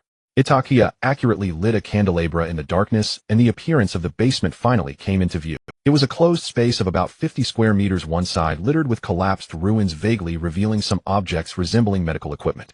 The other side had a more lived-in feel, with a single mattress in the corner, several adult t-shirts on it, and neatly stacked books, all related to spells or potions. Another corner was designated for washing. From the center of the basement extended a long chain, just long enough to allow free movement within the basement, but not enough to escape. Itakua could not stop trembling, finding it hard to breathe. Not far from her feet lay a white skeleton, a sharp knife hanging from the ribs of its chest. That was Saint Cyr Ian. Saint Cyr only learned about the existence of the magical world when she was 11 years old. Before that, she had been a carefree child. She lived in the best house in the entire county and attended a local noble school. She had countless beautiful dresses and jewelry, and her parents always fulfilled her every desire. Her parents always told her, "Saint Cyr, our princess, you deserve the best things in this world." Saint Cyr felt that her parents were the best in the world. Although her father was often away on business, he would always bring her various gifts upon his return. Her mother, Lady Ian, was the gentlest and most amiable woman in the world. She never scolded Saint Cyr and always indulged her every whim. However, everything changed when At first, Saint Cyr was frightened when she discovered that she could control objects. However, Lady Ian soon explained the existence of another world, the magical world. "My dear, my little princess Saint Cyr, forgive me for not telling you earlier," Lady Ian said, holding Saint Cyr in her arms and stroking her hair. "You showed no signs of magical ability, and your father, and I thought it was because I had a difficult childbirth which left. That's why we didn't tell you." Saint Cyr reluctantly accepted this, but soon became troubled by another matter. She had to go to distant America for school. "Why? Are there no magic schools in England?" "None in Europe. I really don't want to go there." "My little princess, your father just hopes you can attend the best magic school. My daughter deserves the very best, doesn't she?" Mr. Ian reassured her. Saint Cyr spent a year studying at Ilvermorny in America, which was relatively enjoyable. However, everything changed when Saint Cyr saw her father's face in a newspaper article. She recognized that familiar face along with the name Lloyd Glarkey. Lloyd Glarkey. Wasn't her father's name Lloyd Ian? Confused, Cyanxia continued to read, and the accompanying article boldly stated Lloyd Glarkey, the current head of the Glarkey family in England, whose wife is the younger sister of the current head of the Travers family, Annie Travers. They have raised 3 children together, the eldest of whom has just come of age, and the youngest son was born 3 months. Cyanxia felt as though she could barely comprehend the words anymore. She brought the newspaper to her mother and received an answer she could hardly believe. She, Cyanxia, was merely a bastard child, and her father wasn't away on business. Perhaps for him, coming to the Ian Manor was what constituted business trips. So you were afraid I'd find out, so you sent me to America, right? Cyanxia angrily threw everything off her vein. Cyanxia, you must understand your father truly loves us, Lady Ian defended herself. But I'm a bastard child. How do you expect others to see me? No one will know, my dear. Lady Ian approached and hugged Cyanxia. The Glarkey family rarely appears in public, and besides, you're far away in America. So am I to stay in America forever? What will happen when I grow up? Cyanxia cried out, must I live my life under the Ian surname? Why can't I be Cyanxia Glarkey? Lady Ian was at a loss for words and could only softly comfort her daughter. Cyanxia, the name Glarkey is not a good thing. Once you acknowledge the name Glarkey, you must serve it forever. It? Cyanxia asked in confusion. Lady Ian realized she had misspoken, but Cyanxia would not let this slip. She grabbed her mother's hand, crying and pouting. Lady Ian, worn down, had no choice but to tell her daughter about the dark god Glarkey. What Lady Ian never anticipated was that instead of being frightened by the story of the dark god, Cyanxia harbored an almost insane thought deep within her. She wanted to gain power to acquire Glarkey's strength to prove to her father that she and her mother were the best choice for him, not Annie Travers. Perhaps she truly inherited her father's bloodline. Through her studies in America, Cyanxia gradually learned everything about the dark god. She secretly taught herself the Glarkey family's secret arts, and even awakened a talent more perfect than her father's. She did not need to rely on the power of the Glarkey revelation. With her own loyal faith, she could briefly summon the Phantom of Glarkey. Cyanxia was thrilled. Her years of hard work had finally paid off. She had already planned that after graduation, she would surprise her father and walk into the Glarkey Manor with her mother openly. But this beautiful dream shattered when Cyanxia turned 18. The Glarkey family was destroyed, and her father, the one who always spoiled her and bought her gifts, died at the hands of a man named Voldemort. Her mother also died indirectly because of Voldemort. In an instant, Cyanxia lost both her parents, leaving her. No one would ever call her my dear again. No one would bring her gifts anymore. She had no home. Yet Cyanxia was not even allowed the right to grieve. Her mother left her a message before she died, urging her to stay in America and not return. She couldn't even go back to see her mother one last time. Cyanxia sat alone in her room for 3 days, a surge of mad hatred blossoming from the depths of her heart. This hatred burned like a raging fire, distorting her soul. She wanted to grow strong, to gain power, to seek revenge. Cyanxia looked at the purple crystal bracelet in her hand, a gift her father had sent her for her 18th birthday. However, the person who sent the gift was murdered before it arrived. Cyanxia bit her lip until it bled, silently resolving she would acquire the power of the dark god. From then on, Cyanxia took a leave of absence from school, dedicating all her energy to finding traces of the divine. Ultimately, she unearthed what she sought in a forest in eastern Canada, buried beneath years of snow. It was a collection of twisted human forms frozen into a mass of bloody ice. At the center, there was a piece of black, mysterious substance the size of half a palm, shimmering with black-purple light, as if it still possessed life. Cyanxia intended to take only that black object back, but when she tried to extract it, she was nearly strangled by an inexplicable wind. That object formed a mutually restraining relationship with the corpses that surrounded it. At the end of 1979, Cyanxia returned to England with that object. For nearly 5 years, she had been wandering in desolate places in pursuit of the news of the evil god, and she was no longer the beauty she once was. Her skin was waxy yellow, resembling a shriveled orange, and her hair was like withered grass. Cyanxia had transformed from a pampered young lady into a foul-smelling madwoman. Her eyes were infused with a frenzied expression, and after such a long period of research, Cyanxia was no longer content with merely gaining the favor of the evil god. She sought to create an evil god, one that would serve her even if it possessed only a fraction, a thousandth, or a tenthescent of the old god's power. To achieve this, she needed a newborn of the Glarkey. Only the bloodline of worshippers could naturally resonate with the power of the old gods, allowing them to bear such overwhelming strength to the fullest extent. Only a newborn life could be manipulated by her. Moreover, Cyanxia happened to be the last remaining bloodline of Glarkey. This was at a ball. Initially, Cyanxia intended to infiltrate the gathering to gather information. She had been away from England for too long and needed to grasp as much information as possible. She disguised herself as a young lady from an American noble family, using Glarkey's family secret technique to maintain her appearance at 18, chatting with other pureblood ladies under the name Cyanxia. Cyanxia was merely engaging in idle chatter with a pureblood lady about to marry when she noticed a tall man in a black robe with somewhat greasy hair walking in. His nose was somewhat large, and his aura was chilling, standing in stark contrast to the lively ball. He entered the ball with an indifferent expression, sitting alone in a corner, avoiding any interaction, as if he were present solely to fulfill a certain task. "Who is he?" Cyr asked. "Severus Snape, just a half-blood. If it weren't for that esteemed gentleman's attention, he wouldn't even deserve to be here, given his background." The other party seemed quite disdainful. Cyr lowered her head to drink the red wine in her glass, the crimson liquid blending with the bright red on her lips as she idly toyed with her fingers. Her fingertips were also painted with blood-red nail polish. Cyr glanced at Snape from the side. "Death Eater. Or perhaps an underling valued by that person. So he is quite impressive then." "Indeed," the other replied. "I must admit he possesses remarkable talent in potions and dark magic. I've heard he seems to have created many spells himself." Cyr smiled excitedly, resembling a scorpion that had just discovered its prey. Snape had little interest in such matters. If it weren't for the fact that the host of this ball was Lucius, and he had been invited multiple times, he would not have stepped foot in this place. He would rather spend his time researching dark magic. In truth, Snape was quite agitated. Just days earlier he had relayed a prophecy he had overheard to the Dark Lord, but the prophecy was ambiguous, and it seemed that both Mrs. Longbottom and Lily's child fit the criteria. Snape had pleaded with the Dark Lord to spare Lily. The latter had temporarily agreed, but Snape understood that this esteemed gentleman would never allow any existence that threatened her to survive. He was contemplating in his mind that if it truly came to a desperate situation, he would have to seek help from Dumbledore. He just didn't know what price this shrewd and greatest white wizard would demand. Regardless, he had to protect Lily. Feeling bored at the ball, Snape simply found an excuse to leave and went to the courtyard of the manor to get some fresh air. He did not notice that shortly after he left, a lady also followed him out of the ball.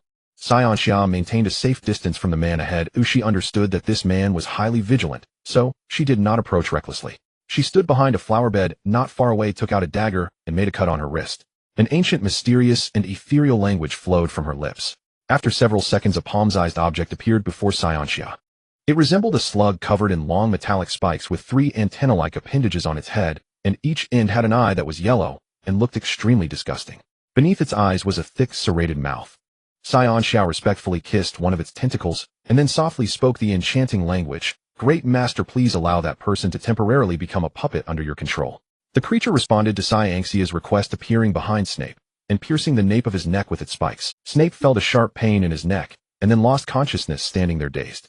Cyr approached, lifting the man's chin, satisfied as she gazed at his oblivious expression. "Take me to your home," Cyr commanded, and Snape, with hollow eyes, used apparition to bring Cyr back to Spinner's End. The next day, Cyr had returned to her original form, leaning against the window, watching the unconscious man on the bed, who was completely naked with the dark mark on his arm exposed. Cyr drew her dagger and pressed it against the man's throat. Her gaze was cold as she wished she could take revenge right now, but the time was not yet right. She was not yet able to confront Voldemort's power. If the Dark Lord discovered that something had happened to his valued underling, it could very well expose Cyr. She dared not take that risk. Sunlight filtered through the curtains, making the dark mark on Snape's right arm even more pronounced. Cyr widened her eyes and suddenly smiled strangely. She thought of a brilliant idea. What could be more interesting than killing the child that would one day be connected to her by blood? Cyr withdrew her dagger, rummaged around, and took a notebook from his desk. This would serve as evidence for their future recognition as father and son. Cyr thought, of course, it would be after her revenge was successful. Returning to her bedroom, she saw that the glocky fragment at the back of Snape's neck was becoming increasingly transparent. This signified that Snape was about to awaken. Cyr possessed him and awakened Snape, who opened his eyes still hollow. "You must remember that last night you were with a woman named Cyr. But in your subconscious you will ignore this matter. You will not question any details of it, nor will you speak of it." "Okay," Snape replied mechanically. Cyr laughed charmingly and vanished, using apparition from Spinner's End. Thereafter she gave birth to a premature child alone in Ian Manor. Soon after, the wizarding world would undergo astonishing upheaval. On the 3rd day of Itakua's disappearance, Draco and Snape had searched almost everywhere, including the Itakua Manor, St. Cyr's Orphanage, and near Hermione's home. Yet Itakua seemed to have evaporated into thin air, leaving no trace behind. Snape even personally visited the ruins of the Glacky Manor. He had suspected Itakua's connection to Glacky when he heard Lupin recount what had happened in class, as the name Velro Glacky had appeared in Itakua's memories. Although Snape was quite certain that no one in the Glacky family bore that name, he did not want to dismiss any clues. However, when he arrived, Glacky Manor still looked like a ruin with no signs of anyone having visited. "Master, I wrote to Father, and he told me some things." Snape was intercepted by Draco upon his return to Hogwarts. At that moment, he was preparing to storm into Dumbledore's office to pry Itakua's secret from the old bee's lips. Draco, I assume your mind isn't cluttered with rushes and can distinguish priorities. Draco said seriously, Master, it's about Itakua. Her mother is actually an illegitimate daughter of Glacky. Lucius had not expected Itakua to pull off a truancy and disappearance, and immediately wrote down everything he knew about Saint Cyr. Snape glanced through the contents of the letter, his expression darkening. So Itakua is very likely to have gone to the ancestral home of the Ian family. Draco nodded. Only father isn't sure where the Glacky patriarch kept his mistress, but he's certain it must be within the borders of England. Draco and Snape had also suspected whether Itakua might have already left England. However, due to the Malfoy family's powerful financial means, they had not seen Itakua on the list of departing wizards or muggles in the past 3 days. Moreover, forging an identity document to leave the country could not be completed within 3 days. Thus, they concluded that Itakua was still somewhere in England. Snape pondered. The more urgent the situation, the calmer he became. All information regarding Glacky had been burned up in the Great Fire of Voldemort, and since it had been decades, there was no way to investigate. A hoot from an owl broke the silence of Snape and Draco's contemplation. They looked up to see an unfamiliar owl that dropped off an envelope before flying away. Snape opened the envelope, and a silver object fell out, caught quickly by Draco's swift hands. Draco froze for a moment when he recognized the item. It was the Christmas gift Draco had given to Itakua, which she had always worn on her wrist. Snape also realized this immediately, and quickly unfolded the letter. The note contained only a single line. Borgin and Burkes welcomes you. Snape intended to use the office fireplace to go to Borgin and Burkes with Draco, silently following behind. Snape glanced at Draco, but ultimately said nothing. When the 2 wizards, one large and one small, arrived at Borgin and Burkes, Mr. Borgin had been waiting for them for quite some time. Welcome, gentlemen. Put away your boring pleasantries. All, where is my daughter? Snape demanded. Mr. 200,000 galleons and 5 vials of high-grade potions from the master of potion-making. Mr. Borgin had begun to harbor some suspicions upon seeing the middle-aged man disguised as Itakua. The item on Itakua's wrist had previously been brought to him by Lucius for appraisal, so he was well aware that it was a valuable item from the Malfoy family. He recalled that during the last visit, Mr. Malfoy had mentioned another girl's name when he brought his son to his shop. It was said to belong to Mr. Snape, the head of Slytherin. In fact, the item Mr. Borgin had given to Itakua was of little real value. It was merely a trinket that no one was interested in, and Itakua's assets at that time were sufficient to cover it. However, the shrewd Mr. Borgin quickly realized that this was a great opportunity to make money. He intentionally left the bracelet behind and found an excuse to extract an address from Itakua. In the following 3 days, he indeed received news that the young master of the Malfoy family and the head of Slytherin were searching for someone. Deal? Sure. Snape and Draco spoke almost simultaneously. Mr. Borgin mentally applauded his own cleverness once again. 3 days ago in the morning, a wizard dressed in black robes bought something from me. She used this bracelet as collateral. At the same time, for convenience in contacting her, she left an address. 6. Irises Lane, Cadlant County. Snape and Draco stood before the dilapidated Ian Manor. Master, it looks like this place has been abandoned for a long time. The Ian Manor before them was in ruins with overgrown vegetation in the courtyard, and the entire structure exuded a ghostly vibe. But Snape did not miss the fresh scratches on the doorknob. The 2 entered one after the other. Itakua. Draco called out Itakua's name, his voice echoing in the empty building. No one or nothing responded. Snape appeared even calmer and more experienced. He immediately noticed the traces on the ground and followed them to a secret door leading to the basement. Draco. Snape gestured. As the 2 descended the stairs, they were choked by the strong smell of potions causing Itakua.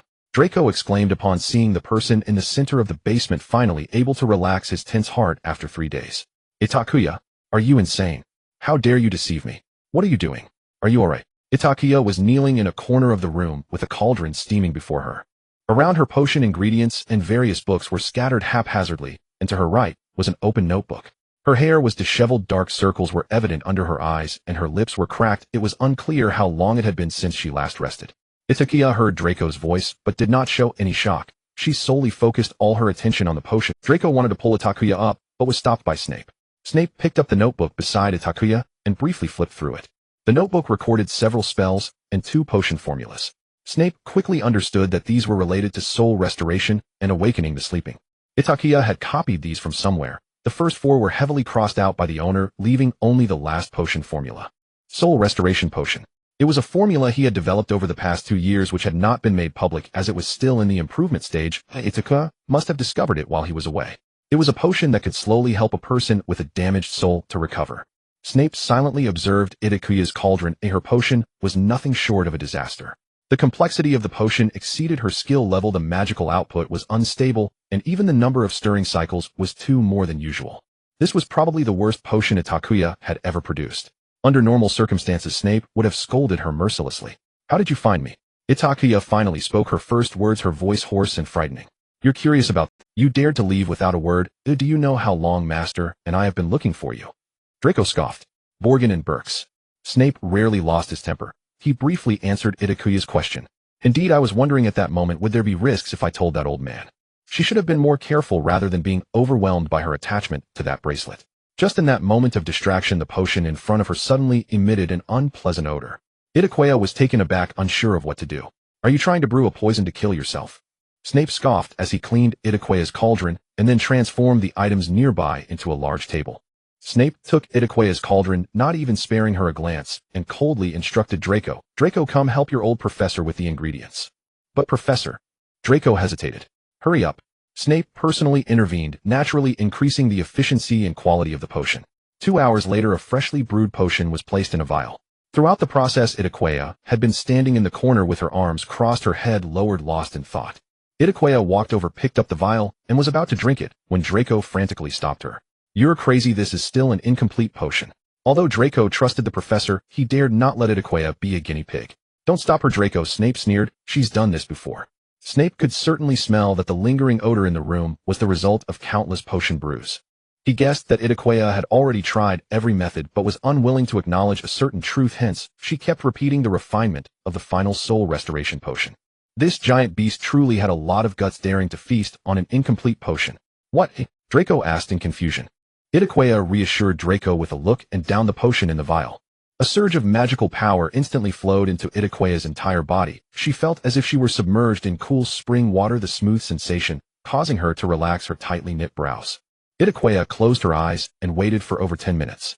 The event she prayed for still did not occur. Snape stood by waiting while Draco noticed something was off with Itakua and frowned at her. This potion will take effect the moment you drink it. No matter how long you wait, there will be no change. Snape finally couldn't help but speak. Itakua kept her head down, silent. Trelawney's prophecies can sometimes be very accurate. Itakua's body began to tremble. Snape understood what Itakua would experience next. He had gone through the same ordeal. But he had to steel himself to help Itakua confront this truth, rather than allow her to deceive herself. This was his duty as a father. The thing you took from Borgin and Burks, you haven't used it yet, right?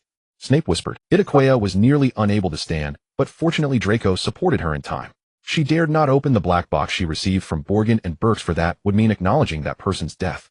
Even though she rationally understood that this was highly likely to be true, she just couldn't bring herself to believe it. She would rather confine herself in this basement, repeating the process of potion making. Open it, Snape said, his tone tinged with sorrow, using a levitation spell to hand the black box to Itakua. Don't be afraid, Draco, and I will always be here. Itakua clutched the black box, shaking her head in tears. Snape did not rush her, merely waiting silently for her to come to terms with it. Draco felt Itakua trembling even more in his arms. She could barely hold onto the object in her hand. Yet the young Master Malfoy instinctively felt that what the professor was doing was right, even if it would cause Itakua. Draco had no other choice. He could only hold Itakua tightly. Itakua cried uncontrollably, but in the end she still opened the black box. As soon as the black box was opened, a cloud of ash-gray gas surged out, filling the small basement with swirling. Moments later, the smoke formed black and white images, eerily, yet harmoniously covering the surrounding environment. The once desolate area transformed into a small operating table with various medical instruments displayed on a nearby shelf. In the far corner, a huge black silhouette was completely hidden in the black mist, making it impossible to see clearly. Upon closer inspection, all of this was merely a semi-transparent shadow, and the culprit behind it was a palm-sized piece of black substance floating at the center of the illusion. The black object had been cut open, and a slow trickle of black-purple liquid dripped down, collected by the container. Just as Draco was trying to get a better look at what it was, the figure of Saint Cyr hurriedly passed through his body. Saint Cyr held a frail infant no more than 6 or 7 months old. She placed the sleeping baby on the operating table and carefully extracted a bit of black-purple liquid from the corner container. She injected the liquid into the infant's bloodstream after diluting it. The baby began to cry uncontrollably the moment the substance entered her body, and her entire being lit up with eerie purple light. A fierce wind whipped around the baby, her face flushed red. Meanwhile, Saint Cyr paid no attention to the child's cries, instead displaying an expression of excitement. She secured the child to the operating table to prevent her from thrashing about too much, and then began to record something. Throughout the entire process, the child emitted heart-wrenching cries. She was still too young, only able to express her pain through tears. Unfortunately, no one paid her any mind. Snape and Draco watched with their hearts clenched, their faces pale. Yet Itakua watched calmly. This behavior repeated many times until the child was 2 years old, when the black substance finally ceased producing liquid, and all the liquid had been forcefully injected into the young Itakua's body by Saint Cyr. She was locked in the basement by Saint Cyr, who would only appear during mealtimes to feed her some unknown paste. At all other times, Itakua curled up on the mattress in the corner. She was immersed in pain all day, feeling dazed. The overwhelming magical power within her made her constantly uncomfortable, and the items in the basement were often scattered by an invisible wind. Several times she was tortured by the excessive magical power to the point of spitting blood, her life hanging by a thread. Yet Saint Cyr seemed to have used some secret technique to miraculously save the dying Itakua. Itakua has no memories of her childhood. All she recalls is the endless pain. The overwhelming magical power that does not belong to her has always made her feel as if her body is about to burst from the agony. Whenever this pain gradually subsides, Saint Cyr would appear, injecting new liquid into her body. Then Itakua would once again be plunged into suffering. Until one day, it was a day akin to hell, yet it was also a day of rebirth. Saint Cyr cut open her body, inserting a small piece of that black substance into her heart.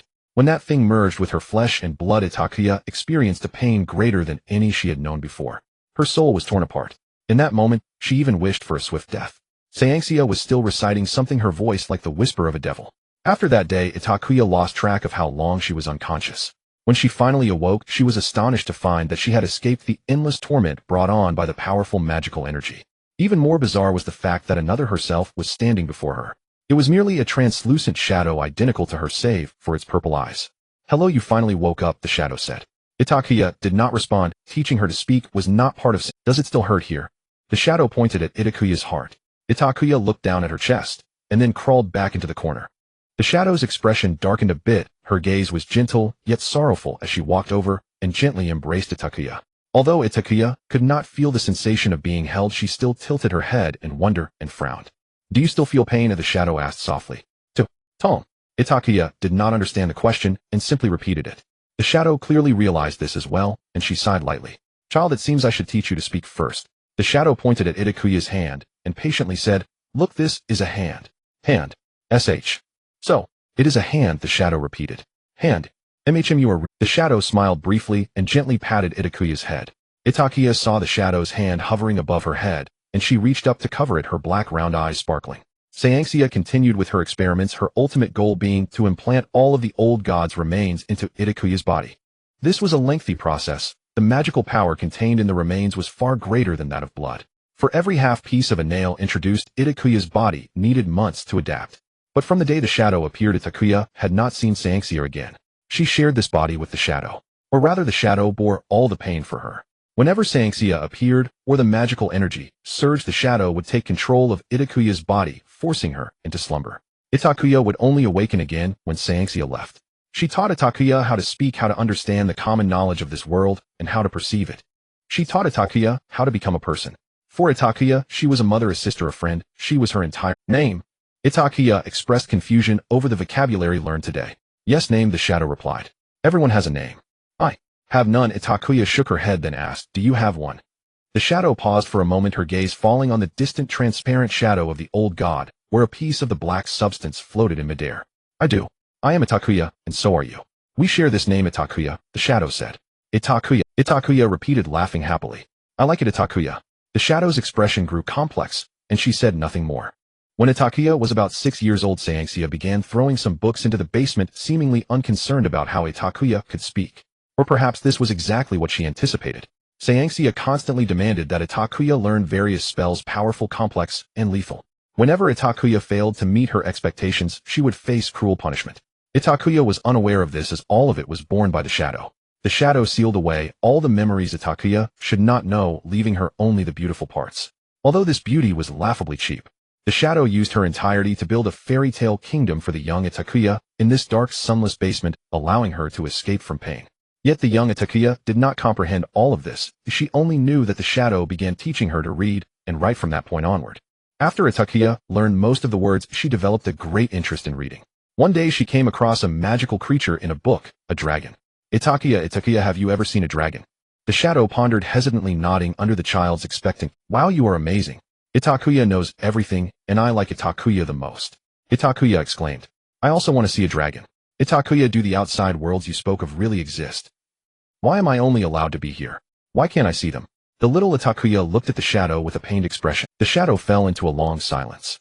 Before Itakuya could hear her response, an unusual sound echoed above them. Saint Cyr had arrived. The shadow's expression grew serious as she immediately seized control of Itakuya's consciousness. This time Itakuya slept for a long time. So long that her primary consciousness instinctively felt uneasy. She broke through the shadow's control and briefly awakened. Years later, Itakuya saw Saint Cyr once again. She had completely lost her mind, hunched over, standing madly before Itakuya. Itakuya was strapped to the operating table and was horrified to discover a huge gash opened up on her chest. Next to her heart, a disgusting black tumor was growing. That thing throbbed in time with her heartbeat, flashing with deep purple light with every pulse. The intense pain radiating from her chest left Itakuya without the strength to scream. She was in so much pain that she fainted. When Itakuya awoke again, she found herself completely alone. The shadow had likely endured too much pain. She remained unconscious for 3 full days. Why, Itakuya, what happened to you? When the shadow appeared once more, Itakuya was crying uncontrollably. I'm fine, Itakuya, don't be scared. I don't want you to leave, I don't want you to disappear. I won't. The shadow comforted her gently, unable to embrace her. You will. This time you will disappear. I don't want you to face that person alone. Ooh, I want to be with you, Itakuya. Don't be silly, Itakuya, you are still too young, the shadow said softly. I must. I am the main consciousness. As long as I refuse to sleep, you cannot replace me, Itakuya said. The shadow, feeling a headache, rubbed her forehead. She saw the half-read book in the distance, the pages still lingering on the introduction of dragons. How about this, Itakuya? I will tell you a secret. What secret? Actually, I am a dragon. A dragon. Itakuya ceased her weeping. Yes, I was once a dragon. I appeared here by chance, sharing this body with you. And truly, and the spectral figure nodded. Of course. And Itakuya shook her head cautiously. And I don't believe you. And very well. Then I shall prove it to you. The specter merged with Itakuya's form, assuming control of her body, yet without submerging Itakuya's own consciousness. Itakuya watched in astonishment as black mist rose from her own body, coiling around her like living shadow. In the next instant she reappeared, suspended midair, in another corner of the basement. Itakuya, and what is this? How extraordinary. And this is, a dragon's ability. This, truly, isn't flight the quintessential power of dragons? Itakuya asked, puzzled. And yes indeed. I simply flew too swiftly for you to see. And really. Itakuya's eyes sparkled. She seemed at last. Then, Itakuya, can you carry me away? Let us fly free from this place. And the specter shook its head in silence. And, Itakuya, the chains upon your wrists are bound to our shared soul. I cannot break them. Not yet, at least, the specter thought inwardly. And Itakuya nodded, crestfallen, but swiftly gathered herself. Itakuya, tell me more about dragons. I read in a book that dragons covet gemstones. Is that true? Of course. Dragons adore all things glittering and luminous. And where do dragons dwell then? In caverns. We cherish deep, echoing grottos. And what do you eat? And we rarely eat at all. Slumber sustains us. Truly. But the book clearly states dragons devour humans. That passage is false. You know how authors tend to fabricate freely. And is that so? And indeed. Especially this particular volume, penned by one Constantine, whose tales are pure invention. Oh, and Itakuya accepted the explanation, half believing, half doubting. Itakuya, can you take on the true form of a dragon? I long to behold one. And the specter frowned, visibly troubled. Please, Itakuya, please. And, all right. But first you must fall into deep slumber. I'll rouse you once I'm ready. Why, and, do you still wish to see the dragon? The specter asked sternly. And yes I do. Itakuya hurriedly shut her eyes. The specter assumed full command of Itakuya's body. Its mirth faded, one hand settled solemnly over her chest. From its lips issued an ancient arcane incantation, and, O Windwalker Itakuya, lend me thy strength. In the next breath black mist billowed across Itakuya's form, and her human shape dissolved, leaving only a towering silhouette that stretched to the ceiling. That silhouette was a colossal black skeleton wreathed in ethereal, shifting smoke. With a comically hooked claw it reached out and plucked the discarded book from the floor, muttering under its breath, and, what does a dragon truly look like? And, how absurd. This wretched tome contains not a single illustration, and no matter. A rough approximation will suffice. It flipped to the chapter on amphibians, and haphazardly fused the traits of several creatures therein. In the next instant the black skeleton transmuted into a dragon, obsidian-scaled, with a lizard's head, bat-like wings, and serpentine hide. The specter inspected its creation, then concluded, this crude semblance would surely deceive a child of 7 or 8, and only then did it gently awaken Itakuya. Wow, I am a dragon. And Itakuya leapt wildly with delight. The basement trembled, 2 candlesticks toppled over. The specter hastily restrained her, then after brief reflection deliberately shrunk the entire form down to the size of a house cat. Thus, even if Itakua bounded with unrestrained joy, she would not rouse Cyanthia. And, wow, you can shrink too. Why? All dragons possess this ability, because well, we consume little sustenance, so shrinking conserves vital energy. So do dragons always remain small? And yes indeed. We only expand when confronting foes. Normally we dwell thus compact and unassuming. Wow. And the specter played with Itakua for hours, until exhaustion softened her limbs, and they sat side by side upon the mattress in the corner. So, you believe me now? That I am truly a dragon? The specter asked. And Itakua nodded earnestly. And then listen closely, Itakua, because I am an exceptionally powerful dragon. What Cyanthia has done to us holds no terror for me. The specter spoke softly. And truly, Itakua furrowed her brow. And of course, even your book declares it. The dragon is a sovereign, awe-inspiring species. But earlier you said books are full of lies, and the specter faltered, momentarily speechless. And, in any case, Itakua, you must trust me. I am strong enough to withstand all that awaits us. I alone can face her. So next time, promise me you won't awaken prematurely. All right, and but. Itakua hesitated. And, trust me, Itakua, I will be unharmed. And, all right, I believe you, but you must keep your word. At that moment Itakua failed to notice the specter's increasingly wan and hollowed countenance, her heart wholly anchored in faith toward this magnificent mythic being. So the years passed, until Itakua reached 9, then 10. And then came the day fated by destiny. It was a certain night, and by then the specter's face had grown deathly pale. Itakua, I must speak with you of something grave. And what is it? Itakua asked. When that woman returns next, I intend to break free from these chains. If fortune favors us, you may escape this place. No, don't. That woman, Cyanthia, she's terrifying. And Itakua recoiled, shaking her head fiercely. We cannot flee. And the specter stroked Itakuya's hair, voice tender. In, yes, we can, Itakua. But what must I do? Itakua hugged herself tightly, uncertain. In, nothing, Itakua. Only surrender fully to slumber as before. Entrust everything to me. But, how will you do it? Her intuition pricked. Something was amiss. Will you remain with me? The specter remained silent for a long while. And Itakua, I likely will not. And Itakua instantly shook her head, resolute. No, I won't let you leave me. Knowing Itakuya's unyielding nature, the specter shifted tactics. In, sleep, Itakua. I shall merely rest within your body. I shall not vanish entirely. And no, I won't let you sleep. I won't let you disappear. Itakuya burst into tears. I can stay here forever. We'll always be together. I don't want to leave. And I no longer wish to see the— No. The specter's tone hardened, sudden and firm. In, Itakuya, you must leave this place. Cyanthia plans to implant the remaining essence into your body. When that occurs, the surge of its corrupt magic will consume us both. The specter pointed toward the translucent silhouette of the outer god looming in the distance, within which the black substance still occupied roughly 1/4 of its original mass. Itakuya's brow furrowed. She grasped at last the gravity of it all. But I don't want you to vanish. I want us to stay together, always. Itakuya, listen to me. Do you remember the notebook I always told you to keep safe? It belonged to your father. Father? I have a father. Itakuya asked in confusion. Yes, he just doesn't know about your existence yet, the phantom replied. Cyanthia had you without his knowledge. I once heard Cyanthia mention him. He is now a powerful professor at a mag— If that's the case, can't we just find him to save us? Itakuya suggested.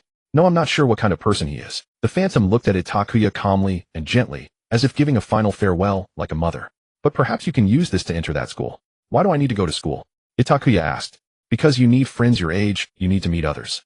You need someone who can truly embrace you. The phantom softly comforted Itakuya. Moreover, it's a very powerful magical school. They will surely teach you how to awaken me again. Awaken you? Itakuya repeated.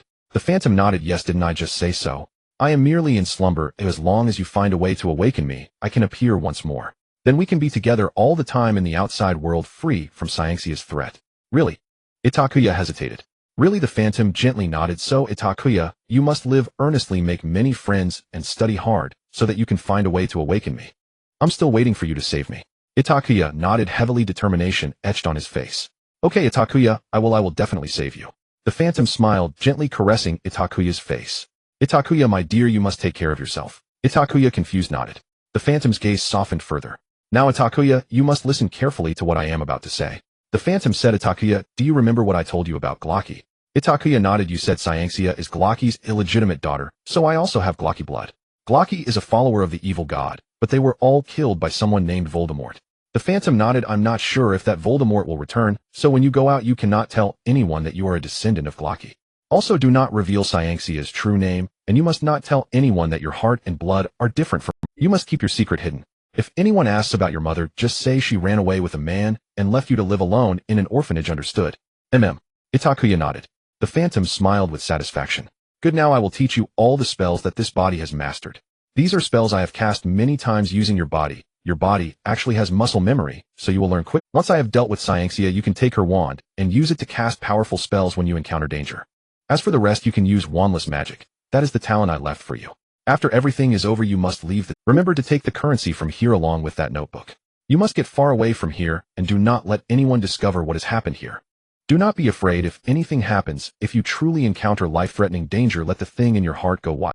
The Phantom continued to advise, but Itakuya, being just a child, could no longer hold on and fell. The Phantom's voice gradually quieted, and in the dim basement her form finally no longer resembled Itakuya's face. She grew to a height of 3 meters, transforming into a black skeleton.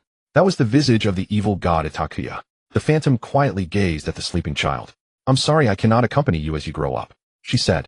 The Phantom was merely a collection of the obsessions of those killed by Itakuya, and after being frozen alongside Itakuya's remains for a long time, it gradually acquired some of Itakuya's abilities and talents. She began to identify herself as Itakuya. This new Itakuya was not as powerful as the old god. Most of her abilities remained with the remnants. Each time Cyanxia transplanted a small piece of the remains into Itakuya's heart, the Phantom's power would grow. The chains Cyanxia used to bind her and Itakuya were secret methods of the Glocky family imbued with the power of another evil god Glocky, so the Phantom could only waiting for Cyanxia to gradually enhance her own strength. In fact, the Phantom had already accumulated enough power to break free after the last transplantation. It was just that at that time Itakuya's body had not yet adapted to the overwhelming magical power brought by the newly transplanted remains, and the Phantom did not want Itakuya to bear the life-threatening surge of magic, so she kept waiting. Only after Itakuya's body could withstand the excess magical power did she decide to truly bid farewell to Itakuya. The next morning, the basement had no windows, so even during the day it was as dim as night. The Phantom took over Itakuya's body, standing at the center of the basement. Black and purple light flowed through Itakuya's body, and her eyes sparkled like purple gemstones. With an expressionless face, she gripped her right wrist shackles with her left hand and squeezed hard. Black mist and metallic yellow light appeared simultaneously, two powers clashing, creating a massive vortex of magic. The Phantom stood in the center of the vortex, calmly observing everything. The chains binding the Phantom and Itakuya showed a crack which then expanded in all directions, eventually shattering into several pieces. What? How can you break free from Glocky's chains? Cyanxia, sensing the disturbance, rushed over. Cyanxia had aged like a woman in her 60s, her hair fallen out, her body hunched, and she shrank into a large black-red robe. Upon seeing everything in the basement, Cyanxia felt a sense of foreboding. How is this possible? You are merely a newborn evil god. You are just a god I created. How can you resist the power of the true ancient rulers? The Phantom laughed derisively. I thought you considered me another personality created by this child. It seems you are still dreaming the foolish dream of god-making. Cyanxia realized that Itakuya was looking at her with a silent calmness and hatred, as if she had become a different person, and she knew that what she desired had already been born. Indeed, what she wanted was a new consciousness born from the flesh and blood of her child and the remnants of the ancient. To test the magical power limit of the new evil god she created, she continuously forced Itakuya to learn and cast various spells, from blazing fire to death curses. Cyanxia was never satisfied with Itakuya's performance. Each time, she would not relent until Itakuya was utterly exhausted. As for her own safety, Cyanxia was not worried at all, for she had bound Itakuya's soul using Glocky's treasure. As long as she activated Glocky's secret technique, Itakuya's soul would endure the pain of being torn apart. Every time she thought of this, Cyanxia would feel grateful for having secretly followed her father into Glocky's manor when she was young, where she had stolen many useful items and secret techniques. But she never imagined that one day her proudly held Glocky's secret technique would be broken by Itakuya. She understood well that the artificially gestated evil god could only be a low-quality version of the former rulers. What do you mean? Cyanxia stared fiercely at the shadow of Itakuya. Literally, the shadow replied. The shadow was enveloped in black mist, and the next moment she appeared before Cyanxia, gripping her neck and throwing her towards the operating table. Cyanxia was heavily thrown onto the shelf where she had placed her experimental supplies, causing the Tumterhai shelf along with its contents to topple over. The shadow stood at a distance, slowly snapping her fingers, causing the basement to be divided in a bizarre manner. The place where Itakuya lived remained unharmed, while the area Cyanxia used for her inhumane experiments was caught in a wild wind. The sounds of shattering glass containers, falling heavy objects, and Cyanxia's screams intertwined. The shadow gently closed her eyes as if savoring a beautiful symphony. A minute later, the previously orderly place had turned into a wasteland, and the shadow of the evil god Itakua in the corner had vanished with the remaining remnants of the evil god buried somewhere beneath the ruins. Cyanxia struggled to crawl out of the wreckage, a knife embedded in her thigh, the one she had previously used to cut open Itakuya's chest. Her right arm had deformed in the struggle, bending unnaturally. A steel pipe was also lodged in her abdomen. Blood flowed everywhere. She could no longer survive. The shadow approached, pressing her foot against Cyanxia's chin, mocking her from above. What a foolish and arrogant woman attempting to create a god. The so-called ancient rulers are beings different from humans. They view humanity as mere ants. How could they ever be allied with humans? Who exactly are you? Cyanxia asked unwillingly. Just a fragment of obsession residing in Itakuya's remnants. The shadow sighed. Suddenly Cyanxia laughed, as if remembering something, her laughter reminiscent of a creaky old organ. You are not the real Itakua. You have destroyed Glocky's chains, and the soul of this body will suffer fatal damage. No, my Itakua will be fine. The shadow spoke calmly. Because I will bear all this, even at the cost of my own. Cyanxia, you are not her mother, I am. The evil she committed will be borne by me, and both of us will meet our end in this lightless place. But this child will surely live under the sunshine. The shadow's gaze fell into the distance, smiling calmly. Moments later, Itakuya's consciousness once again dominated this body. Itakua looked around in terror, and when she discovered the barely alive Cyanxia, she nearly fell to the ground. Itakua instantly lost control of her magic, causing a fearsome wind to blow around. It's okay, Itakua, Itakua. Itakua covered her heart, softly comforting herself. She saw that she had finally broken free from her restraints, and the door to the basement was wide open, filling her with excitement. Itakua cautiously and curiously stepped outside. She finally saw the things the shadow had told her about: sunlight, grass, and the sky. However, she quickly had to return inside as her eyes could not adjust. Barefoot, she stood at the entrance of the basement, hearing Cyanxia's cries for help from below. Help me. But I gave birth to you. Itakuya searched for all of Cyanxia's valuables amid the uncontrollable wind. After more than 10 minutes, Itakuya returned to the basement. Cyanxia's face had turned pale, and she reached out her hand toward Itakuya as if she had seen a lifeline. Weruwa Glocky, please save me. I was wrong. I am your mother. Weruwa Glocky. Itakuya, with one hand behind her back, tilted her head and asked, who is that? It's you. It's the name I gave you when you were just born. Cyanxia grasped Itakuya's clothing tightly. Please save me. I realize my mistake, so I regret it. I won't do those things to you again. From now on, let's live well together, okay? You are only 9 years old. Without a guardian, you'll be sent to an orphanage. Itakuya slowly squatted down, and under Cyanxia's expectant gaze stabbed the sharp vegetable knife hidden behind her back into Cyanxia's throat. Blood splattered all over Itakuya, and she merely watched calmly. Finally, she no longer had to hear this woman's annoying voice. Itakuya stood up, pried open Cyanxia's hand, and coldly corrected her words. You called the wrong person. My name is Itakuya. The memories of the past froze at this moment. The young Itakuya and Cyanxia stood facing each other, their expressions devoid of peace.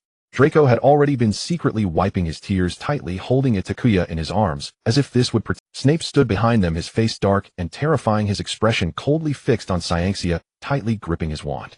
Both gentlemen silently digested Itakuya's past. Itakuya herself was calmer, quietly watching her memories unfold, her gaze fixed on the shadow. She was merely reminiscing about the one who had once been the sole existence in her life. The images of memories slowly faded away. In the distance, black mist gradually emerged from the ruins, slowly solidifying into the form of 9-year-old Itakuya. Her eyes shimmered purple, and her skin was adorned with dark purple patterns. Mr. Bachan's words had come to fruition. At the end of memories, the departed will reappear in the form of their souls. The three of them witnessed the appearance of the phantom. Draco stole a glance at Snape, and receiving a confirming look from the latter, slowly released Itakuya, retreating a step in tacit understanding with Snape. Itakuya silently stared at the 9-year-old version of herself. At that moment, her magical power broke free from her master's control, and the wind sent everything into space, swirling chaotically. Itakuya suddenly threw the black box in her hand forcefully towards that person. The black wooden box passed through the person's head and crashed against the wall, making a loud noise. The loud crash was enough to prove how furious its owner was. Itakuya threw one object, but still felt unsatisfied, so she casually cast a summoning spell to bring something else, and hurled it fiercely. You promised me in your own words that you were merely sleeping. You said that as long as I studied hard, I could find a way to save you at Hogwarts. Following your instructions, I entered Hogwarts, studied diligently, and lived earnestly. I searched through every book in the restricted section of Hogwarts. I have tried every spell and every method. I pointed at the scattered herbs and notes behind me. On the very day I discovered them, I secretly tried them in the dormitory. I even ran back here to this basement and experimented for 3 days. But why did none of them work? Tears streamed down Itakuya's face as she stepped closer to the Phantom's position. Yet the Phantom remained silent, calmly gazing at Itakuya as if she were merely a painting. Where did I go wrong? Is it that I didn't read carefully enough, or that my abilities were lacking? Speak, Itakuya, why can't I bring you back? Itakuya's emotions grew increasingly agitated as she shouted her questions, her voice hoarse. How dare you? How could you deceive me so easily?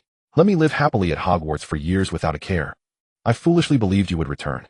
Itakuya, answer me. Say something. Itakuya rushed in front of the Phantom, attempting to grasp her shoulders, but her outstretched hand passed straight through the Phantom's body. Itakuya paused for a moment, then knelt before her, covering her face as she wept. She spoke in a voice nearly pleading. Please say something, Itakuya. I beg you, don't leave me like this.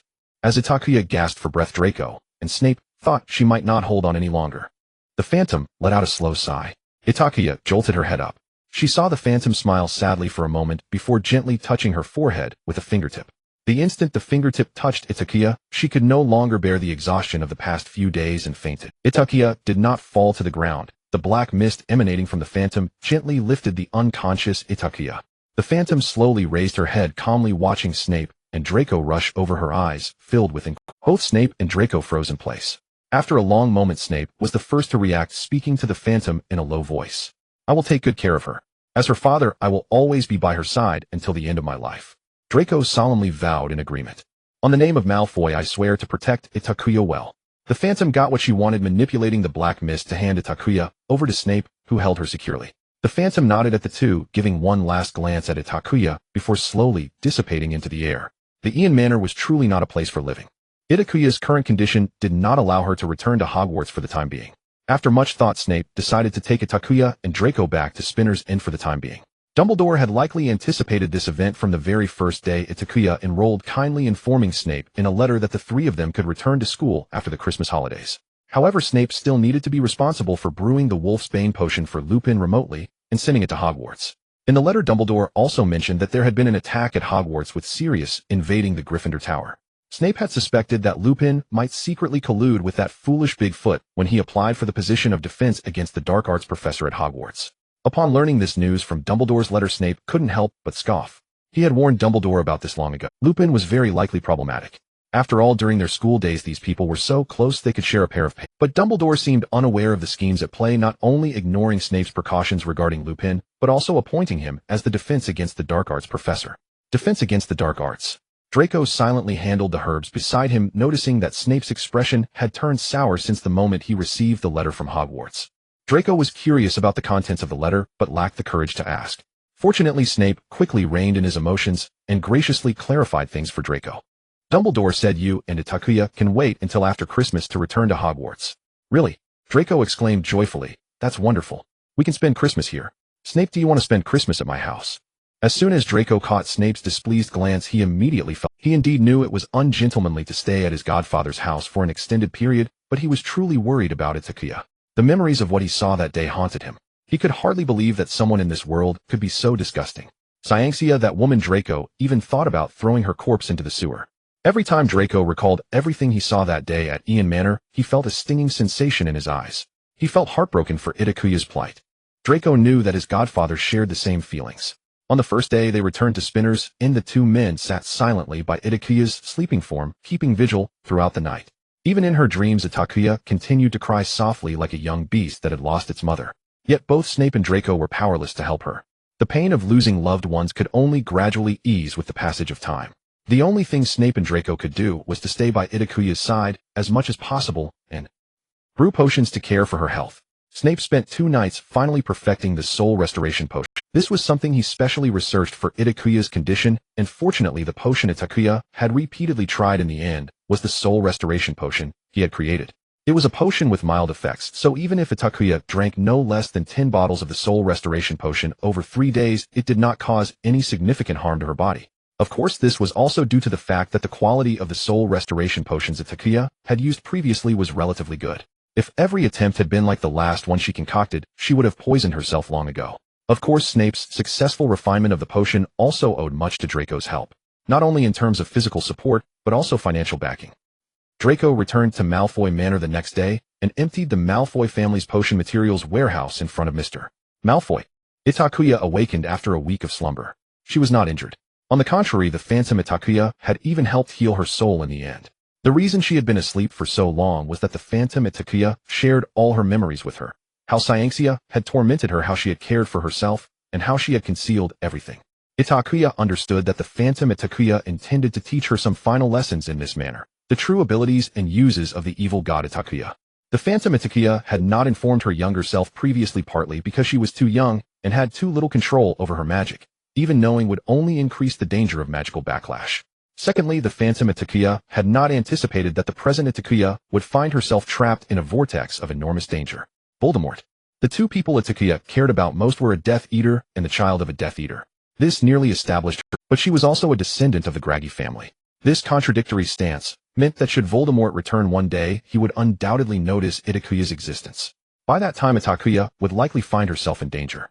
The only thing the phantom Itakuya could do was to leave her with sufficient strength.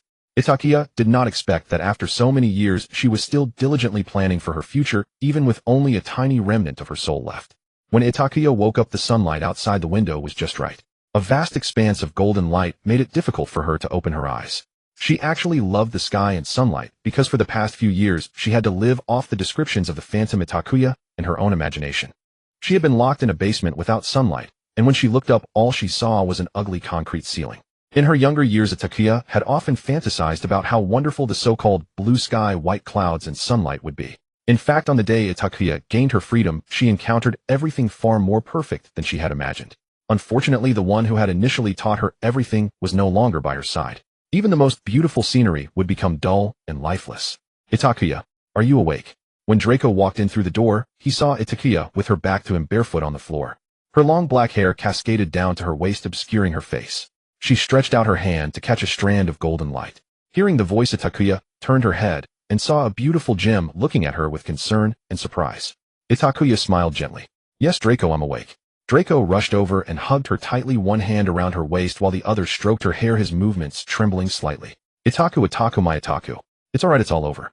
I promise I won't let this happen again. Itakuya was already quite familiar with Draco's style of hugging, gripping his clothing with both hands, and comfortably inhaling his scent in his embrace. Itakuya finally understood Firenze's words. She also grasped the deeper meaning behind the phantom Itakuya's deception. The gap in her heart left by the departure of the phantom Itakuya was gradually being filled by two other people. One was embracing her, while the other stood outside the door holding a freshly made potion, watching her. Snape did not intervene this time. He exchanged glances with Itakuya over Draco's back, silently placing the potion down in the moistness of Itakuya's eyes. He decided to temporarily leave the space for Draco and Itakuya. Draco was unaware of this. While holding Itakuya, he couldn't help but shed tears. Itakuya noticed that the young Malfoy seemed ready to cry out all the grievances he had suffered over the past decade, and hurriedly pulled him to sit on the bed. That woman, that beast, how dare she treat you like that? Draco clenched his fists and gritted his teeth. I'm fine, you saw it, all those pains were endured by another Itakuya for me. She protected me very well, and I feel my childhood was relatively tolerable. Your standards for good are really low, Draco muttered unhappily. Itakuya chuckled. The Patronus charm can only be conjured by recalling joyful past memories. I believe I have already shown you my Patronus charm, right? Mr. Malfoy. Draco remained silent for a long time before he looked up seriously at Itakuya. Itaku, let's be together. I will always protect you, I swear by the Malfoy name. Itakuya did not expect Draco to suddenly say this, and for a moment she was at a loss for words. The unresponsive young Malfoy quickly fell into a panic of self-doubt, his gaze drifting. Could it be that Itaku actually doesn't like me? No way. She has said many times that she likes my face. But what if she only likes my face? Seeing the young master before her panicking and looking uncertain, Itakuya nearly burst out laughing. At your service, my young master. Itakuya held Draco's hand, and the two sat together under the brilliant sunlight, illuminated as if sacred like deities. You don't need to protect me, you just need to stay with me. Always by my side. Draco understood Itakuya's intent. She was not afraid of danger, but feared solitude. Itakuya, Snape. Draco grasped Itakuya's hand and reverently placed a kiss on the back of her hand. Draco Malfoy, heir of the Malfoy family, promises you. I will always protect you, and will not leave. The warmth of his touch lingered. Itakuya lowered her head, unsure of what she was thinking. After a long while she raised her head and gently touched Draco's cheek. Draco Malfoy, I promise you in the name of the gods, no matter what happens I will face it together with you. Even if it leads to eternal damnation, it is worth it. Draco's ears burned, and he averted his gaze awkwardly. What kind of eternal damnation could possibly await us? Who can say for certain what the future holds? Itakuya smiled mysteriously. For instance, if my father knew about our conversation just now, you could very likely find yourself in eternal damnation in the days to come. Draco felt as if a bucket of cold water had been poured over him. He instantly calmed down. For the first time, young Malfoy realized that his future father-in-law, his godfather and professor, posed an insurmountable challenge for him. Additionally, a friendly reminder. Itakuya smiled as she delivered a sharp jab. When you rushed over to hug me, just now my father was right at the door. It was already afternoon when Itakuya woke up. Draco had only accompanied her in the room for a couple of hours. The two little snakes who had just confirmed their relationship did not dare to do anything earth-shattering under Snape's watch. They decided to maintain a pure relationship in front of the outside world until after graduation, until they had completely severed ties with Hogwarts. Don't ask. The answer is that the teacher's child is not worthy of a campus romance. After Draco left, Itakuya finally remembered the vial of potion left by Snape. She knew her father was a master of potion making, but she never expected him to perfect an immature potion formula in just a few days. This was far more difficult than publishing a valuable academic paper. Impressive, my father. Itakuya once again lamented that her potion skills needed improvement. She pinched her nose and swallowed the potion with a familiar taste. The gentle magic instantly soothed every part of her soul. This time the potion's effect was hundreds of times stronger than before. Itakuya sighed with relief. The tension that had gripped her for days was released at this moment. She lay back down in bed, deciding to take another nap. When Itakuya woke up, it was already dark outside. Only a single candle was lit in her room. Snape had come in at some point. He was sitting in a chair by the bed, quietly reading by the candlelight. Awake.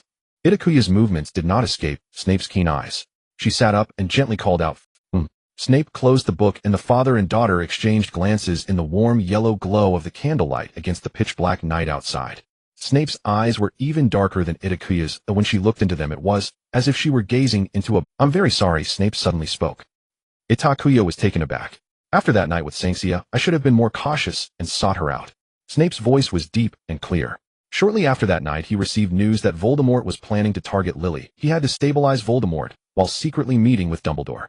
At that time, caught between two sides, his identity as a double agent left him no time to search for a woman he had— Strangely enough, his cautious nature had gradually led him to forget about this matter after everything calmed down. If Itakuya hadn't exposed the matter of Shenfeng wooing, he might never have remembered. If I had found you sooner, perhaps many things would be different, Snape said. Itakuya bowed her head, and silently, she wanted to say that this was not Snape's fault at all. Saint Cyr had used the power of the evil god Glocky, and Snape was merely a victim. But the words she wanted to explain caught in her throat. Itakuya struggled to find her voice, but instead was overwhelmed by tears. She looked up at Snape, her lips pouting like a child who had been wronged, and was seeking comfort from a parent crying as she said, Father, what should I do? She really is gone, as she has truly left me. Snape's expression was solemn and sorrowful as he gently said, I know, I have been through it too. Itakuya threw herself at him, resting her head on Snape's lap, sobbing uncontrollably. She lied to me, she lied to me. I really thought Hogwarts would have a way to save her. I miss her so much. I don't— Snape stiffened for a moment at Itakuya's actions, listening helplessly to her cries. This child was showing herself for the first time like a true child in front of him. Snape's long, broad hand rested on Itakuya's back, feeling the tremors beneath his palm. He silently accompanied Itakuya as she vented her emotions. The night was starless and moonless, a pitch-black void. Snape wore his black robe unchanged for decades, blending into the darkness of the night. Only a candle on the bedside shone brightly, quietly casting light in the dark room. That light illuminated both his face and chest, as well as Itakuya. Life in Spidertail Alley was not much different from summer vacation. Draco was pulled by Snape to do free labor. He had just developed a new potion and naturally had many tasks to complete. Itakuya wanted to help, but Snape was still haunted by the memory of the terrible potion Itakuya had brewed. In Snape's words, if such a thing happened in his potions class, he would first put Itakuya in Gryffindor and then deduct 50 points from Gryffindor. Itakuya. Bored out of her mind, Itakuya made a stunning decision after waking up on the fourth day. I'm going to Ian Manor. Itakuya announced her plans for the next day during dinner, and she naturally received the intense gazes of both gentlemen. I need to go back and get something. Mr. Ollivander said that because I have the power of the evil god within me, I need a special wand. There is some leftover residue of the evil god in the basement of Ian Manor. I believe it can serve as material for— Draco shook his head decisively. If it weren't for his fear that Itakuya would disagree, he would have wanted to raze Ian Manor to the ground. Let alone going there again. Just mentioning that name made Draco remember Itakuya's ordeal. There are still a few items from the Glocky family in the Malfoy family's collection, or I can take you to see them. You make it sound like it's not your family's treasure room, but a supermarket that anyone can visit. Itakuya said helplessly. Lord Malfoy, truly you are a filial child. If I remember correctly, the bracelet Draco gave you happens to contain the power of the evil god Itakuya.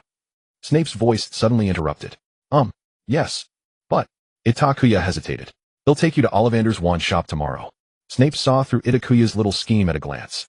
The remnants of the evil god are not suitable for making the core of a wand. Snape was right. The remnants of the evil god contained far more powerful magic than the amethyst on the bracelet. It could potentially repel other parts of the wand. But Itakuya had other thoughts. Once she possessed a wand with the core made from the remnants of the evil god, her power would also increase significantly. This wand might become an existence second only to Dumbledore's wand. Do I need to remind you? The strength of a wand does not represent its master's power. Before you become a powerful wizard, a strong wand will only become your demise. Snape coldly exposed Itakuya's little scheme. Maintain a Slytherin's calmness and wisdom, foolish girl. Itakuya awkwardly nodded. Early the next morning, Sinipu and Itakua flanked Itakuya, and the three of them set off together for Dui Jiaoxiang. I say, there is no need to make such a big production, is there? Itakuya rubbed her nose in embarrassment. I only came to order a new wand. How wasn't it because you slipped away not long ago? Itakua reminded Itakuya with a teasing tone. Given her truancy, Itakuya's credibility with Itakua and Sinipu had plummeted into the red. You could not imagine what your godfather and I had to do to find you. What did you do? Itakuya asked, lowering herself in curiosity. She suddenly recalled that her address had been disclosed by the owner of Bo Jinbo's shop. That old man looked like an abacus come to life. He would not surrender the address of the E in Zhuang Yuan so easily without cause. Itakua hooked his finger at Itakuya. She obediently leaned in. A few minutes later, 200,000. Itakuya's exclamation drew the attention of those nearby. 200,000 galleons. And 5 bottles of advanced potion. Itakuya winced. Selling me for that? What a black market. This is robbery. Itakua nodded. Although the Ma Erfu family was not short of money, 200,000 galleons was nonetheless a sum to be reckoned with. If you had said so earlier, I could have told you where the E in Zhuang Yuan is. I would have taken only 100,000 galleons. Itakuya could not help but complain. Itakua rolled his eyes. Dream on. This time, even Sinipu deigned to give Itakuya a cold look. Itakuya offered an awkward smile. The three entered Aoli Fan Des boutique wand shop. Since it was not the start of term, there were no other customers. Mr. Aoli Fanda recognized Itakuya the moment he saw her. It seems, miss, that you have already found the material for your wand's core. Yes, Mr. Aoli Fanda. Itakuya handed him the box containing the bracelet. He took it and examined it carefully. Itakuya cast a sidelong glance at Sinipu and Itakua, mentally plotting how to send the pair away. Father Itakua, you want? Save your clumsy lies. Sinipu interrupted her directly. Since you have prepared it, why not show your poor old father?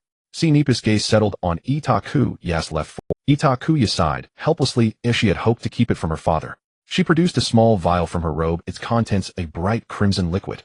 At the bottom of the vial, a purplured viscous sediment clung to the glass. Itakua detected a metallic sweet tang. What is that? My blood and hers, Itakuya explained. Sai and Shia had once transfused the blood of the malignant god, Itakuya, into her body. That foreign blood had circulated within her, mingling with her own. If she bled enough, a trace of the god's blood could be extracted. What? Itakua was stunned. He grabbed Itakuya's arm, and indeed found a faint red mark on her wrist. She had not yet fully healed the wound with a spell. Itakuya, why would you do this? Itakua frowned. I wanted to ensure my wand could be as powerful as possible.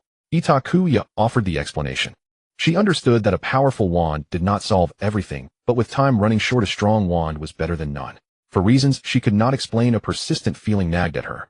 That name that must not be spoken would soon return. She had to prepare thoroughly before her calm life was torn away. Then I hope your superfluous measures will indeed strengthen your new wand. Sinipu scolded in his roundabout, cutting way. Otherwise all you are doing is needlessly harming yourself. Even a foolish giant would not stoop to this. But it seems the gap between my daughter and a giant is slowly closing, does it not? Itakuya. She suddenly wished a certain Hali were here to divert her father's anger. Ahem. Mr. Aoli Fanda cleared his throat awkwardly and reached for the vial. I will do my best not to waste Miss Sinipa's efforts. Itakuya nodded. So how long will this take? At least 6 months. We must find the wood that best complements this material, and fashioning such an unprecedented core is itself a troublesome task. Itakuya nodded. It seems she would have to continue using her unsatisfactory wand for the time being. Sinipu refused to speak to her over her foolishness, and even Itakua felt her conduct was ill-advised. Feeling guilty, Itakuya slunk along beside them, as they returned silently to Jiju Weixiang. Dengbuli Duo had given Sinipu and the others a short leave, but Huaguozi had been restless of late. First Xiao Tianlangxing raided Gryffindor by night, then Dementors appeared at the Quidditch pitch injuring Ha Li, and finally Lu Ping had to suspend his classes for certain reasons. Hogwarts suddenly lacked teachers for 2 subjects, placing further strain on an already thin faculty. That day, Itakua clung to Sinipu and cried until she was spent. After that catharsis, she felt much lighter. Although she still grieved for the departure of the phantasmal Itakua, yet it had to be said that those around her had chosen the gentlest path, first allowing her to accept their parting, then letting her grow accustomed to life without the phantasm. Only when her mind had matured would they reveal the whole truth. Thus, though saddened, Itakua did not fall into ruin or perpetual despair. It was for this reason Sinipu decided to return to Hogwarts early with the 2 little serpents. "I can manage, father." Itakua nodded. "Really? Ita, don't force yourself." Delaco asked. "It's fine. Once we're back at Hogwarts, you'll see you and father every day anyway." Itakua knew Delaco had poured much into this year's Quidditch campaign. Had she not had her own sudden crisis, he would have been playing a few days earlier. Fu Lincy had used this as an excuse to have Gryffindor face Hufflepuff first, but Slytherin could not evade the next match forever. Itakua truly hoped Delaco could compete as he wished. More importantly, living conditions in Zhizhuixiong had become unbearably harsh. Sinipu remained stern with her over her truancy and the unauthorized bleeding. Itakua felt she could not even breathe without reproach. Delaco too was displeased with her recent behavior. He constantly suspected she was doing things that harmed herself behind his back. "Itakua, I am innocent. Delaco who put you on the list of unreliable people." In short, she desperately needed some Potter to draw Sinipus and Delaco's attention elsewhere. "However, before that you need to go to the Ministry of Magic with your father," said Snape. Itakua's animagus form was exposed at Hogwarts and had already drawn the attention of the Ministry of Magic. Snape initially planned to find a way to navigate the Ministry of Magic for Itakua during the summer vacation. However, it seems that won't be necessary now. Itakua's identity as a descendant of the Graggy family is enough to intimidate the Ministry's giants. After all, it is well known in the wizarding world that members of the Graggy family possess extraordinary magical talent. Even if Itakua's animagus form is that of a magical creature, the Ministry would automatically interpret it as a unique talent of the Graggy family. Now Snape only needs to take Itakua to the Ministry to prove her identity, and everything will be resolved smoothly. This is perhaps the first piece of good news Snape has had since learning about Itakua's past. Ministry of Magic. As Snape led Itakua into the Ministry's domain, they attracted much attention. Snape despises these boring wizards who only speak trivial matters and rarely visits the Ministry. The last time he was here was due to being accused of being a Death Eater. The current Minister of Magic, Cornelius Fudge, received the father and daughter in his office. He had received a letter from Dumbledore a few days ago which included the information that Itakua Snape might be the last descendant of the Graggy bloodline.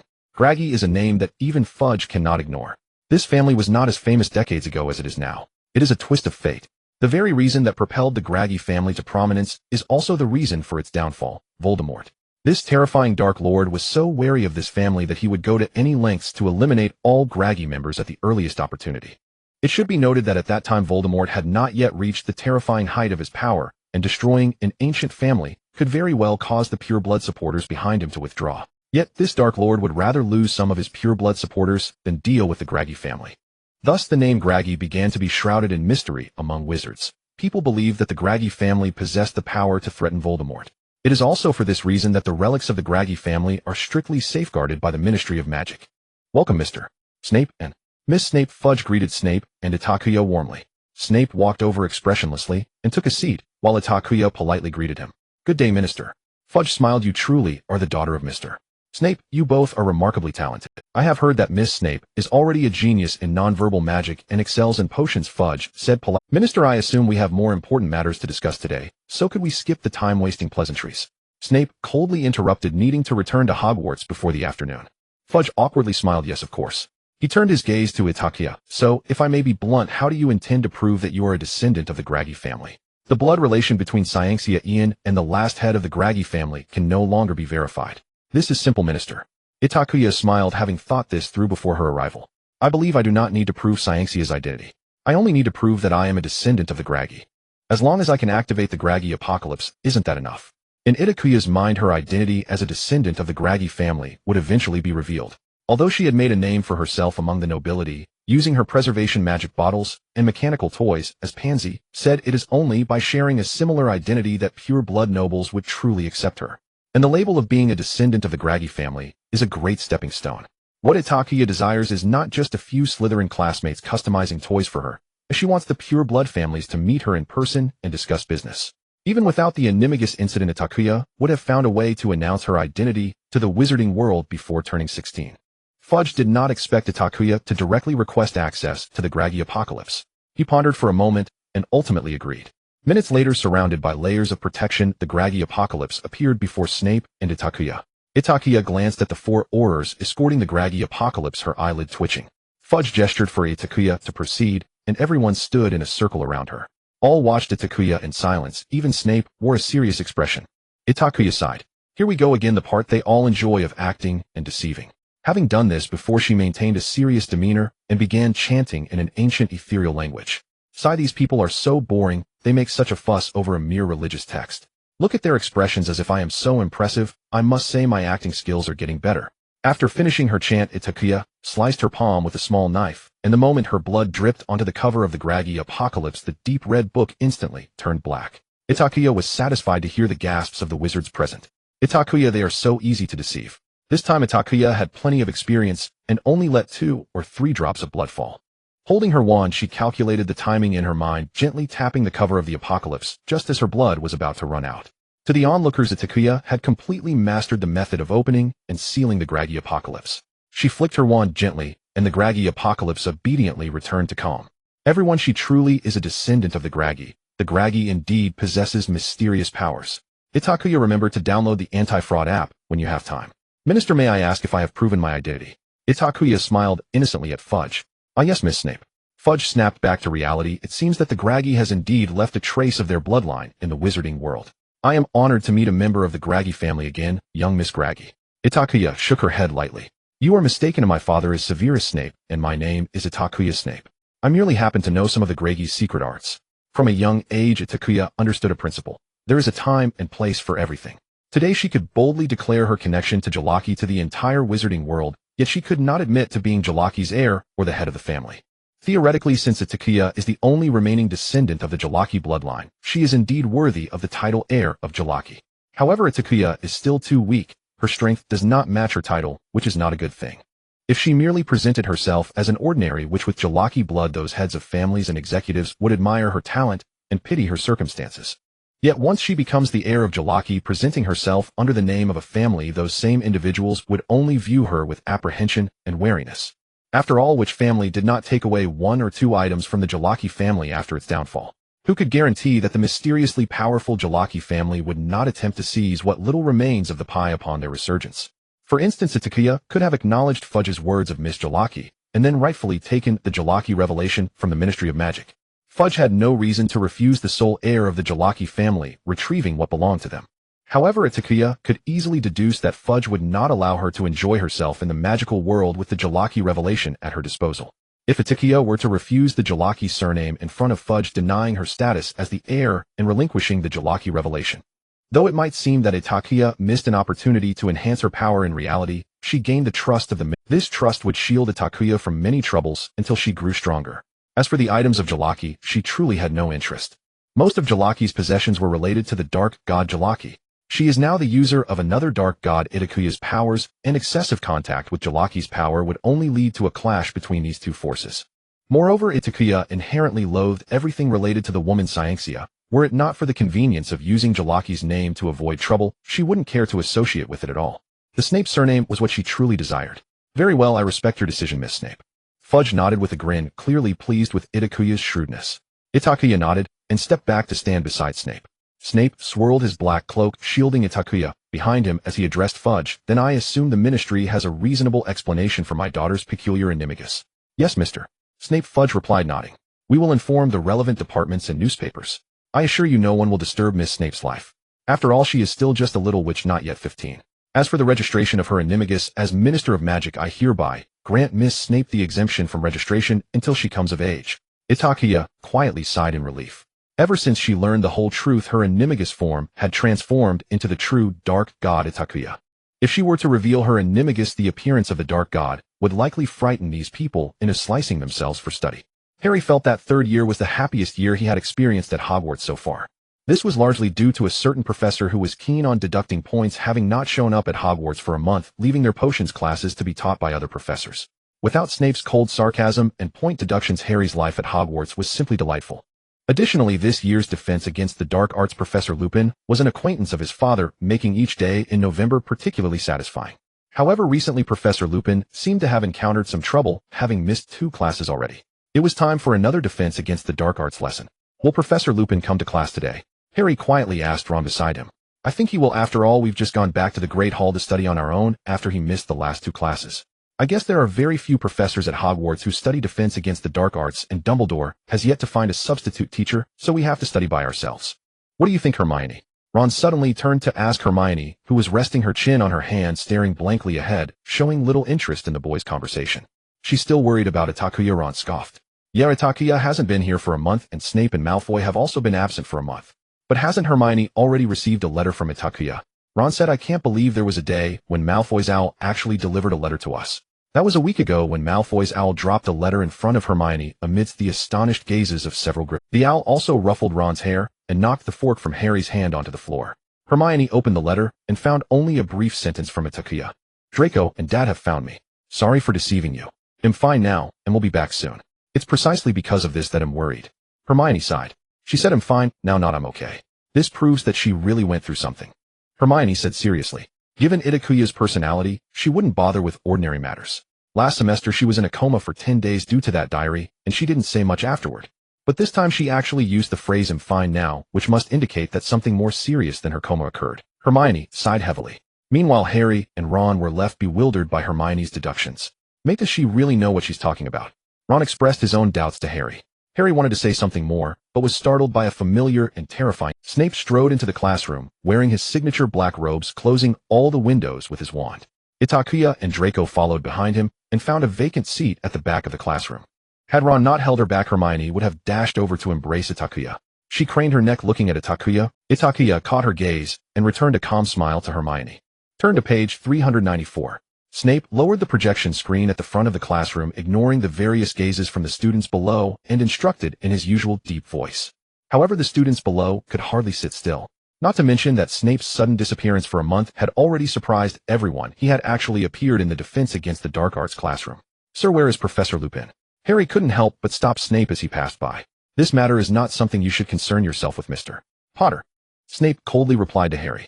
Your professor is unwell and unable to teach. Turn to page 394. Snape briefly explained and walked to the back of the classroom. My dad is a model worker. He has to substitute for Professor Lupin on his first day back at Hogwarts. Itakua quietly complained to Draco. The latter nodded slightly. Then both of them received Snape's displeasure as the book in front of them flipped open on its own. Itakua, I was careless forgetting that my dad was at the back of the classroom. Snape had a unique teaching style. His voice was deep, his logic clear, and his key points detailed. Compared to Lupin, he rarely quoted references or told interesting stories, nor did he bring in fascinating creatures for students to wave their wands at. Thus, Snape's classes were often extremely polarizing. For those diligent students who could focus, Snape's lessons would always provide them with much inspiration. However, for other students, drifting off was as easy as breathing. For instance, most of the Gryffindors. But they couldn't be entirely blamed, as they already had a poor impression of Snape. Because Miss Granger spoke out of turn, Gryffindor loses 5 points. After 30 days, Harry and his friends once again heard that familiar tone and phrase, and they couldn't help but sigh heavily in their hearts. Gryffindor was destined to lose few points. Is the Kappa more common in Mongolia? Snape casually flipped through Ron's assignment, mocking Lupin actually gave you 8 points. I guess he must have felt sympathy for your brain filled with water lilies. Itakua nearly burst out laughing. The so-called Kappa actually refers to the river spirits from Japan living in deep waters or rivers. As Mongolia is a completely landlocked country with scarce freshwater resources, it could hardly be a common habitat for the Kappa. This is akin to searching for tropical plants in Antarctica or seafood in a landlocked country. Snape did not let any of the trio off the hook. He assigned Harry a 4-page parchment paper essay, although everyone else also had to write a 2-page essay. Itakua looked on with relief as her father was distracted by the trio, letting out a big sigh. Finally, she no longer had to live by watching Snape's expression like in the Forbidden Forest. This defense against the dark arts class ultimately ended amid the students' mournful gazes. Snape had been gone for an entire month. Not only was he the potions professor, but he was also the head of Slytherin and naturally had many matters to attend to. He walked away without looking back. As soon as class ended, Itakua was surrounded by Hermione and the others. Itakua. Hermione rushed over, hugging Itakua as if she were a mother checking her child. Seeing that Itakua was fine, Hermione let out a sigh of relief. Itakua, what happened? You haven't been to Hogwarts. Potter, what does this have to do with you? Draco said grumpily, crossing his arms to block the way between Itakua. I went to see an old friend. Then I went to the Ministry of Magic to file my Animagus registration. You know how strict the ministry is regarding Animagus checks. But why did you sneak out? Hermione was worried sick when she couldn't find you that day. Itakua avoided Harry's question and smiled, changing the subject. Harry, I heard you were attacked by Dementors during the Quidditch match. Is that true? Yes. Hermione sensed Itakuya's bad mood. She quietly tugged at Harry's sleeve, warning him with her eyes. Draco had very little patience for Harry and the others. Itakuya, let's go, we need to catch up on the classes we missed this month. Saying this, Draco took Itakuya away, leaving Harry with an unpleasant glance. Itakuya didn't want to explain much, leaving with Draco's movements. What on earth happened to Itakuya? Ron wondered. He found it hard to believe that a Hogwarts student could take a leave of absence for an entire month. It wasn't just Itakuya, but also Draco and Snape. Moreover, it was personally approved by Dumbledore. Ron, I wish I could take a month off too, preferably before finals. Not only Harry and his friends were curious about Itakuya's matter, the Slytherin students were also very curious. They surrounded Itakuya and Draco the moment they entered the Slytherin common room. Snape and Itakuya had discussed a way to brush off outsiders. I was called in for an animagus review by the Ministry of Magic, and my dad and Draco helped me a lot. Fortunately, I happened to discover that my mother is of the Glacius bloodline. She was the child of a distant relative of the Glacius family. Having lived in America and taking her father's name, she was not well known. I never expected to be a descendant of Glacius. Most Slytherin students were pureblood, and upon hearing the name Glacius, their expressions noticeably changed. Yes, my mother died in childbirth when she gave birth to me. If it hadn't been for the help of the Malfoy family this time, I probably would never have known I was a descendant of a noble family. Glacius, you are a descendant of Glacius. A Slytherin exclaimed. No wonder your animagus can take the form of a magical creature. My dad said that members of the Glacius family have some extraordinary talents. Another Slytherin remarked. This group of little serpents, like the wizards from the Ministry of Magic, automatically provided Itakuya with a reasonable explanation for her extraordinary abilities. Itakuya smiled calmly, allowing them to fantasize about the mysterious Glacius. Although I possess the bloodline of Glacius, I am still Itakuya Snape. I'm not interested in the matters of Glacius. I want to inherit my father's talent in potion making. Itakuya said. Everyone's enthusiasm for Itakuya was unprecedented. They crowded around her, praising her various talents. Several wealthy young masters even immediately placed orders for over 10 mechanical toys to give as Christmas gifts for their younger siblings. Itakuya appeared calm on the surface, but was secretly overjoyed. After all, her current asking price for a mechanical toy was 500 galleons. These mechanical toys were made from simple metal parts, with the production of the parts handled by Pansy. She only needed to inscribe the corresponding enchantment runes on them. So far, Itakuya had made over 20 mechanical toys and had practiced the corresponding enchantment runes to perfection, able to complete 2 in one night. After deducting costs and Pansy's share, Itakuya could net 300 galleons for each mechanical toy. Itakuya wealth is just around the corner. Itakuya had just finished recording the order requirements when she turned around to see Draco sitting on the sofa by himself. She handed the remaining orders to Pansy and walked over to sit beside Draco. Why are you unhappy? Itakuya's shoulder brushed against Draco's. Is it because they were all surrounding me just now and ignored you? Draco looked away, feeling guilty for being caught in his own thoughts by Itakuya. That's not at all, I just think they're too noisy. Itakuya chuckled lightly. Yes, our noble Malfoy would never stoop to their level. Humph. Draco snorted, coldly glancing at his fingertips, and said in a barely audible voice, I just think you're capable in every way. You don't need my help at all. You've never thought about leveraging my identity or relying on the Malfoy name. Itakuya pondered for a moment before resting her head on Draco's shoulder. I do need you. I need your help, and I rely on you, Draco. If it weren't for you and Dad accompanying me, I wouldn't be. Draco quietly held Itakuya's hand. That's different. I mean your business. Why don't you come to me? I could have Dad open a mechanical toy shop for you, or we could just sell it in our family company. Why bother going through all? My mom never puts any thought into these kinds of things. Itakuya quietly listened to Draco's words. She understood that he had grown up in a standard patriarchal environment. In such an environment, there are unchanging stereotypes and divisions of labor between genders. Males are expected to always be composed gentlemen supporting the entire family, while females should be gentle and obedient, prioritizing their husbands. Not only Draco, but also the students of Slytherin were the same. The girls preferred to spend time on their appearances, while the boys endeavored to socialize and make more friends in their daily lives. Itakuya was a bit of an oddity among them. Now influenced by Itakuya, Pansy was gradually becoming out of place. Draco, don't you like me like this? Itakuya asked gently. If it makes you happy, then I do. Draco said. If you like these things, then in the future. He paused for a moment, then quietly made up his mind. In the future, I'll let you co-manage the Malfoy business. Itakuya burst into laughter. I don't want that, Mr. Malfoy would scold you terribly if he found out. Dad wouldn't do that, Draco snorted. Once I become the head of the Malfoy family, everything belonging to Malfoy will be mine, so of course I can share it with whomever I wish. Yes. Itakuya nodded. You are right, young Malfoy. But the problem is I don't want the Malfoy enterprise. Itakuya sat up straight, looking into Draco's eyes. Draco, I hope that in the future I won't just be famous because of some man's name, whether it's Malfoy Greengrass, or even Snape. I want people to recognize me in the future wizarding world as just Itakua, simply Itakua. I will walk beside you using the name Itakua. I like that we are equal whether in status or otherwise. Draco frowned, understanding the implications of Itakuya's words. That's difficult. So will you stay with me? Itakua raised an eyebrow. Of course. Didn't I already vow to you using the Malfoy name back in Spinner's End? Draco slightly lifted his head. Itakua saw the young man before her, youthful and handsome, his expression vibrant with bright and clean gray-blue eyes, just as she liked. From the very beginning, Itakua found it hard to resist Draco's audacious and reckless demeanor. Young and unaware of the world's vastness, he was arrogant and dismissive. Itakua envied Draco's recklessness and was also jealous of his background and past. Of course, she admired the young master's beautiful looks. This conflicting emotion caused her to always pay attention to Draco, and Itakua never expected that this attention would bring her and Draco closer, even leading to a serendipitous recognition with Snape because of Draco. I hope the boy I love will always have a pair of bright gray-blue eyes. Itakua looked into Draco's eyes and silently prayed in her heart. Draco felt a bit uncomfortable being stared at and reached out to cover Itakuya's eyes. The two laughed and played together. Itakua and Draco returned to a busy week at Hogwarts, catching up on last month's lessons. Snape's potion class and herbology class were manageable. He had already taught them all the content for next semester while they were in Spinner's End during the summer.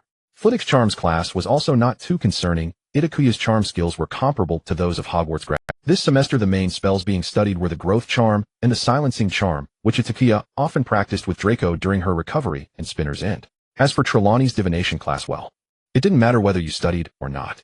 What troubled them were astronomy and defense against the dark arts. Itakua and Draco had to borrow notes from Theodore and stayed up several nights to self-study. As for history of magic, Itakua simply slacked off. She hated memorizing those tedious historical events. She didn't want to know who proposed what in which year and how it influenced future generations. We should thank that professor who can't even afford a robe for teaching at a much slower pace than the actual professor, Draco said. If we had missed a month of the actual professor's defense against the dark arts class, I would have given up entirely. Draco wasn't wrong. Snape covered an entire chapter about werewolves in one class. By Professor Lupin's teaching pace, it would take him at least 2 weeks or more. Itakua thought Snape's substitute lessons were worth more than 6 regular classes. Why don't you look at the transfiguration materials? Draco fiddled with a stack of books in front of Itakua. Because I am already a recognized animagus by the Ministry of Magic, and Professor McGonagall said she would reward me for this in my Indofferent grades, Itakua replied, proudly raising an eyebrow. That's not fair. Your transfiguration this semester isn't better than mine, Draco complained. That's because of my wand rejection issue, Itakua argued. Transfiguration is a subject that is more rigorous and complex than other magic. Even a tiny issue when waving the wand can lead to huge errors in the results. Itakuya's transfiguration this semester had always been unsatisfactory. Speaking of which, did Mr. Ollivander send you a letter? Draco asked curiously. It was also his first time seeing a custom wand. He said he tried several types of wood, but none worked. Itakua counted on her fingers. Just like you, am currently using hawthorn birch like Dad's wand and common willow. That's normal. The materials you used for your wand core are simply too unique, Draco comforted her. Fearing that Snape might seize power under the pretext of substituting for a class, Lupin arrived early in the classroom for the next defense against the dark arts lesson. When Itakua and Draco entered, Lupin was surrounded by Gryffindor students. These poor little lions were animatedly complaining to Lupin about the injustices they had suffered. Professor Snape made us write a 2-page parchment essay. He deducted many points from Gryffindor too. He wants us to study the chapter on werewolves right away, but we have no idea about it. Lupin patiently comforted each of the poor little lions like a kind old mother. When he heard that Snape had intentionally taught the werewolf content, he couldn't help but frown. In fact, Itakua secretly had her suspicions. During the time in Nocturne Alley, Snape brewed werewolf potion every few days and had Fong deliver it to Hogwarts. At the beginning of this semester, Itakua had also seen Snape brewing the werewolf potion. She clearly remembered that Professor Lupin had come to visit at that time. However, Itakua was still unclear about the stance between Snape and Professor Lupin. Itakua speculated that Snape was merely suspecting something at this moment.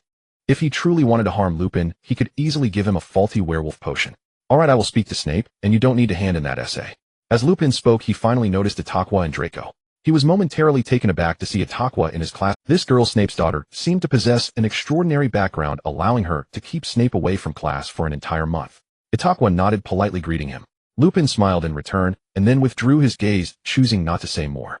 He understood that everyone had their own secrets. The first weekend after Itakua and Draco returned happened to be another trip to Hogsmeade.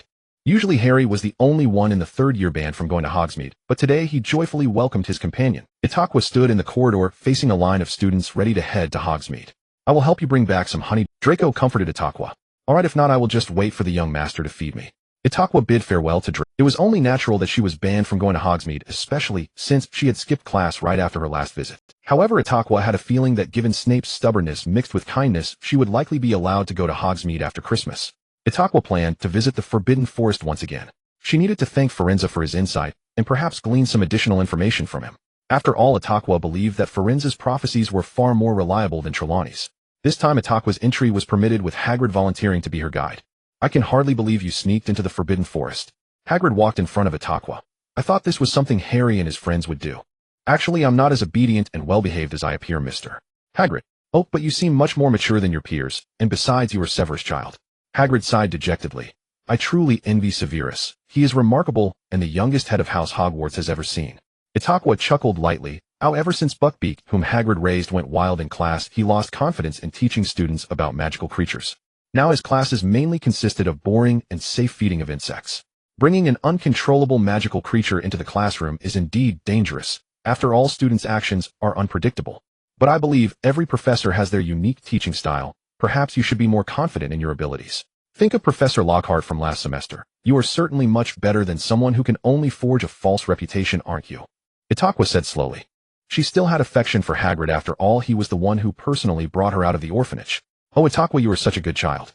Hagrid shook his massive body, his eyes filled with emotion. The two wandered in the Forbidden Forest for quite a while, long enough for Itakua to grow utterly exhausted. I think you may not be able to meet Firenze.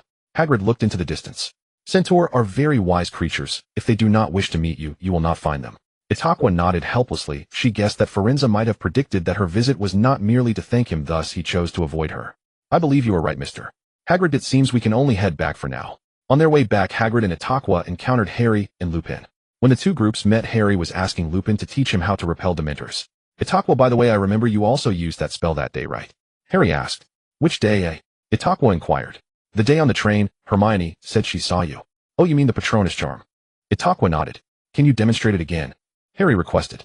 Itakua slowly shook her head, as she could no longer cast it since she had visited Ian Manor. The Patronus charm represents the happiest memory within the caster's heart. For Itakua, it was the memory of the illusion, Itakua, transforming into the so-called Black Dragon, to play with her. But ever since Itakua learned the truth, she could no longer simply define that memory as happiness. It had turned into a complex memory mixed with both joy and sorrow. My wand has a strong repulsion reaction. I cannot cast powerful spells for now. Itakua used the matter of her wand as an excuse. Oh my, that sounds serious. Lupin frowned. Yes, but my father has already taken me to Mr. Ollivander, and he said he would help me custom make a wand suitable for me. Itakua looked at Lupin, suddenly recalling something. Professor Lupin, do you have time tomorrow afternoon? Yes, is there something you need? Miss Itakua, Lupin asked. My father asked me to make some preservation potion vials for you to store the potions he brews for you. He said he didn't want to keep brewing potions every few days. Lupin nodded in surprise. If so, that would be wonderful. I have heard of this, but is quite popular in the wizarding world. The fresh-keeping magic bottle has become quite the fashionable item in the wizarding community, thanks to Pansy's marketing and the personal endorsement of the potion master Snape.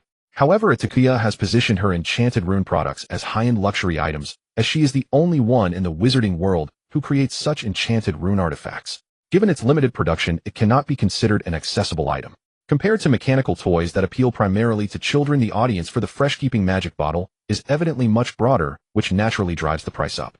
A standard-sized fresh-keeping magic bottle costs 1,000 galleons, and if it includes a magical lock, the price. As for the fresh-keeping magic bottle storage case and the complete set of fresh-keeping magic bottles that Itakua gifted to Snape, they are priceless. Itakua only sells individual fresh-keeping magic bottles. Even so, Itakua only sells 20 fresh-keeping magic bottles each month. Her orders are already lined up for the next semester. Lupin has certainly heard of this item. For a wizard who often needs to take potions, the fresh-keeping magic bottle is far more beneficial than for an ordinary wizard. The reason he has yet to own one is quite simple. He has no money. It is known that this item is primarily monopolized by the nobility and potion masters. I originally intended to wait until Christmas to give you one as a Christmas gift, Itakua said. So I will come to your office to find you tomorrow afternoon. Itakua humbly bowed her head. Dad is still waiting for me in his office. I must take my leave now. Lupin watched Itakua walk away. She moved gracefully, as if treading on level ground, even while navigating the uneven terrain of the Forbidden Forest. Lupin wondered, where did Snape find such a daughter for free? Am I still in time to go? As Itakua entered Snape's office, she caught a whiff of a familiar scent. It was the soul restoration potion. This potion works wonders for mending the cracks in Itakuya's soul, so she tends to drink it about once a week. Itakua took the cup that Snape handed her filled with a viscous liquid that shimmered a deep blue. The potion had just been brewed and was still bubbling suspiciously. Itakuya sighed silently to herself. Although potions brewed by Snape are perfect in every way, they challenge the limits of human tolerance in terms of appearance and taste. Are you waiting for your father to add sugar? Snape urged coldly. Itakuya closed her eyes and downed it in 2 or 3 gulps. Itakuya, thank you for the invitation. Oh, I am on the brink of life and death. Have you prepared the potion bottle for Lupin? Snape asked. Itakuya paused. Snape had informed her about it a week ago, but she had been busy catching up on studies with Draco and had completely forgotten about it. But this was not a big deal. Itakuya casually picked up 2 new standard potion bottles from her desk, one hand gripping the bottle neck while the other held her wand. In just 10 minutes, Itakuya set down 1 potion bottle and began to work on the other. Yes, for Itakuya, the process of creating a fresh-keeping magic bottle is very straightforward. She only needs to inscribe a segment of enchanted runes on the body of the pre-made standard potion bottles. The time investment for the fresh-keeping magic bottle is even less than that of mechanical toys. This is the fundamental reason Itakuya wants to leverage her talent for enchanted runes to earn money. Except for the initial time and money spent on developing and creating enchanted rune items, she needs to constantly experiment with various combinations and sequences of enchanted rune words. Once the content of the enchanted runes is finalized, Itakuya can produce the corresponding items in bulk at will. This is simply a lucrative endeavor. I have completed it, Dad. Itakuya placed the freshly made fresh-keeping magic bottle on Snape's desk, clearly able to produce more, yet limited to 20 each month. It seems you have learned the essence of how pure blood families operate from your pure blood classmates, Snape commented. Itakuya smiled awkwardly. This idea was set by Pansy. Itakuya had to admit that her wisest move was to invite Pansy to partner early on. This young lady from the Parkinson family is truly a born merchant. She even launched exclusive custom fresh-keeping magic bottles for the 24 pure blood families. Pansy specifically hired someone to design the appearance of the fresh-keeping magic bottle and carve the corresponding family crest at the neck. Although these custom fresh-keeping magic bottles lack any unique practicality, pure blood nobles are willing to pay nearly double for the exclusive design. In Itakuya's words, it is simply a scheme to fleece the wealthy. Among them, the Malfoy family stands out as the most gullible. Mr. Malfoy ordered 20 directly through Draco. Actually, I could give Mr. Malfoy a few for free. Besides, I personally suggest that 1 or 2 fresh-keeping magic bottles are enough for daily use. Itakuya responded to Draco when she learned this news. Look at my dad. Even as a professional potion master, he only has about 10 potion bottles. Dad said he wants to fill 1 bottle for each type of potion he uses most often, Draco countered. I think 20 is still too few. I can hardly believe that the potions we use to care for orchids at home are still stored in regular bottles. Itakuya. Malfoy family foolish and wealthy. When Itakuya returned to the Slytherin common room, Draco had already monopolized the entire coffee table with the candies he sold. Itakuya glanced around, suspecting that Draco had bought out Honeydukes. Itakuya, come try these and see which one. Itakuya saw that the variety of candies on the table was enough for her to eat for 3 days. Itakuya, suddenly feeling a bit of a toothache. Itakuya opened a packet of toffee and sat next to Draco. Draco leaned over to taste it with her. Sugar-coated toffee. Draco raised an eyebrow. Not bad. Goyle and Crabbe had long been drooling over the food on the table, but Draco warned them that no one was allowed to touch anything until Itakuya returned. Finally, the two managed to wait for Itakuya's return, and with Draco's approval, they immediately grabbed a box of biscuits and stuffed them into their mouths. Pansy walked over and speared a chocolate ball with a fork. If you hadn't come back, Draco would have taken this pile of goodies to Professor Snape's office to find you. Pansy is strict about her figure. She only took 2 bites before putting it down. Here. Itakuya took the paper from Pansy's hand. This month's orders for the fresh-keeping magic bottles along with new orders for mechanical toys. Itakuya glanced at the densely packed list and nodded helplessly. Additionally, since you were slacking off last month, you need to make up for it this month. Also, how far along are you with the new product development? Itakuya. Pansy is terrifying. Spare me, Lord Pansy, Itakuya pleaded with Pansy. Pansy fiddled with her nails. However, new products must be designed before the end of this semester. The craze for preservation magic bottles won't last long. You must launch new products before your fame fades. Itakuya nodded obediently. She entrusted almost all sales responsibilities to Pansy, only handling design and production herself. Fortunately, your relationship with Graggy has been widely circulated among pure blood nobles, which has led to an increase in orders for our preservation magic bottles. Pansy continued her analysis. Graggy's reputation makes them believe you are a once-in-a-century genius. Therefore, for the new products this summer, I hope every subject you take this semester earns an A or an O so you can maintain your genius persona. Pansy, I feel I must remind you that my history of magic is dismal. Moreover, Professor Trelawney's grading is all. Itakua tried to bargain with Pansy. Then I suggest you start studying history of magic diligently from now on, and during finals give Professor Trelawney a potion to induce a confused state. Pansy earnestly suggested. She achieved great success selling Itakuya's enchanted items, earning in just a few months what she would normally spend over 2 years. Many heads of families or officials from the Ministry of Magic who had previously ignored her began to converse with her to obtain a preservation magic bottle. This success made her increasingly clear-headed and excited. The next afternoon, Itakua met Lupin in his office on the 3rd floor. She held 3 wolf poison potions brewed by Snape in her hands. Snape knew this matter couldn't be hidden from Itakua for long. Her mind was sharp, and her potion-making skills far surpassed her peers, especially during the incident in Spidertail Alley, where he had brewed the wolf poison potion right in front of her. Thus, since their return to Hogwarts, Snape had been considering assigning the task of delivering potions to Itakua. He hated seeing the faces of the marauders in any form except at a funeral. However, Lupin was unaware of this arrangement beforehand. So when he saw Itakua delivering the preservation magic bottles, which also contained wolf poison potions, he felt quite embarrassed. Professor Lupin, this is the latest wolf poison potion brewed by my father. The potion in the cup is for you to. You can save the other 2 preservation magic bottles for when you need them. The potion's efficacy will be as fresh as when it was just brewed. Lupin did not expect his identity as a werewolf to be discovered by his student. You seem unafraid, Miss Itakua. Itakua nodded.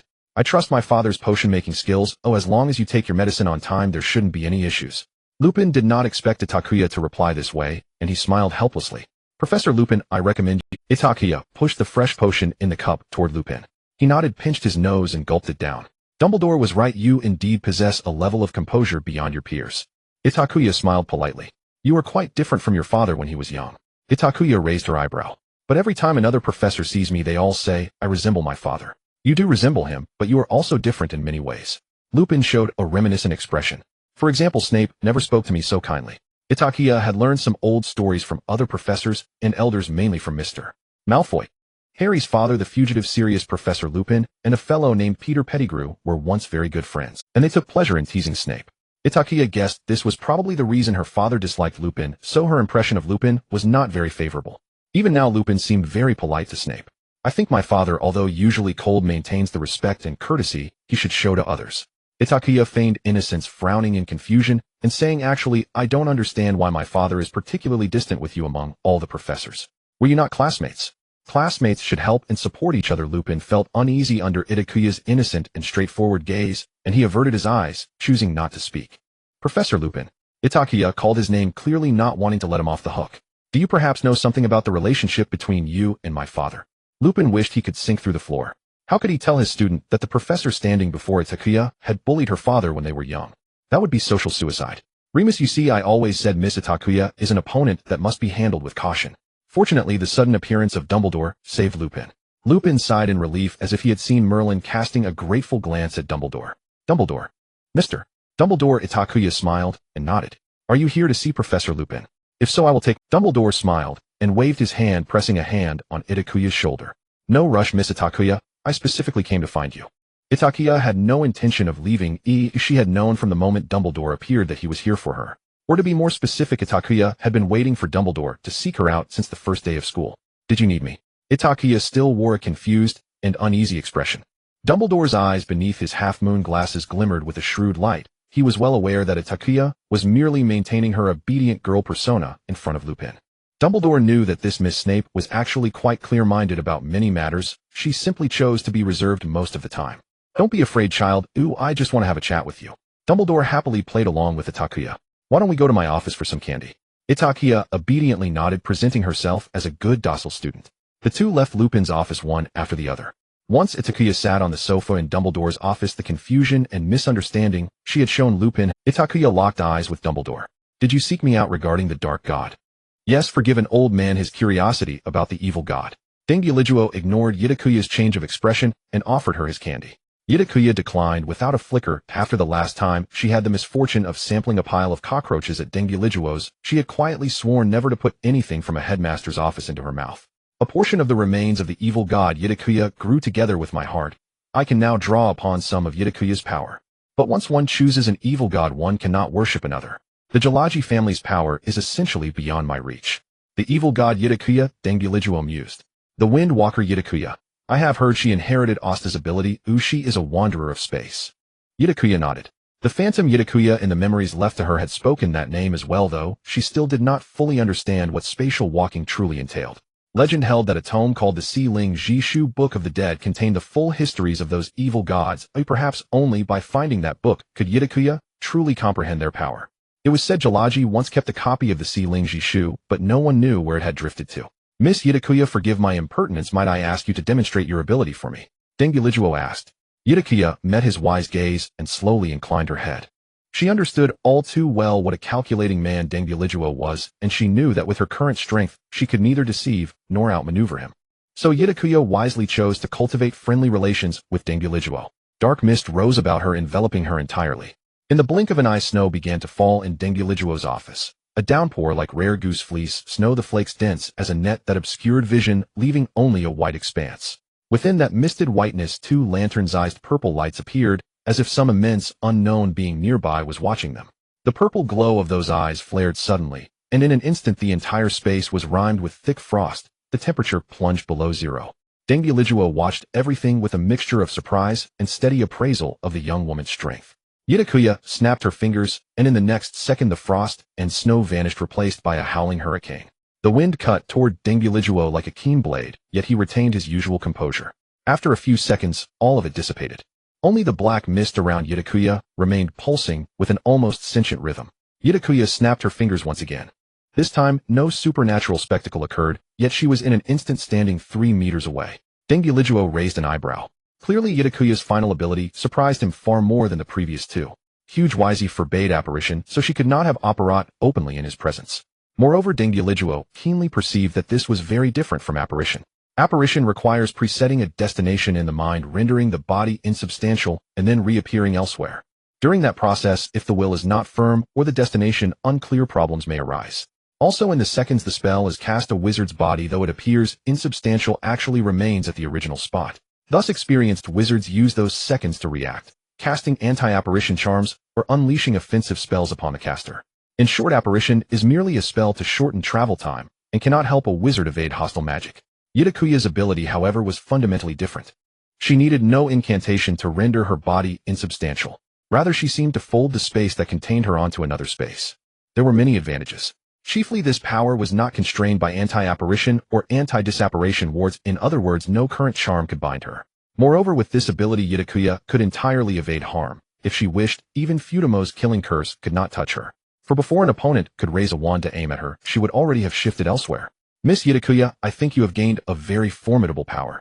Itakua did not brighten at Dengulajuo's praise. She asked calmly, is it more powerful than Fudamo? Dengulajuo shook his head regretfully, then said, but you possess an ability that allows you to walk away unscathed even in the face of Fudamo. Itakua opened her palm. Purple light flickered along the veins of her hand. This was one reason she had shown Dengulajuo her power without reserve. She needed someone who knew Fudamo intimately to evaluate it, for Fudamo remained merely a legendary figure to her. If her ability could match Fudamo, she could afford to act with greater audacity. If not, she would have to tread the coming steps far more cautiously. Walk away unscathed. Itakua repeated softly. But if those I care for are already trapped, then I am doomed not to walk away unscathed. Then Miss Itakua, you understand your position, do you not? Dengulajuo asked kindly. Itakua remained silent. Mr. Dengulajuo, I have heard a most contentious dilemma, she said. If a great fire breaks out in a room, and you can save only one thing, would you choose a painting of profound importance to human civilization, or the pet that has accompanied you for 10 years? The office fell into complete silence. For the first time, the eyes behind his half-moon spectacles failed to retain their usual calm sagacity. Once upon a time, Dengulajuo himself had faced such a question.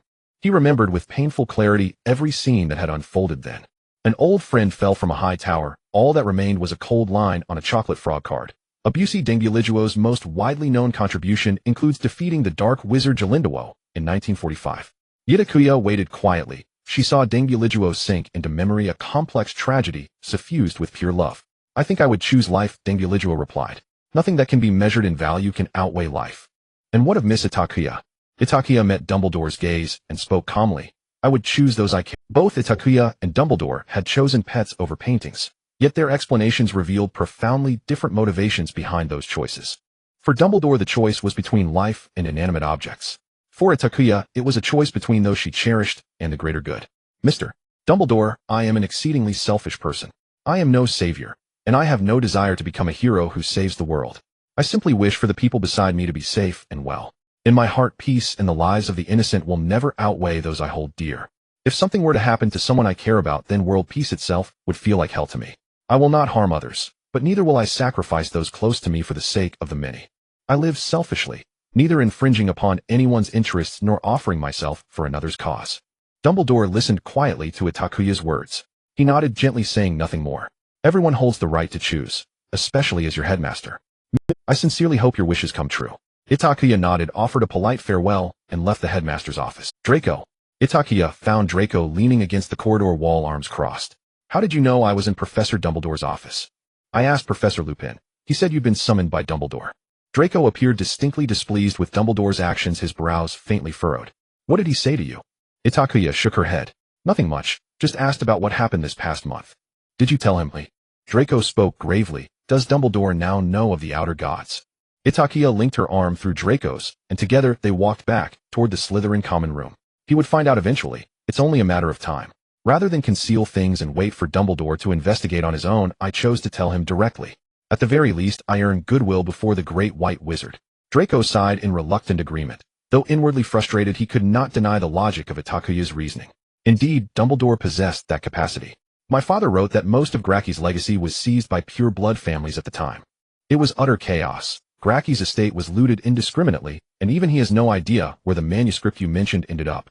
Itakuya nodded thoughtfully. She suspected the copy of the Necronomicon held in Gracky's collection was also inscribed in enchanted script, just like the revelations of Gracky, rendering it legible only to herself. To its current owner, therefore, the manuscript was likely nothing more than blank parchment. Once Itakuya rose to prominence within the wizarding world, others would inevitably offer Gracky's relics in exchange for tangible advantages. Ultimately, then her path demanded strength. Why must you find that manuscript? Draco asked. Because I wish to understand the outer god's power more deeply. Draco glanced sideways. The girl's profile now softened with a gentle, youthful fullness. You seem unusually urgent. Moi. Itakuya tilted her head, puzzled. You've already mastered wandless magic, and you wield Sectum Sempra invented by your godfather. Few third years, not even most students across Hogwarts, could rival your skill.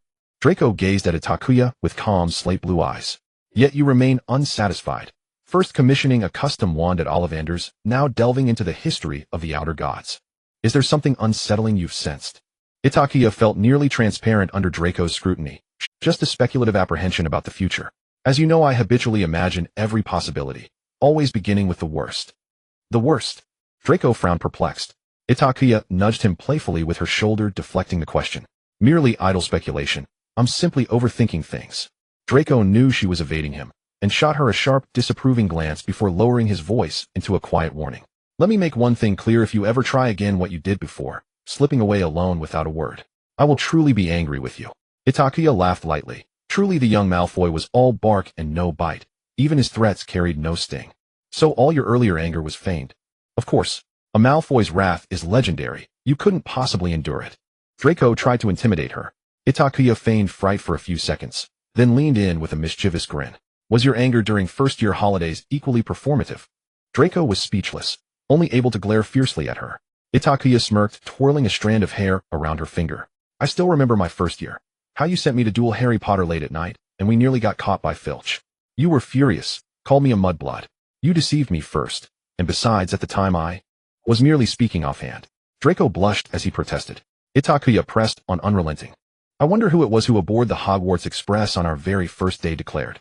She folded her arms, chin lifted with aristocratic hauteur, the very image of a young Malfoy. Mimicking Draco's precise cadence, she intoned. It seems you repeat the same words to everyone, Miss Itakuya. I begin to suspect a troll struck your eyes, so that to you every face looks identical. Draco longed to stuff Itakuya's mouth shut. He pinched her cheeks, gently silencing her. Merlin's socks. Why can't that memory serve you in history of magic? If you applied half this diligence to your studies, you'd have earned an outstanding long ago. Laughing and teasing, they returned to the Slytherin common room. Time flowed on unchanged. Before they knew it, Christmas approached once more, and the final weekend before the holiday meant another trip to Hogsmeade. Alas, Itakuya remained barred from Hogsmeade by Professor Snape. Merlin's stinking socks. I can't believe my godfather has stayed angry this long. It's been over a month. Not so bad. I think father has already calmed down, Itakuya murmured, curled comfortably in the common room, sofa book in hand. But father is unwavering in his word. My Hogsmeade restriction won't lift until spring. Draco sighed deeply. He could not fathom why arranging a simple quiet date with Itakua and Hogsmeade should prove so impossibly difficult. Honestly, Itakua, Draco whispered mysteriously, leaning in close to Itakua. Why not simply teleport to Hogsmeade using your outer god abilities? After all, Hogwarts' anti-apparition charm holds no sway over you. Draco and Snape had witnessed Itakua's divine powers firsthand back in Spinner's End. Both men were deeply intrigued by Itakua's instantaneous translocation ability. Snape had even instructed her to rigorously test the limits of each of her powers. He discovered that should she so will it, crossing the entire continent of Europe in a single breath posed no challenge whatsoever. Leaving aside the fact that I've promised Father to keep this ability concealed from outsiders for now. Itakua closed her book with a sigh. I'm already under Father's mandated period of self-reflection. If he catches me sneaking out, I'm utterly ruined. Draco straightened up crestfallen. There, don't look so glum, young master. I swear once winter passes I'll take you to Hogsmeade myself. Draco reluctantly nodded. After seeing Draco and Goyle off, Itakua curled back into the sofa to resume, but quiet contemplation was short-lived. Setting down her book, Itakua heard the sharp cry of an owl echoing from outside the common room. She assumed it carried her pre-ordered Christmas gifts. Originally, she'd intended to uphold her cherished tradition, crafting enchanted artifacts as thoughtful Yuletide presents for those close to her. Yet the affairs at the Yian Manor had consumed far too much of her time. She'd run out of days to complete her plans before Christmas. For most others, she'd settled on practical gifts, preservation files, or intricate mechanical toys. Severus Snape and Draco, however, presented a more delicate dilemma. Fortunately, after meticulous selection, Itakua had finally entrusted Pansy to procure precisely the right items. She rose and opened the door, only to find the owl bearing not 2 parcels as expected, but a single turtle. It was from Mr. Ollivander. She unfolded it and skimmed its contents. He wrote that he had at last identified the ideal wand wood for Itakua, and that wand construction was progressing smoothly. He cordially invited her to collect the finished wand in person at Ollivander's mysterious wand shop following the Yuletide holidays. Her initial delight curdled into unease the moment she read the specified wood. Her brows drew together slowly. So, what wood did Ollivander name as suitable for your wand? Snape asked without looking up, stirring his potion with practiced precision. You, Itakua replied, voice low and grave. Snape's hand paused mid-stir, then resumed its steady rhythm, and its length, 13.5 inches. It was quite remarkably a coincidence. Among wand woods you stood apart, not merely for rarity, but for its haunting singular reputation. You wands bestowed upon their wielders an uncanny mastery over life and death, and bore grim renown in both spellcraft and curse work, dark, formidable, and profoundly unsettling. Its most infamous bearer was of course Lord Voldemort, and with eerie symmetry his wand measured precisely 13.5 inches. Had Itakua not known Ollivander's integrity beyond doubt, she might have stormed the shop demanding answers. I trust you recall that wand wielders are not limited to the one figure who springs most readily to mind. Though rare, wands were not unique to just 2 individuals across the entire wizarding world. Yet she already stood at heightened risk of drawing Voldemort's notice, and now even her wand conspired in uncanny alignment. Itakua, I'm willing to believe it's mere coincidence, but I dread whether a certain Dark Lord perpetually fixated on children will share my faith. Since you appear idle, why not assist your aging father in grading these first-year essays? Snape gestured subtly toward the towering stack of parchment on his desk. Itakua declined politely but firmly. That afternoon Draco and Goyle returned, disheveled and flustered. Draco. Itakua started in surprise. His hair was wildly unkempt, his robes rumpled and askew. What on earth? Draco shot a warning glance at Goyle and the others, silencing them instantly. Nothing. Just took a tumble, he muttered sullenly. You all took a tumble, together? Itakua asked, gesturing toward the group. Not only Draco but Goyle, Crabbe, and Blaise too wore identical looks of bedraggled exhaustion. Draco remained silent. Seeing his stubborn silence, Itakua gave a small, resigned nod, as though accepting his transparent lie. Go change first. I'll brew some tea for you. The boys bolted for the boys' dormitory, visibly relieved. Watching them vanish down the corridor, Itakua sighed and shrugged. Ever since Draco's confession, a long dormant streak of adolescent defiance had surfaced within him. He sought in every possible way to prove himself a steadfast, capable man in her eyes, refusing to be called adorable, recoiling from headpats, rejecting anything that might hint at vulnerability or softness. Equally, he seized every opportunity to display his competence, whether by gallantly handling all the grueling, messy tasks in potions class, or by gifting her enough quills and parchment to last through graduation, thereby affirming the Malfoy family's immense wealth. Or for instance, casually dropping references to the Malfoys' long-standing influence and prestige within the... To all this, Itakua could only respond with gentle compliance, even if to her his efforts resembled nothing so much as a peacock unfurling its iridescent train. Itakua, what else can one do? Indulge him, of course. For when Draco spread his metaphorical tale, eyes alight with pride, face youthful and striking, he truly was a sight to behold. And yes, undeniably endearingly charming. Moreover, truly enchanting. The next day was Christmas. Itakua awoke to shrieks of astonishment and gleeful boasting. She wore an expression of serene inevitability, because the gift she'd chosen for Draco was a firebolt. To afford it, she'd spent 1/3 of her savings, and crafted 2 preservation files as bribes for the proprietor of quality Quidditch supplies. Her gift for Snape was even more extraordinary: several fragmented ancient potion formulae acquired from a pure-blood family's vault. In exchange, she'd surrendered several heirlooms from the Glocky family, relics she'd claimed during her time at Yian Manor, all once belonging to Silencia. Yawning, she dressed at her leisure and strolled out of the girls' dormitory entrance, only to find Draco standing at the center of the Slytherin common room, encircled by an admiring crowd. This year's Christmas holiday passed with little notable event. Itakua, Draco, and Snape spent a peaceful Christmas at Hogwarts. Draco spread the news about his new rocket crossbow far and wide, wishing he could ride it to meals.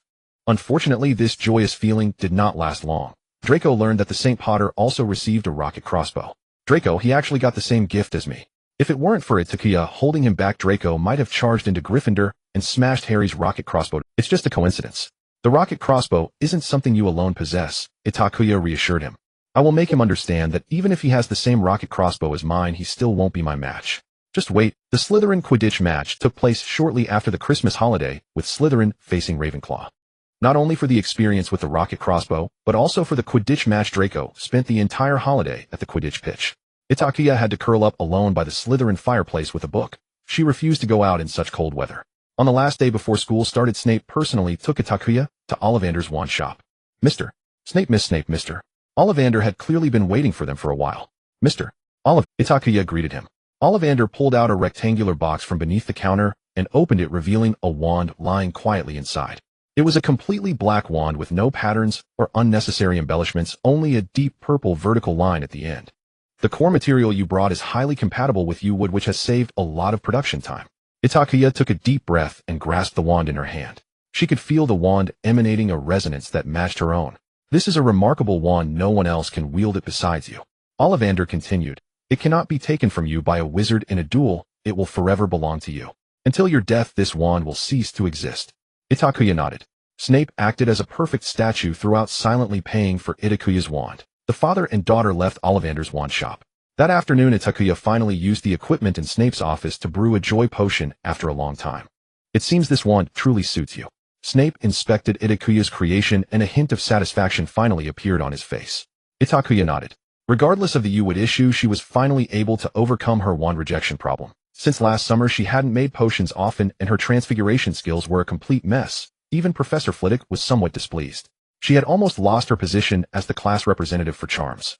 Itakua, sister is finally back in her prime. This time what belongs to me, I will reclaim one by one. In that case, shall we discuss the utterly terrible soul repair potion you brewed at Yian Manor?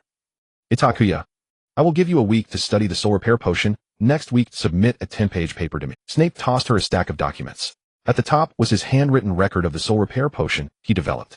Itakua, thanks, but I don't really feel like reclaiming everything that belongs to me anymore. Now prepare a wolfsbane potion, Snape instructed. An hour later, Itakua found herself lost in thought, staring at the dark, gooey mixture in front of her. It turned out that learning is a never-ending process, and without progress one regresses.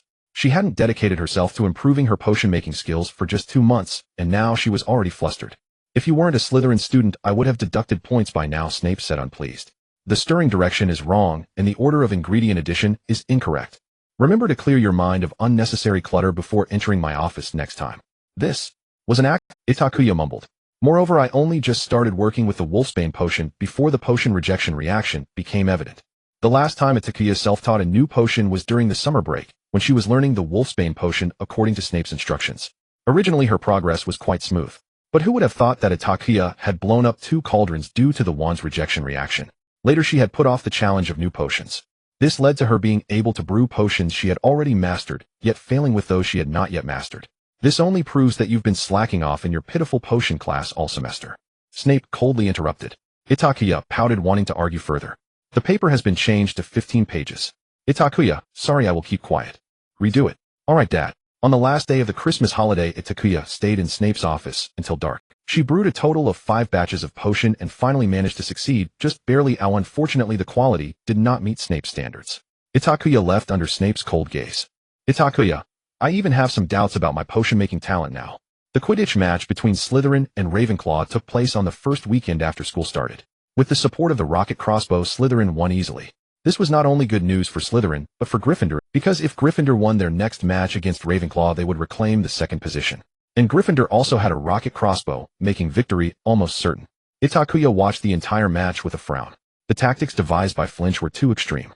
Last year Flinch had shown signs of this, with one of their strategies being to knock opponents off their flying brooms by any. However, at that time Itakua was the trump card. She and Draco had an excellent coordination, capturing the golden snitch at the fastest speed every time. But this year Slytherin's tactics had nearly devolved into just knocking people off. Throughout the match, not only did Ravenclaw's secret Cho-Jong break her arms or legs, but one of Slytherin's beaters and chasers also fell from the sky. Compared to a Quidditch match, this felt more like a multi-person wrestling match. Madame Hooch's face was frighteningly grim.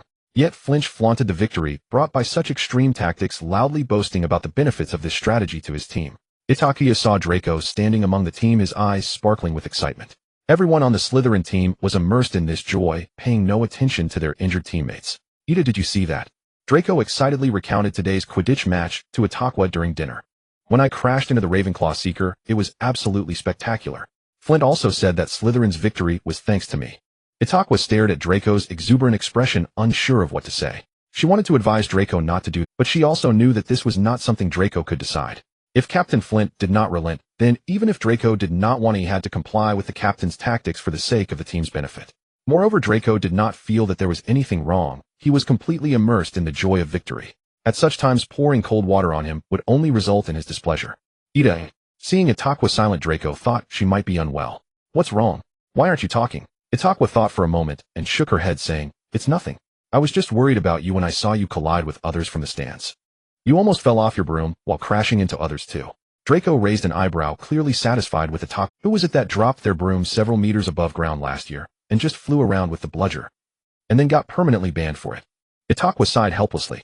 Now I understand how my father felt when he watched me from the stands last year. Alright, I will remember to be more careful next time. Draco could hardly contain the smile spreading across his face. Itakua had planned to talk to Flint about Quidditch strategies the next day. But Hermione, with red-rimmed eyes, came to find her, forcing her to temporarily set aside other matters. What's wrong? Itakua sat by the Black Lake with Hermione. It's Ron. He said my cat ate his pet, and even Harry believes him, Hermione said, sobbing as she hugged. That rat. Itakua frowned. Crookshanks is a cat, and Harry and Ron's suspicion that Hermione's cat ate Ron's rat was somewhat reasonable. But who would reason with a friend in distress? At such times they should just vent together. They're just two boys whose intuition always surpasses their rationality. Itakua handed Hermione a handkerchief. If they learned to think rationally about everything first, they wouldn't lose so many points for Gryffindor. Hermione nodded vigorously. Exactly. They never understand the importance of studying until it's too late, right before finals. Especially Ron. He's just. His head is crammed with food. I can always find remnants of food. Itakua finished Hermione's sentence. Hermione said, your way of speaking is starting to resemble Professor Snape's more and more. Itakua raised an eyebrow, and then pretended to glare at Hermione seriously. 10 points from Gryffindor for Miss Granger's disrespect towards your old professor. Hermione burst into laughter. If Professor Snape saw you like this, it would be disastrous. Itakua quietly breathed a sigh of relief. Is it better now, eh? Hermione nodded. The two girls sat side by side by the Black Lake. In January, the wind by the lake was still harsh, making Hermione and Itakua's noses turn red. Hermione, what are you planning to do next? Itakua gently asked, seeing that Hermione's mood had calmed down a bit. Crookshanks won't speak, so even if you find him, it won't prove anything. I don't care about proving anything, though. Crookshanks has no interest in Ron's stupid rat at all, Hermione said angrily. Itakua nodded helplessly. Speaking of, Itakua wondered, Hermione, don't you have classes to attend? I remember you chose many courses this semester. Hermione's expression became a bit unnatural for a moment. I certainly have other ways. Hermione suddenly seemed to remember something and looked anxiously in another direction, muttering to herself. Oh no, I forgot I need to be outside the charms classroom soon. Itakua was puzzled. Ida, wait for me here for a moment. I'll be right back, Hermione said, and in Itakua's confused gaze, she dashed away. Itakua sighed. She had to obediently stay in her seat and wait for Hermione to return. Unfortunately, before she could enjoy her brief moment of solitude, the loud voices of several boys drew near. It's just a rat. A common rat. It sleeps a lot. It's useless. Fred George. How can you say that about Scabbers? He's been with us since our brother was in school. So what? What of it? Scabbers is part of our family, and now he's been eaten by Hermione's cat. Itakua sighed helplessly. She felt her ears were being assaulted. She stood up and indeed saw the three Weasley boys walking side by side. Good afternoon, Mr. Weasley. Good afternoon, Itakua. Ron said, look, it's the little bat of the old bat. Oh, it's the little snake of Slytherin. I haven't seen her in a long. Yes, she actually managed to skip class for a month, approved by Professor Dumbledore. Bro, I really envy her. Bro, she must have some secret. Itakua thought there's a reason I don't like the Weasleys. Ron, about your pet. I think Hermione doesn't want this to happen either, and besides, there's no concrete evidence that Crookshanks ate your rat. Humph, Ron said angrily. I found Crookshanks' fur on my bed. That's enough proof. That's ridiculous. How do you know it wasn't left there months ago? Just as Hermione returned to find Itakua, she overheard Ron and rushed over to argue with him. Oh, Ron is arguing with the academic genius Hermione. They're fighting over a little rat. Fred and George were enjoying the spectacle, commenting eagerly from the sidelines. Itakua. Seeing the atmosphere turning tense, Itakua quickly pulled Hermione away. She took Hermione away from the Black Lake. Ron's words made Hermione's mood worse, and Itakua had to comfort her until evening before Hermione finally calmed down. The trio had officially entered a Cold War. Hermione attended classes alone, no longer speaking to Harry. Itakua would sometimes keep her company or study with her in the library. However, Hermione had too many classes this semester, she didn't even have time to complain to Itakua. Itakua, is this the difference between a top student and me? In February, Hogwarts welcomed its second match of the year, Ravenclaw versus Gryffindor. Itakua had noticed Draco and his friends sneaking around the night before, as if they were conspiring about something. Itakua instinctively felt that this might not bode well. However, Draco remained cryptic about it. Early in the Hogwarts Great Hall, Draco was casually spreading butter on his bread while feigning nonchalance as he asked, Itakua, what are your plans for today? To watch Quidditch with you. Itakua replied, puzzled. Don't you want to watch the Quidditch match later? Of course not. Draco stammered, I just thought you might not like going out in such cold weather. Itakua nodded. She despised the feeling of being blown about by the wind, and she was afraid of the cold. So if you feel cold, why not read by the Slytherin fireplace? Itakua could hardly believe such words were coming from Draco. Are you still the same Malfoy I know?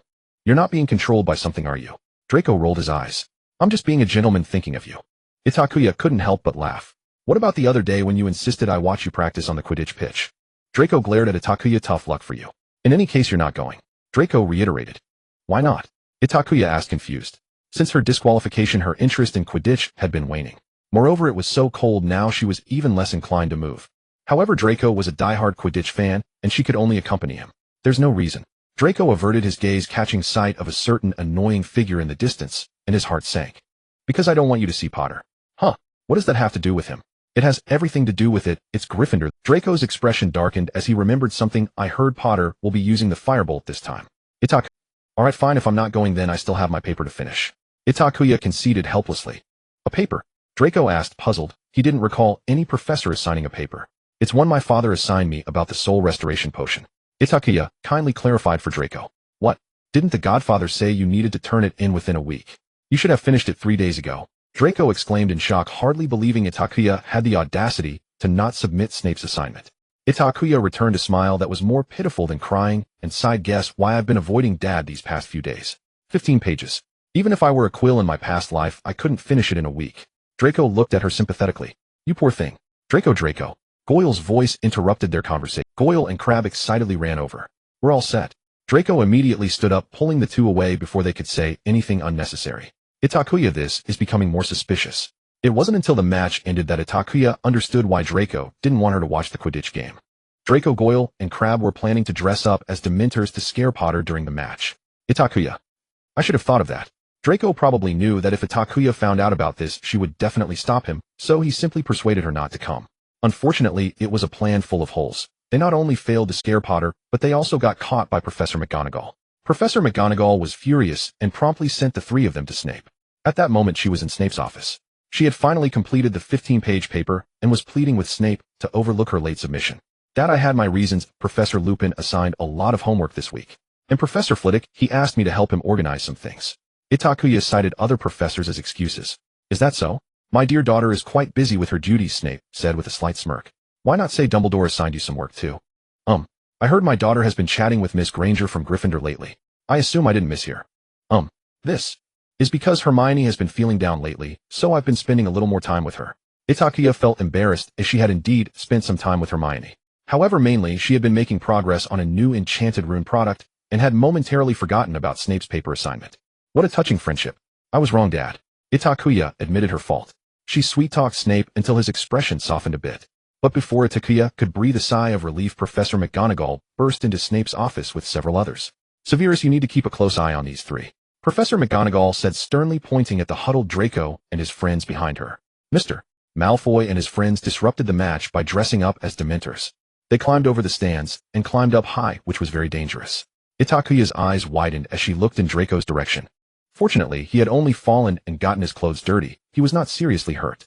Snape's expression was already very grim. He felt like turning Draco and his friends into potion ingredients. I understand, Minerva. Snape nodded at Professor McGonagall. Only then did she leave. After Professor McGonagall's departure, Snape's office fell into a deathly silence. Draco and his friends fell silent, hoping to quell Snape's anger. Itakua knew her father was already very angry. Saying anything to defend Draco at this moment would only add fuel to the fire. Draco noticed Itakuya looking at him and immediately gestured with his eyes. Draco, save me. Itakuya, well then Dad, I'll take my leave. Itakuya cast a helpless glance at Draco. Snape sat at his desk watching Itakuya and Draco exchange glances in front of him. Snape, death glare. I want to see a new 15-page paper before class next week. Snape said coldly. I hope this time my daughter can submit it on time. Itakuya, that's not fair. This is collective punishment. Itakua was released first while Draco and the others remained in Snape's office, their fates uncertain. Writing 15 pages of paper, thank you, it's no different from being dead. Itakua sighed. Fortunately, writing a 15-page essay was not a difficult task for her at this moment. After all, as the daughter of the head of Slytherin and the potions professor, Itakua had been punished by Snape with essays many times. It was getting late, and the February sky had darkened early. Seeing that there was still some time before the curfew, Itakua thought about going to check on Hermione. She had heard that Hermione had been going to classes alone these past few days. Generally, at such times, Hermione could either be found in the library or studying in the Gryffindor common room. Itakua decided to head to the library to see if she could find Hermione. She walked through the quiet corridor. Since it was the weekend and evening, there were hardly any people wandering outside. Suddenly, out of the corner of her eye, Itakua caught sight of an orange shadow darting into the bushes nearby. Crookshanks. Itakua frowned. She looked around to make sure there was no one nearby before using the Dark God's ability. Itakua's figure transformed into a wisp of black mist, and in the next moment she appeared in the bushes farther away while the black mist at the original spot vanished without a trace. Crookshanks. Itakua called out again. She saw a ginger cat squatting nearby, elegantly licking its paw. Crookshanks, you really are hard for Hermione to find, Itakua said as she squatted down. Crookshanks meowed and rubbed its head against her leg. All right, let's go back. Your owner is looking for you. Itakua picked up Crookshanks, but the latter struggled in her arms. While struggling, Itakua heard a sound coming from the darkness. Who? She immediately cast a spell without a wand to produce a flickering light. The other party clearly did not expect Itakua to use wandless magic and cast a spell so quickly, and they fled in a panic. Itakua only managed to catch a glimpse of the figure leaving. It looked like a dog or a wolf. Itakua's expression grew serious. Although it was just a brief glance, Itakua felt it looked somewhat familiar. It seemed to resemble the large dog she had seen at the Itakua Manor. How could this be? Not to mention that Hogwarts is not a place everyone can enter. The Itakua Manor is also quite far from here. How could a dog come all the way here? While Itakua was lost in thought, Crookshanks finally wriggled free from her arms and dashed towards the direction where the large dog had disappeared. Crookshanks. Itakua called out, but dared not use the Dark God's ability again. She could only call Crookshanks' name once more from where she stood. After all this delay, it was already quite late, and Itakua had no choice but to head back home. On her way back, Itakua was still pondering what had happened today. She remembered that when she was at Itakua Manor, Harry had also mentioned that the black dog seemed to be following him. However, she had been so engrossed in the joy of petting the dog that she completely disregarded Harry's words. Now thinking back, if that dog had been following Harry from the very beginning and had mixed into Hogwarts, Itakua could only think of one possibility. That was someone's animagus form. Moreover, it was an unregistered animagus with the Ministry of Magic, just like her previous experience. As Itakua thought of this, she suddenly felt goosebumps all over. She still remembered that when she first saw that tall and handsome black dog, she had lost control and wildly petted its head and tail, touching it all over. If that truly was someone's animagus. Itakua silently looked at her hands. Suddenly, she had the urge to harm her own hands. Itakua sighed, hesitating whether to tell Snape about this matter. After all, so far it was just her speculation. Moreover, she hadn't really seen the full appearance of that thing. What if it was just an ordinary black dog, or another creature from the Forbidden Forest? Forget it, better to observe a bit more. Draco and the others had each lost 50 points for Slytherin and had been personally punished by Professor McGonagall with 4 days of detention. This time, it was not an exploration of the Forbidden Forest. They were required to clean the trophy room without using. Snape was very angry about this, and Draco and the others were not released until just before curfew, looking as wilted as frost-kissed eggplants. After this incident, Draco became much more subdued, quietly attending classes with Itakua, and the frequency of teasing Harry drastically decreased. Don't be down, okay? Itakua noticed that Draco had been unusually silent lately. Don't you know, Dad? As long as it's not a matter of principle, Dad won't hold on to it forever. Yes, Dad was indeed very angry, but your detention is over, and after a while Dad won't be angry anymore. Itakua comforted Draco with great experience. You don't understand, next week is the time to go to Hogsmeade. Draco looked dispirited. I was worried that the Godfather would extend your restriction because of this matter. I had planned to take you to Hogsmeade to have fun several days ago. Itakua did not expect that Draco was actually worried about whether she could go to Hogsmeade, and she was at a loss for words. She pulled out a permission slip from a book beside her and handed it to Draco. Is this the permission slip to go to Hogsmeade? Did the Godfather give it to you? Draco exclaimed in surprise. Itakua nodded. Dad gave it to me when I went to submit my paper today. Are you happy now? Draco's gloom lifted as he excitedly told Itakua about his plans. We can first go to Honeydukes, and then check out the Shrieking Shack. I heard that's a haunted house. I bet you're definitely. I went to see the Leaky Cauldron before. It was absolutely filthy, and they don't even serve students. It's simply I think the Three Broomsticks is better. Itakua nodded. She hadn't really explored Hogsmeade Village yet, although she was usually indifferent to such things. However, listening to Draco's animated descriptions made her feel that it was a place worth looking forward to. Draco's excitement lasted all the way to Hagrid's Care of Magical Creatures class. He casually set his book aside and whispered to Itakua. Itakua noticed that Hagrid occasionally glanced in her and Draco's direction, his eyes full of anticipation and hope. Earlier yesterday, Itakua had received a letter from Hagrid. In the letter, Hagrid asked her if she had any ideas on how to save Buckbeak. Itakua frowned in confusion. She went to find Ron and Harry to learn the whole story. Draco had told Mr. Malfoy about Buckbeak, and the latter had used his connections to seek Buckbeak's execution. Indeed, Hagrid was at fault in this matter, and coupled with the Malfoys' maneuvers, it was said that Buckbeak was to be executed in a few months. How was I supposed to know about this? Itakua said, feeling a headache coming on. Hagrid had already written to her, which proved he had exhausted all avenues. Now he was a professor at Itakuya's institution and an elder, yet he had to seek help from a junior, which showed he was indeed at his wit's end. Although Itakua had no particular feelings for the creature named Buckbeak, Hagrid was the one who had brought her to Hogwarts. Itakua had always remembered this friendship in her heart. Why didn't you tell me sooner? Before Christmas, when Hagrid was summoned for the hearing. Itakua sighed. If it had been a few months earlier, before Buckbeak's execution order was issued, I would have had a way. All I needed to do was write a letter to Mr. Malfoy and persuade Draco. Explaining that she was brought to Hogwarts by Hagrid and expressing her gratitude would likely persuade the two Malfoys to drop the matter. But now Mr.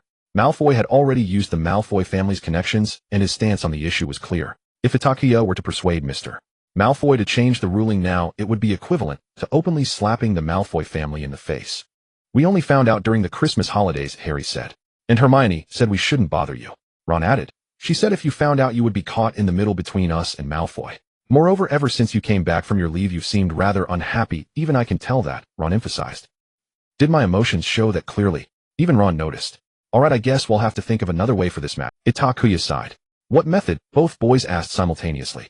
Naturally, it would be an unconventional approach. Itakua rolled her eyes. On the day of Buckbeak's execution, I suspect that Mr. Dumbledore and representatives from the Ministry of Magic will be present.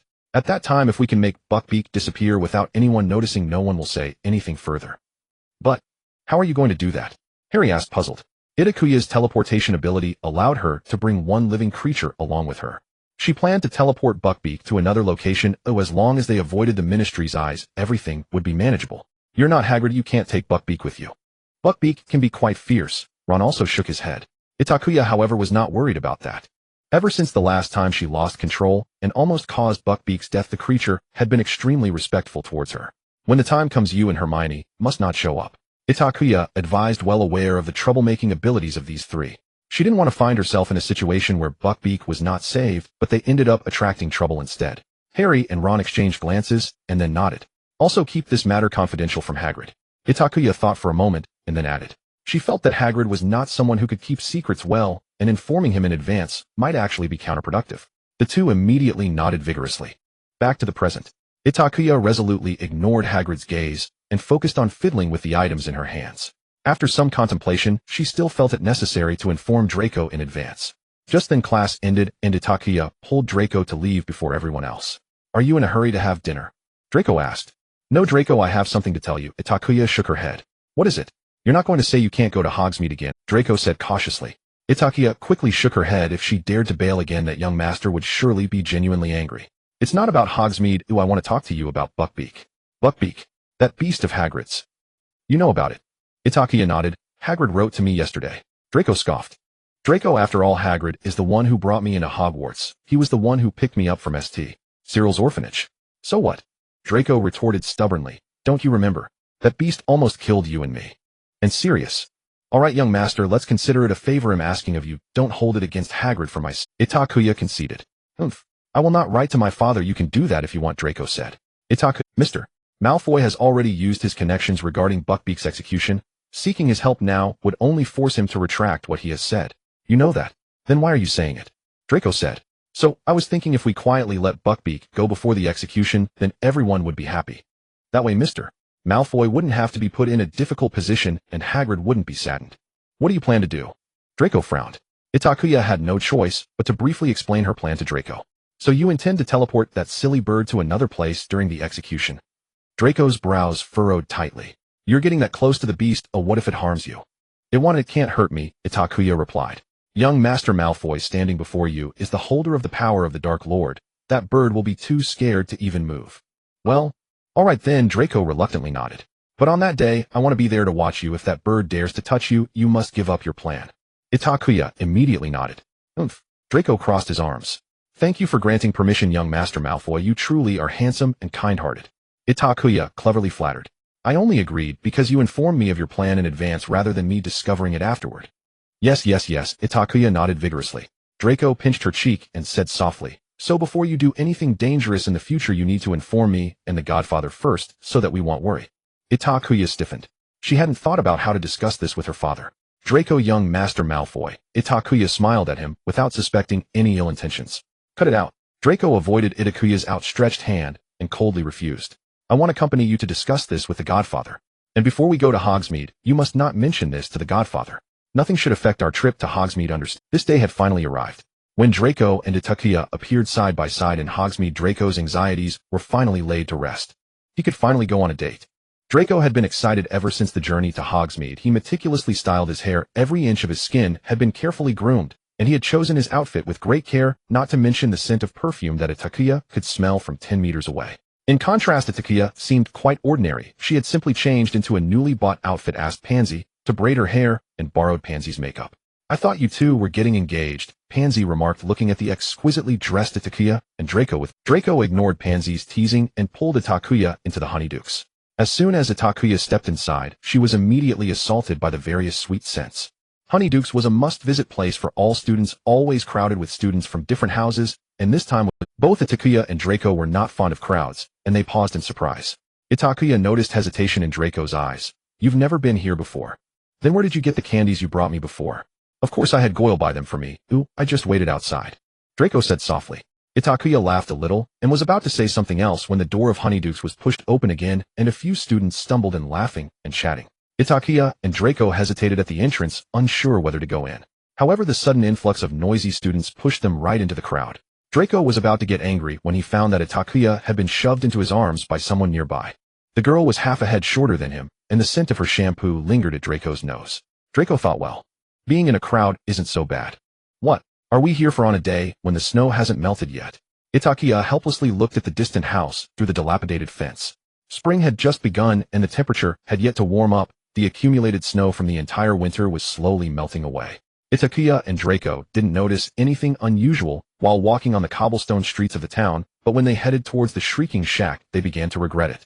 The melted snow mixed with mud dirted their shoes and pants, and Draco nearly fell thanks to Itakua grabbing him just in time. I heard there's a ghost here you don't know. Last time, Draco said. Last time? Itakua frowned. She remembered the last time they went to Hogsmeade, which was the weekend before Christmas, when Draco and Goyle returned in a rather disheveled state. Later, Itakua had subtly asked a few times, but Draco was always reluctant to speak. It wasn't that Draco wanted to hide it, it was just too embarrassing. At that time, he and Goyle had ambushed the Weasley twins and Granger from Gryffindor, mocking them, when suddenly they were attacked by some mysterious force. Goyle was inexplicably pantsed and Draco was grabbed by the feet and dragged several meters. He had been terrified and had run away in a panic. Afterward, he felt that there must be something unclean in the area. If it weren't to pique Itakuya's curiosity, he wouldn't want to come here. It's nothing. Draco waved his hand. Itakua looked at him quizzically, but since he didn't want to say more, she couldn't force. All right then, Itakua nodded. Shall we go back? It's so cold here, let's find a place to get something to drink. Itakuya suggested, sensing that Draco didn't actually like this place. Draco nodded, and the two of them stepped cautiously back into the mud. After walking a few steps, they saw someone approaching from the front talking to themselves. I wonder if Itakuya's plan will work. What if she fails or backs out? Ron said, looking down, pausing for a moment. What plan does she have to take Buckbeak away? I mean, she's just a third year. How powerful can she be? She's certainly much more capable than you silly Gryffindor. Why, Weasley? Why are you alone this time? Did your brothers abandon you? Well, I suppose so. Being cooped up in the same room for too long must be annoying. Itakua felt uneasy when she saw Ron, but didn't have time to pull Draco away. Malfoy. Ron frowned, his expression unfriendly. Itakua is willing to help you save that beast, and yet you dare to doubt her. Draco retorted angrily.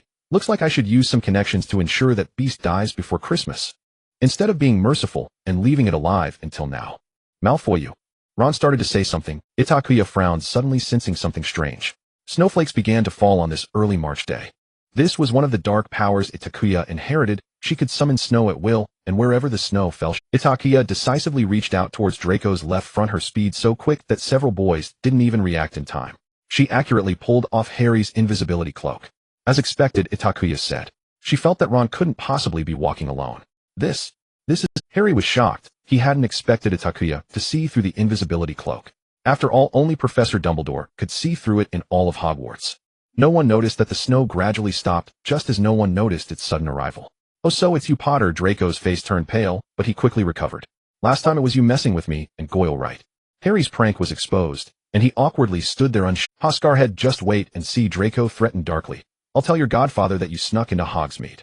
With that, Draco pulled Itakua away. Itakua was dragged along by Draco, rushing back to Hogwarts. All the way, Draco was extremely excited. He could already imagine how miserable Potter would be once Snape got wind of this. Snape would surely deduct 50 points, and then assign detention, just like Professor McGonagall. No, it could be worse. A Potter might even get expelled. Itakua followed behind Draco, witnessing his growing She knew she could no longer stop Draco. After all, Draco and Harry were like oil and water, and now Draco had found out that he had been pranked by Harry during Christmas. Draco not fighting Harry on the spot was already being quite gentlemanly. Itakua sighed, estimating that Harry was bound to have a rough time. The two of them headed straight to Snape's office. Professor Potter went to Hogsmeade. As soon as they entered, Draco couldn't help but share this good news with Snape. Snape looked up from his papers in confusion. Professor Potter somehow snuck out to Hogsmeade. Itakua and Snape's eyes instantly lit up, as if he had heard something interesting. He turned to look at Itakua. Itakua nodded. Very well. It seems I need to have a chat with Mr. Potter. Snape nodded in satisfaction. When Harry was caught in Snape's office, Itakua and Draco were also present. In fact, Itakua initially intended to leave, but Draco insisted on staying to watch Harry make a fool of himself. He was even willing to grade first-year assignments for Snape. Itakua remarked, at this moment it's hard to tell whose sacrifice is greater. Snape originally did not intend to let Itakua and Draco stay, but then he reconsidered. After all, he hadn't personally caught Harry in Hogsmeade. He needed someone to bear witness. Mr. Potter, I heard an interesting story today. Snape's expression was grim, and a slight cold smile tugged at his lips. Mr. Malfoy and Miss Itakua said they saw you at Hogwarts. I assume you can explain to your poor professor what this is all about. Snape's office fell into a deathly silence. Itakua felt nearly drowned in the awkward atmosphere, huddled in the corner with Draco, exchanging glances. Itakua said, I really can't take this anymore. I want to leave this place. Draco replied, don't say silly things. Watching the fool make a mess is such a delightful experience. Draco's smile was almost Erdo-ear.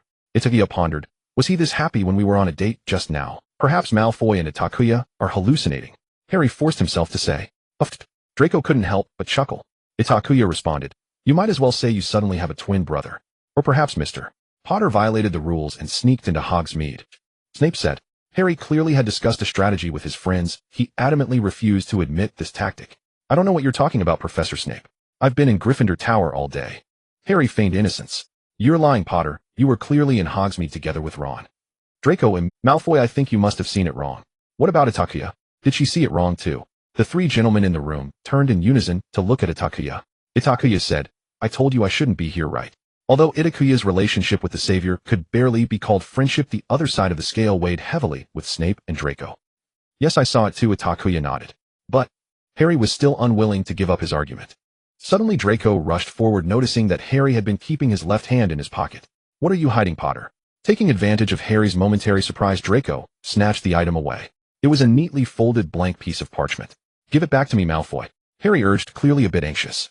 Hand it over, Draco. Snape commanded, clearly realizing the uniqueness of the item. Snape took the item handed over by Draco and tried several spells, but none worked. Snape glanced at Itakua, who obediently approached.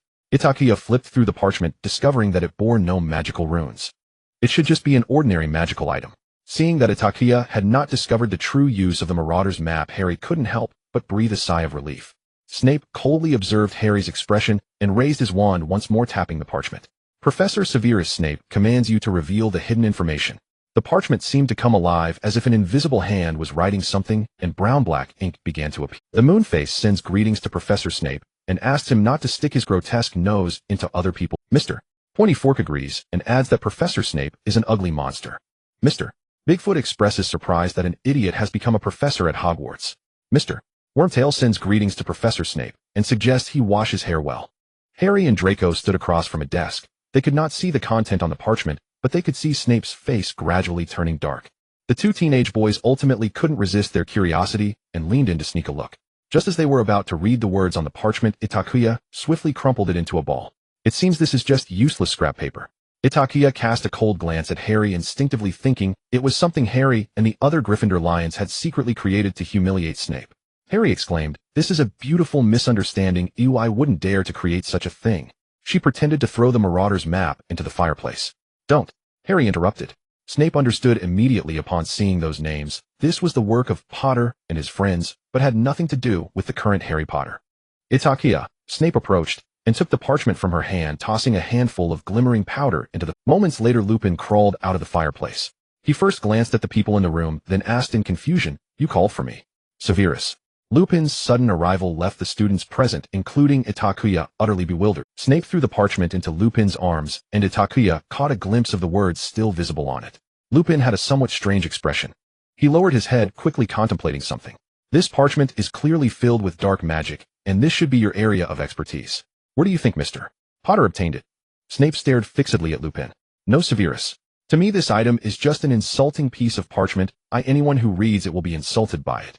I guess this is just a trinket from a joke shop." Itakua frowned. It was evident that Lupin was lying. An item that insults anyone who reads it isn't hard to make. However, the language that had just appeared on the parchment was clearly targeted. If it wasn't designed by someone who knew Snape, it simply couldn't exist. And yet Lupin seemed oblivious to this simple truth, which only proved he was acquainted with the creator. A joke shop. Snape's expression remained grim. "I am more inclined to believe that Mr. Potter obtained..." "What do you think, Lupin?" "You mean Mr. Wormtail and those people?" Lupin turned to Harry, his tone as gentle as ever. "Harry, do you know these people?" "I don't know them," Harry replied. Itakua sneered. Oh, she had already guessed that Lupin was hiding something. He not only knew the creator of this item, but was also quite familiar with them. When werewolves see the full moon, they become agitated, hence the term moonface. The four names on the parchment correspond exactly to the members of the Marauders. Only they would dare to openly insult Snape. In fact, Itakua had not initially considered this connection, until she recalled the appearance of that wolf dog. Although it was as thin as if it were malnourished, it had paws as broad as bear paws. Thus it was known as Bigfoot. That was the nickname of Sirius Black among the Marauders. Itakua speculated that the four of them, except for Lupin, were all animagi, and they were undocumented animagi. They named themselves after certain traits of specific parts of the animals. Itakua frowned. If that was the case, what she saw at Hogwarts that day could very well have been Sirius Black. "Dad, I have something to tell you." Itakua spoke up immediately. This matter was far more serious than any insult found on the parchment. Sirius was still within Hogwarts, and Hogwarts was not safe. Headmaster Dumbledore must research the entire... Professor Snape. The door to Snape's office was pushed open as Ron hurriedly walked in. That parchment was bought for Harry at the joke shop. Ron did not know how he learned that Harry's Marauder's map had been discovered, or if he had been eavesdropping outside. Itakua's words were interrupted as she saw Ron's flustered demeanor and couldn't help but frown. "Fred George, how can you say such things about Scabbers? He has been with our family since my brother's school days." Itakua felt as if she had been doused with a bucket of cold water. "Merlin, she should have thought of it earlier." Ron's rat. "Wait, speaking of rats. If you look solely at the rat's tail, it resembles an earthworm. So it could also be called. So does this mean that one of the two who had died among the Marauders is actually not dead? Mr. Weasley, I assume you are aware that this is my office and entry is not permitted without permission." Snape was quite displeased with Ron's actions. "I'm sorry, Professor Snape." Hermione entered from outside. Clearly the two of them had been concerned about Harry and had been waiting outside. As a result, Hermione, unable to stop Ron in time, barged in. "Miss Granger." Snape sneered. "Congratulations, you have each lost 5 points for trespassing into the headmaster's office. Which one is Mr. Potter?" Itakua looked at Lupin and asked in an undeniable tone. Lupin, caught off guard, stared blankly at Itakua. What was James Potter's nickname? Prongs or Wormtail? Itakua's expression was serious, and the room fell. "Prongs," Snape answered Itakua. Itakua gasped. "What did you think of?" Snape asked, frowning. "Prongs was James Potter. This meant that the one who survived was Wormtail Peter Pettigrew." Yet Itakua clearly remembered Draco mentioning the origin of this matter. Sirius betrayed his friends, ultimately causing Harry to lose his parents. And the enraged Wormtail was also killed by Sirius. He didn't leave behind a complete corpse, just a finger. No complete corpse. Ron, you said your rat. Scabbers has been with your brother since he started school. How many years has it been alive now? Itakua turned her head towards Ron and asked slowly and clearly. Snape and Lupin's expressions turned grave at her words. They suddenly looked at Ron. Scabbers. Scabbers. He's been with my family for 10, 12 years, Ron stammered under the sharp gazes of the two professors. Upon hearing the number 12, the two professors could hardly maintain their composure, and even Itakua couldn't help but clench the hem of her clothes. What characteristics does he have? Where is he now? Lupin and Snape spoke simultaneously. Ron, he is missing a toe on one paw. He hasn't been seen for months. At a crucial moment, Hermione calmly answered the professor's questions. I will go get Dumbledore, Snape said, leaving the office in a hurry, giving Lupin a meaningful glance as he left. The latter nodded seriously, already gripping his wand. Professor Lupin, I don't understand what happened. Harry asked. He sensed the atmosphere had become heavy, yet he couldn't piece together the scattered conversations into useful information. Itakua walked over to Draco and held his hand. She noticed Draco also looked puzzled, but as the heir of the Malfoy family, he vaguely sensed that this was a very serious matter.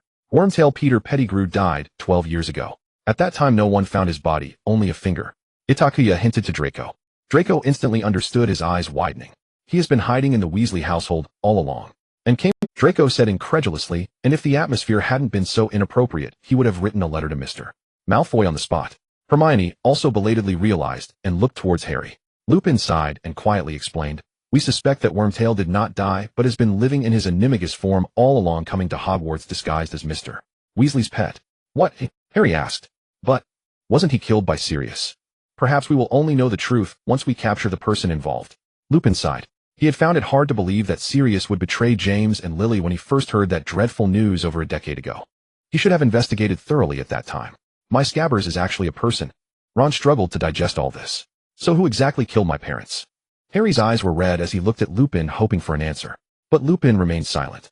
Harry's mind was filled with thoughts of his parents, and he wanted to rush out to do something, but Hermione and Ron held him back together. Harry, don't be impulsive. Let go of me. The three struggled together. Truly living up to the reputation of Gryffindor's foolish lion, Draco looked disdainfully at the commotion. Itakua tugged at Draco's sleeve, signaling him to stop talking. The latter glanced at Lupin, whose expression was grave, and said nothing further. Itakua used transfiguration to conjure 8 chairs in the empty space of the office and placed a long table in the center. She invited everyone to sit down. Next, she poured a cup of red tea for everyone. Dad has gone to fetch Headmaster Dumbledore. I believe there will be a resolution to this matter. Lupin looked at Itakua, who was calm and courteous, and sincerely praised her. Thanks to Miss Snape's timely discovery, we have the opportunity to uncover the truth. Itakua shot Lupin a glance, and then casually said, after all, I inherited my father's flaws and cannot help but meddle in others' affairs. That was what Lupin left on the Marauder's map. Lupin, When Snape brought Dumbledore back to his office, several people were quietly sipping red tea. There was no helping it. Peter Pettigrew and Sirius were currently somewhere at Hogwarts. If this group went to find Dumbledore in a grand manner, one of those two might see them, leading to suspicion. However, Lupin and Snape could not simply send the students back. It was easy enough for Itakua and Draco. As long as Snape personally issued a confidentiality order, they would naturally know their limits. But the situation was different for the trio of the Chosen One.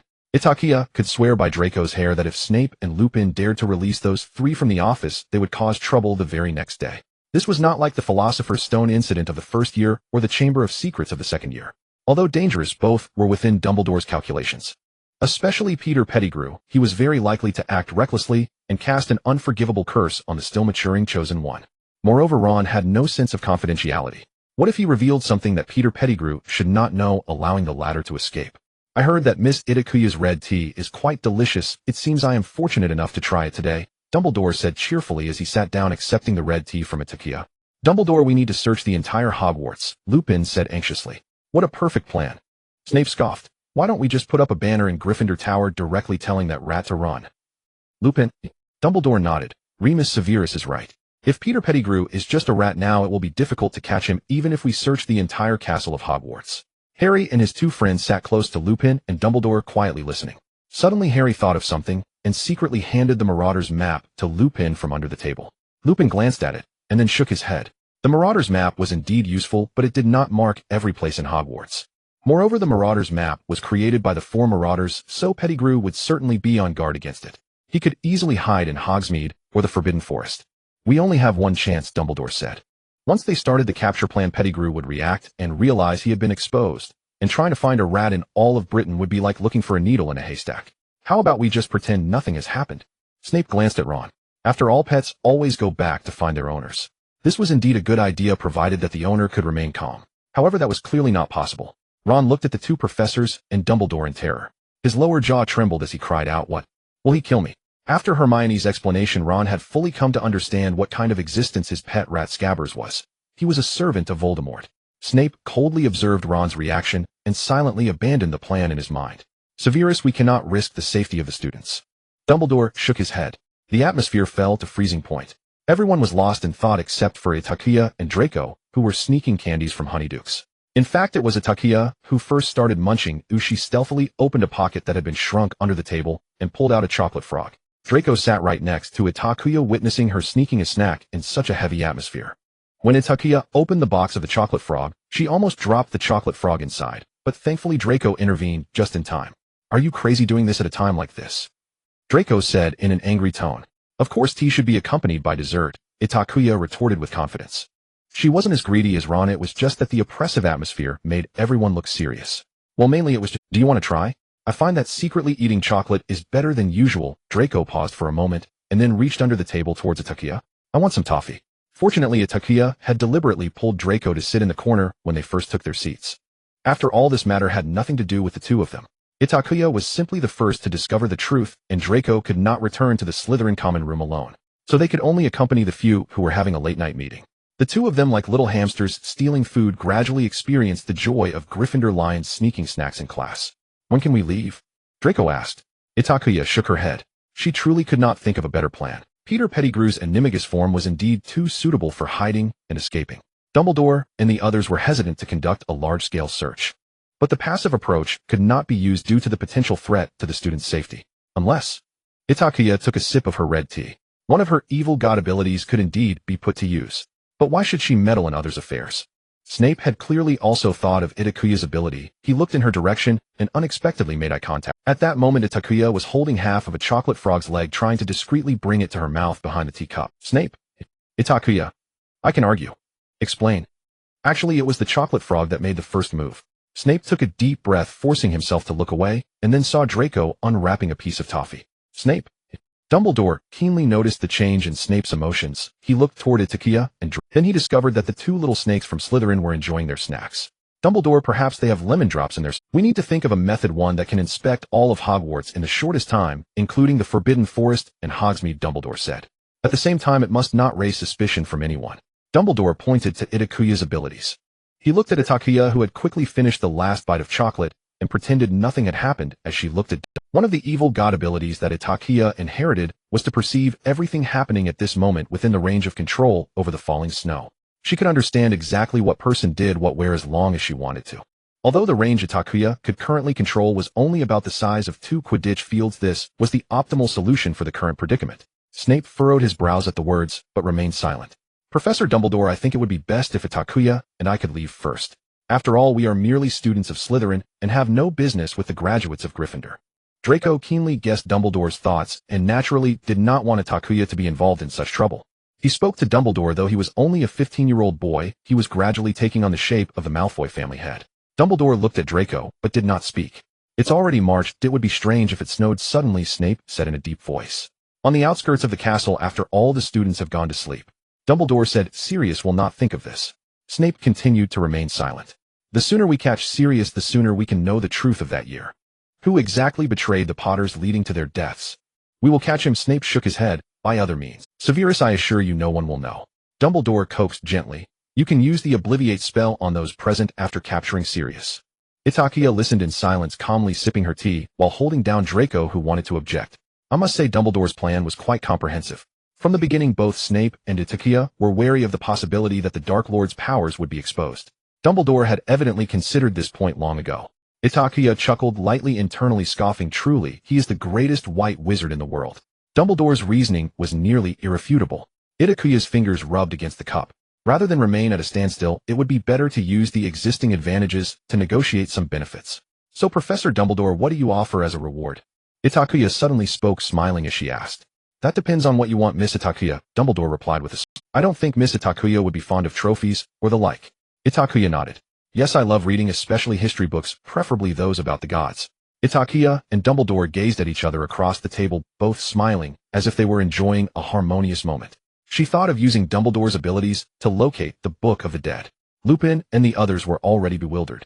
They remained puzzled even after leaving Snape's office and climbing up to the astronomy tower.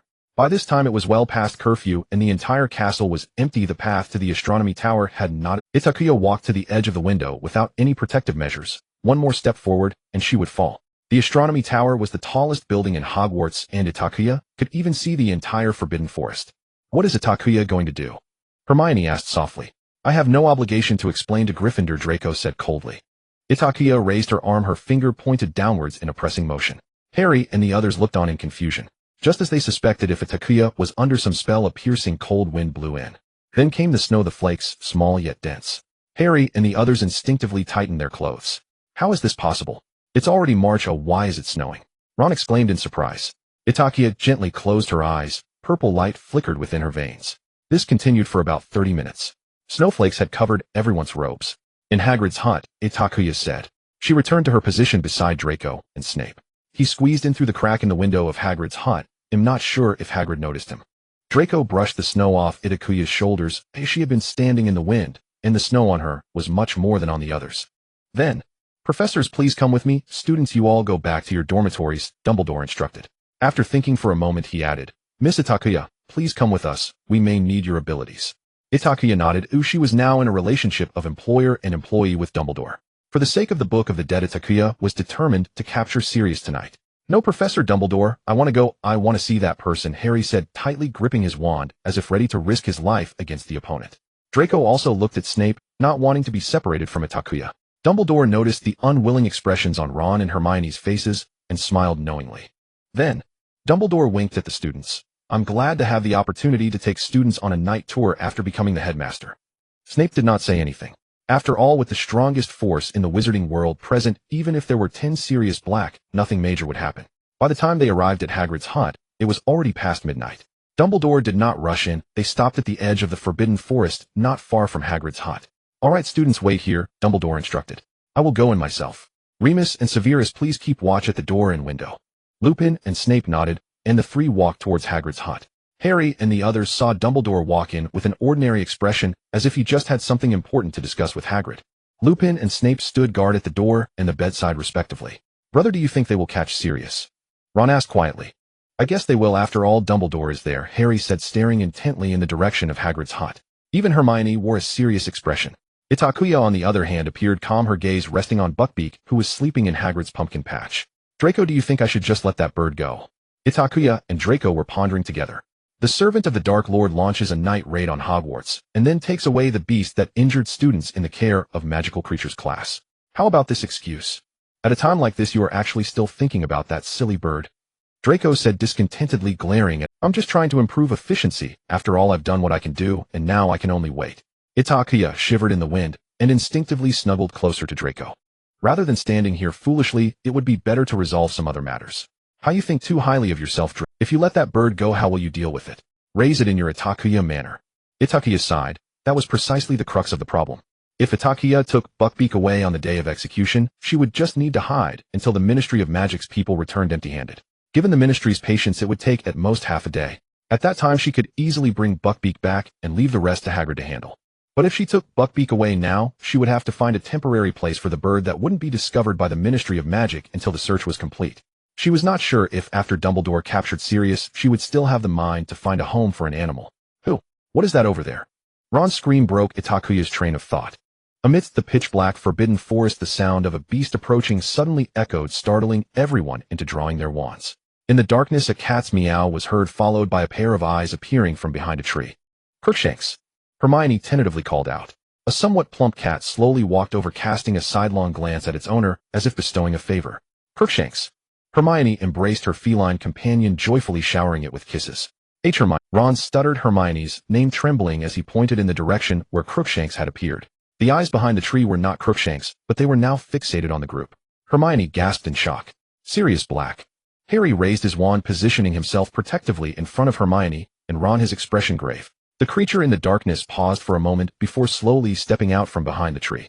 It was a large black dog nearly the size of a bear, but it was so thin that only skin and bones remained. As the black dog approached, it transformed into a tall, gaunt man with dark circles under his eyes, his complexion ashen, looking extremely haggard. Harry, do you know me? He asked. Sirius wanted to move closer, but Harry's wand held him back. Until the truth was revealed, Harry found it hard to trust anyone. Tell me what happened back then. Who betrayed my parents? Harry asked, his voice trembling. Was it you, or Wormtail? Who mentioned that name? Where have you seen him? Sirius became agitated upon hearing the name, his voice rising with each word. Please calm down, Mr. Bigfoot. Itakua frowned. They were not too far from Hagrid's hut, just separated by a patch of pumpkin field, and their voices could easily be heard there. Oh, Severus' daughter. Black chuckled, then began to scrutinize Itakua, as if seeing something new. I never expected Severus to have a daughter. Yes, I think Mr. Mooney has thought that too. How do you know that nickname? Did Severus tell you? Black asked. I suspected it the day I saw you near Hogwarts. The fugitive Sirius Black is likely an animagus. Itakua explained her reasoning simply. Sirius went from admiration to shock. He couldn't believe that a third-year student could uncover the truth from just a few words. When Sirius heard that Dumbledore had sent people to capture Wormtail, his expression grew even more intense. Sirius said, wanting to move forward. He could hardly contain the thrill of vengeance that was about to be fulfilled. But he was a step too late. From Hagrid's hut came the sounds of furniture crashing to the ground, followed by a black shadow darting out of the window, struck by a spell from Snape. The rat slowly transformed into a balding man with a sharp nose. Snape pressed his wand against the man. Peter Pettigrew. Wormtail, I presume you should have died 12 years ago, not appear before me. Severus. Peter Pettigrew. Sirius lunged forward, wishing he could devour the man alive. Dumbledore and Lupin also approached. Sirius. Remus.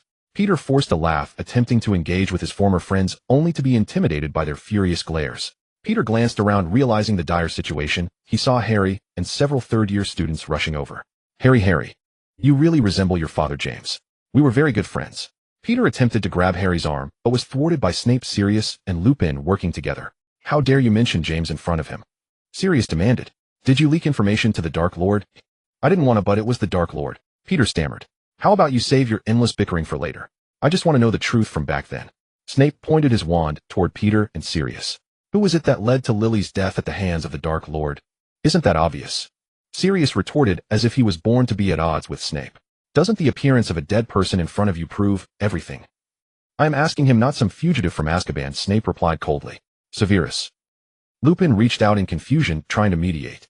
Severus, it seems your clever reasoning has failed once again. Sirius stepped in front of Snape. Perhaps next time you should stick to your potion making instead of playing house.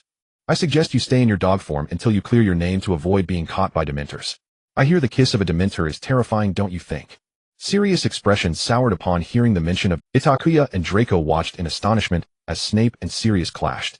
Indeed, no one could out-argue. Harry and the others were also bewildered. They couldn't believe someone could challenge Snape's authority. Only Dumbledore watched with amusement. All right, Severus, I believe we have more important matters to attend to, don't we? Dumbledore signaled to Snape, who immediately cast the legilimency spell on Peter. What is this? Itakua asked in surprise, having never seen this spell before. The legilimency spell, a charm that can invade another's mind and read their memories. Dumbledore explained. However, this spell is very dangerous for those with damaged souls, as it can easily lead to a state of eternal slumber. After all, this is considered a soul-related spell. Itakua nodded. A moment later, Snape had extracted the truth he sought from Peter's memories. They temporarily switched secret keepers. The true secret keeper was Peter Pettigrew, who betrayed the Potter's true location. Snape cast a cold glare at Peter. If not for the students being present, he would have cast a killing curse right then. Harry, your father wouldn't want me dead. Peter knew he was doomed. He crawled over and desperately clutched at Harry's pant leg. Itakua scoffed, harboring deep disdain for such a pathetic person who would say anything to save his life. How do you know the thoughts of the deceased? Why don't you go down and ask them yourself? No, Wormtail cannot die, Harry spoke after a long silence. He must go to the Ministry of Magic to face judgment. Azkaban is his rightful place. Harry glanced towards Sirius's direction. Only this way can your name be cleared. Good boy, I'm glad you think so. Dumbledore walked over and patted Harry on the shoulder. I will contact the Ministry of Magic and wait for them to send an order. Dumbledore shot a glance at Snape. I suppose I have to disturb Fudge at this time, Dumbledore said, and then he directly disapparated. Snape and Lupin were holding Wormtail tightly, with the two of them leading the way, followed by Sirius and the Godfather and Godson finally recognized each other. Itakuya and Draco were once again at the back. As they returned, dawn was approaching, and the dark night sky revealed a hint of light. It truly has been a bizarre, yet fulfilling day, Itakuya yawned. This incident teaches us not to complain to my father without reason. It should be that you shouldn't overthink things, Draco corrected her. If it weren't for your brilliant thought that the red-haired rat might be a person, would we have had to endure a night of cold wind at the edge of the forbidden forest? I don't care, you were the one who complained to Dad first. Itakuya forced herself to be spirited while bickering with Draco. Why don't you mention that you were the one who first discovered Pettigrew sneaking into Hogsmeade? Draco concluded this is all Pettigrew's fault. Harry. Hearing the noise, Harry and Sirius turned back. Harry had become accustomed to this. His mind was solely occupied with the fact that Wormtail had indirectly caused his parents' deaths. He glanced back, but continued walking with his head down. Sirius was quite interested in Itakuya, or rather he was very intrigued by the existence of Snape's daughter. If it weren't for that curly-haired little witch insisting he couldn't ask who Itakuya's mother was, he could have clarified Snape's romantic life long ago. Miss Snape, I must thank you for your keen wit deducing the truth from such a small detail, Sirius said elegantly and gentlemanly. Otherwise I fear I would have to remain a dog for quite some time. No need for thanks, Mr. Black. Itakuya smiled appropriately.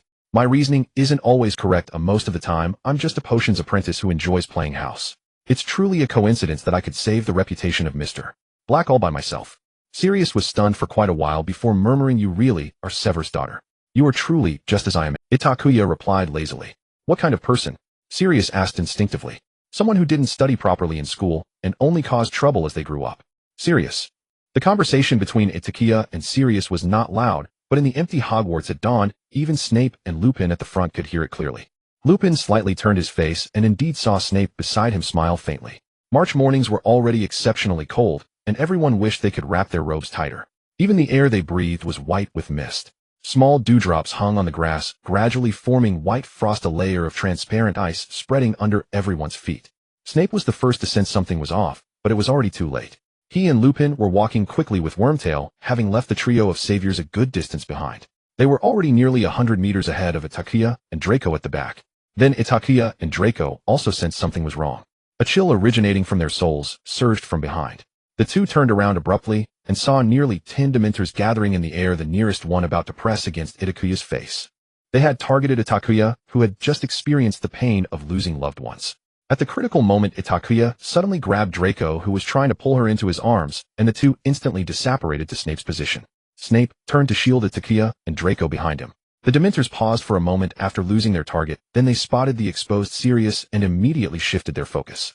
Sirius was startled by Itakuya's disapparation ability. He lost his best chance to hide, and the Dementors began to suck away his emotions, rendering him motionless. Bigfoot! Lupin shouted, rushing over to draw his wand. At the same time, more and more Dementors gathered, some rushing towards Sirius, Lupin, and Harry, while others headed straight for Lupin, and Snape immediately cast the Patronus charm to counter the Dementors. Itakuya and Draco stood behind Snape, and in front of them a silvery white stag emerged from Snape's wand. Itakuya stared at the stag in a daze. She hadn't expected that Snape was still reminiscing about Aunt Lily at this point. Itakuya! Draco suddenly called out, raising the wand he had been holding tightly, quickly casting Expelliarmus. Itakuya snapped back to her senses. It turned out that the unrestrained Wormtail had hidden a wand somewhere. He wisely refrained from attacking Snape, and instead used a spell against Itakuya. A sinister smile crept onto his face. Soul out of the sheath. Wormtail knew that Itakuya's soul was damaged, so he used the Cruciatus Curse from the 3 unforgivable curses. He knew that even his mediocre execution of the Cruciatus Curse would pose a lethal threat to Itakuya. Although Draco's spell performance was quite good, and he often practiced with Itakuya under Snape's guidance, he was still just a third-year student and could not match an adult wizard. Moreover, the opponent had long been prepared. His Expelliarmus did not hit Pettigrew. Avada Kedavra! Snape had to stop the Patronus charm to deal with Wormtail first. At the same time, Itakuya also disapparated to safety again, not forgetting to take Draco, who was closest to her. Wormtail, having failed in one plan, immediately transformed into his Animagus form to evade Snape's killing. Snape intended to strike again, but the incessant Dementors left him no time to spare, while Itakuya and Draco had already disapparated to a place several dozen meters away to avoid Wormtail's recent Cruciatus Curse. Transformed into a mouse, Wormtail scurried into the forest. Thinking of escaping, Itakuya's wand burst forth with deep purple light black mist enveloping her entirely. Her figure vanished from the spot, leaving only Draco standing alone. Once again snow began to fall in the forbidden forest, but this time it was heavy and swift, with snowflakes swirling like goose feathers in the raging wind. Itakuya was constantly weaving through the forbidden forest. The little dwarf Peter must die, not only because he betrayed the Potter couple, More importantly, he had already seen her abilities if he escaped, and told his master one day everything would be. This was Itakuya's greatest trump card. She and Snape originally planned to use this ability to catch their enemies off guard. Killing Curse. Itakuya suddenly cast a spell at a pile of dead branches under a tree. A black gray rat sprang out from among the leaves, and Itakuya's spell missed. The little dwarf Peter, disguised as Ron's rat, knew about Itakuya, the genius girl. He had started paying more attention to her since she transformed into Snape's daughter in her second year. Peter knew that Itakuya's spellcasting speed was slightly faster than that of regular students, so he was already prepared. When Itakuya's first attack failed, she did not panic. She calmly released another spell. Avada Kedavra. This green light nearly grazed the rat's head, but unfortunately it still did not hit. The little dwarf Peter emerged from behind the tree in human form. Snape actually taught you the unforgivable curses. Dad wouldn't let me learn those, Itakuya coldly replied. Among the 3 unforgivable curses, Itakuya inherited all but the soul curse from the shadow Itakuya. You have great potential, you should join us. The little dwarf Peter mistakenly believed that Itakuya had secretly learned the unforgivable curses, thinking she was a natural Death Eater. Your master will accept you. Please, your useless master probably doesn't even know where he is surviving now. Itakuya mocked. She was too lazy to waste words with the little dwarf Peter and cast another killing curse at that. Although Itakuya had the inheritance of the shadow Itakuya, it was not her own experience. To put it bluntly, she was just a third-year student capable of proficiently using many spells. In her first year, she managed to hit Quirrell possessed by Voldemort only because Voldemort was frightened by the evil aura emanating from Itakuya. When it came to spell dueling, Itakuya's accuracy and reaction speed were far inferior to that of the adult wizard, the little dwarf Peter. Fortunately, she could rely on the power of the evil god to teleport and evade the opponent's deadly spells. With ample magical reserves, casting 3 killing curses in one breath was not an issue. Thus, the battle between the little dwarf Peter and Itakuya reached a stalemate. The little dwarf used the less magic-consuming soul curse against Itakuya, while Itakuya avoided with teleportation. Next, Itakuya unleashed 2 or 3 killing curses in succession, all of which were dodged by the little dwarf. Both were waiting for the other to exhaust themselves or make a mistake. Fine beads of sweat formed on Itakuya's forehead. She felt an unprecedented pressure, death. Even in the Ian Manor, under the inhuman torment of Saint Cyr, Itakuya had the shadow Itakuya to protect her. And normally she had Snape by her side. The little dwarf Peter's attacks were too adept. She didn't even have time to activate the remnants of the evil god beside her heart. Once she stopped teleporting, she would be hit immediately by Peter's soul curse. Now she had only 2 paths to take. Either teleport back to Snape, letting the little dwarf Peter go, or continue to hold her ground waiting for the other to make a mistake or for Snape and the others to find her. Itakuya gritted her teeth. Her gaze was firmly locked on her opponent. She couldn't let a troublesome opponent escape after holding on for a few more rounds.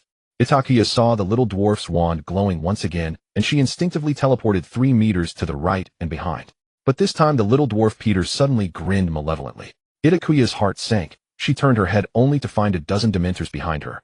Oh no, she had been so focused on the little dwarf Peter that she forgot to pay attention to the temperature of the surroundings.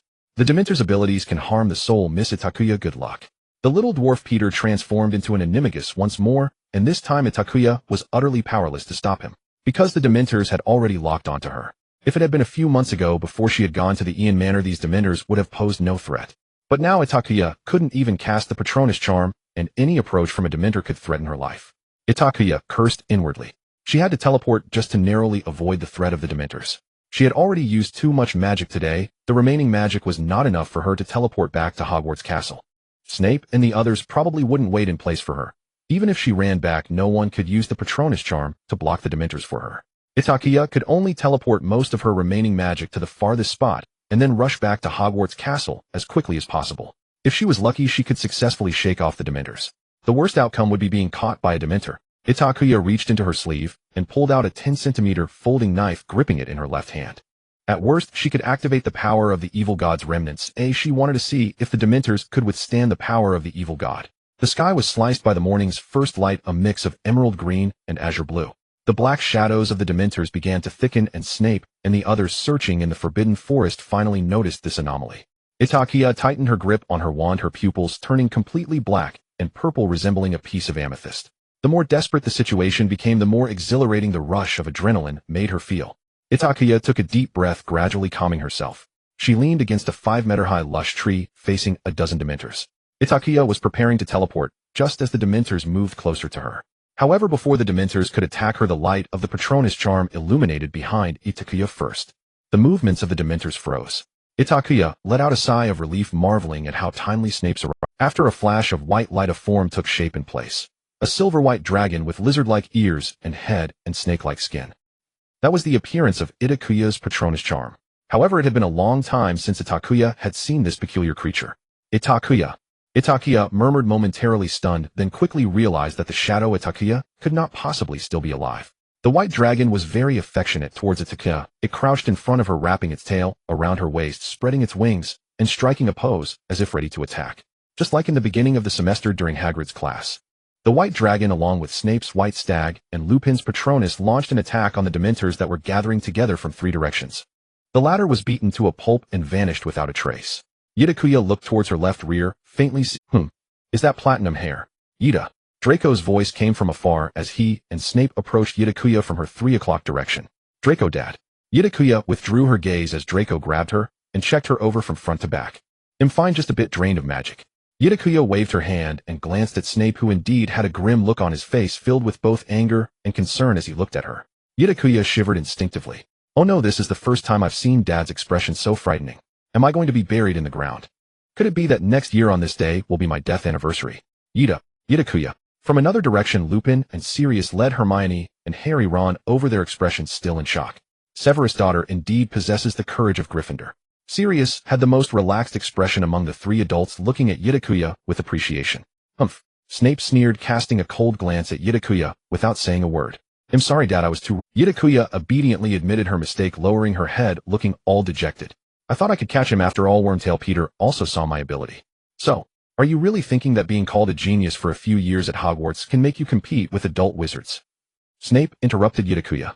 It seems this fame has made you arrogant to the point of forgetting yourself. Snape cast a sidelong glance at another third-year Hogwarts student who had also become arrogant due to fame.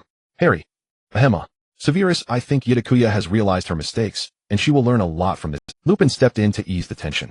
A thin layer of sweat had formed on his forehead. Although he was startled by Itakua's actions, he was clearly more of an encourager compared to Snape's stern education.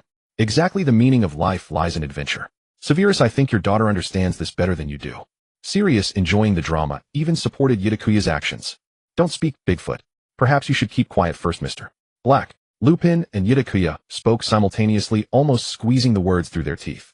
Snape cast a cold glance at Sirius. He swept his gaze over Itakua, confirming that she was indeed just overly drained of magic, then turned and walked away, swinging his black robe. Itakua looked at Sirius gloomily, silently swearing to herself that from now on she would avoid any contact with dogs. On the way back, Snape walked in front, the students in the middle, with Lupin and Sirius bringing up the rear. I'm done for. Dad is really angry this time. Itakua covered her face. I don't feel sorry for you at all, really. Draco coldly retorted. He was almost scared to death by Itakua. I was just a bit impulsive, thinking I shouldn't let Wormtail go, or it would be troublesome. You shouldn't have used your ability. Draco said, if it weren't for Dumbledore, things wouldn't have turned out this way. Dumbledore's original plan was to capture Wormtail Peter and use a memory charm to erase Itakua's involvement in this matter. This way they could efficiently capture Wormtail Peter while ensuring Itakua's safety. However, no one expected that Wormtail Peter could escape during the distraction caused by the Dementor's attack. I thought I could use apparition to catch him. Itakua sighed. Dad was right. Oh, I was indeed too arrogant. Upon reflection, Itakua had never faced setbacks in her spellcasting abilities. She had the talent left to her by the shadow, Itakua, and the power of the Dark God. Whether in Flitwick's Charms class or daily life, she handled everything with remarkable ease. This was because the level of confrontation she had experienced was limited to students her age, not counting Harrow. This gave Itakua a blind confidence. She believed she had enough ability to face adult wizards. This confidence only grew after she could tap into the power of the Dark God. I should have been more cautious. Itakua reflected. Dumbledore should be held responsible. If it weren't for his suggestion to use your ability, you wouldn't have been exposed. Draco frowned, defending Itakua. I really wish my dad could pull Dumbledore down from the position of headmaster. Dumbledore couldn't have predicted the attack of the Dementors. It was all just an accident. Harry frowned, unable to help but retort. Ha, bloody Potter, why shouldn't he be held responsible? As headmaster, he failed to protect the students. Isn't that dereliction of duty? Draco retorted. St. Potter. Draco shot Harry a nasty look. And you, if it weren't for your parents' incident. Draco. Itakua hurriedly pulled Draco back, preventing him from continuing. The Potters had already passed away. I no matter what, they shouldn't be dragged into this. Speaking of which, I was almost attacked by the Dementors. Luckily, someone used the Patronus charm in time to drive them away. Itakua pinched her chin, recalling another matter. Of course, that was my godfather's Patronus charm. No, Itakua shook her head. Dad and Professor Lupin's Patronus charm came a bit late. Before that, another person saved me with a Patronus charm. Besides, that person's Patronus was the same as mine before a dragon. What? Draco was surprised. Itakua frowned. Wasn't it you? I thought it was your Patronus since you've been secretly practicing the Patronus charm. Since Itakua learned that she couldn't use the Patronus charm, Draco had secretly sought Snape to learn it. Draco kept all of this from Itakua. He initially wanted to surprise her, but unfortunately she already knew. Who was practicing? Draco's ears turned red. He saw the mischievous glint in Itakua's eyes and had to concede. Alright, I was practicing, but I'm not at the stage where I can transform yet. Hermione followed behind them, quietly listening to Itakua and Draco's conversation, revealing a thoughtful expression.